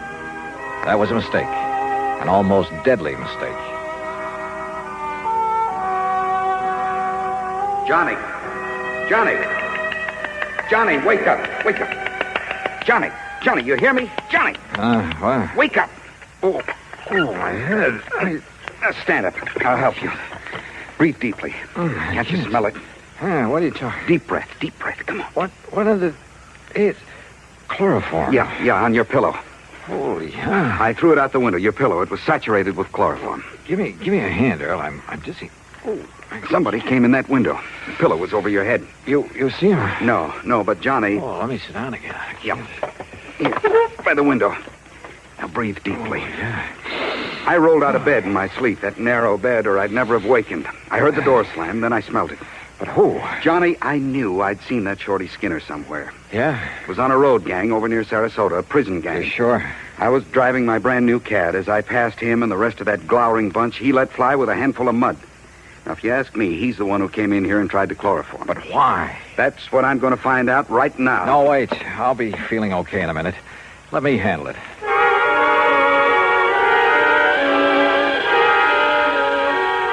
By the time I was able to navigate and get dressed, Mrs. Trimble called us for breakfast. To say the Trimbles were upset over what had happened to me would be an understatement. Breakfast waited while we all went out to the bunkhouse. Shorty was gone. Took what little he owned with him, too. Has either of you any idea why he'd attacked me? Good heavens, no. But I never did really trust that man. He was such a sneaky-looking... like a little rat. Yet he was the only one who stayed when I couldn't keep their wages up to date. Where would he ever get hold of chloroform? That's the part I don't understand. From the locker, dear. Back in the barn. Huh? You know, the stuff we got to put that old sick mare out of the way. Oh, yes, of course. I think why Shorty did this is pretty obvious, Johnny. Yeah? He was afraid you'd find out what and who killed off this herd. Bart, look. Here, Betty. The note on top of this bunk. Here, let me see it. What's it say, Johnny? I'm tired working for no pay. I will leave you know where to send my pay when you collect on that there insurance. Shorty. Shorty Skinner. The crazy fool. Wanted his money. He knew I had none, but I could collect plenty on the insurance if he poisoned my herd. Oh, was it poison, Trimble? What? You didn't seem to think so before, but now that you have somebody to depend it on... No. Now you seem pretty sure of it. It's $1. No, Johnny, it must have been Shorty. Maybe not. When the vet arrives, if he decides the herd was poisoned, okay, we'll take it from there. Act 3 of yours truly, Johnny Dollar, in a moment. Our flag now numbers 50 stars, and behind each star there stands yet another flag, representing one of the 50 states. Wyoming's state flag pays homage to the monarch of the Great Plains, the bison, or buffalo as we call him. Set over the bison is the Great Seal of Wyoming, almost as a brand. The red on the flag's border represents the Indians who knew and loved the country long before white settlers arrived. It also represents the red blood of the pioneers who gave their lives in reclaiming the soil. The red, white, and blue border of the flag indicates Wyoming's oneness with the Union. Wyoming's state flag, the flag of the 44th state to enter the Union, was adopted on January 31st, 1917. And now, Act 3 of yours truly, Johnny Dollar, and the Eastern-Western matter. The veterinarian arrived from Kissimmee. He, Bart Trimble, Earl Foreman, and I rode out on horseback to inspect the dead cattle. As I had anticipated, the vet made it plain that the bodies were too far decomposed for him to tell anything. Until, that is, he noticed a pale purplish line around the inside edge of a watering trough at a far corner of the fence. Whoever used it didn't realize that it'd leave this telltale ring around the trough. Used what, Doctor? Well, let me scrape off a little, make sure. You think it's a poison, Doc? If I can taste it without getting enough to hurt me. Ooh. Well? Yeah, no doubt about it.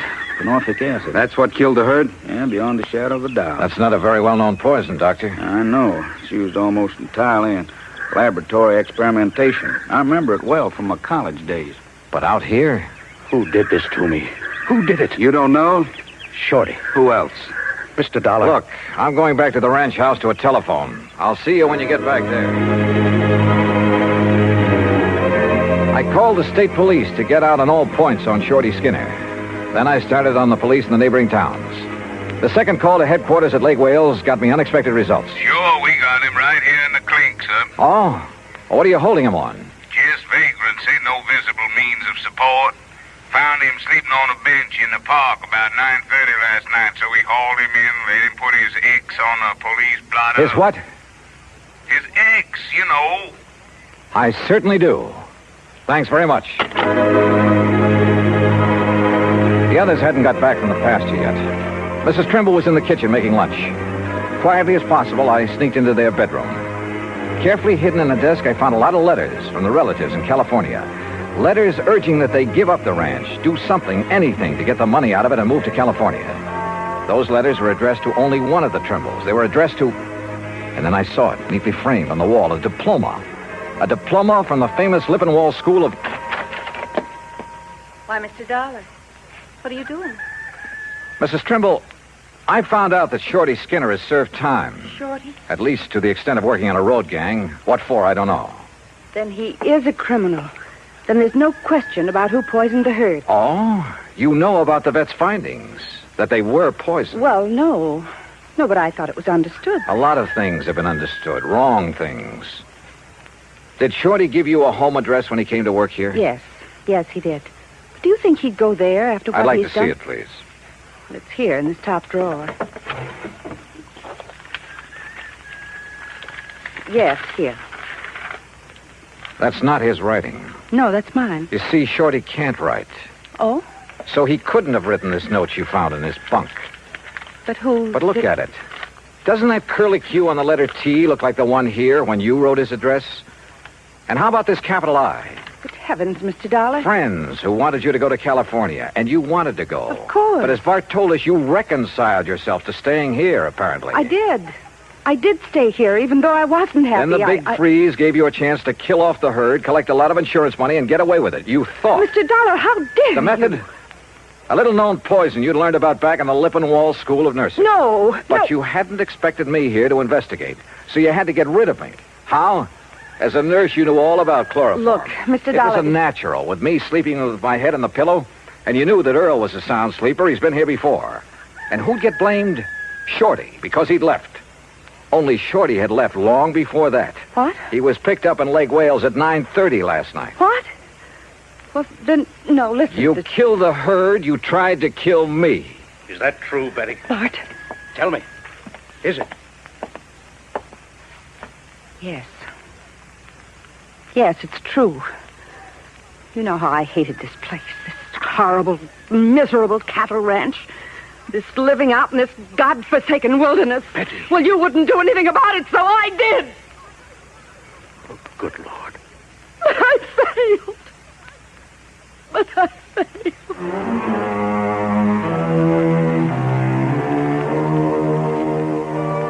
Item 3, $50 to a lawyer at the county seat who took my deposition. It'll be used in the trial of Betty Trimble. As for Bart Trimble, well, I'm sorry for him. Expense account total, including transportation back to Hartford, $207 even. Yours truly, Johnny Dollar.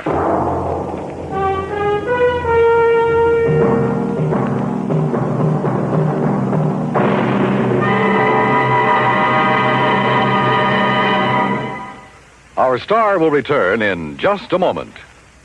It doesn't take a war to make a hero, nor does it take a situation filled with an onslaught of deadly enemy gunfire, bombs, and mortars. It takes a man to make a hero, and a man's qualities of greatness are based on his code of conduct. It serves him in peace as well as war. In August 1916, when the United States was still at peace with the rest of the world, part of our fleet was anchored off Santo Domingo City. The USS Memphis was in danger of total destruction from a hurricane. Only the efficient operation of the engines and boilers could get her out of the critical area. Lieutenant Claude A. Jones was senior engineering officer aboard. In rapid succession, boilers and steam pipes began bursting about him, scalding him with clouds of steam. Thousands of tons of water came down on him. In complete darkness, Lieutenant Jones nobly remained at his post as long as the engines would turn over.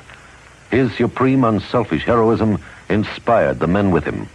When the boilers exploded, Jones, with 2 men, rushed into the fire rooms and rescued the men trapped there. In the face of death by drowning, burning, or suffocation from the scalding steam, Lieutenant Claude Jones performed a heroic feat because he felt it was his duty to do what he did. He earned the Medal of Honor because he had a code of conduct that served him well. Now, here is our star to tell you about next week's story. Next week, one honest woman, two honest men. Yet $100,000 was gone. Fact. Join us, won't you? Yours truly, Johnny Dollar.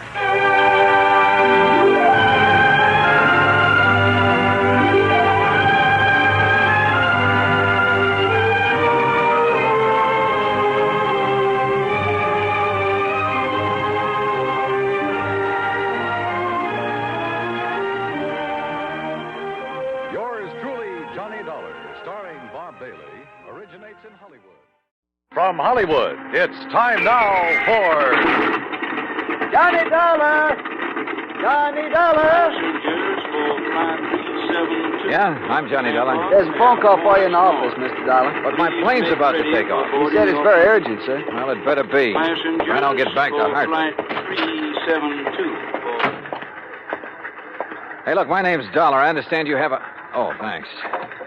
Johnny Dollar. Todd Swam, Johnny, at the Chamber of Commerce. Oh, Todd, look, I'm sorry I didn't have a chance to say goodbye to you, and I appreciate all your Johnny. help. Like your city, too. Nice people, good fishing. But I barely had time to make my plane reservation, pack my stuff, Johnny, and... you've got to cancel your reservation. Cancel? My plane's all ready to leave. Earl Poorman is on his way to the airport now to pick you up and bring you back here. Look, we proved that the accident in that rocket fuel laboratory was an accident. I know. Dr. Allworth's technician, that Leon I know, Salkoff, is Johnny, not a I Russian know. spy. So the company will pay for the damage, and that's that. Will the company also pay a claim on Leon Salkoff? Don't see why not. Now, look, I gotta catch my... What? Salkoff is dead? Johnny, it looks like murder.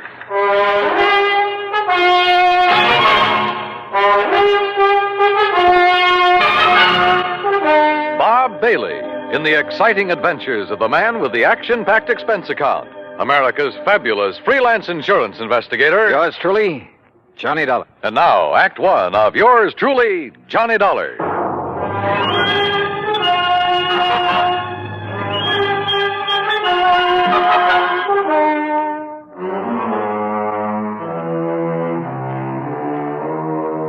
Expense account submitted by Special Investigator Johnny Dollar to the Tri-State Life and Casualty Insurance Company, Sarasota, Florida. Following is an account of expenses incurred during my investigation of the Salkoff sequel matter.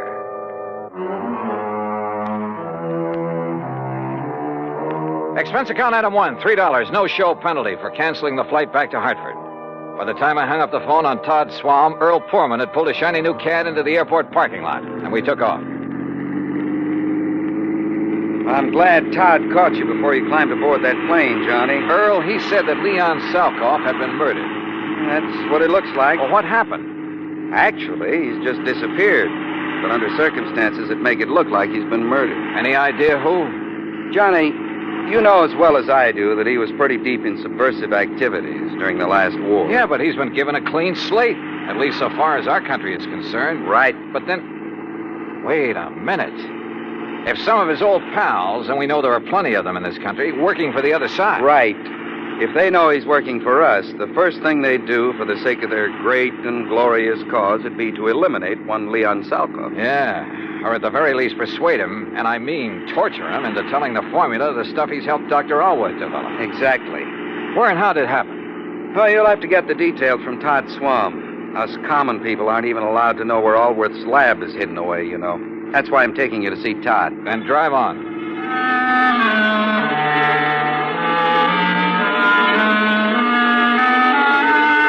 Todd was waiting for us at the Chamber of Commerce building. He thanked Earl for dragging me in from the airport. Earl left, then Todd and I walked out to his car. Here, Johnny, use my car. You know where to go. Out to the lab? Yes. You still haven't told me what happened to Leon Salkoff. Because I don't know exactly. Dr. Allworth called me from the nearest phone down there, told me Salkoff is gone and that he's sure he was murdered. Have you dragged the police in on this? No, but I telephoned the FBI in Washington. They've promised to send a man. Well, do they know I'm here? They might not want any interference. Well, I told them about your investigation down there at the lab, and they said to give you a free hand. All right, good. Well, I better get going. Johnny, let me know what you find out.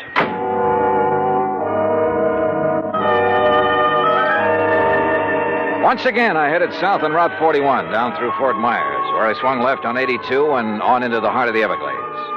I found the old wagon trail leading into the swampy jungle, and finally came to the shack of the Indian Ben Osceola. There I hopped aboard one of his airboats, one of those strange little contraptions driven by an airplane-type propeller. 50 minutes later, I pulled up at the brush-covered island in the middle of that vast, wet, soggy swamp. Dr. Allworth was standing in front of the well-hidden laboratory. Mr. Dollar! Mr. Dollar, I'm so glad you haven't left yet. Oh, what's happened out here, Doctor? Oh, it's been terrible. A terrible thing, like a nightmare. Here, come inside. I'll show you and tell you everything I know. Oh. Our living quarters are down this corridor. Yeah, I remember. After you and Mr. Swam left us yesterday, Leon and I went to work immediately to replace the rocket fuel additive we had lost in the accident you investigated. Yes? Oh, if only I'd paid attention when he told me about the man he'd seen in Fort Myers the day before. But we were so busy. Wait a minute. What man? Someone he'd known in Europe during the war. A man he suspected of now working for those who'd like to sabotage our... Go on, Doctor. Look, Mr. Dollar, this is my room. And this, right next to it, is Leon's room. Great Scott. Yes, there must have been a terrible struggle. And, Doctor, this looks like blood on the floor. Now, what happened? Well, it was early this morning before dawn. I heard voices in here. At first, I thought Leon was shouting in his sleep. Yes? But then he began to call for help, and I heard the furniture being knocked about. Well, didn't you come in here? Something had been shoved against my door. This table. I couldn't open it. Then I heard the shot. I heard Leon scream with pain. Then another shot. Oh, terrible, terrible, terrible. Go on, Doctor. Then I heard them drag poor Leon's body away outside. But how did you get out of your room? By placing my bed as you see it now, I was able to brace my feet against it, force the table away from my door. Now, come, Mr. Dollar. All right. I pursued them down this hall, but by the time I reached the outside door, they were gone. But unless they had an airboat. They must have, hidden somewhere on the edge of this little island. Oh, there are 1,000 places in the brush and trees where it could have been hidden. Do you see? Look, 1,000 places. I don't see Leon's airboat out here, only yours. They took it. That's why I think there was more than one of them. And now I must leave you. You what? I must go into a telephone. I'll be back as soon as possible. Well, now, look, wait a minute. Dr. Allworth. Now that you're here in charge, I must telephone the FBI. No, wait. They've already been notified by... Well, I'll be darned if I'm going to chase him. What's more, I doubt if I could have caught him in the old airboat that I had. So, all right, it would give me a chance to look around alone. Sometimes that's the best way. I poked around outside for a while, looking for where Leon's attackers might have concealed the boat they'd used. In that swamp and brush, it was like looking for a needle in a haystack. Then I walked back to the laboratory building. The front door was closed. Funny. I thought we'd left it open a minute ago. Oh, well. Huh? Oh, no, you don't! Oh!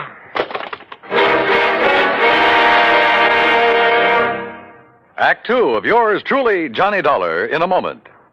And now, Act Two of yours truly, Johnny Dollar, and the Salkoff sequel matter. I don't know how long I was out after the attack on me at the hidden laboratory in the Everglades. But when I came to, I was lying in Alwa's bed. Across the room at a desk sat a well-dressed man going through files of papers and folders.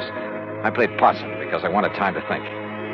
If Leon Salkoff had been murdered by subversives, then this man must be one of them. But how had he got here without Allworth knowing? Or did Allworth know? After all, now that I had time to think about it, his explanation of what had happened to Salkoff had been pretty glib. And the doctor's sudden departure a while ago to phone the FBI, he'd said. Didn't he know that Todd Swam had called him? In any event, he'd run off to leave me alone like a sitting duck. Who was the man sitting here? And why hadn't he killed me when he had the chance? I rolled over and groaned. My head felt like it was split down the middle. Oh. Well, Mr. Dollar, you finally come around. Yeah, I guess so. Oh, brother. We were quite concerned about you. We? I'm terribly sorry about what we did to you, but until we frisked you and discovered your identity... Who are you? Walter Brenman, FBI. Oh. When we found you prowling around, we thought you might be one of the people we hoped to trap here. The killer of Leon Salkoff? Salkoff is not dead, Mr. Dollar. What? Have you forgotten a case here in Florida that you handled last year? Parley Barron. Yes, another scientist who apparently disappeared. Actually, we had arranged the whole thing so that his whereabouts would not be known while he continued with his nuclear research. Yeah, I remember. The report of his death and disappearance was to throw off our pals behind the Iron Curtain. Precisely. So now you've done the same thing? Ouch. Again, I'm sorry, Dollar. But we didn't know who you were. We didn't want to take any chances. You say we, Mr. Brenman. My colleague, Mike Crucian, who's in searching the laboratory. Oh, for what? There are two groups. Agents from behind the Iron Curtain who would like to get to Leon Salkoff, either to gain the secrets he's learned in this laboratory or to get rid of him because of his help to this country's defense and missile programs. So if he's reported dead, each will think the other did it and they'll stop chasing him. Exactly. We had to act fast because Leon has already spotted some of his pals, as you call them, in this general area. Does Dr. Allworth know this whole thing was rigged? No, and you mustn't tell him. He's a great scientist, but, well, he might let the cat out of the bag. Stall him, Dollar. Stall for time. Drag out your pretended investigation. It'll delay Allworth bringing in the police, that sort of thing, until we can take care of Salkoff. That is, install him in his new place. Well, maybe I'm a little muddled because of this wallop on the head, but I should think you'd tell everybody you can. You know, to make sure his so-called death is publicized. Make sure these people who are after him will get the word. Don't worry, they know. I'd stake my life on it. And needless to say, if any of them come out here, we'll be ready for them. Oh, Michael, what did you find? Nothing. Not a single song. Oh, I see Mr. Dollar's come too. Yeah, almost. Say, I'm sorry about the way I slugged you, Dollar. Yeah, me too. I'm sure Walter told you why. You find anything in here, Walt? No. I'm afraid we'll have to go back. Oh, Dollar. Yeah? I take it Dr. Allworth is in on one of his usual all-day trips for supplies? Yeah, something like that. We've got to leave you for a while. You have your gun. You know what to do if anyone suspicious comes around. Well, now, look, when the doctor comes back, I'll have to tell him you've been here. Fine, and that we'll be back. Well, yes. We'll be back. Oh, sure, yeah. Well, Dollar, we'll see you later, huh? Now, you rest. You need it. You're not kidding. Come along, Mike.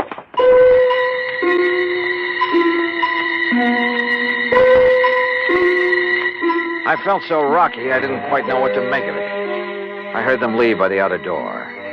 Then a couple of minutes later, from off at one side, I heard their airboat leave. Wait a minute. It wasn't going out by the channel I'd been given to understand was the only way out of this place. Strange. Painfully, I rose and walked out. My head ached so much I could hardly think straight. There was something wrong here. Oh, sure, they'd left me a gun, but... Yeah, they'd left it with me all right, but the chambers had been emptied. My airboat was still where I'd parked it in front of the building, too.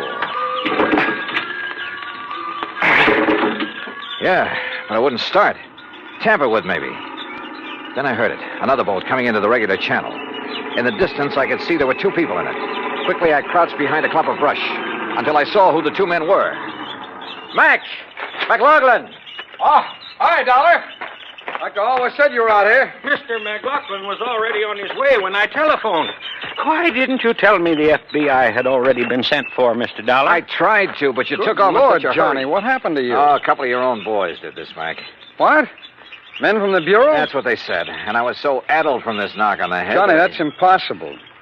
What do they look like, Walt? What are their names? Walter Brenman, for one. Brenman, 5'11", sparse gray hair, blue eyes, about 150 pounds, mark of spectacles on his nose. Perfect description. And the other? Michael Crucian. Heavy set, maybe 5'6", about 200 pounds. Right. Small scar above the right eye, heavy, almost gravelly voice. Yeah. Brenman and Crucian, huh? So they said. We're in trouble, Johnny. What? Unless I'm completely cockeyed, those are the boys who kidnapped and probably killed Leon Salkoff. Mac. We've been waiting a long time to catch up with them. Their real names are Brenmanoff and Krushinsky, spies and killers from, well, you know where.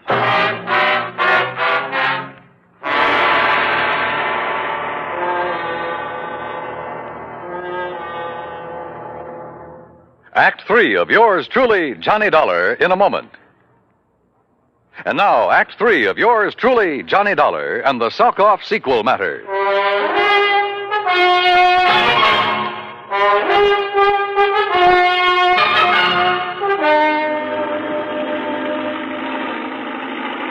McLaughlin, my old friend of the FBI, gave Dr. Allworth a gun with instructions to lock himself into his lab and shoot on sight anybody who set foot on the island before we got back. Then we took off in the airboat. Briefly as possible, I told Mac what had happened to me at the laboratory there in the middle of the Everglades. Only a pair like Brenmanoff and Krushinsky would have the guts to impersonate FBI agents. After that beating, I was too muddled to even ask for their credentials. What I don't understand, Mac, is why they didn't kill me. They haven't yet learned the formula, that missile fuel. So? They've got to leave every possible door open, Johnny. With you convinced that they're from the Bureau... So they think. Yeah? Well, it meant they could go back to the lab. After the doctor returned, maybe even get your help in obtaining the formula from him. What? Sure. The abduction of Leon Salkoff would indicate the doctor himself is in danger. Well, that's true. But if he wanted his work carried on, if anything should happen to him, well, who better to give the formula to than agents of the FBI? On the way out to the lab, he was ready to give it to me. Hey, Mac, P&K's little visit, they're prowling through the lab and always papers. It means they didn't get the formula from Leon Salkoff. Which probably explains their sudden departure. They couldn't find the formula at the lab, so they'll go back and put the pressure on Leon again. Makes sense, Mac. And I sure hope he's still alive. But where? Well, let's hope an all-points bulletin will help us catch up with them when they leave this swamp. Got to come out of it somewhere. They've had a big head start on us. Yeah, but this channel we're taking is the most direct route to the highway. Any highway. They carried off their foes pretty well. They even knew about that Farley Barron matter I handled with you boys. Well, why not? You broadcast the whole thing on your radio show. You gave me clearance. Sure. But just keep mum about this affair, huh? Until after the boys on the East Coast launch a space satellite successfully. Don't worry.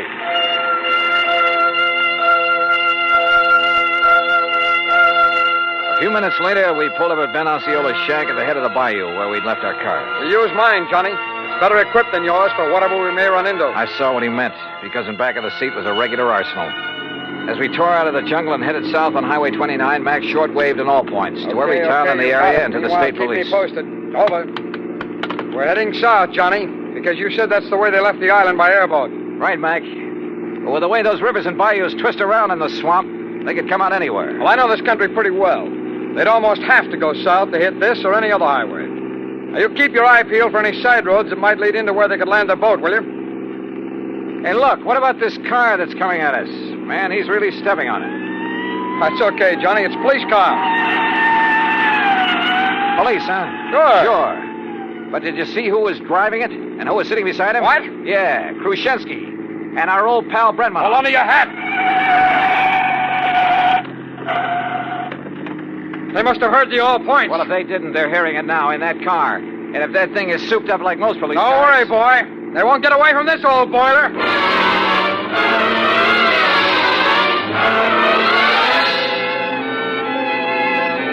Mac wasn't kidding.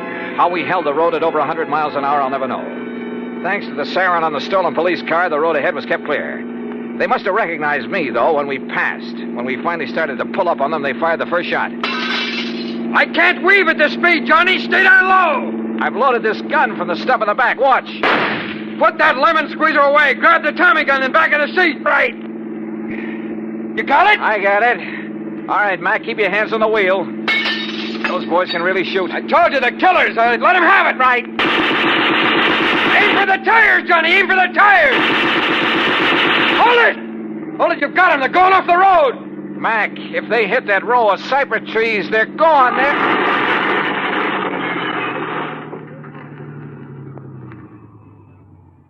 Yeah, they are.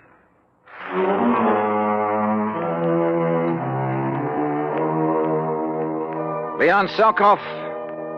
Well, I'm afraid he gave more than his skill and efforts to the country he loved that had taken him under its wing. His body was found trussed up and floating face down in the bayou from which Brenmanoff and Krushenski had launched the airboat. Dr. Allworth? Well, now that a U.S. space satellite is carrying out its mission, he's safely and officially working in a government laboratory. Expense account total, including incidentals and the trip back to Hartford? Oh, forget it. If in any way it helped to get the Explorer out in space, in orbit, it's on me. Yours truly, Johnny Dollar.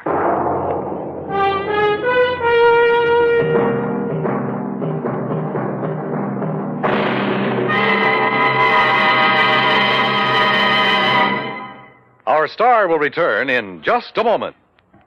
Now, here is our star to tell you about next week's story. Next week, a trip to a mining town out near Denver, Colorado.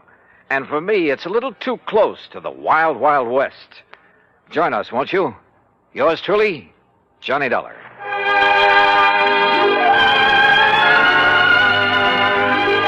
Yours truly, Johnny Dollar, starring Bob Bailey, originates in Hollywood and is produced and directed by Jack Johnstone, who also wrote today's story.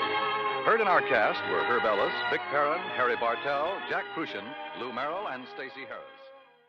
From Hollywood, it's time now for Johnny Dollar. Bert Major, Johnny. Masters Insurance and Trust. Oh, hi, Bert. You know anything about spacemen? Never saw any, if that's what you mean. Neither have I. But I know somebody who thinks he's been contacted by them. Oh, sure. I have some whimsical friends, too. Not funny, Johnny. The company is betting $2 million that this man is either a liar or pulling one of the biggest hoaxes in history. $2 million? That's right. Conrad Billings. Ever hear of him? Billings, Texas Oil, one of the richest men in the country? Right. Presently of California, where he's holed up in an isolated mountaintop lodge, minus a $2 million collection of diamonds he took up there with him. And you insured them? Yes, but not against ordinary theft. What does that mean? Those stones were insured against theft by persons or things unknown on this earth. What? That's right. Holy... You're serious, aren't you? You bet I'm serious. Okay, Bert, I'll see you at your office.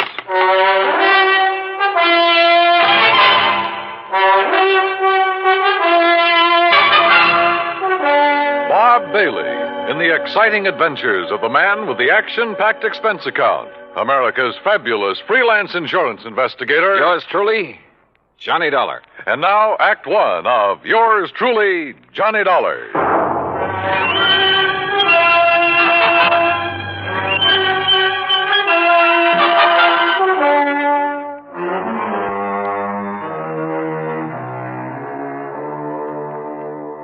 Expense account submitted by Special Investigator Johnny Dollar to the Home Office, Masters Insurance and Trust Company, Hartford, Connecticut. Following is an account of expenses incurred during my investigation of the Diamond Dilemma matter.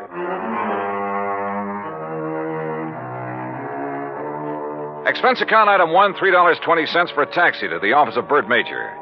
I've known Bert a long time, and he's been in and out of too many deals, big and little, to get excited over nothing. But he was excited now. This whole thing is incredible, Johnny. Fantastic. It's utterly impossible for $2 million worth of diamonds to simply vanish into thin air. So it's impossible. But it's happened. The police out there in California state positively that no man on earth could possibly have gotten to those stones. Then, Bertram, tell me all. All right. 2 weeks ago, Conrad Billings called me from his lodge up in Northern California. Said he wanted to insure the diamonds immediately. Over the phone? Over the phone. You're sure it was really he? I'm not that naive. I had the call traced. How come he called you? We've done some business with a wealthy friend of his in Dallas. Recommended. Uh-huh. And he had the stones with him there at the lodge? Yes. And, Johnny, it's one of the most isolated spots on Earth. You're sure he had them there? He loves diamonds, Johnny. Almost to the point of obsession. He plays with them like a kid plays with marbles. Lord knows he can afford to. So you insured $2 million worth of diamond marbles over the phone? I did. And you say you weren't naive. Oh, look, a remote lodge, an eccentric old man, some expensive baubles. A rank amateur could get at him. You haven't listened to me, Johnny. You've missed the point entirely. I wouldn't care if he left the diamonds lying out on his front doorstep. I insured those diamonds solely against theft by persons or things unknown on this earth. That's the exact wording of the policy. And now they're gone? Yes. So, someone took them? Prove it. What? Someone, and not something. Now, why would anybody in his right mind want to insure against theft by other than people? I asked myself that question. My answer was that a billionaire in active command of his business empire must be of sound mind. And if he wants to satisfy a whim and is willing to pay for it, why should my company refuse his money? You think maybe he has an obsession about flying saucers and the people or things who fly them? Who knows? Or what knows? Johnny, you've got to go out there and make some sense out of all this. Who are the contacts so far? The head of his San Francisco office, Norton Shields.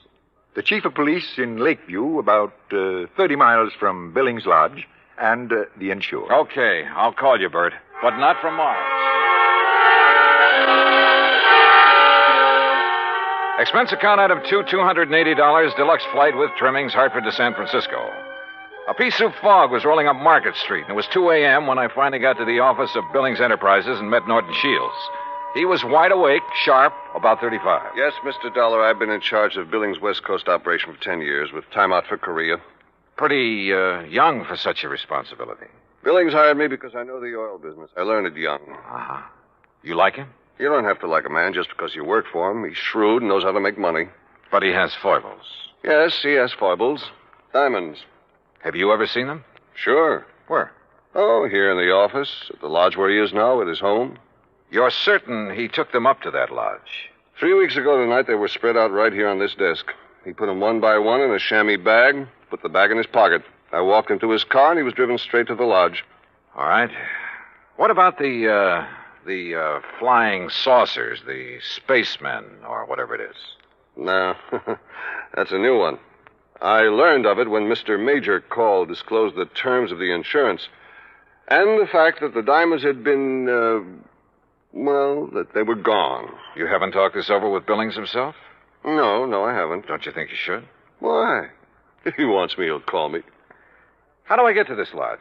I have a company plane and pilot ready to fly you to Clear Lake in the morning. You'll be met there by a car and driver. Anything else you want, call me. Why all the cooperation when you're not even supposed to know what's going on? A good lieutenant knows when to follow orders before they're issued. You're registered at the Mark Hopkins. You better get some sleep. Yeah, I may need it.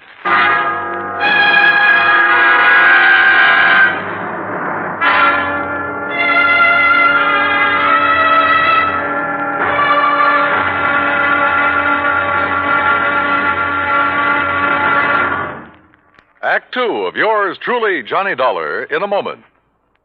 And now, Act Two of yours truly, Johnny Dollar, and the Diamond Dilemma Matter.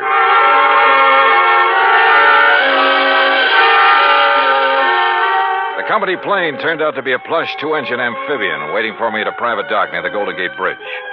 The pilot introduced himself, and we headed due north up San Pablo Bay and then northwest past the Valley of the Moon. Then, a few minutes later, we glided in for a landing on Clear Lake, the largest body of water in the state of California. There, I was met by a car and a driver as promised.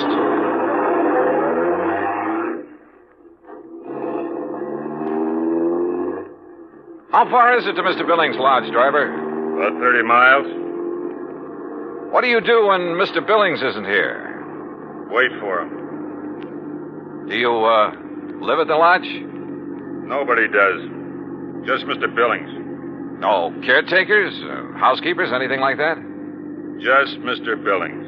Well, surely there must be someone to look after. Look, mister, I'm hired to drive a car. I do it. And that's all. The car twisted and turned through some lush country, then left the highway and climbed a narrow mountain road with signs every couple of 100 yards marked private in big letters. After several miles of this, during which we passed through a couple of gates that had to be opened manually, we came to a high steel wire gate with equally high fencing stretching out in either direction. A small redwood blockhouse squatted inside. The driver made a U-turn, stopped in front of this gate, then reached around and opened the door. This is it, mister. This is it? Yep. Okay, if you say so. But if this is a millionaire's idea... Hey, wait a minute! Huh. Well... if this really is the place, I may as well get... Can't you read? You touch that gate and you'll be electrocuted. What? Your name, Dollar? That's right. Who are you and what's the idea? Speak up. Where were you at exactly 2 o'clock yesterday afternoon? Well, if it means anything to you, I was talking with a man named Bert Major in Hartford, Connecticut. Come in. The big gate swung open, and I gingerly walked through it, as per instruction from the loudspeaker nestled in the wall of the redwood blockhouse. You drive, don't you? Yes. Then get in that car you see there and follow the road. The car referred to by the voice was parked against the blockhouse on the far side. I did as I was told.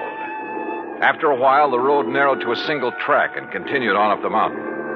At one point, there was a solid granite overhang, a sheer drop of 1,000 feet or more, and another gate that opened as I approached it and closed behind me. Finally, I rounded a turn where a fill had been made, and a moment later it came out on top. A few hundred yards away, across the terrace top of the mountain, was a charming rustic lodge. I drove over to it.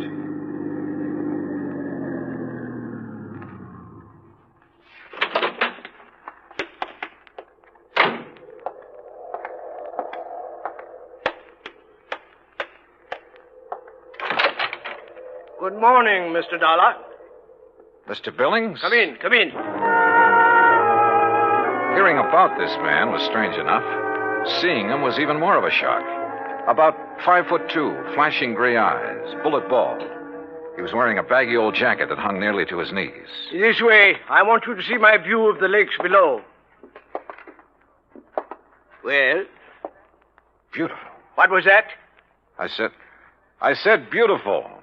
Yes, it is. Now, Mr. Major has informed you of the insurance on my diamonds, which disappeared 2 nights ago. Yes, sir. He told me that... Speak up! He told me you insured $2 million worth of diamonds against theft by persons or things unknown on this earth. Exactly.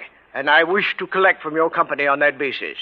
Well, Tell me, where did you keep them? Right here on this table in front of the window, right here. You mean to say you didn't lock up such valuable property? Mr. Dollar, let me show you something. Look here, on my control panel. Do you recall the series of gates you pass through after leaving the main road? Yeah, very well. Well, by means of my electronic devices, I followed your progress every inch of the way. Well, I'll be darned. I watched your arrival at the main gate on this video screen. Ingenious, eh? That's putting it mildly. What did you say? I say that's putting it mildly. Yes. As I'm sure you noticed, this mountaintop is completely encircled by a 12-foot electrified fence. Between it and the inner fence is a maze of photoelectric cells. This panel controls floodlights with which I can cover every inch of ground between the 2 fences. These viewers are geared to the floodlights. All of this equipment is automatically activated on contact. In short, Mr. Dollar, I can detect and follow any person or thing which moves through or between these 2 fences. Anyone who knows electricity could cut your fences and come right on up the road. I did not say this mountaintop was impregnable. I said no one could reach it without my knowledge. Why did you take out such limited insurance on your diamonds, Mr. Billings? I've made my money by leaving nothing, absolutely nothing, to chance. Now that man has projected objects into outer space, it is reasonable to assume that other planets may be ahead of us in technical endeavors. Diamonds would be of tremendous value to an unknown civilization. Well, look, how do I know this is not just an elaborate scheme to collect $2 million? A fair question, Mr. Dollar. What would prevent you from hiding those diamonds somewhere on this mountain? I should consider that question an affront to my integrity, but under the circumstances I do not. I simply defy you to find them. Then what's your explanation of their disappearance? I have none. And unless you find one, I intend to collect from your company under the terms of the policy. Mr. Major mentioned the chief of police in Lakeview. Do you mind if I talk to him? Andy Prentice? Not at all. I have a direct phone to his office and his home. Would you care to talk to him now? No, thanks. But I would like to use your car. By all means. I'll open the gates for you on your way down. Just one point. There must be no publicity on this matter. Understood? Mr. Billings, if I can't prove that your diamonds were taken by a person, those space cats are going to get a lot of publicity. Act 3 of yours truly, Johnny Dollar, in a moment. And now, Act 3 of yours truly, Johnny Dollar, and the Diamond Dilemma matter. While I drove down the mountain with gates electronically opening and closing behind me, I did some thinking. Billings had bought and paid for his privacy at tremendous cost. I couldn't see any loopholes in the setup. Yet, the diamonds had disappeared. 45 minutes later, I pulled up in front of the police station in Lakeview. Obviously, I was expected by the chief of police, Andy Prentice. Hello, Mr. Dollar. My name's Prentice. Mind if I join you? No, hop in. Just cruise down by the lake. I'm sure you want this to be a private conversation, too. Good idea. Well, what's your opinion on the diamonds? Well, I don't know who took them, but I'll tell you one thing. I don't believe it was some thing or somebody from outer space. Well, how would you get through all those electrified fences, photoelectric cells, floodlights, and closed-circuit viewers? Yeah. Well, what's your opinion? I'm as practical and logical as the next fella. If a human being couldn't get to Mr. Billings without his knowledge, and he'd call me the moment somebody tried, well... Oh, sure. Spaceman. Well, what else? I noticed one thing, Chief. He's a little hard of hearing and doesn't wear a hearing aid. He doesn't need one. Just turns up the volume on all that electronic stuff he has around him. Well, suppose someone parachuted onto the top of that mountain. How would he get out? Man could dig under those fences. That would leave evidence, and I've been over every inch of the ground. I've even thought of the expert pole vaulter idea. No sign. Nothing makes any sense. Yeah, I see what you mean. How about a ride in Billings' private plane? I'd like to take a look at that mountain from the air. I don't know what good it'll do you, but I'll go along. Well, maybe there are spacemen. But I still don't believe it.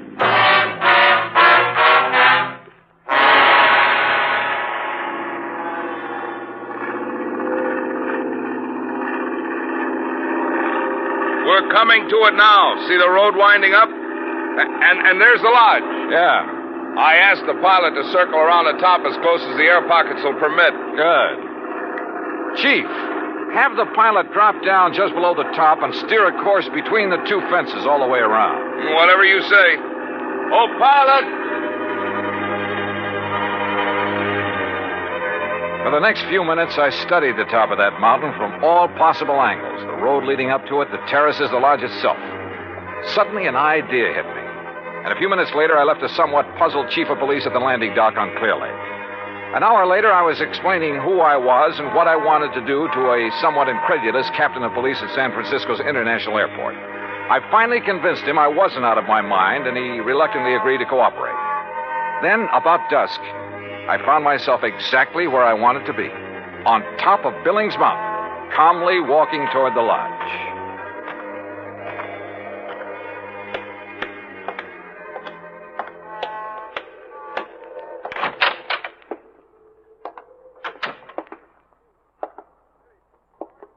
Good evening, Mr. Billings. What? I said good evening, sir. Mr. Dollar. Why, I don't understand. See? No spacesuit. Why, I can't believe it. How did you do it? How did you get here? The same way as the man who stole your diamonds. But this is impossible. Impossible. My electric system gave me no warning. That's because you have it located in the wrong place. What? It's in the two fences and between them halfway down the mountain. Above them, there is one level spot, 50 yards across, that isn't covered by your automatic whistles and bells. But it isn't it's not necessary. Wrong. It's just big enough for a helicopter, which is waiting for me out there right now. A helicopter? You didn't see us because we came in and landed below your line of sight. You didn't hear us because you don't wear a hearing aid. I can't believe it. But you must be right. And you'll have to agree that your diamonds were not stolen by persons or things unknown on this earth. The terms of the policy. Of course, I disallow all claim, but Good.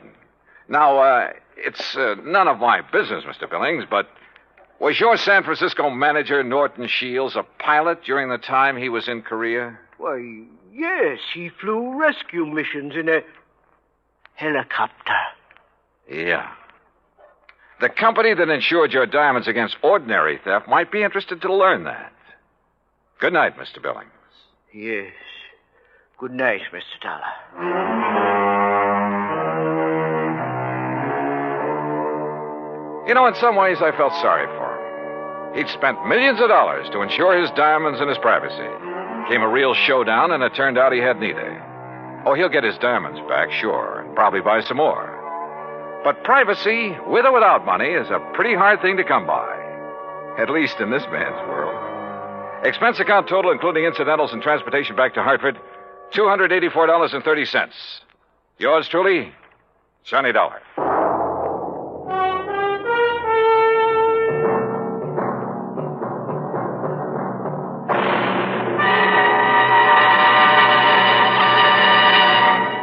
Our star will return in just a moment.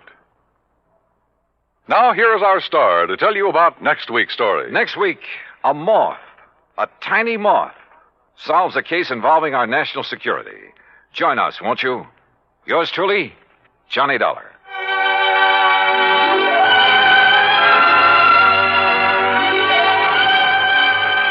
Yours truly, Johnny Dollar, starring Bob Bailey, originates in Hollywood and is produced and directed by Jack Johnstone. Today's story was written by Alan Botzer. From Hollywood, it's time now for... Johnny Dollar. Johnny, this is Vincent Price. I'm calling from Hollywood. Oh, sure. My name's Shirley Temple. Now, who is it and what? Really, Vincent Price? Do I sound like Mickey Rooney? Well, no. But now, tell me, Mr. Price. Now, look, the name is Vincent. Okay, Vincent. What can I do for you? Johnny, I have a little problem in connection with one of my paintings insured for $100,000. $100,000? You call that a little problem? This painting has suddenly disappeared. Oh, I see. What's the insurance company? State Mutual. Oh, well, they have a small branch office right there in Los Angeles. Yeah, I know, but Bert Parker, the man who sold me the policy and should take care of this matter, well, every time I've called him, he's been out. And I learned just this morning that nobody knows where he is. Okay, Vincent, I'll grab the first plane.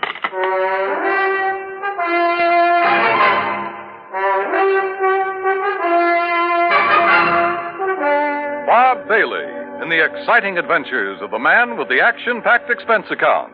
America's fabulous freelance insurance investigator. Yours truly, Johnny Dollar. And now, Act One of yours truly, Johnny Dollar.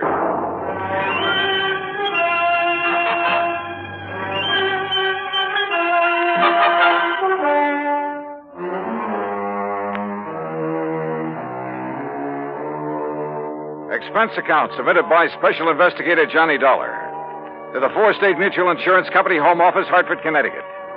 Following is an account of expenses incurred during my investigation of the Price of Fame matter.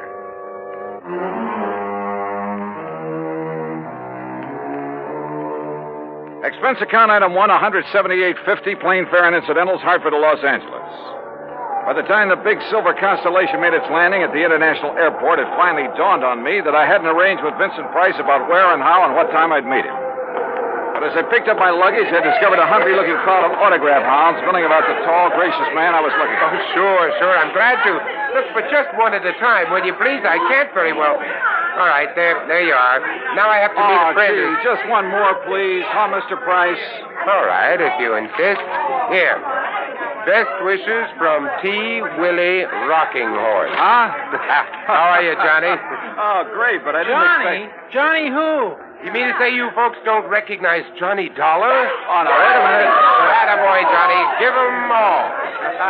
I'll wait for you in my car. It's right over here at the curb. Yeah, but look, will you? Hey. Right here, Mr. Price. No, you don't. I'm nobody. Please. By the time I got away from that mob, I felt as though I'd been run through a ringer. But we finally took off in Vincent's car and drove to his beautiful home up in one of the canyons west of Beverly Hills. Nestled among the trees with spacious lawns and well-kept gardens, it's furnished in the most excellent taste. I'm no expert, but to say that I was impressed by the extraordinary works of art in that home would be the understatement of the week. Engravings, prints, fine sculptures, but most of all, paintings. And even to my unpracticed eye, all of them were, well, magnificent. Here's a little thing I picked up in London, Johnny. It's called The Old Man in Red by Goya. Wow. Yeah, I thought original oils by him were found only in the big museum. Well, I've been pretty lucky in getting hold of some of these. Yeah, you've known what you were doing, too. You like this one? It's called Fright. It was painted by Kenneth McManus. Uh-huh. Beautiful. Beautiful. Like all the rest of them. Thanks. How about this one here at the end? Night Wind by, I'm sorry, Vincent, I can't make out that name. You don't have this one lighted like the rest. No, that's to maintain its somber mood, Johnny. Oh. And that's what made it possible for the substitution of this copy to go undetected. That's a copy? Yeah, and that's my problem. The $100,000 Night Wind by Jean-Baptiste has been stolen. This was left in its place. Oh, I see. It's not a bad copy, probably worth a couple of $100, but it's hardly a genuine Baptiste. Well, when did you discover this substitution, Vincent? When I returned from a lecture tour early last week. Oh, that's right. You've been traveling all over the country lecturing on art, Now, haven't let's you? call it talking about art, huh?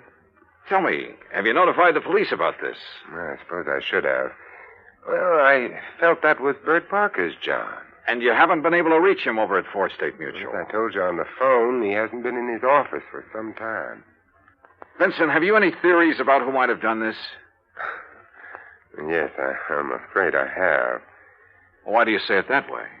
Very few people knew I'd gotten hold of this Baptiste, only some close friends and a couple of art experts. So? And the place was not broken into during the time I was away. Of that, I'm sure. Well, go on. The family and servants kept very close track of anyone who entered the house while I was gone. You have a list? Yes, I do have a list. Here. Good. Alfred R. Hawkinson. That's an electrician who came to do some wiring. He wouldn't know a Rembrandt from a Mickey Mouse. Ann M. Schumann. A music teacher. Loves music, hates paintings. What about delivery boys, people like that? They never get beyond the back door. Go on, read on. That next one is Ben, the gardener. You can forget about him. And Bert L. Huh? Yeah, Bert Parker. He was here twice. What for? Well, ostensibly to check on some of the paintings he'd insured. The first time, on the 11th, Mrs. Price was with him while he poked around. On the 15th, she had to leave to keep an appointment. And just when he left the house, nobody seems to know. Oh, brother. Are you thinking the same thing I am? Now, look, Johnny, I haven't known Bert very long, and, well, he seemed like such a harmless little old fuddy-duddy. As for his knowledge of art... Yeah, I wondered about that. Well, he was perfectly satisfied to take my evaluation on the 2 or 3 things he'd insured. So, well, Johnny, I may be all wrong. Vincent, a thing like this may only happen once in 1,000 years. In any event, the company will certainly make good your loss. Well, with a work of art, it isn't really the money that counts. And, Johnny, listen. Look, I may have jumped to a completely unjustified conclusion about Bert Parker. Oh, yeah? Sure. Well, let's go down to his office and see. We'll return to Johnny Dollar and the Price of Fame matter. That's Vincent Price in just a moment. And now, Act 2 of yours truly, Johnny Dollar and the Price of Fame matter. A priceless original oil painting, stolen from the home of Vincent Price, famous radio and picture star. One of the few people who'd had the opportunity was the man who'd sold him the insurance on it, Bert Parker.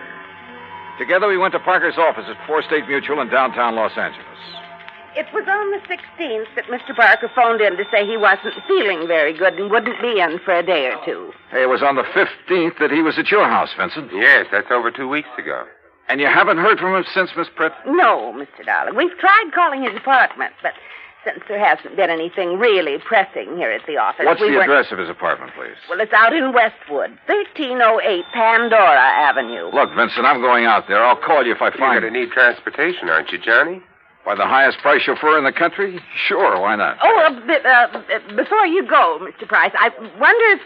if I could have your autograph. Well, why didn't you get Johnny Dollars, Miss Pritt? He loves to give them. Oh, yes. Oh, no. No, you don't, Vincent. Let's go. It took a little persuading, but the landlord at Bert's apartment finally let us into his 4-room suite. It was empty, except for a few old clothes, and it was obvious that he'd packed and left in a hurry. I rummaged around in the closets, tables, bureau, for a clue as to where he might have gone, and came up with nothing. You give up, Johnny? Yeah, Vincent, I'm afraid so. I poked around that desk some more after you'd finished with it and found this wedged in behind a drawer. Oh? Travel folder. Paris. Yeah, it looks real fresh, too. Minor Travel Agency, Beverly Hills. Well, what do you think? Pretty much of a long shot, Vincent. But they do pay off sometimes, don't they?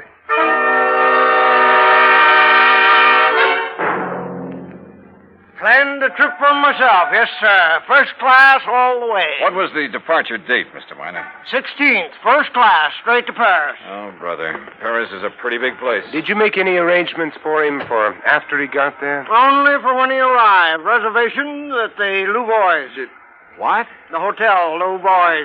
The Louvois, perhaps. That's what I said. First class, too. Said he wanted something not too far from the Montmartre. Montmartre, if you don't mind. That's what I said, yes. Now, can I fix you gentlemen up with some plane reservations, too? Well, suppose you give me the same flight he took, and I'll stop at the same hotel when I get there. Hey, wait a minute, Johnny. You're not going to leave me out of this. Well, look, I'm still playing a long shot, Vincent, a very long one. What's the difference? Also, I don't know if my expense account will get by the home office. Expense account, forget it. I'm having a ball. Mr. Miner, start making those reservations.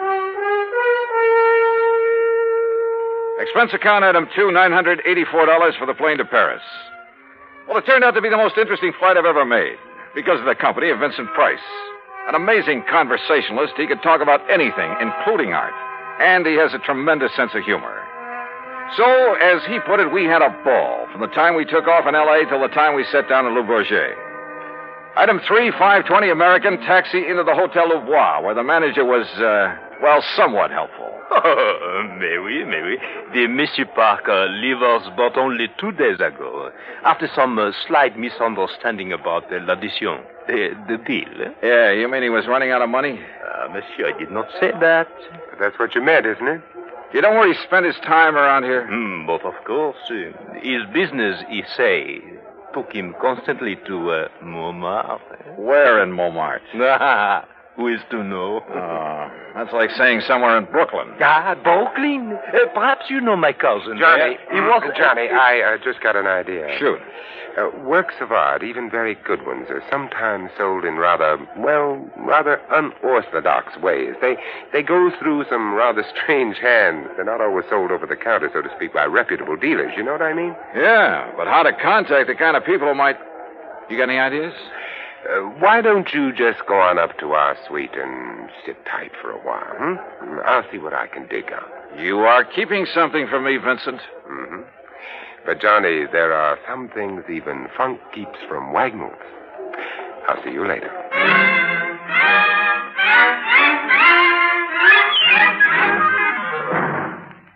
Act 3 of yours truly, Johnny Dollar, in a moment. And now, Act 3 of yours truly, Johnny Dollar, and the Price of Fame Matter. All of gay, romantic Paris just outside the door, and time on my hands. So what did I do? Took Vincent Price's advice, went back to my room at the Hotel Louvois, and waited. 2, 3, 4 hours. Finally, shortly after 8 p.m., Vincent came in bearing a couple of packages. Sorry to have made you wait, Johnny, but I think I'm on the trail of something. Looks to me like you've been on a shopping spree. Props, Johnny, for you. Have you found out where Bert Parker is? No, but I think you will. Here, try this on. Huh? What's this all about? A 10-gallon hat? Yeah, I had to guess at your size. Where in Paris did you find this? Try it on. Oh, what do you... Holy...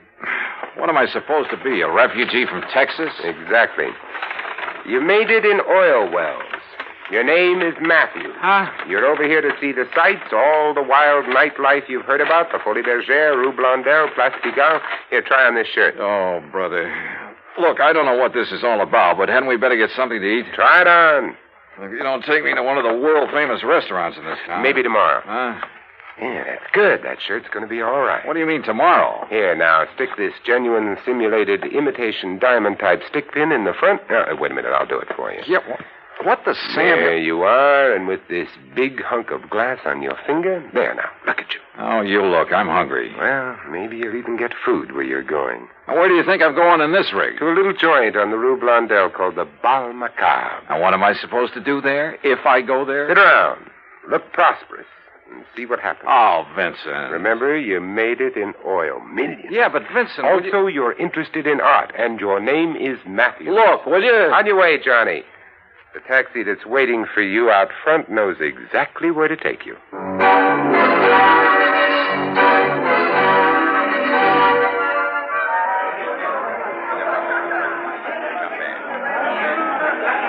Bal Macabre was really a joint. It was dirty, and the people packed like sardines in it were dirty, too. Characters who made a business of being characters. And everybody screamed at everybody else. Except, that is, for the wormy little man who sidled up to the postage stamp-sized table on which my glass and a bottle of wine were balanced. Pardon.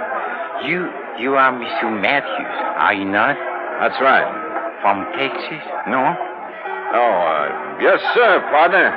The great and glorious state of Texas. Sit down and pour yourself a glass of this here red ale. Who are you?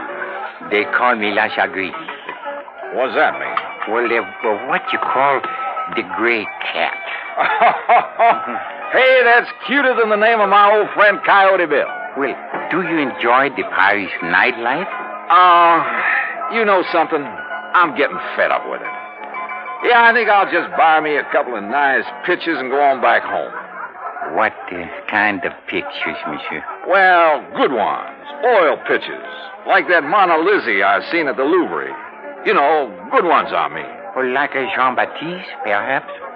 You mean you know where a man could get a hold of a genuine one of them? Well, for a price, of course. Well, listen, I got money and I'll spend it.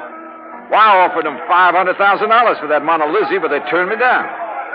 But if I could get a hold of a genuine Baptiste, well, partner, you just name the price. Oh, well, I'll make no promises, mon ami. But I do have a friend. And for a slight consideration... Name your price and take me to him. I will be waiting for you at the corner with the taxi. That is what you call okay? Okay. I shall be waiting. I'll be there, partner. You bet I will. And I'd certainly like to know how Vincent set this up.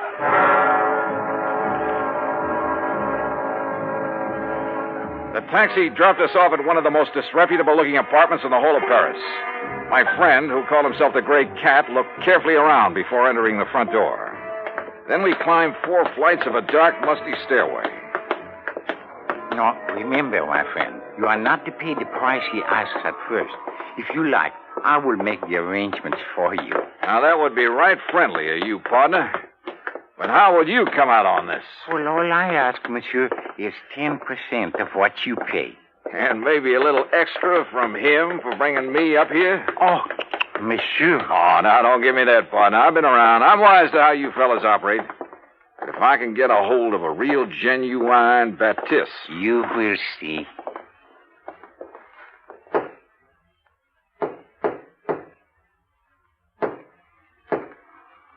Yes? Who is it? I have brought a friend, Monsieur Matthews from Texas. Yes? Yes, he would like to buy The Night Wind by Baptiste. That is, if it's genuine. Genuine? Of course it's genuine. There, on the table. Can't you see for yourself that it's the original? Oh, no. Well, Bert Parker. Johnny Dollar. That's right. Insurance investigator. Investigate you? Oh, I've just remembered somebody is waiting for me. That's right, I am. Mr. Price. Oh, no. Well, pardon, Monsieur Price, but I must go. Without your fee for taking care of Mr. Dollar? Listen, both of you, please. I'll give you back the painting. I'll do anything you ask. Oh, drop dead. Oh, dear. Dear. Well, Vincent, there it is. Yep.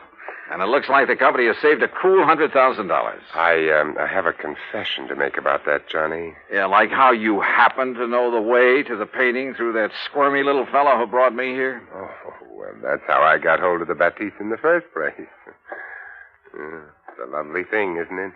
Yeah, it certainly is. And, Johnny, it is worth $100,000. Oh, I'm sure. But the truth of the matter is, I paid only $300 for it. You bet.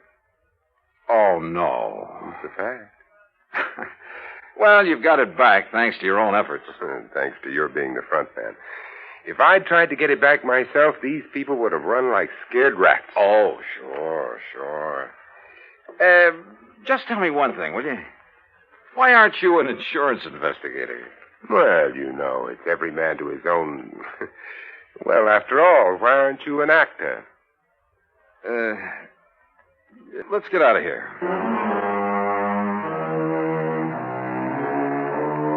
Disposition of Bert Parker? Well, that's entirely up to the company. Vincent, now that he has the painting back, doesn't care one way or the other. However, from the company's standpoint, well, it's not the kind of black eye that's good for you. Expense account total, including incidentals and transportation back to the States, $2,341. Remarks? Well, to Vincent Price, my eternal thanks. Not only for the help on this case, but most of all because it's given me a chance to really know him. Yours truly, Johnny Dollar.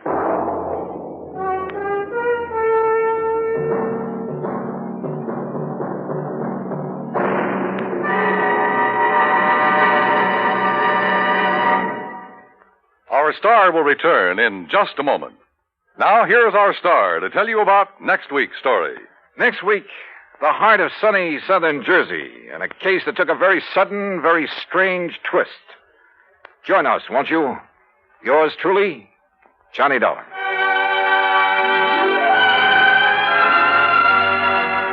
Yours truly, Johnny Dollar, starring Bob Bailey, originates in Hollywood and is produced and directed by Jack Johnstone, who also wrote today's story. Johnny Dollar. George Reed, Johnny, at Floyd's of England. Well, hiya, George. What can I do for you? Well, Johnny, I'm afraid I've got myself into a rather embarrassing situation. Yeah, what have you done this time? One of the company's most important clients is a man named Arson Ogilvy Terwilliger. Huh? Retired. He's a collector. He lives down near the little town of Bethel, New York. Where's that? Across the Hudson, east of Poughkeepsie, between Monticello and Coshocton in the Mongob Valley. Yo, hold it. I better look it up on the map. Yes, I wish you would, Johnny. Then go on down there right away. Oh, why not? But what for? Terwilliger insists that someone from the company, preferably I, call on him immediately. Immediately, Johnny, regarding some change he wants to make in his life insurance policy. What kind of a change? Well, I haven't the least idea, but it's a really sizable policy. How sizable? Over $500,000. That's sizable. With a double indemnity clause. Wowee. You can see why it's important that we cater to this man. All right, so why don't you tear on down there? Well, you see, Johnny, oh, dear. Yeah? What's the matter, Georgie? I'm making this call from the city jail. You what? No, some fool